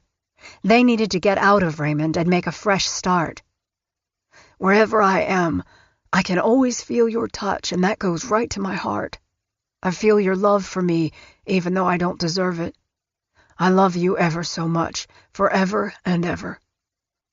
He wouldn't say it out loud, and never to his wife, but Dave knew deep down that their marriage couldn't survive much longer, not without a big change. While her husband was firmly on her side, other forces were at work to make matters far more difficult than Shelley thought she deserved. In fact, she was baffled by how badly she and her husband were being treated after assuming possession of Mac's house. Neighbors, led by a retired Pacific County sheriff, questioned whether the Noticks even had a right to the deceased's estate. The sheriff was suspicious about what had gone on there. Shelley had no idea why she was being treated so harshly. All she ever did was be kind to Mac and treat him like he was her father. She'd brought him soup, enlisted Ron in caring for him. She'd even had Ron do Mac's yard work. If there had been a kinder person than she couldn't think of one. Shelley called her lawyer again on September 4th, 2002. The lawyer made note of the call and notified another of Shelley's lawyers that something needed to be done about the harassment. "The police in South Bend stopped by a number of times to check their identification and generally make life miserable for Michelle and her husband. One police officer even indicated to Dave that he should be careful tonight when he was driving." Every bit of scrutiny seemed to fuel Shelley's anger at everyone and everything, especially at Ron. Months after Mac died, she continued to hurl her accusations at Ron. "You killed Mac, Ron. You fucking killed him." "I didn't, Shelley. He fell out of his chair." "Liar.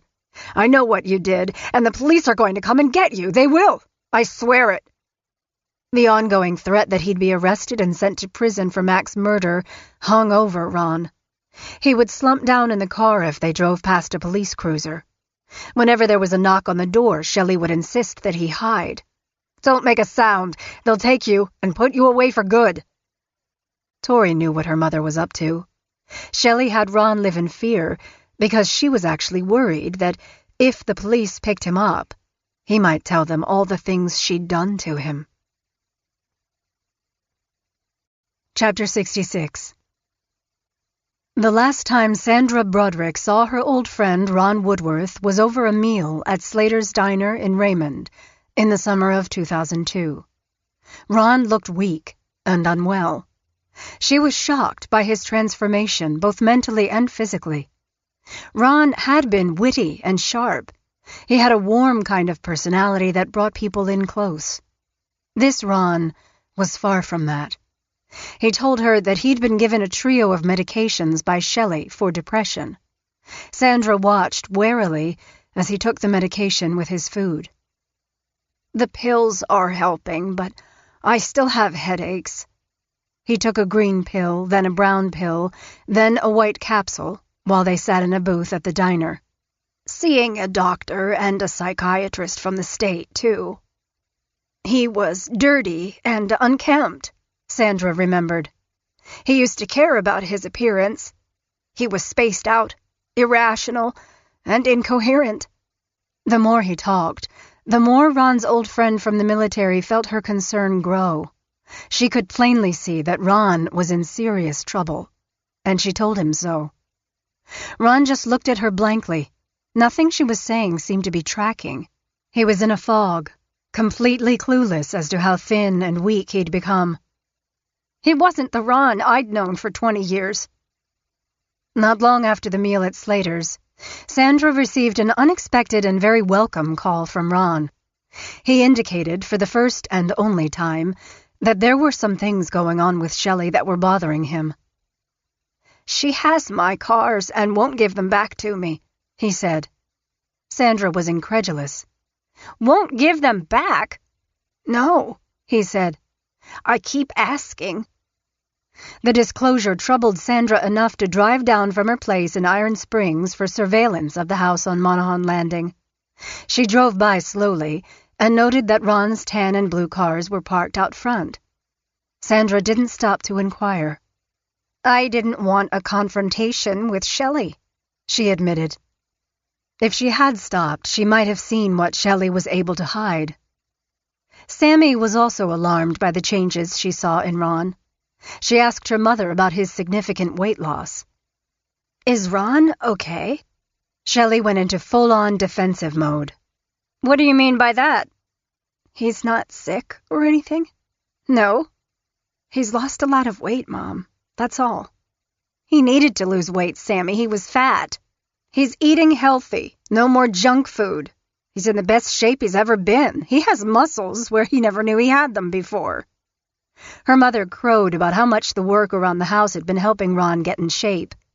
He loves being outside and doing chores, she said. Then Shelley cut off all of Ron's hair, including his beloved ponytail.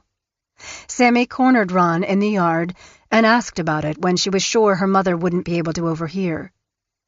I like it this way, he said. I like it all gone. She also inquired about his dental problems. He appeared to be down to a single remaining tooth in front. Oh, those other teeth were fake anyway, he dismissed. I'm waiting to get dentures, Sammy. Of course this wasn't going to happen. When Ron's teeth had started falling out, Tori had asked Shelley why they didn't take him to a dentist. He needs dentures, Mom, she said. Shelley dismissed the suggestion out of hand. He can't get to a dentist because he has too many warrants out for his arrest. They couldn't treat him.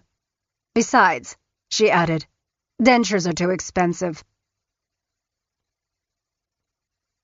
Chapter 67. The last time Nikki saw her mother was at the Olive Garden in Olympia in 2002, the year Mac died. Nikki was hesitant about the get-together, but she figured she had nothing to lose. Maybe things would be better? Sammy had continued to report to her sister that Tori was doing fine. She says Mom is weird, but she's treated fine. Not like us. Shelley had dressed up for the occasion and looked good. It was apparent almost at once that her nice appearance was merely camouflage. She was the same woman she'd always been.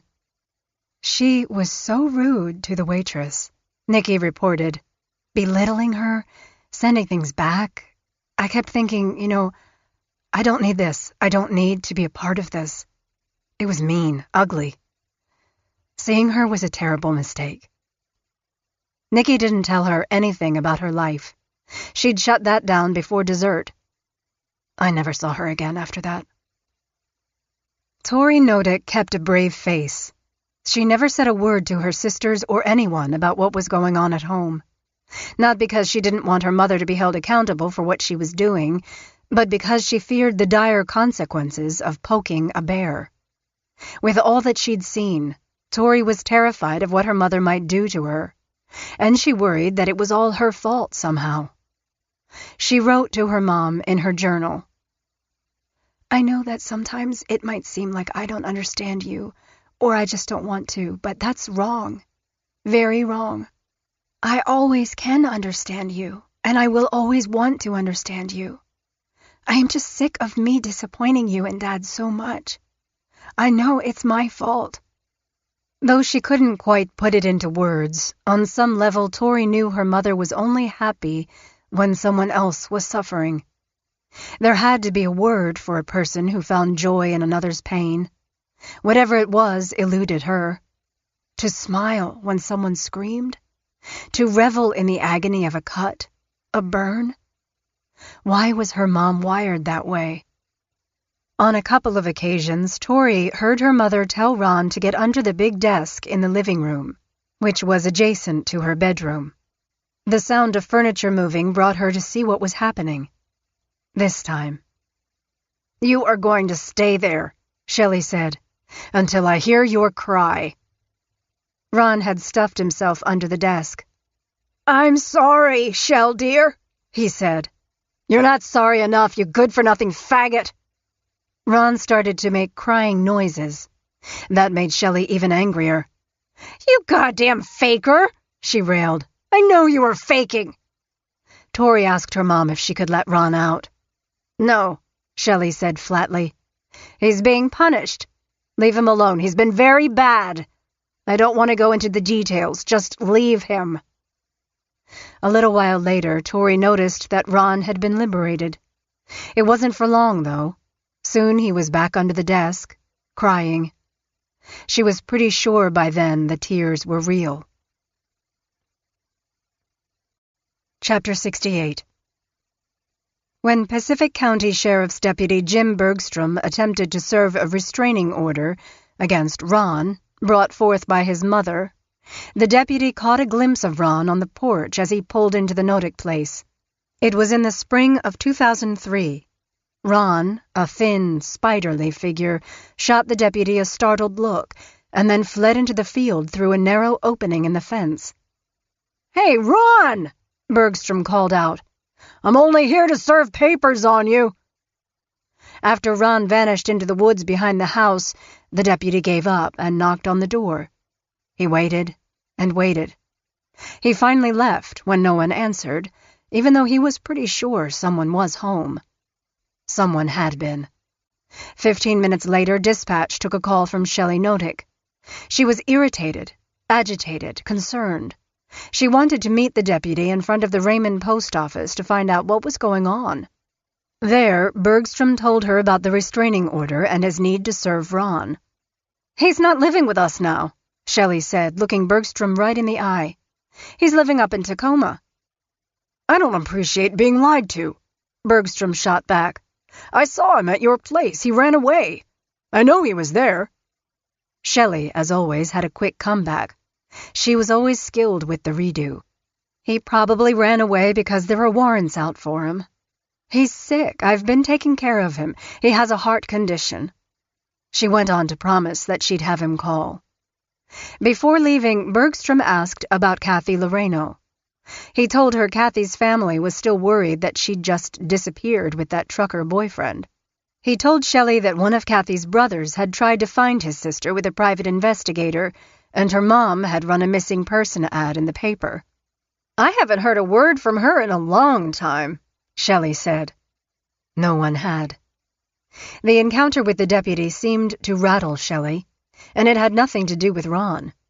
It was the idea that there were still questions about Kathy's whereabouts percolating among her family and law enforcement. A little while later, Shelley told Sammy that she'd run into Kathy's mother, Kay, at a grocery store. "She was as sweet as ever," she reported to her middle daughter. "Loved catching up with her." Sammy highly doubted that the encounter had ever occurred. At first, she wrote it off as her mom's obsessive need to lie. Lying was like taking a breath to Shelley.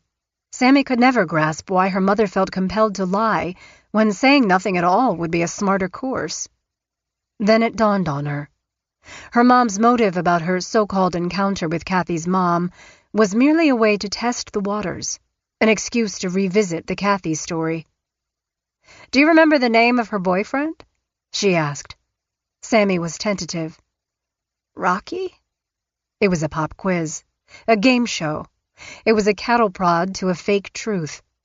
Shelley snapped at Sammy. "Think. Do you remember what kind of job he had?" Sammy stepped up her game. "Trucker." And so it continued. Shelley drilled Sammy repeatedly about what Rocky looked like, how in love Kathy had been, how she'd gone off to live a life that she'd always dreamed about. "If the police come, do you know what to say?" "Yes, Mom," she said. "I do."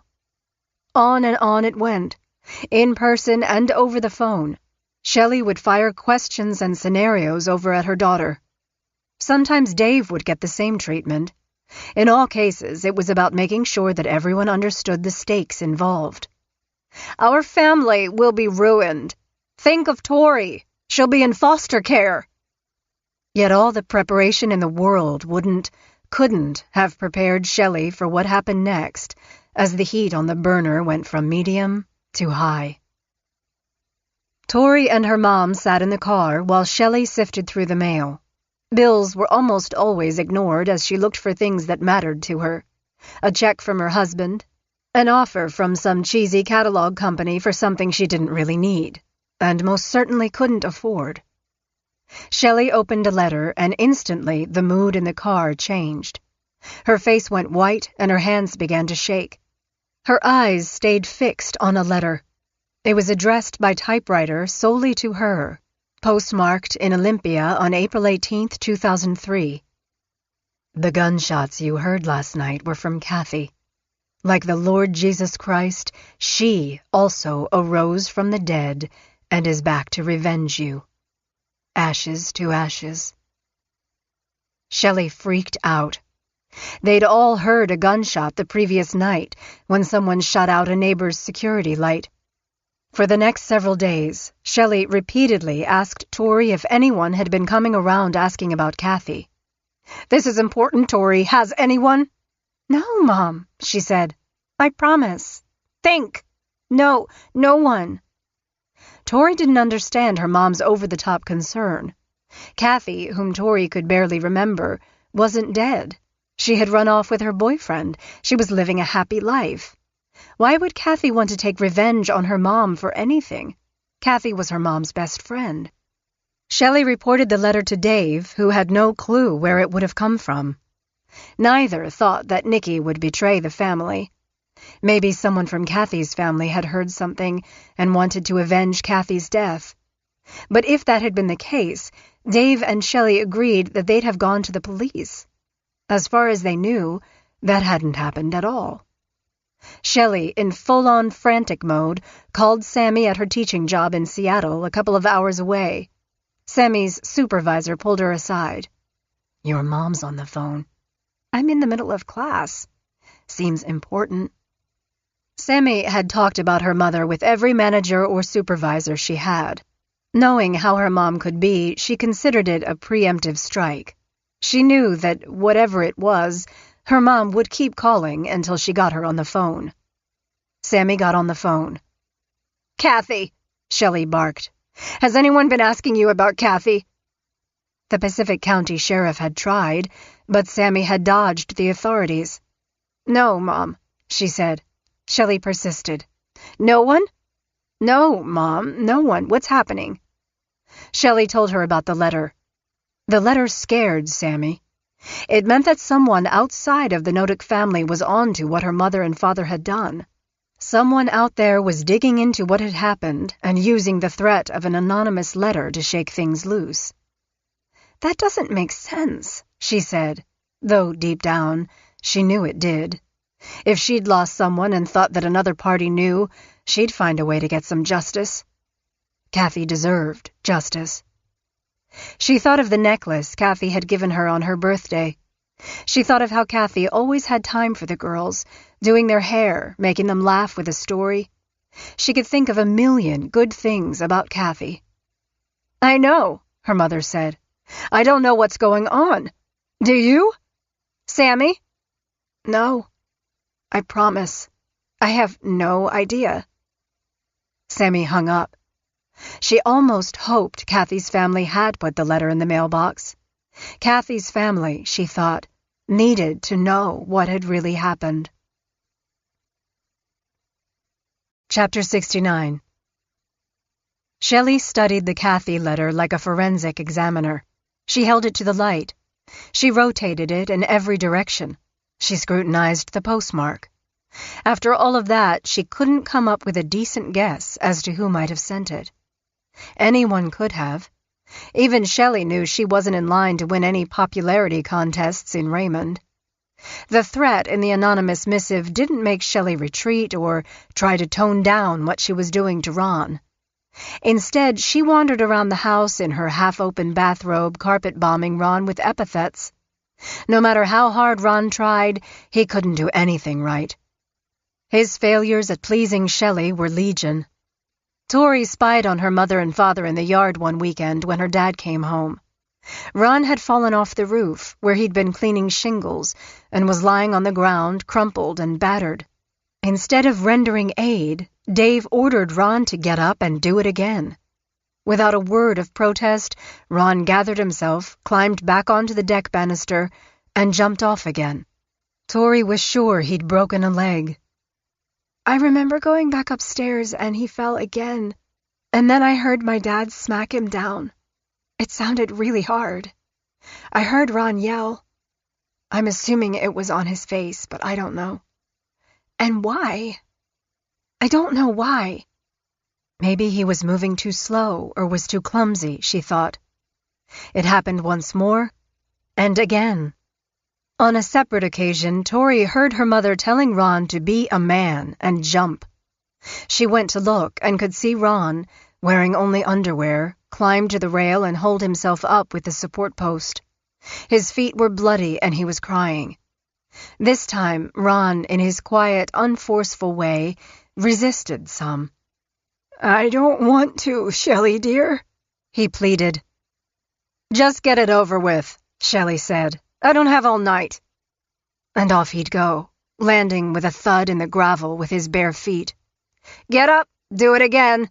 You are a piece of shit, and you need to be punished. Ron somehow managed to get back up to the rail and do it all over again. How Ron could even walk at all mystified Tori. Every step was a struggle. It wasn't only that his feet had been caught on broken glass buried in a hole in the garden, or that he'd been forced to jump from the roof or porch rail. It was also how her mother attended to his wounds. Tori watched her mother and sometimes her father in the way another driver slows and rubbernecks at a car crash. She didn't necessarily want to see, yet she couldn't really turn away. Shelley took a pan of hot water off of the stove, steam rising as she carried it out to the pole building. Tori heard Ron yelp as Shelley and Dave made him plunge his bruised and bloodied feet into a combination of hot water and bleach. I remember the smell of it was like the worst smell ever of my life, Tori recalled years later. It was like the smell of bleach and decomposing flesh, like it was burning his skin off. And it just was terrible. He smelled like he was rotting, literally, the smell of dying flesh. He smelled like that for a month. Up until the very end.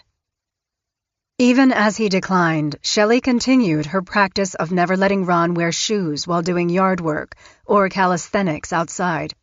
His feet hit the gravel so hard from the new jumping punishment that his soles split open and oozed blood and pus. She'd get out her bleach bottle and pour the caustic liquid over them and tell him to shut up and stop crying. Yes, Shell, dear, he'd say. Other times she'd boil water on the stove, fill a tub with it, and make him soak. One night she made the water too hot, I think, Tori recalled. And he ended up burning his feet to the point where skin started falling off. That's when my mom started to wrap his feet up with stuff. The night his skin peeled off was the last time Ron slept in the computer room outside Tori's bedroom on the second floor. The girl, then 14, thought it was because he could barely walk up the staircase. After that, he slept mostly in the laundry room, the pole building, or outside on the porch. His feet were bundled and bandaged, and he barely spoke. He certainly never complained. Years later, when Dave Notick was told that bleach actually damages human skin, he seemed genuinely surprised. Shelley had used bleach by the gallon on Kathy, Ron, and even the girls. In fact, they never made a trip to the grocery store without replenishing the household's bleach supply. Despite everything he'd witnessed, however, Dave still couldn't comprehend that his wife would do anything that would hurt anyone on purpose. Shelley probably didn't know that bleach was bad either, he said. Chapter 70. Like Kathy a decade prior, Ron was not getting any better. He was on the very edge of a black hole with Shelley's foot placed firmly on his back. She acted concerned. She no longer berated him for killing her surrogate father, Mac. She even toned down the name-calling. Shelley called Dave at his job in the summer of 2003 to say she was worried. She might have been a little panicked, too. She tried to make arrangements to drop Ron off at a homeless shelter in Aberdeen. Ron wouldn't hear of it. He flatly refused. It was like she was stuck with him. She wanted him gone. He'd become more than she could handle. During the call, Shelley said Ron had attempted suicide by jumping from the limb of one of the alder trees. "What happened?" Dave asked. "He said he was trying to kill himself." "Really?" "Yeah," she said. "He knows how serious we are about taking him to the shelter." Dave didn't have much feeling for Ron either way. He was mostly concerned about having him around Tori in his underpants all the time, or how Ron's presence weighed on Shelley. Shelley laid more groundwork. "He said he couldn't cope with leaving and wanted to do everyone a favor and end it all," she went on. "Said he was sorry. I'm such a burden and my life is such a failure. I'm starting to burden you, Dave, and Tori. I don't know what else to do." Ron had been lying on a bench on the back porch for a couple of days. Shelley had been feeding him whiskey while telling Tori that he was sick, yet making promises that he was going to get better. Tori wanted to believe her mother. But those feet, they were so swollen he could barely move them. "I'm taking him to Mac's tomorrow where he can rest a little," Shelley told her. "All by himself?" "He'll be fine. Won't you, Ron?" Ron was weak and drunk. He managed a slight nod. "Are you sure, Mom? I'm going to check on him every day, don't worry." The next morning, when Tori woke up, she noticed Ron was nowhere to be found. "Where is he?" she asked her mom. Shelley looked right at her. "I took him to Mac's this morning." Tori's window was over the driveway, a gravel driveway that didn't allow for anyone to sneak in or out without making a distinctive and loud crunching noise. "Oh," Tori said, knowing a lie when she heard one. "I didn't hear you leave." Ron had been gone for a few days, and Tori and her mother were sitting on the sofa in front of the TV. "You can't tell anyone about Ron," Shelley said. "Seriously, Mom?" Tori didn't have a clue what part she couldn't tell. The list had to be 100 pages long. "What?" Shelley gave Tori a stern, almost threatening look. "If you tell anyone, especially Sammy, I'll disown you. I swear I will. I'll shun you for the rest of your life." That was a threat. The room became very quiet. "I wouldn't say anything," Tori said. She didn't ask her mother why she had singled out Sammy. Sammy never spoke ill of their mother at all, at least not to Tori. Sure, she said that their mom was weird, but whose mom wasn't a little weird to a teenager? "Tori," Shelley said, "if the cops come around, I need you to tell them that Ron left and is living in Tacoma." Tori swallowed hard. It was a lie. A big one. "Okay, Mom," she said. "That's what I'll say."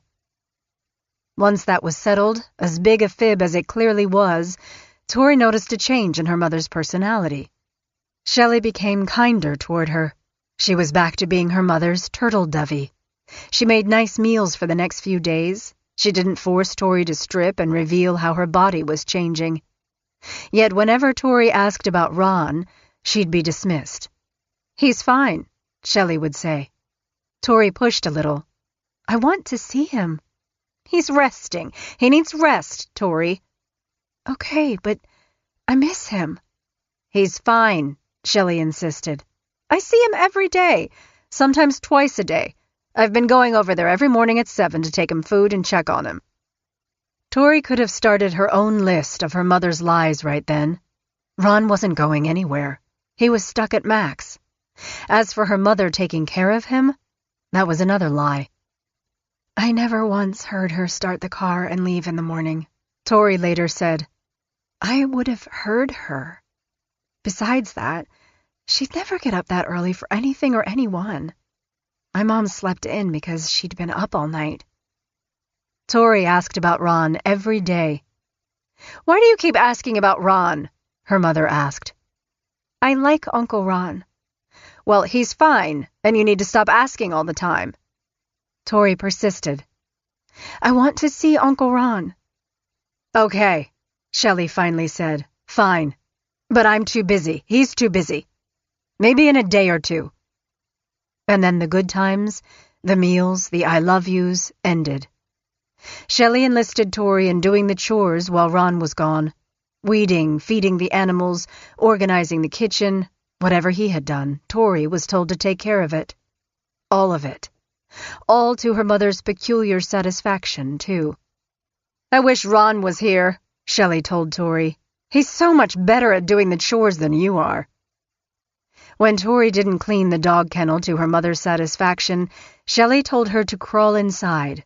Then she locked the door. "That'll teach you. How does it feel to be treated like your precious puppy, you stupid asshole? You think a dog likes lying in his shit? How do you like it? Shit! Shit! You are so fucking lazy, Tori." Tori stared at her mom through the wire bars of the kennel. It crept into her thoughts that maybe she deserved this. Maybe she hadn't done a good enough job. Her mom was always so sure. "I'm sorry, Mom." Shelley turned on the hose and sprayed her until Tori was soaked to the skin in cold water mixed with dog feces. So fucking useless. Chapter 71. It was about time. Sammy had been surprised and pleased when Shelley had called out of the blue to say she'd finally decided to allow her little sister Tori to come up to Seattle and spend a few days with her. It was the first time ever. The three met for dinner at the Olive Garden in Olympia, a good halfway meet-up spot. Right away, Sammy noticed something was terribly wrong with her mother's right hand. It was badly swollen. Her thumb was more than twice its normal size and looked as if it might even be out of joint. "You need to go to the hospital," Sammy said. Shelley appeared to shrug it off. "Seriously, Sammy, I'm fine." She wasn't. Throughout the meal, Shelley was short with the staff. She was on edge. She didn't look well, either.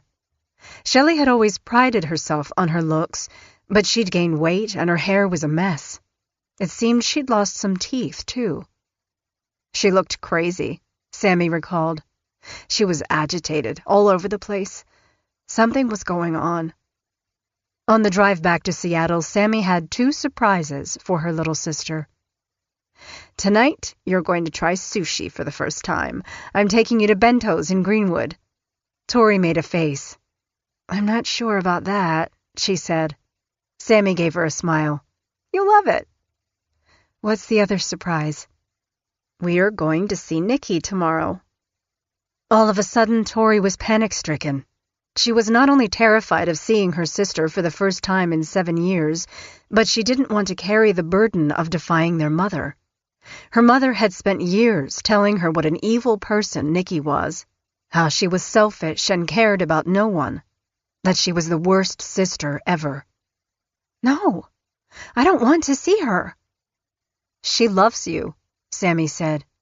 "You know that, right?" Tori really didn't. "I guess," she said. But I don't want to tell Mom. Sammy gave her a reassuring smile. You're going to see her, no matter what you say.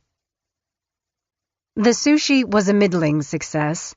Tori managed a California roll just fine, but nothing else. Inside, she was in turmoil. She could barely sleep that night. She was so nervous about seeing Nikki again. What if Nikki didn't like her? Nikki had been such a huge influence in Tori's life, taking care of her, playing with her. And then, poof, she was suddenly gone and made out to be a terrible person by their mother. Tori had had no idea that Sammy and Nikki had stayed in contact over the years. But the prospect of seeing Nikki was only part of what kept Tori up that night. She also worried about what was happening with Ron back home. She'd pondered that throughout the meal at the Olive Garden, listening to their mother lie to Sammy about him moving to Winlock or Winthrop or Tacoma. She knew that he was too weak to go anywhere. He probably needed to be in a hospital. Maybe, she hoped, her mom would take him to one. When the three Notick sisters gathered at Duke's Seafood and Chowder House on Seattle's Lake Union the next day, it was, for Tori, like encountering the most amazing woman she'd ever seen. Her sister Nikki was 28, all grown up, so beautiful, poised. She even smelled wonderful. Seeing her big sister for the first time in years, Tori would later say, was the biggest deal of her life. Even after she'd been bombarded by the lies that her mother flung to keep the estrangement intact, Tori knew right in that instant that she had missed Nikki with all her heart. You are so beautiful, Tori told her. So are you. Sammy pulled the sisters together. She was the middle girl, the one who had lived on both sides of the divide. No one talked about how terrible their mother was during the meal, or how misguided their father had been. They all just reveled in this moment of reconnection and reunion. Remember, Tori, Sammy said, we don't have to tell Mom. This lunch with Nikki can be just between us. Understand? Tori agreed, though she knew that was easier said than done. Their mother had a knack for digging into all corners of their lives to find things they'd prefer to keep private. With Shelley Notick, there were no secrets. Except her own. Chapter 72. It was after 2 a.m. on July 22, 2003, when Dave's phone rang and woke him up at the job site on Whidbey Island. He'd been sound asleep, and it was hard to make sense of the call. It was Shelley, of course. Not normal Shelley, not demanding Shelley. This Shelley spoke in a halting, weary voice. You need to come home, she said, her voice rising a little. She was speaking quietly. What's going on? Dave asked, suddenly very much awake. His wife danced around the subject. It's not good, she said. We've got something going on here. It's about Ron. Dave didn't ask his wife of 15 years for any specifics just then. They'd been together long enough for him to know that no one asked Shelley for more than she was willing to reveal. She told him that Tori was going to spend time with Sammy in Seattle, and that she needed Dave in Raymond as soon as he could get there. Dave had been home the previous Sunday, and he'd seen Ron recovering from what he and Shelley had insisted had been a fall from a tree. His finger might have been broken in the fall as well. Dave also recalled that Ron's feet were bandaged, and there were burns on his head and chest from an accident Shelley said he'd had when burning brush in the yard. There were bruises, too. Lots of them. Again, all purportedly from some accident. At Shelley's urging, Dave had again told Ron that he needed to move out, but the man had refused to vacate Monahan Landing. One time Dave offered him cash, $270 to leave town, but Ron was steadfast in his refusal. He didn't want to leave Shelley. You need to get the hell out of here, Ron, Dave said, raising his voice to make a point. Ron had refused to go. His only comeback was that he'd hurt or kill himself if he had to leave. Dave was in hot water with his boss for one thing or another and didn't dare ask to leave the job to get back down to Raymond. "I can't make it home until Friday," he told Shelley. Friday was a long way away. Despite Shelley seeming nervous and upset, she didn't balk at the delay. "She never told me he was dead," Dave said later of his wife's early morning call. She didn't have to. "I knew it. I knew why, too." His gut reaction was correct. Ron was indeed dead. Shelley claimed to have found him dead on the back porch. She noted that there had been a heat wave, and he'd taken to sitting out there to let the fresh air circulate over his wounds. She told her husband that she worried someone might blame her for all those wounds, all the burn marks, cuts, and bruises across Ron's body. Shelley insisted she'd tried to revive Ron before realizing he was gone. Once she accepted that he was dead, however, Shelley had dragged Ron's corpse to the pole building and shut the door. There, she dressed him in clean sweatpants, clothing that she'd refused to let him wear when he was alive, and put the body into a couple of sleeping bags. Next, she removed all the camping gear from the top of the freezer, opened the lid, and put the body inside.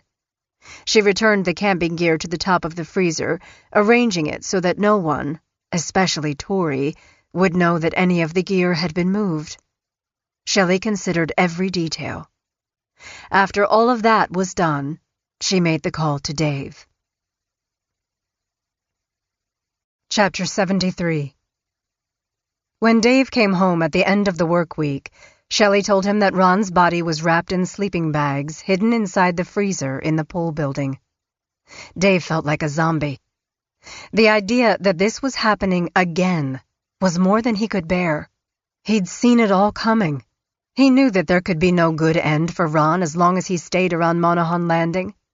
He was a troublemaker, just like Shelley had said. Troublemakers, well, make trouble. God damn it, Ron. How could you do this to Shelley? Dave struggled as he pulled Ron's body from the freezer. How could Shell have managed to put him in there? She's superhuman. Dave never looked at the remains. He didn't want to. Instead, he silently went about the business of doing what he'd done before. His wife's bewildering physical strength again came to Dave's mind when he tussled with Ron's body and tried to slide it into a couple of black plastic contractor bags he'd taken from the job site on Whidbey Island. Dave shook while the bags kept slipping as he tried to get them around Ron. Getting rid of a body did not get easier as he got more practiced at it. He stood there in the pole building, among the bric-a-brac of his life with Shelley and the girls. The old clothes, the toys they'd outgrown, the camping gear from the times when they'd done things as a family. Next to the freezer, Shelley had stacked Ron's belongings. A tableau of his life and interests, his books on Egyptology, his glasses, the jewelry he'd proudly showed off in the days before he'd been stripped of who he was. The clothes he'd ceased to wear because Shelley had dictated how he dressed, all piled up and ready for a quick removal. I tried to save him, Shelley insisted as she lurked nearby, wringing her hands. I did CPR, but it didn't work. He was too weak. Oh, God, I tried so hard. I'm so scared, Dave.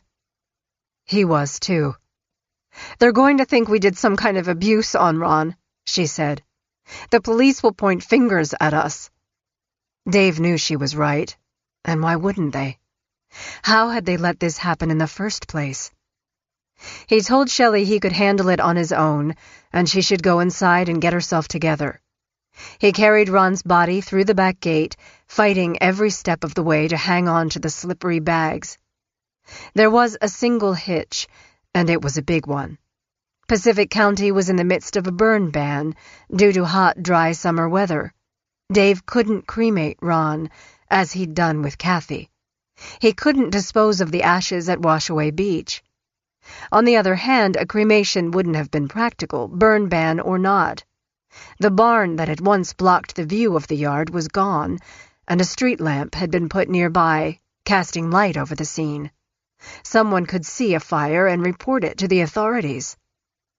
Dave retrieved a No. 2 shovel with a spade edge and a blue plastic tarp from the pool building, and like the construction worker he was, he planned out a burial pit. It would need to be 3 or 4 feet deep, with enough space to lay the body flat. He wanted to go deeper, but the earth wasn't forgiving. It was near hardpan. The dirt went onto the tarp so that the grave wouldn't be detected. Dave had a plan to make it look like it had always been there. Dave placed Ron's body on his side and shoveled the dirt over the body. When he was satisfied, he put ash from the fire pit over the fresh soil. Next, he put a layer of fir branches on top. Shelley stayed away while her husband went about the task at hand. She never wanted to be part of the dirty work. He stood back in the dark, removed his work gloves, and studied what he'd done. It looked good, but it was only temporary. He'd need a more permanent solution. That would have to wait until the burn ban was lifted. He took the tarp to Mac's house in South Bend and stashed it there. As usual, even after everything unraveled, Dave defended Shelley and put no blame on her. "I love her dearly," he said. "There's no way she caused any abuse on Ron or Kathy. She just didn't call when Ron passed on. It was just out of fear of what happened in the past. And like I say, my wife worries about everything, and she was just looking after her family again. She's just being the protector that she always is. I don't see where she had done anything wrong at all." Chapter 74. Back in Seattle, Sammy and Tori were coming down off the high of their reunion with Nikki. It had been the best day ever. Tori had alternately missed and feared Nikki over the years, but at that moment she could see her mother's manipulations for what they were. It shouldn't have surprised her, but it did. Shelley wanted to control people. She loathed any scenario in which she wasn't the center square. It was like their family was a cult of some kind. Nikki had escaped first, then Sammy. The world outside of Raymond was a more beautiful and happy place than Tori had ever thought possible. She was Dorothy from Kansas, transported to the colorful world over the rainbow. It was obvious who their mom had been in that scenario. Her mom. The thought of Shelley snapped Tori back to her biggest fear. She obsessed that she wouldn't be able to keep the reunion a secret. "Yes, you can," Sammy insisted. "I have. You can." "I don't know," Tori said. Sammy remained upbeat, encouraging. "I do, because I know you." Sammy retrieved some laundry from the dryer, and the two of them sat down and started folding. "Funny story," Sammy went on. "I remember when Mom used to wake me up in the middle of the night and dump out all my drawers.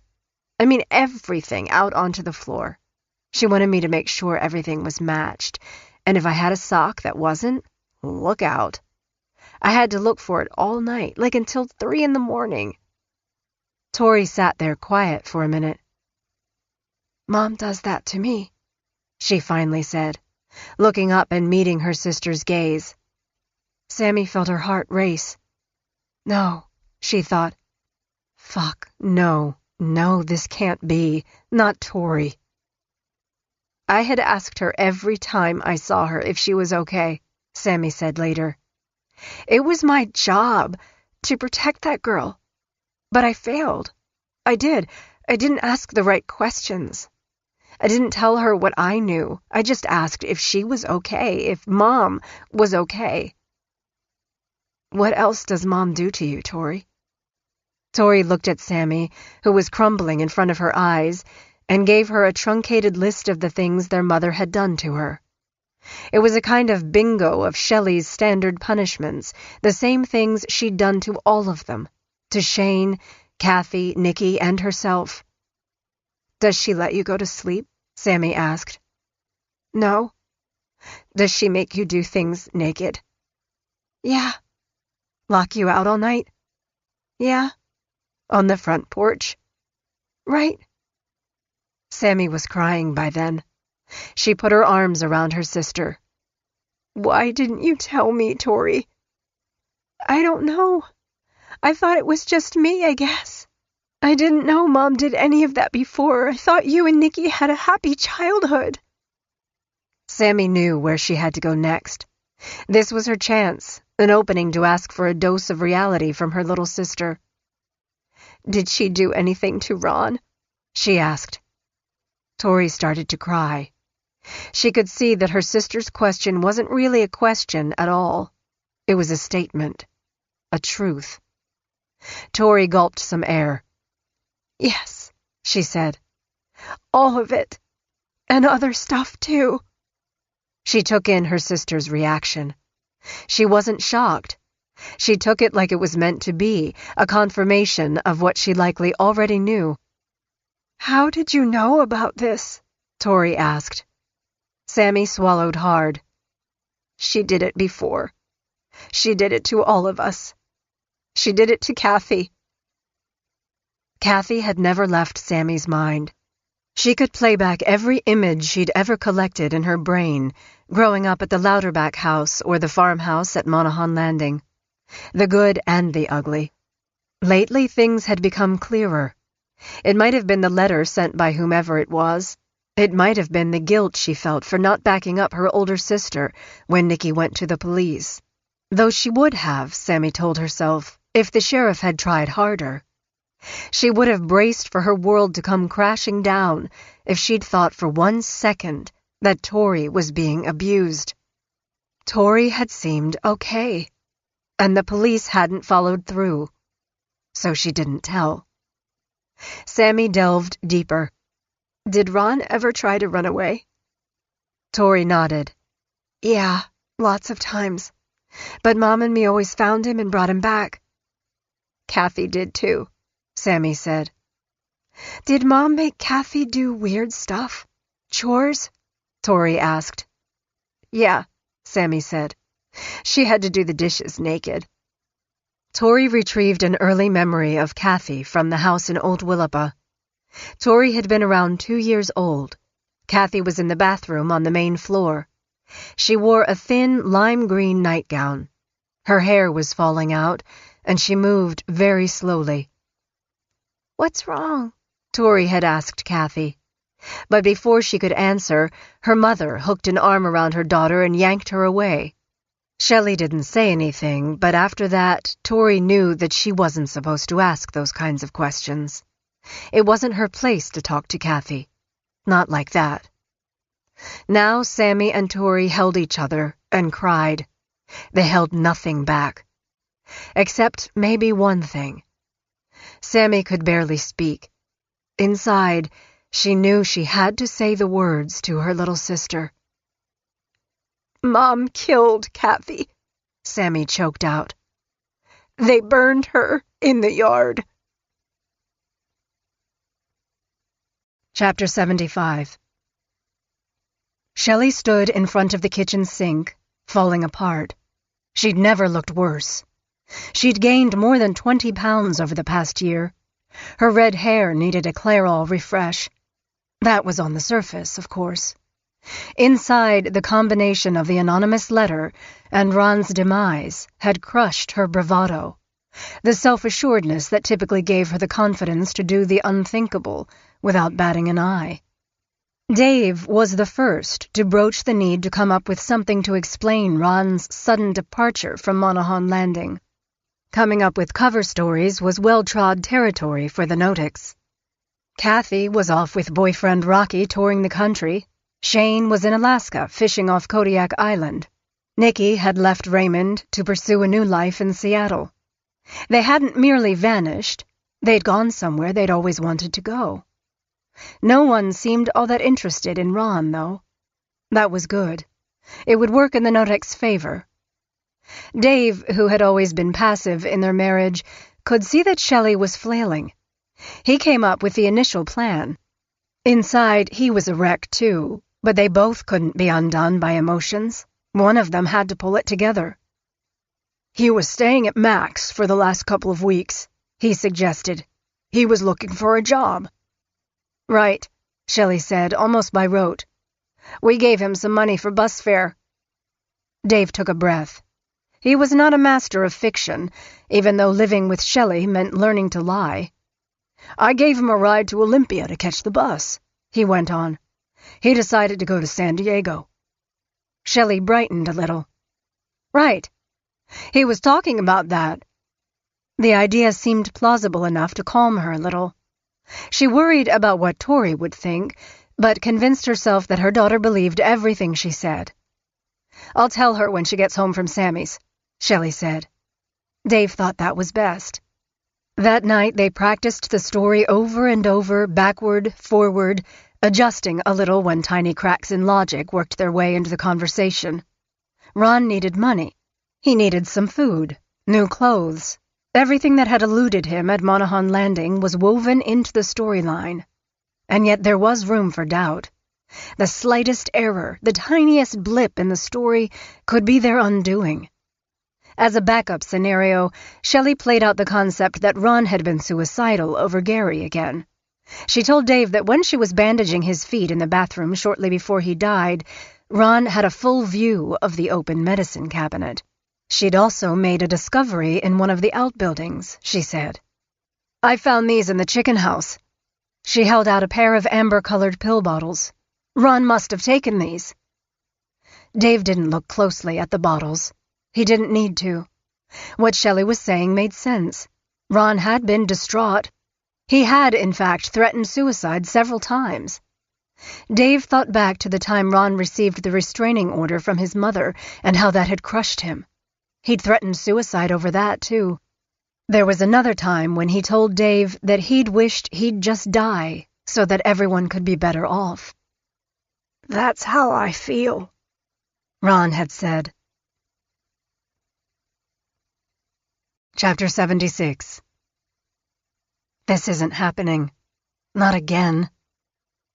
The realization that Shelley was doing to Tori what she'd done to the older Notick sisters was devastating to Sammy. She and Tori talked into the early morning hours. It was a horrific matching game.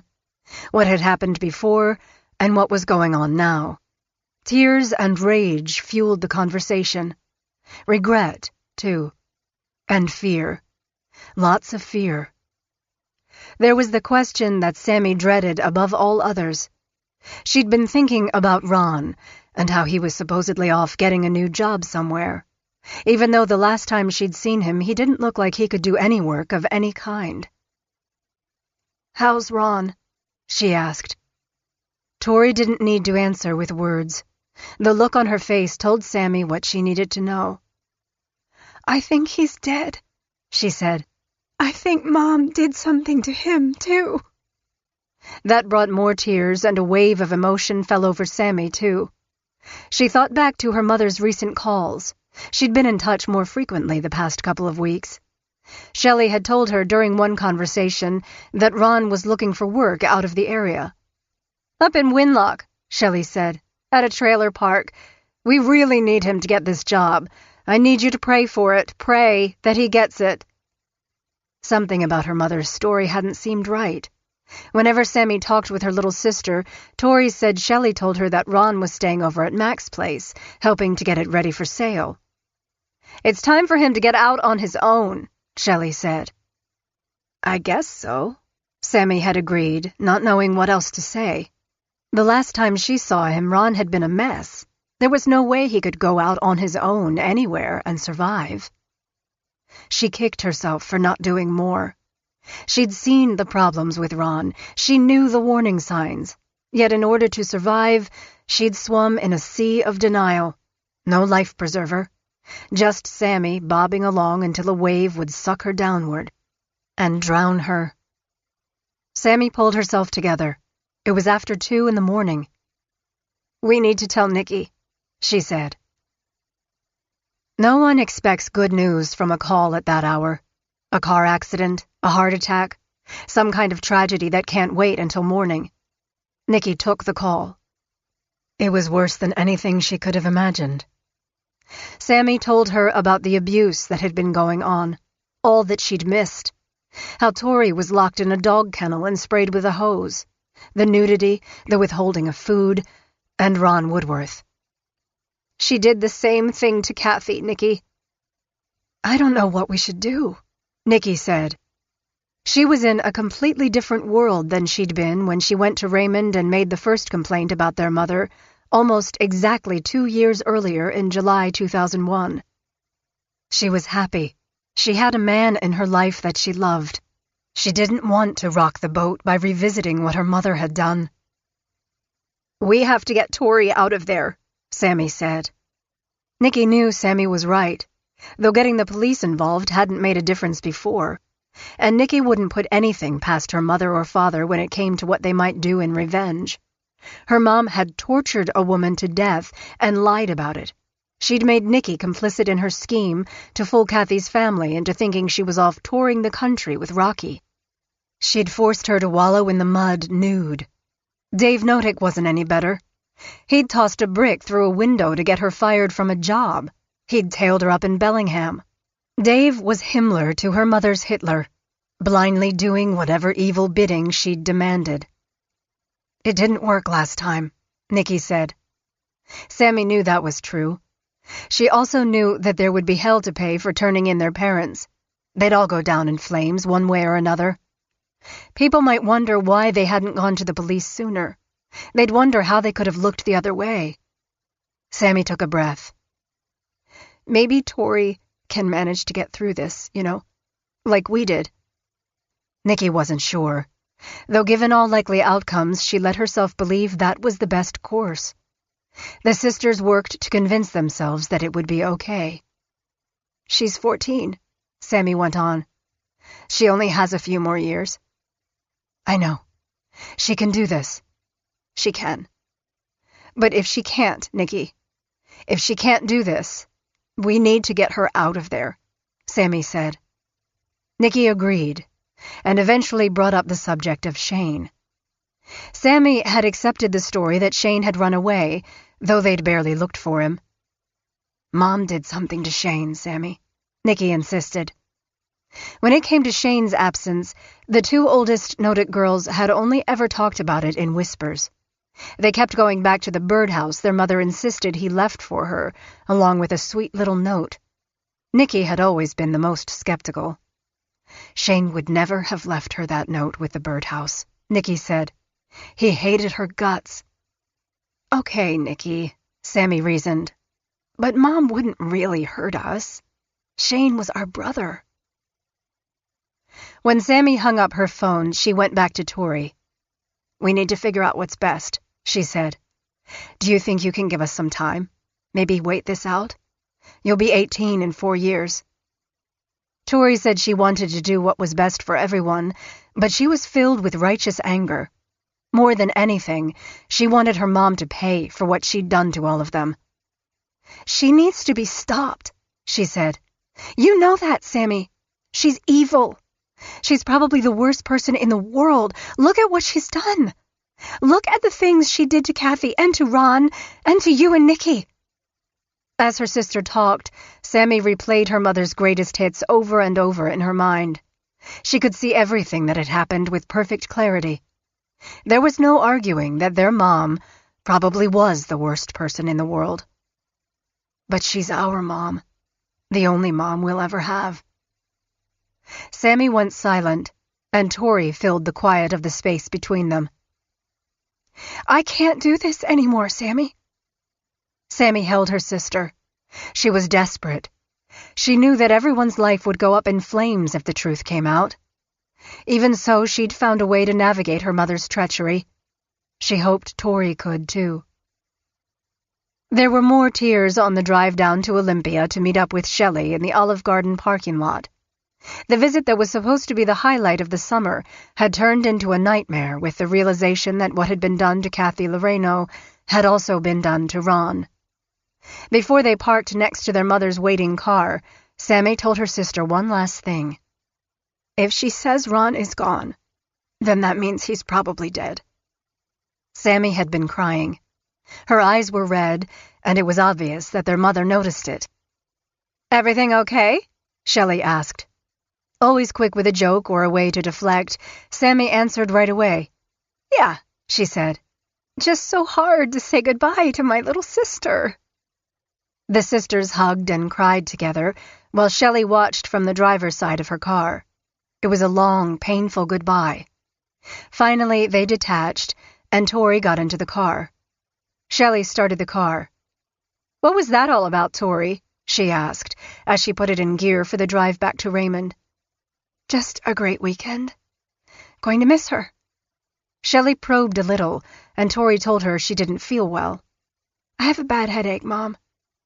She leaned her head against the glass of the passenger window and closed her eyes, pretending to fall asleep. "I don't want to talk to you," she thought. When they pulled up into the driveway at Monaghan Landing, it felt like a foreign land. Tori had only been gone a few days, yet in her mind this already wasn't her home anymore. It wasn't a place she even understood. Everything looked and felt weird. "Ron got a job," her mom said. Tori knew it was a lie. Ron's dead. While her mother had been mostly quiet on the drive, she let a harshness creep into her voice when she told Tori to feed the dogs. Her tone was the opposite of her sister's. It was cold, mean, cross. Tori went and did what she'd been told to do. Inside, she felt sick and scared. Her world was turned upside down, but she wasn't alone. She had her two sisters. They loved her, and they knew what kind of a monster their mother truly was. That, more than anything, emboldened her. It made her want to go to the authorities and tell them everything. Yet Sammy had urged her to wait. Tori understood where Sammy was coming from. She also knew that if there was a price to pay, she would be the one stuck with the bill. It wasn't the punishments that frightened her. She'd survived just fine up to that point. What worried her was the idea that the reunion with her big sister would be only a one-time thing. "I knew that if I didn't say anything," she said later, "I might not get to see Nikki anymore." That wasn't acceptable to Tori. Not at all. She wasn't going to lose her big sister a second time. Going to the police wasn't only about making her mother pay. It wasn't even vengeance. It was her way of stopping all the madness so she could be with her sisters again. Shelley studied her daughter, her eyes scanning Tori from top to bottom. It wasn't a gaze of interest or the look of love for a daughter who had been missed around the house for a few days. Shelley had the eyes of an apex predator. She had a way of sizing people up. "Is everything all right?" she asked. "Everything's fine, Mom." "You're lying." "No, I'm not." "Come here. I want to hug you." "I don't feel good," Tori said. "I feel kind of sick. I'm getting a runny nose." Shelley gave her a cool look. "Oh? I can help. I have something for that." She disappeared and returned with a couple of tablets. "Take these."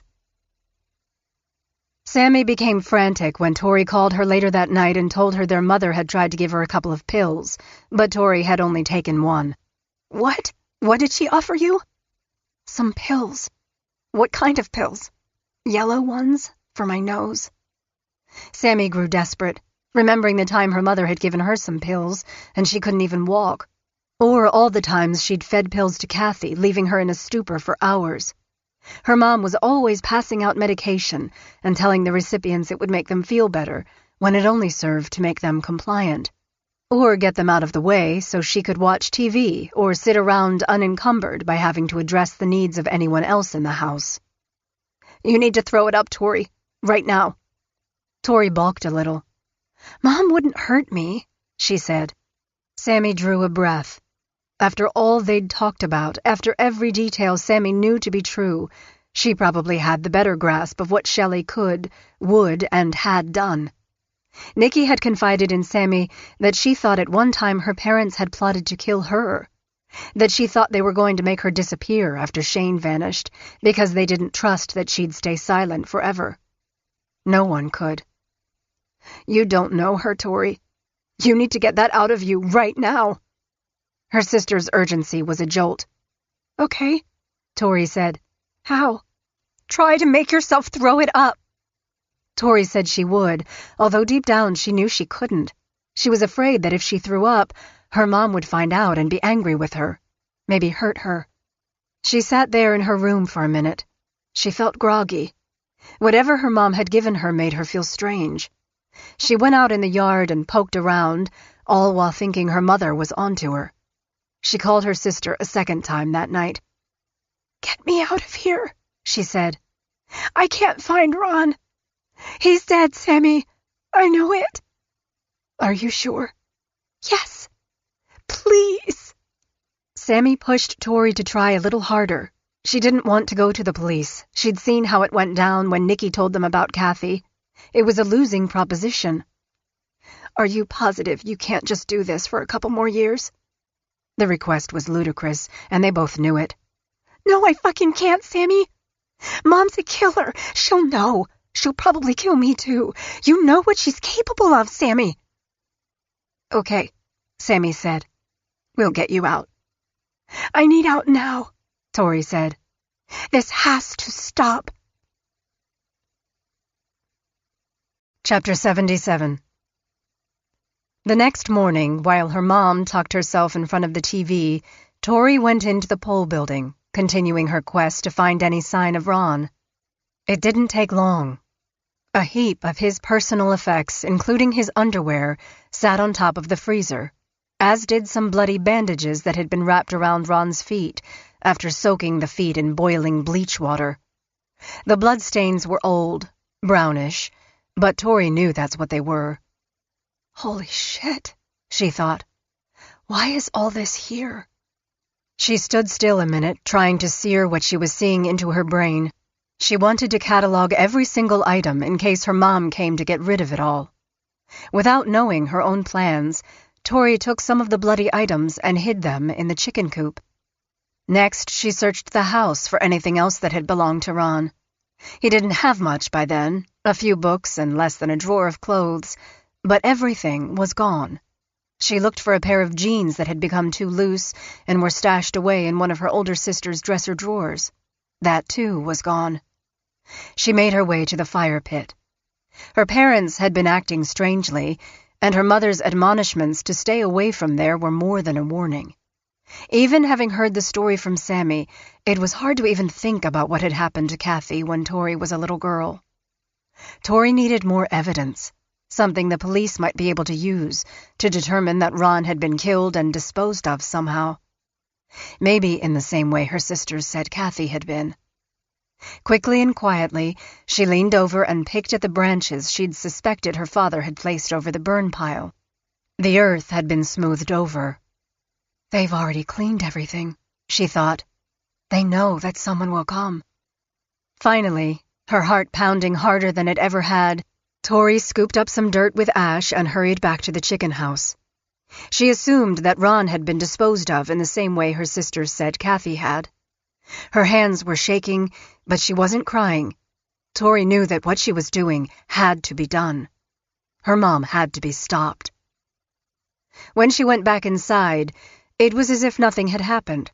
Her mom was sitting there, doing her thing, which amounted to very little at all. Tori went upstairs. Shelley went about her business. She wrote out a change of address card for Ron's Lowe's credit card account, putting Monaghan Landing as his old address. She didn't have a new street address for him, however she'd apparently settled on a city for Ron. Not Winlock, Winthrop, or any other place that far away. She put down Tacoma. Chapter 78. Raymond was a million miles away. At least it sometimes felt that way. Nikki didn't like looking back. She was married. She was going to build a family despite what her mother and father had done to her. How do you explain wallowing in the mud to anyone? Or the cruelty that her mother had inflicted upon Kathy? Or Shane? What about him? On August 6th, 2003, Nikki and Sammy drove down to Pacific County to tell the sheriff what they knew to be true. They were as scared and nervous as they'd ever been in their lives. The drive was punctuated by what-ifs, and then long stretches of anguished silence. Tears, too. What was happening was big, bigger than them. Big because it was overdue, and the sisters knew, likely too late to save Ron. It was Nikki's second time sitting down with Deputy Jim Bergstrom. The first time had been an epic failure. Nothing had come of it at all. Why hadn't anyone helped? It couldn't be laid solely at the feet of Sammy for not talking to the sheriff. In fact, Bergstrom and another deputy had been at Monaghan Landing to inquire about Ron. They knew he was holed up there, and that Shelley Notick's history was less than stellar. Around town, people called her Psycho Shelley. They also knew Kathy Loreno had last been seen alive in Shelley's company, and that Ron had been the one to call 911 when Mac had supposedly fallen from his wheelchair, leaving Shelley the ultimate recipient of the World War II vet's estate. With tears and long pauses to work up the courage for what they needed to say, the Notick sisters gave their story, the same one Nikki had told before. This time was different. This time, they were believed.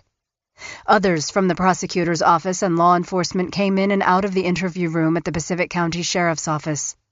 Deputy Bergstrom and members of the prosecutor's staff recorded everything they said. It was at once shocking and painful. Nikki and Sammy saw the outcome as twofold: a rescue operation for their little sister and accountability for their parents for everything they'd done. "If Ron's dead," Nikki told the deputy, her voice breaking as she looked him squarely in the eye, "you could have stopped it." Bergstrom didn't reply, which was fine by Nikki. There probably wasn't anything he could have said that would have made any difference anyway. After disclosing nearly every appalling detail, they got back in Nikki's car for the drive home to the Seattle area. It was pitch dark, and the moon hung high in the sky. They were emotionally beaten, sad and angry at the same time, and scared. But mostly they thought about their little sister and how her world was going to be rocked when Child Protective Services arrived the next morning to get her. "She's going to be okay," Nikki said. Sammy agreed. "She's stronger than we were." Nikki tossed and turned all night, unable to shake any of it from her mind. When she crawled out of bed, she called the one ally she'd always had growing up, her grandmother, Laura. When she couldn't get her on the phone, she emailed her. "You need to call me. I was in Raymond until 1 a.m. last night. CPS is taking Tori out of the house this a.m. at 8 o'clock. Mother and Dave did something very bad, again. I was with Pacific County Prosecutor, and Sammy came with me, too." Tori phoned Nikki a couple of times, wondering what was happening with the police. "What am I supposed to do?" "Just hang on, Tori." "How long? I can't stay here." "We're getting you out, I promise." Later that same day, Shelley called to discuss Sammy's upcoming birthday plans. "Dad's taking you surfing," she said. "I'm so excited," Sammy said, straining to keep her voice from betraying what she'd done. Despite everything, it was hard for Sammy not to warn her mother. "Pack your shit and run. You need to get out of there, Mom. They are coming to get you." She didn't, of course. She'd never been more frightened in her life. There was no stopping what was about to happen now. Tori was only 14, but she was strong. While she waited all night and the next day for her parents to get arrested, she called Sammy again and again. "They haven't done anything," she said of the sheriff. "Mom's still home. I'm still here. What's taking so long?" Sammy wasn't sure. She thought once they'd come forward, things would move quickly. They all thought that. She was worried, too. "I know they are working the case," she told Tori. "You keep saying that," Tori said, "but I don't know." Sammy did her best to calm her little sister. She could see that while Tori's edges were fraying, she remained clear and with a sense of purpose. "I hid Ron's clothes in the chicken coop," Tori told her. "Good. That's good." Tori also prepared for the authorities to comb through the house for evidence. She wrote a note on white and pink-lined paper with a cheerful bumblebee flying across the top. "Dear FBI, police, etc. Please don't ruin all of my things when you're investigating. Nothing of interest is here anyways. Please leave all of my personal belongings alone. Please find the animals good homes." Chapter 79. When the knock came the next morning, Tori stood by the front door. She didn't open it right away. She didn't want her mother to know how glad she was that the sheriff had finally arrived. As she watched him approach, the 14-year-old recognized Deputy Jim Bergstrom as the man who'd come by the house on an earlier occasion asking about Ron. When Shelley joined her, she leaned into her daughter and whispered, "What did you do? Did you say anything?" Tori looked right at her mother. She didn't flinch. She didn't bat an eye. "No, Mom. No." The deputy told Shelley that he and caseworkers for CPS were there for Tori. They were taking her in on suspected child abuse. Shelley immediately went into outraged overdrive. Tori could tell that her mom was scared, too. She didn't say much, just repeated that she didn't understand what was going on. Bergstrom followed Tori upstairs, where she collected a change of clothes and some personal items. Her face was white, and a slight pinkish rash appeared by her ear and down her neck. It was a familiar marker. Even when she couldn't say how scared or worried she was, her body showed how she felt. Tori whispered in the deputy's ear. "You need to get a search warrant and come back," she said. "In the pole building, there's a bunch of Ron's stuff. I'm pretty sure my parents are going to burn all of it. I put some stuff in the chicken coop to hide it." Just outside the door, she told another officer that her mother had given her 2 small yellow pills a couple of weeks ago. Tori had only taken one of the pills, which had made Shelley angry. "Well then," she'd said, "you don't trust me." When Tori told her story to Pacific County investigators that afternoon, she minimized most of what had happened to her. She said what she knew about Ron and how she thought he was dead. She didn't know anything about Kathy, because she had been too young at the time. She was careful in what she said because, in her mind, there was always the chance that they'd release her back to her mom. "If they send me back home, what will my mom do to me?" she thought. She later said that she had only told the police, like 10% of the bad stuff.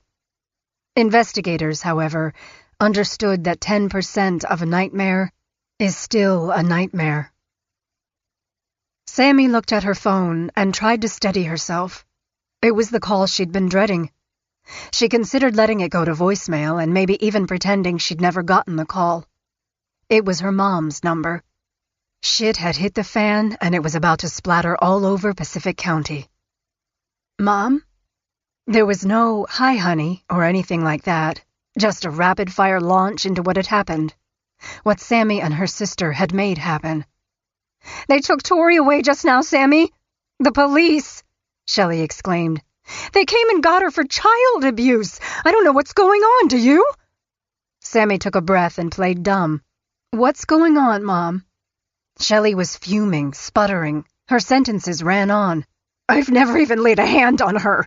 I don't think I've ever even grounded the girl, and every time I did, I took it back." Her mother's lies always seemed so convincing. "Oh, Mom," Sammy said. "I'm so sorry." In many ways, that wasn't a lie. Sammy was sorry for so many things. Sorry that she hadn't seen the warning signs that her sister was being abused. Sorry she hadn't been more skeptical with Ron when he told her he was okay. Sorry that she hadn't backed up her sister when Nikki and her grandmother told the authorities about Kathy. Sammy also felt sorry for her mother. Shelley sounded desperate. She was trapped and clawing through the phone to get out of her situation, a situation of her own doing. She thought that it was all about Tori. Oh boy. She had no idea that Tori being taken from Monaghan Landing was only the tip of the spear. Shelley was reeling by then. "Did she say anything when she stayed with you?" she asked. "That she and I didn't get along?" Again, Sammy, the peacemaker, the middle kid, the one who had almost been her mom's favorite, lied. "No, Mom," she said. "Nothing." "Do you think Nikki would have called the cops or said something about Kathy, and that's why they took Tori?" "No, Mom," Sammy said. "No, she wouldn't do that." Sammy made a quick call to Nikki. "Mom's freaking out." "Good," Nikki said. "She should be." Nikki made the mistake of picking up the phone to hear her mother's tirade that someone had complained about how she'd been mistreating Tori and how she'd been taken away by Child Protective Services. "Ripped from my arms for no reason!" Shelley screamed. Nikki didn't know what to say. She didn't want to tell her mom that she and Sammy had been the complainants, or that Tori herself had played a part in her own emancipation from Monaghan Landing. "I'm sorry, Mom," she said. Of course she wasn't. In fact, after all Shelley had done to her, Kathy, Shane, Tori, Sammy, and Ron, how could anyone sympathize with a predicament that was her own doing? "I'm going to get to the bottom of this right away," Shelley swore. She said that the cops were out to get her. Tori was not an abused child. She was the opposite. She'd been spoiled, given every advantage. Shelley could see no reason why anyone would want to harm Tori in the ugly way the authorities had suggested. Shelley spat out more anger, excuses, and denial, and the call mercifully ended. Nikki began to feel a little uncertain about what she'd done, the storm she and her sisters had created by telling the truth. She emailed her grandmother that she was falling apart and was thinking that her mother might be innocent of any wrongdoing. Laura fired back a response. She'd talked with the police and county prosecutors for more than 2 hours and was beginning to feel the constant drip of the investigation and its stop-start impact on everyone. "I told them about Shelley calling you last night, and they said you are not to answer the phone from her. Do not. It is imperative. Shelley is running around screaming at everyone, blaming them. She is like a cornered rat. Get that restraining order and block the phone." Laura knew Shelley better than anyone. She'd watched her stepdaughter operate and work things in a way that were at utter odds with the truth. If the sky was blue, Shelley had a way of insisting it was green. She was a master manipulator. This time she wasn't going to get away with what she'd done. "Your mom is now putting stuff into your mind and accusing everyone else for talking about her. The authorities said, do not fall for it." The police weren't talking either. There was no way to find out what was going on except by calling home. Sammy and Nikki needed an update. At the end of the day, Sammy sucked up the courage and called her mother to see what was happening in Raymond. As expected, their mother was frazzled. "They won't let us talk to Tori," Shelley said. "We still don't know what's happening or why." Sammy had never heard her mother spinning around like that, both enraged and confused. Dave, who'd come home from Whidbey Island, got on the phone and asked Sammy if she knew anything. "No," she said. "I don't." He, too, was out of sorts, anxious and confused. It was as if Dave Notick hadn't a clue that anything out of the ordinary had ever taken place. Sammy loved her dad. She knew that he had to know because he was there. She was sure that whatever bullshit her mom had made him do was not his fault. At least, not completely. She saw him as a victim and an accomplice at the same time. "Well then," he said, "I'm going down to the county to find out what I can." That night, the blue glow of the TV flooded the yard as Pacific County cruisers snaked past the Notick property.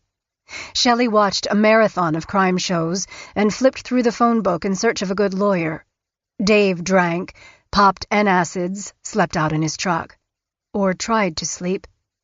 Shelley might have been oblivious as to what the real endgame was, but he knew. It wasn't all about Tori. And he knew that all of his wife's bravado about how careful and smart they'd been to cover their tracks with Kathy didn't apply to Ron Woodworth. He'd been moved from the freezer and buried in a big hole in the backyard. He wasn't really gone at all.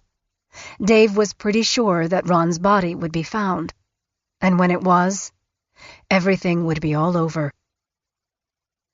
The next day, Dave left Shelley at Mac's house to go find out what was happening with Tori. Between watching TV and hunting for a lawyer, Shelley had inserted a pair of messages written on Bratz-branded Post-it notes into the blue-flowered bag that Dave carried with him to Child Protective Services for Tori. The first, "What is going on?" And the second, "Did you say anything?" Tori had indeed said something. So had Nikki, Sammy too. Laura had also weighed in. They found out others had too. Kay Thomas had even run an ad in the Willapa Harbor Herald with her daughter's photograph and the headline "Missing Person." And yet none of what any of them had to say would lead to an arrest. Dave Notick took care of that all by himself. Unable to locate Tori, he went to the offices of the Pacific County Sheriff. He was tired, beaten down. He was exceedingly nervous, too. When the investigators asked if he'd consent to an interview, Dave couldn't think of any reason not to. He didn't need a lawyer. He'd never abused his little girl, and neither had his wife. As it turned out, that wasn't what they asked about. They focused on Ron and Kathy. Dave stayed firm that he and Shelley had done nothing wrong, though little chips soon began to fall from his story, and he started to cry. At one point, he said he needed to use the bathroom. The interrogators agreed, and one followed him down the hall. Just outside the bathroom, Dave broke down and told the officer where Ron had been buried, and where Kathy's remains had been scattered after her body had been burned in the fire pit. Deputies picked up Shelley at Mac's house. She was confused, indignant. She clearly couldn't understand why anyone would ever think she'd done anything wrong. She was all about helping people, after all. Nikki cried when she got the news her parents had been arrested. Her dad had admitted to disposing of Kathy's and Ron's bodies, but nothing else. He hadn't pointed the finger at Shelley, and for her part, she'd kept her mouth clamped shut. There was a tragic irony to the date. It was Kathy Loreno's birthday. Missing for a decade, the woman who'd told the Notick girls not to help her, out of fear that something would happen to them, would have turned 45 that day. Nikki sent an email to her grandmother. "The police are going to search the house and the property today. Cross your fingers they find stuff. But I think the confession from Dave on disposing of the bodies might be enough, along with our statements. We all have to remember that Mother is pretty smart, and she manages to weasel her way out of a lot of things. I hope this won't be one of them." As the whirlpool of truth began to pull Shelley and Dave downward, there was the matter of the other person who had vanished in the night. Shane. Part 7. Truth. Shane. Chapter 80. The day after her parents' arrest, Sammy and her boyfriend Kaylee went out for a steak dinner at the Metropolitan Grill in Seattle to celebrate her 25th birthday. Despite everything that was happening, Sammy told herself that having a birthday celebration would be a small life raft in a raging sea. To many, such a response would have seemed strange. But Sammy was a girl who'd spent her entire life trying to chart a course that at least made her life appear normal, no matter what. She'd played high school sports wearing leggings to hide the evidence after a beating. She'd made excuses when her mom didn't come to pick her up, as though a walk home was what she needed. With each bite, she swallowed a little more of what was going on in her mind. She tried to make a joke of some of it, but it wasn't funny. It was hard to even think. Newspapers and TV had been flush with stories about her parents. Pictures of Kathy supplied by her family were on TV, as was Ron's driver's license photograph. Tales of abuse, deaths unfolding in rural Raymond. Raymond couple befriended 3 strangers who then disappeared. Prosecutors in Raymond pursue poisoning angle. The reality of what was happening back in Raymond took the oxygen out of the birthday celebration, and the couple left the restaurant. As they drove through Tacoma, Sammy's cell rang. It was her grandmother. The call started with a short pause, as Laura tried to frame the words in a way that didn't hurt. There was really no way to do that. "Shane's dead," Laura said in a shattered voice. "Dave confessed to killing him." Sammy dropped the phone and started screaming. "He's really dead. He's dead. Shane!" Kaylee tried to comfort her, but there was nothing he could do but drive. Sammy screamed until her throat hurt. She'd consoled herself through the years with the thought that Shane was off somewhere, happy, maybe having kids, living and working and being a grown-up version of the kid he'd been at Monaghan Landing and before. Now the fantasy went up in smoke. Gone. It had been a game she played with herself. It was also a hope that in the end was a lie. "I looked for him over the years," she said later, "in a crowd on the street.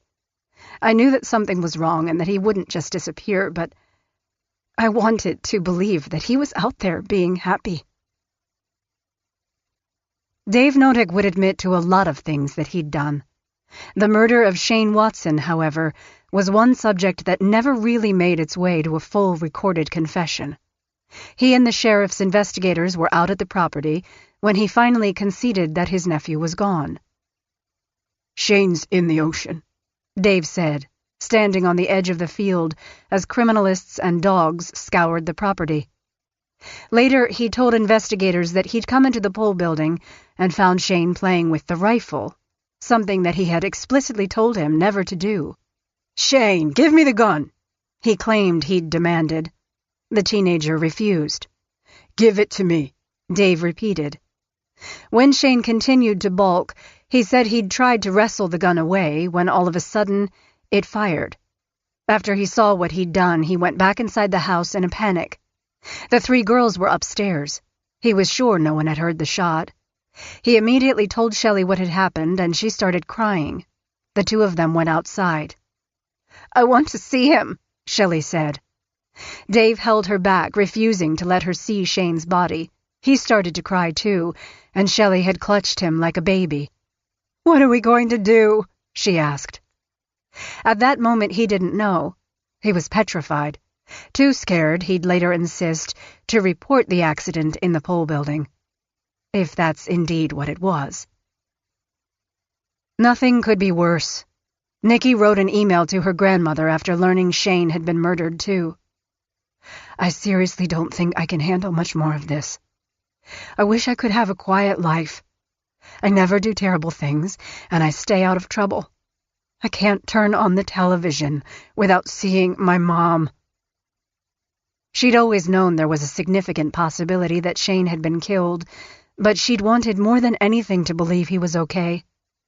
She was horrified to have to truly confront the idea that something she'd told Shelley might have led to what happened to Shane.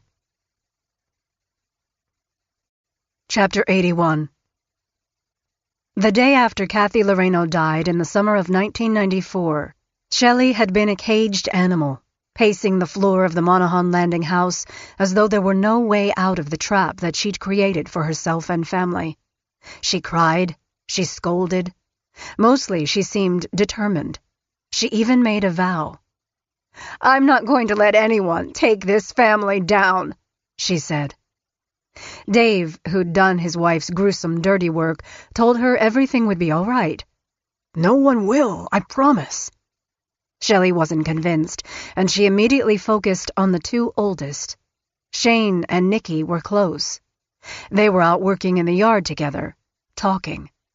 Shelley told her husband she knew what they were talking about, and she didn't like it one bit. "They are going to tell," she said. Dave disagreed. "No, they won't. Nikki is blood, so is Shane." "Shane's not our blood," she said. "He's going to tell. He's going to ruin the family." "He won't," he said. Though of anyone in the household, it was obvious to Dave that Shane was indeed the weakest link. Shelley kept at her husband. She was the record album that skipped a track. She called him at work. She reminded him the minute he got home. A storm was coming, and the boy in the house was the cause of it. He'd be their complete ruin. "We need to get rid of him," she said. Dave didn't have to scratch his head or ask for any more information. He knew exactly what Shelley meant. The only solution to ensure that the rest of the family would survive was eliminating Shane from the picture. But Dave didn't like that idea at all. Shane was like a son to him. "I don't know," he told her. Shelley loathed weakness and ambivalence. "You do. You'll figure it out. It has to be done." Shane, it turned out, was ready to do something about what was going on in the Notick family. He told his confidant Nikki that he had something he needed her to see. but you need to keep it a secret." He was dead serious and spoke in his quietest voice. He told Nikki to meet him in the pole building. While Nikki looked on, the cousin she considered more of a brother pulled 3 photographs from a hole he'd cut in a small plush teddy bear. They were Polaroid images of Kathy, naked, black and blue, crawling on the floor. "They murdered Kathy," he said, setting down the photos. "You know it. I know it. We need to tell the police. Your mom is psycho, and your dad is seriously fucked up too." "Where did you get those?" she asked. "Swiped them from your mom." Nikki kept her eyes on the photos. She didn't know what to say. "I'm going to take them to the police," Shane went on. "You want in?" Nikki, as scared as she'd ever been, finally answered. "Okay," she said. "Let's do it." They talked about finding the right time and making sure that they had a game plan for when the police came and arrested Shelley and Dave. Nikki told Shane that she was all in. She wanted her mother in jail. She wanted her to pay for what she'd done to all of them, especially Kathy. The bloody snow, the kicks to her head, the shower that ran red with her blood, the rancid smells of those smoothies her mother made for Kathy. "I hate Mom," she said to Shane. "I do too," he said. Good. They were on the same page. Shane had always been her ally. She agreed with everything he was saying, but inside she was worried. What if they don't believe us? Shane slid the photographs back into the fluffy filling of the stuffed animal. "The photos are proof," he said. Nikki continued processing the plan and the consequences. She wanted to go to college and create a life far away from Raymond. Although her mother picked away at her self-esteem, there was still part of Nikki that knew she was strong enough to make it. The truth would feel good, and it would right a very big wrong. All of that was incontrovertible. She thought about her siblings and how they'd be parceled off to foster care. What would happen to them? Would they end up with relatives or strangers? Would they be worse off than they were now? Tori was adored and happy. Sammy seemed to navigate Shelley's abuse more effectively than Nikki did. She didn't rock the boat. Things were bad for her and for Shane, although they weren't terrible at the moment. Nikki could barely sleep that night as she wrestled with Shane's plan. She didn't want him to tell. She didn't want the family torn apart. The next morning she saw her mother. Her stomach was in knots. "Shane has pictures, Mom." Shelley stopped what she was doing and studied Nikki. "Pictures of what?" "Kathy." Shelley flew into a rage. "Where?" She went over to Nikki and grabbed her by the shoulders. "In his room," Nikki said, stepping back a little. "In his teddy bear." Nikki knew it right then. She had lit a fuse. In that very second, she wished she could take it back. She saw the shark look in her mother's eyes. It was the same look that the dogs had when Shelley tied them to the apple trees and told the kids that the animals were fine. How they, too, could skip a meal or two. Ravenous. Determined. Just one bite. Nikki would spend more than 20 years trying to understand what led her to tell on Shane that day. She loved him. She thought of him as a brother. They were united in their hate for Shelley and Dave. They wanted both of their parents in jail. If anyone deserved to go to jail, it was them. Not for what they'd done to her, either. It was for Kathy. She asked herself over and over why it was that she'd betrayed Shane. "I didn't want to get him in trouble," she said. "I just was so scared that if he told, everyone would know about what had happened. I didn't say that he was going to show the pictures to the police. I only said that he had them." Shelley sounded the alarm and called Dave the second Nikki told her about Shane's photos. Dave didn't understand what she was talking about at first. That irritated her even more.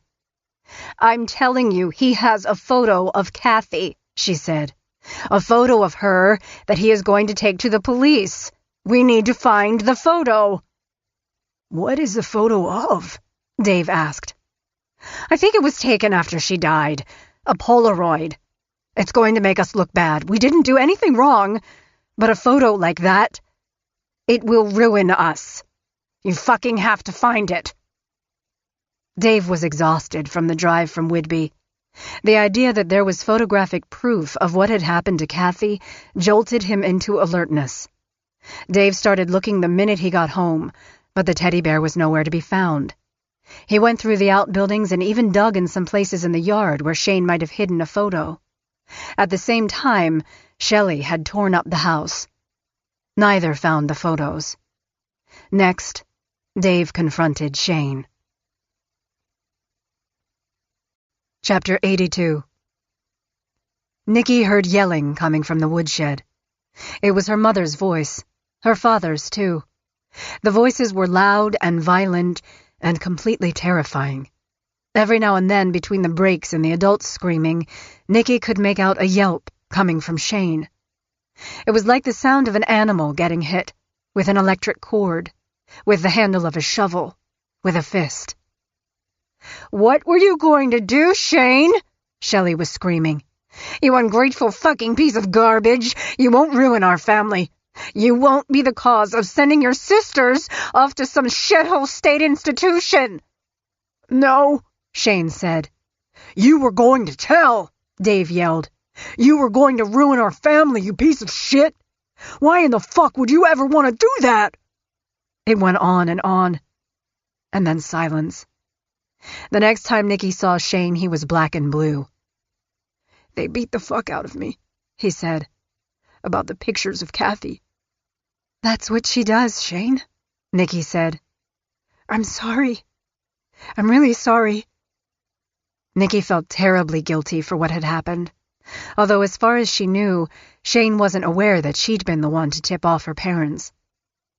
"It was my fault," she said later, blaming herself for what happened.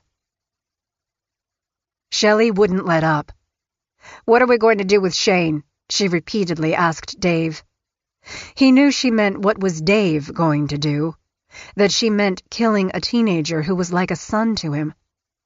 Every time Dave came home, Shelley pressed him on a plan to commit murder, and when he just sat there in a near stupor because he didn't know what to say or how to placate her, Shelley would make her own suggestions on how it could be accomplished. "I need it to look like an accident," she instructed him. "Right." Dave wished the conversation was about any other subject. "An accident? I don't know, Shell. I don't know if I can." She suggested taking Shane up into the woods to cut wood and have a tree fall on him. "An accident like that," she said. Again, Dave was unsure. "It would be pretty hard to do that." Wrong response. Shelley flew into a rage. "You need to fucking man up. Grow a pair. Jesus, what kind of a man are you? Do you realize what's at stake here? Our girls. Do you want him to tell and then ruin our lives for what he did to Kathy?" Shelley was never part of any blame. She'd tell everyone that Shane had been Kathy's abuser, that her husband had, that she had no idea what was going on when she wasn't there to take care of Kathy. "You know that Shane killed our Kathy. We both know it. He deserves to die for what he did. Dave, be a man." Dave promised that he'd get it done. He told Shelley he was taking his time and thinking it through, considering the best plan, but inside hoping she'd forget about it. She didn't. For the longest time, nothing happened.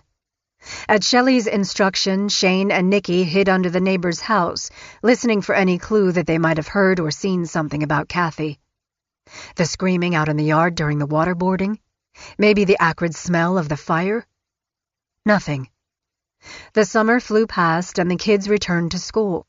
Christmas came and Shelley made a big deal out of it, as she always did, piling up the gifts and then taking them away. Shelley didn't drink, so New Year's Eve was a quiet one at home. Everything was relatively calm until February, 6 months after Kathy died. Nikki woke up in the middle of the night. A noise had interrupted her sleep. Something happened. She looked around her room and listened carefully. The house was silent. She went back to sleep, wondering if the noise had been part of a dream. Not hardly. Chapter 83. It was February 1995. Late, quiet, pitch black outside. Dave retrieved his .22 from the cab of Old Blue and went into the pole building to find Shane. He felt like an automaton, one foot in front of the other. The door was shut. He twisted the knob and went inside. The light went on. He didn't say a word. Dave fired the rifle into the back of his nephew's head. Blood oozed over the cement floor. Shane was gone. Dave was numb as he bent down. He hadn't wanted to kill the boy. He hadn't thought he could ever kill him. But it was as if he'd been programmed, harangued into it by the pretty redhead he'd married, the woman he loved despite everything. The woman that could look at him when their bank account had been overdrafted to Kingdom Come and say it was the bank's fault. "They keep screwing up our account. I'm going to complain tomorrow." The woman his dad had spotted as a fraud and troublemaker from the minute he'd met her. "Sawdust for brains if you stay with her." He went back inside to tell Shelley what he'd done. "I killed Shane." Shelley's mouth dropped open like a safe hurled from a 10-story building. She appeared to be in complete shock. It was as if her husband's actions had come out of the blue. "You did what?" she asked, her eyes growing very wide. "You killed our nephew? Why?" "Seriously, Shelley?" Dave didn't know what to make of her just then. It was what she'd begged him, harassed him, cajoled him into doing nearly since the day Kathy died. "What are we going to do now?" she asked. "What we did with Kathy," he said. Shelley liked the idea. It had worked before. After composing himself, Dave returned to the pole building and put Shane's body into a sleeping bag and carried it to a space near the workbench. He poured some bleach into a Home Depot bucket of water and did his best to clean up the bloody mess. He had promised his wife there would be no trace, no DNA. Nothing would be left behind to indicate what might have happened. And then he waited for a chance, when the girls would be away from home, to burn the body. The next morning the girls woke to the birdhouse and the tale that Shane had run away to Alaska to fish. A day or so later, Shelley offered the girls the chance to stay overnight with friends, a rare occurrence that each jumped at. This time, when Dave burned the body, he did so without the aid of the accelerants or the metal sheeting he'd used with Kathy. No tires, no diesel either. He only used wood and kept putting more on top of his nephew's body until it vanished into ash and bone. It took all night and a portion of the next morning, longer than Kathy's cremation had. The metal sheeting he'd used on her had, he reflected, been very effective. When the ashes were cool enough, Dave shoveled them into bags for the familiar drive out to Washaway Beach. He parked his truck, looked around to make sure no one was watching, then dumped the ashes into the white-foamed surf of the Pacific. When Nikki, Sam, and Tori returned home a day later, the burn pile was out. A short time later, Dave brought in an excavator and pushed the dirt down the hill to a tangle of blackberry bushes. Shelley insisted they report to the Pacific County Sheriff that Shane had run away. Dave made the call, telling the deputy that his nephew often disappeared for days at a time. "Came from a screwed-up family," he said, adding that he and his wife had looked everywhere. The deputy thanked him for the report, and Dave told Shelley that they were instructed to just let it go. Shane was gone. The body was gone. Next on Dave's and Shelley's minds was the weapon used to kill the boy. The short carbine .22 rifle used to shoot Shane was indeed a problem. Dave didn't want it around the house. He was sure that someone would find it and somehow discover the truth about what had happened to Shane. He was a nervous wreck when he came up with a half-baked plan that Shelley approved. He drove north out of Raymond to a remote logging road, and when he was sure no one was looking, he got out and buried the weapon in the dirt. The gun that killed Shane was like Edgar Allan Poe's Telltale Heart, always mocking Dave, reminding him of what he'd done to his nephew. Shelley, too, was absolutely certain that, despite how isolated the location was and how careful her husband had been, someone would surely stumble across the gun and figure out what had happened. "You need to go get it," she'd said. So that was what he did. 2 weeks later, Dave went back into the woods to retrieve the gun and bring it back to the house. He put it in the fire pit and burned it. "I was hoping the stock would melt or something," he said later, "but it didn't." Dave handed what remained of the murder weapon to Shelley, who stored it in the back of a cupboard. He never saw it again. Chapter 84. Even after Shane's murder, Shelley stayed on the hunt for the Kathy photos. The photos that Shane had were proof of something that couldn't be explained away. Not easily, anyway. She tore through the house when the girls were away at school. She looked through the outbuildings, poking under boards, and pulling away clutter in the pole building. They had to be around there somewhere. Shelley didn't know it at the time, but at least one other image of Kathy also existed, on a roll of undeveloped film stashed in a drawer in the living room. Shane had taken the photo of Kathy, naked, crawling on the living room floor. It was horrific and sickening. Kathy was clearly struggling. She must have been cold. She was trying to move from one room to the next, and it appeared that she was too weak and too abused to stand. Kathy had been reduced from a person to an animal. "We have to find the pictures," Shelley reminded Dave as she rifled through the kids' rooms and the kitchen junk drawer. She couldn't let go of the endless quest to get the photos and destroy them. "If someone gets his or her hands on it," she said, "we'll be in hot water." Hot water? That was an understatement typical of his wife. Dave, however, was aware that life as they knew it would be over. He was in this mess with Shelley up to his neck. He'd help search, and then she'd start over a few weeks later, tearing up the place again, looking, berating Shane for his double-cross. "He would have betrayed us," she said. Around that time, she started to embellish the story of Shane running away by telling the girls that he had just called. "He said he'll call back," she said. Another time before leaving the house, she told the girls, "If Shane calls while I'm gone, be sure to find out where he is." Dave pulled his wife aside. "You need to keep the story simple," he said. "Don't keep adding to it. He ran away. He's gone." Shelley couldn't help herself, though. Thinking ahead, she made a notation on a calendar about when the boy had run away. She added other notes as time went on, recording the few times she and the girls piled into the car and made trips around Pacific County looking for her nephew. She'd been great at searching for him in the past. This time, however, nothing. Dave even missed work a few times on fruitless searches for Shane. The girls believed that their father was doing the best he could to find their cousin.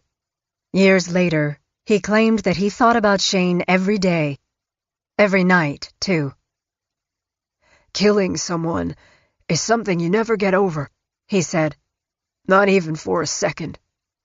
It's always there." Chapter 85.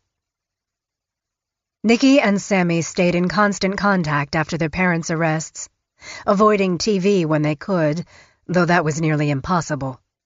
The Raymond torture killings, as their mothers' and fathers' crimes were summarily dubbed, invaded all the space around them. TV accounts played up the angle of a house of horrors in the middle of a bucolic oceanfront community. It was Arsenic and Old Lace. It was Mommy Dearest. It was Psycho. Everyone was talking about the Notics. Except the Notic girls. Nikki, Sammy, and Tori never said a word to the media. It was a promise they'd made to each other. Shelley and Dave were held on multi-million-dollar bonds and faced all kinds of charges, from murder to concealing a death. While the Notic sisters had all wanted justice for Kathy, Shane, and Ron, It still didn't feel great to see one's life through the lens of the media, a reflection of something at once foreign and familiar. Their parents had killed multiple people. They'd done the most cruel and vile things anyone could do to another person, and so much of it had happened right before their eyes. It took only 2 weeks for Sammy, then 25, to get guardianship of Tori. Sammy, who was then living alone in a 1-bedroom apartment off Greenwood Avenue in Seattle, made arrangements to get a 2-bedroom apartment. She felt good about the opportunity to give her sister a fresh start, away from their parents. Shelley knew that Sammy was her best target. Dave was also in jail, Tori was a minor, and after everything she'd done to her, Nikki was a lost cause. Shelley had to have realized there was no way back into her oldest daughter's life. She barely even tried. But Sammy, a classic middle kid peacemaker, was a pleaser. Nearly from her first day in jail, still pending trial, Shelley sent Sammy letters from prison with lists of items she needed. She wanted everything and anything that her daughter would provide her, and she was very specific. A certain bra, a special robe, a particular tube of lotion. Her tone was demanding and demeaning. Even from jail, Shelley acted certain that whatever she desired was owed to her. Sammy dutifully packaged up what she was told to send. Even though she knew Shelley belonged right where she was, picturing her there all alone made Sammy sad, as did the idea that everyone else in there had comfy underwear and nice bathrobes, while her mother was just getting what the state gave her. She didn't tell either of her sisters that she was helping their mother, though Nikki picked up on it one time when Sammy let slip that their mother was struggling behind bars. "Are you sending stuff to Mom?" Nikki asked. Sammy deflected the question at first, then conceded that yes, she had been. "A couple of times," she said. "It wasn't a big deal." Nikki couldn't believe her ears. "Are you serious? After all she did to us, you're helping her?" In a way, Sammy still felt she didn't really have a choice. "She's controlling you," Nikki said. "Don't you get that? She's doing what she always did." In February 2004, 6 months after his arrest, Dave Notick pleaded down his first-degree murder charge for killing Shane Watson to second-degree murder, and pleaded guilty to unlawful disposal of human remains and rendering criminal assistance. While the Notick girls made it clear that helping their mother would mean the end of any relationship he might ever have with them, Dave insisted that he wouldn't assist in Shelley's prosecution. For her part, Shelley was desperate to make sure Dave kept his mouth shut, even though Washington's marital privilege laws could keep him off the stand. It wasn't what he'd say on the stand anyway that her daughters knew would concern her. All he had to do was back up what they had seen and said, which he did. He was sentenced to a little under 15 years in prison. And then it was Shelley's turn. Pacific County prosecutors told the victims' families they couldn't make the first-degree murder charges stick against Shelley. No body for Kathy. No bones and ash under the bed. An autopsy on Ron that couldn't prove how exactly he'd been injured or by whom. Given the condition of his remains, it would be hard to say what had actually killed him. Kathy's and Ron's supporters figured the case was too big, too involved, for the county to do what really needed to be done. Nikki, Sammy, and Tori knew that their mother was smart, devious, and the kind of person who would never accept blame for anything she'd done. The boiling water, the bleach, the weeks in the pump house, no food, no clothes. Everything was a lie, or facts were misconstrued. 10 months after her arrest, Shelley entered a so-called Alford plea of guilty to the charges. An Alford plea can be rather perplexing. It's a plea that allows the defendant to plead guilty, yet assert innocence at the same time. It's also a plea that allows the defense and the prosecution to save face and money by avoiding going to a trial that would almost surely result in a conviction. The plea probably saved Pacific County a measure of embarrassment, too. The media wouldn't rehash the missed warning signs by the police that Shelley and Dave were involved in nefarious deeds. No one could deny that Ron would likely have still been alive had Nikki's story of Kathy's murder been more aggressively pursued by the sheriff's office. Maybe Mac would have lived longer, too. Ultimately, both sides worked out a tentative sentencing agreement for 17 years. At sentencing 2 months later, Shelley looked beat down. Her hair was scraggly, and her Clairol red had long since faded to a mix of gray and reddish blonde. Her jail-issue orange jumpsuit loosely hung on her frame. No one from her family was there to support her. She spoke to the court before the judge pronounced her sentence. Her words sputtered through some tears. "In this jail, and in this courtroom, and in this community," she told the court, "and everywhere else, I'm known as some kind of horrible monster. I'm not. I've made such horrible mistakes, though. Kathy was my friend. She had value, and she had purpose. She would have been there for me. I wasn't there for her a lot. I was not there when Kathy died. Not there for her." Shelley pointed the finger at Shane and Nikki, claiming the teenagers had been Kathy's abusers. None of it was her fault. Not Kathy, not Ron. "I believe I am not guilty of murder, of deliberately causing her death. But a mother is the most responsible for her home environment. She was mistreated in my home, and now she's gone. I'll never get over it, and I don't deserve to." The sentencing judge took it all in, while both sides said their piece. The prosecutor noted how convoluted the case had been, and how it was possible the truth of what happened might never be known. The Alford plea, unlike many plea bargains, didn't require her to tell the court what she'd done. Shelley seemed surprised, however, that her words did not have the desired effect on the sentencing judge. Instead of sympathizing with her, he added more years to the tally. While Shelley's mouth hung open, the judge sentenced her to more than 22 years. 5 more than the 17 she'd agreed to, for the second-degree murder of Kathy and for the manslaughter charge relating to Ron's death. Nobody was happy. Everyone was satisfied. For a woman who lived to control others, who reveled in telling people what to do and how to do it, it was fitting justice. Shelley Notick wouldn't be in charge of anyone or anything for more than 2 decades. Epilogue. Dave Notick was released from prison in 2016.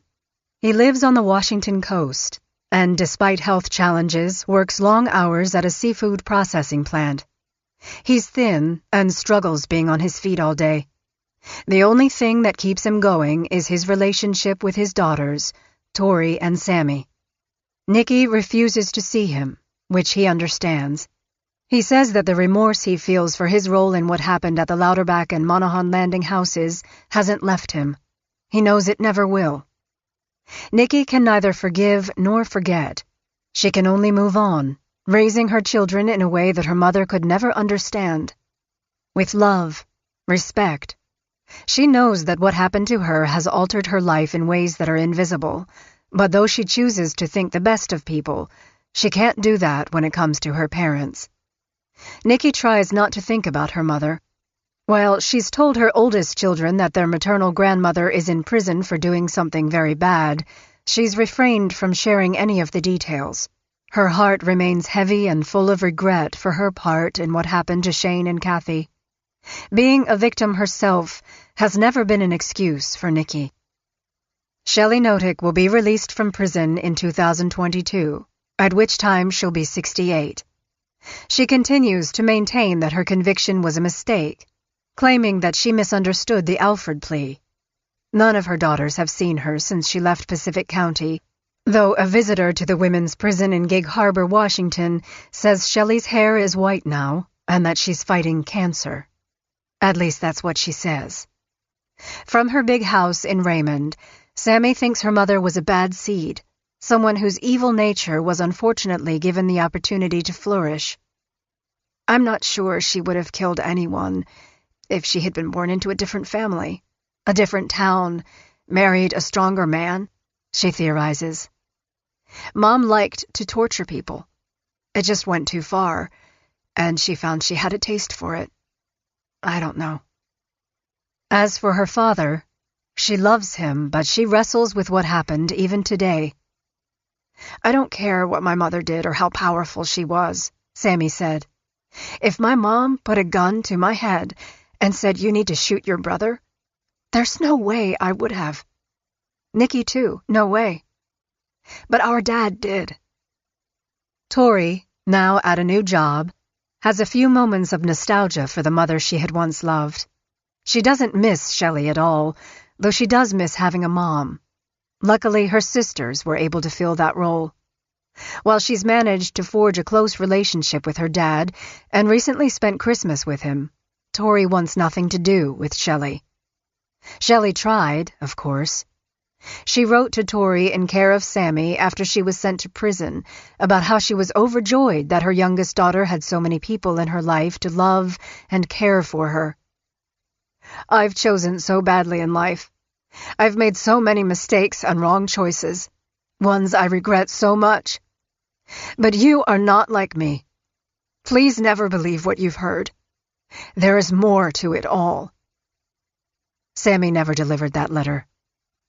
My little sister didn't need to see it, Sammy said. She's smart and happy, and Mom has no place in her life. The Notick sisters gather together several times a year, mostly at Nicky's place near Seattle. Nicky returned to Raymond in 2018, for the first time since the case broke. It was hard, but Sammy was there as Nicky revisited memories of their mother. She remembered a few times when her mom was kind, attentive even. Those good memories brought tears. Sammy also returned to the Louderback and Monaghan Landing houses for the first time that fall. She had a visceral reaction to the bathroom at Louderback and the place where Nicky had been made to wallow. Tears came. Smiles, too. She pointed out a fish pond that Kaylee had made, and the spot where he'd park his car to drop her off, honk and flash his lights until Shelley gave up and let her inside. The sisters text and talk all the time.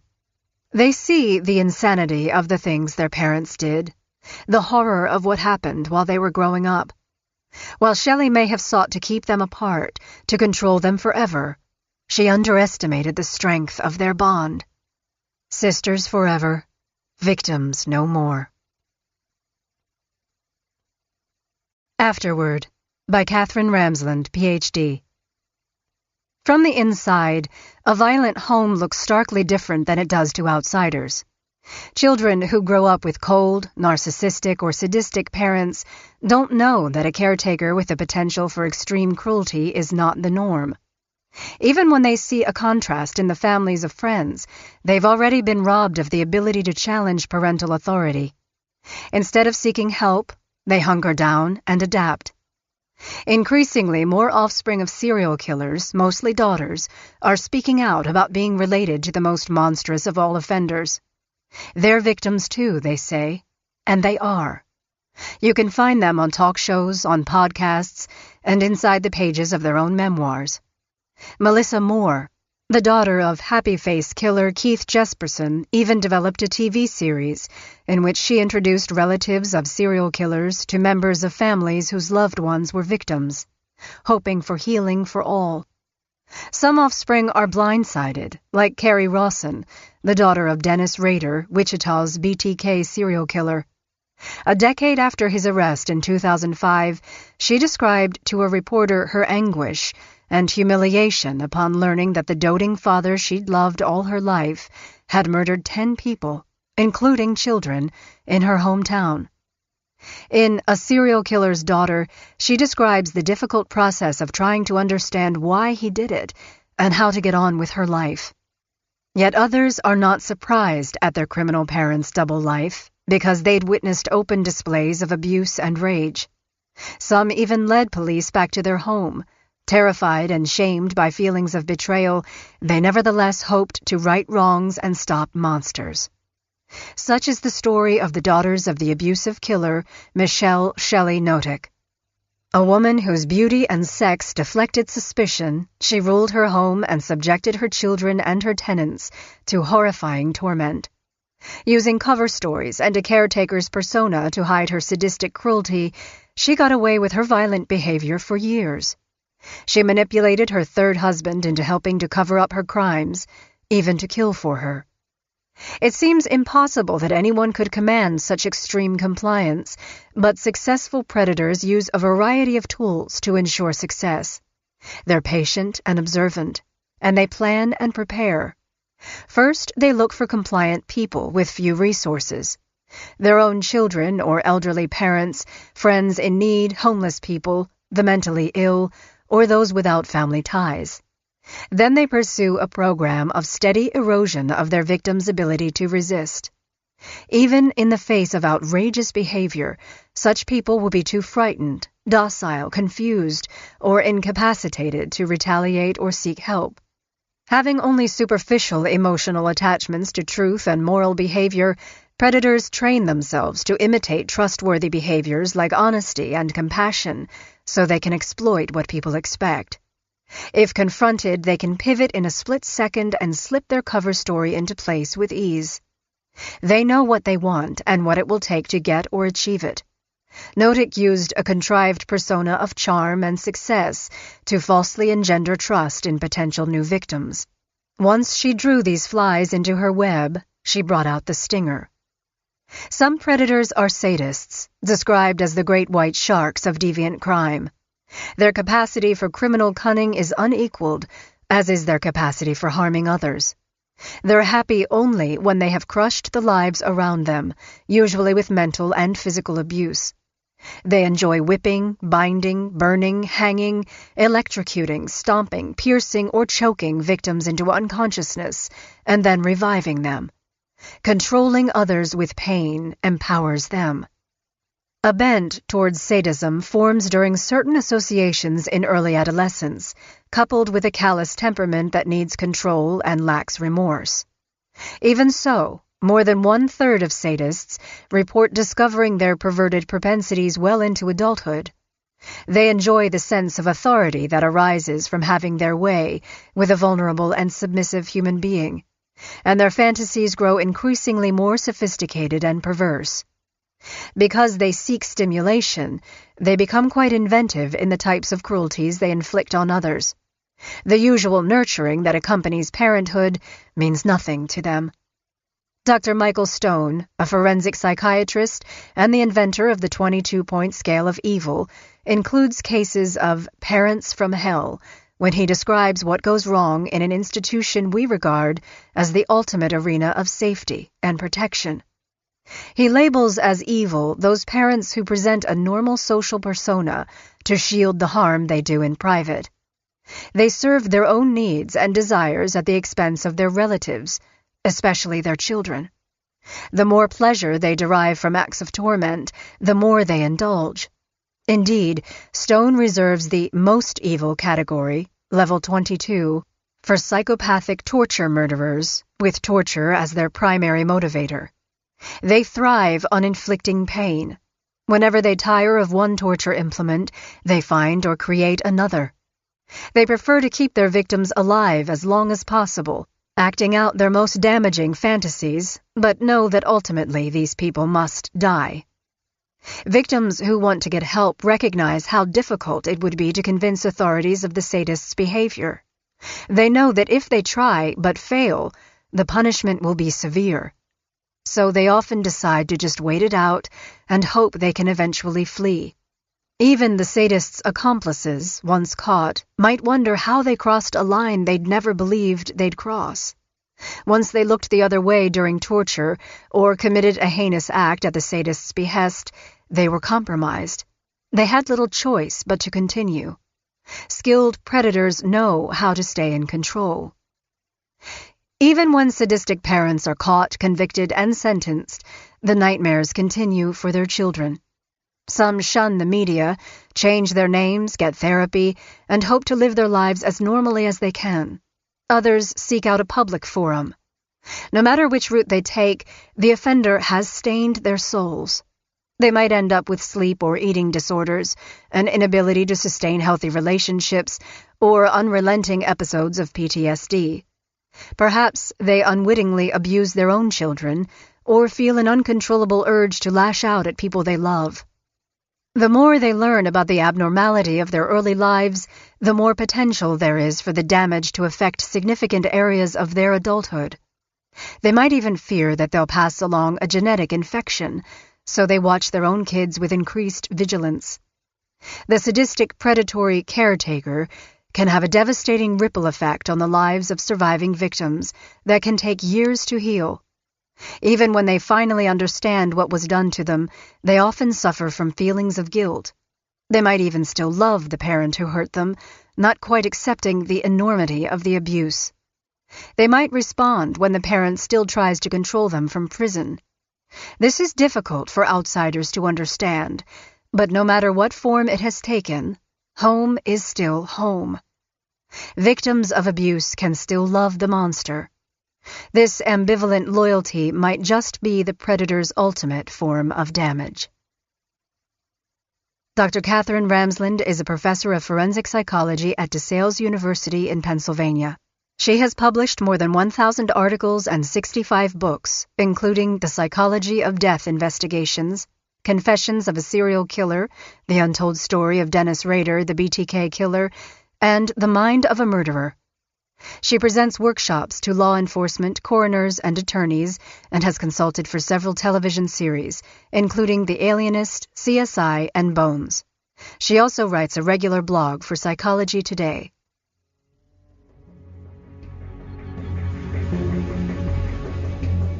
We hope you have enjoyed our presentation of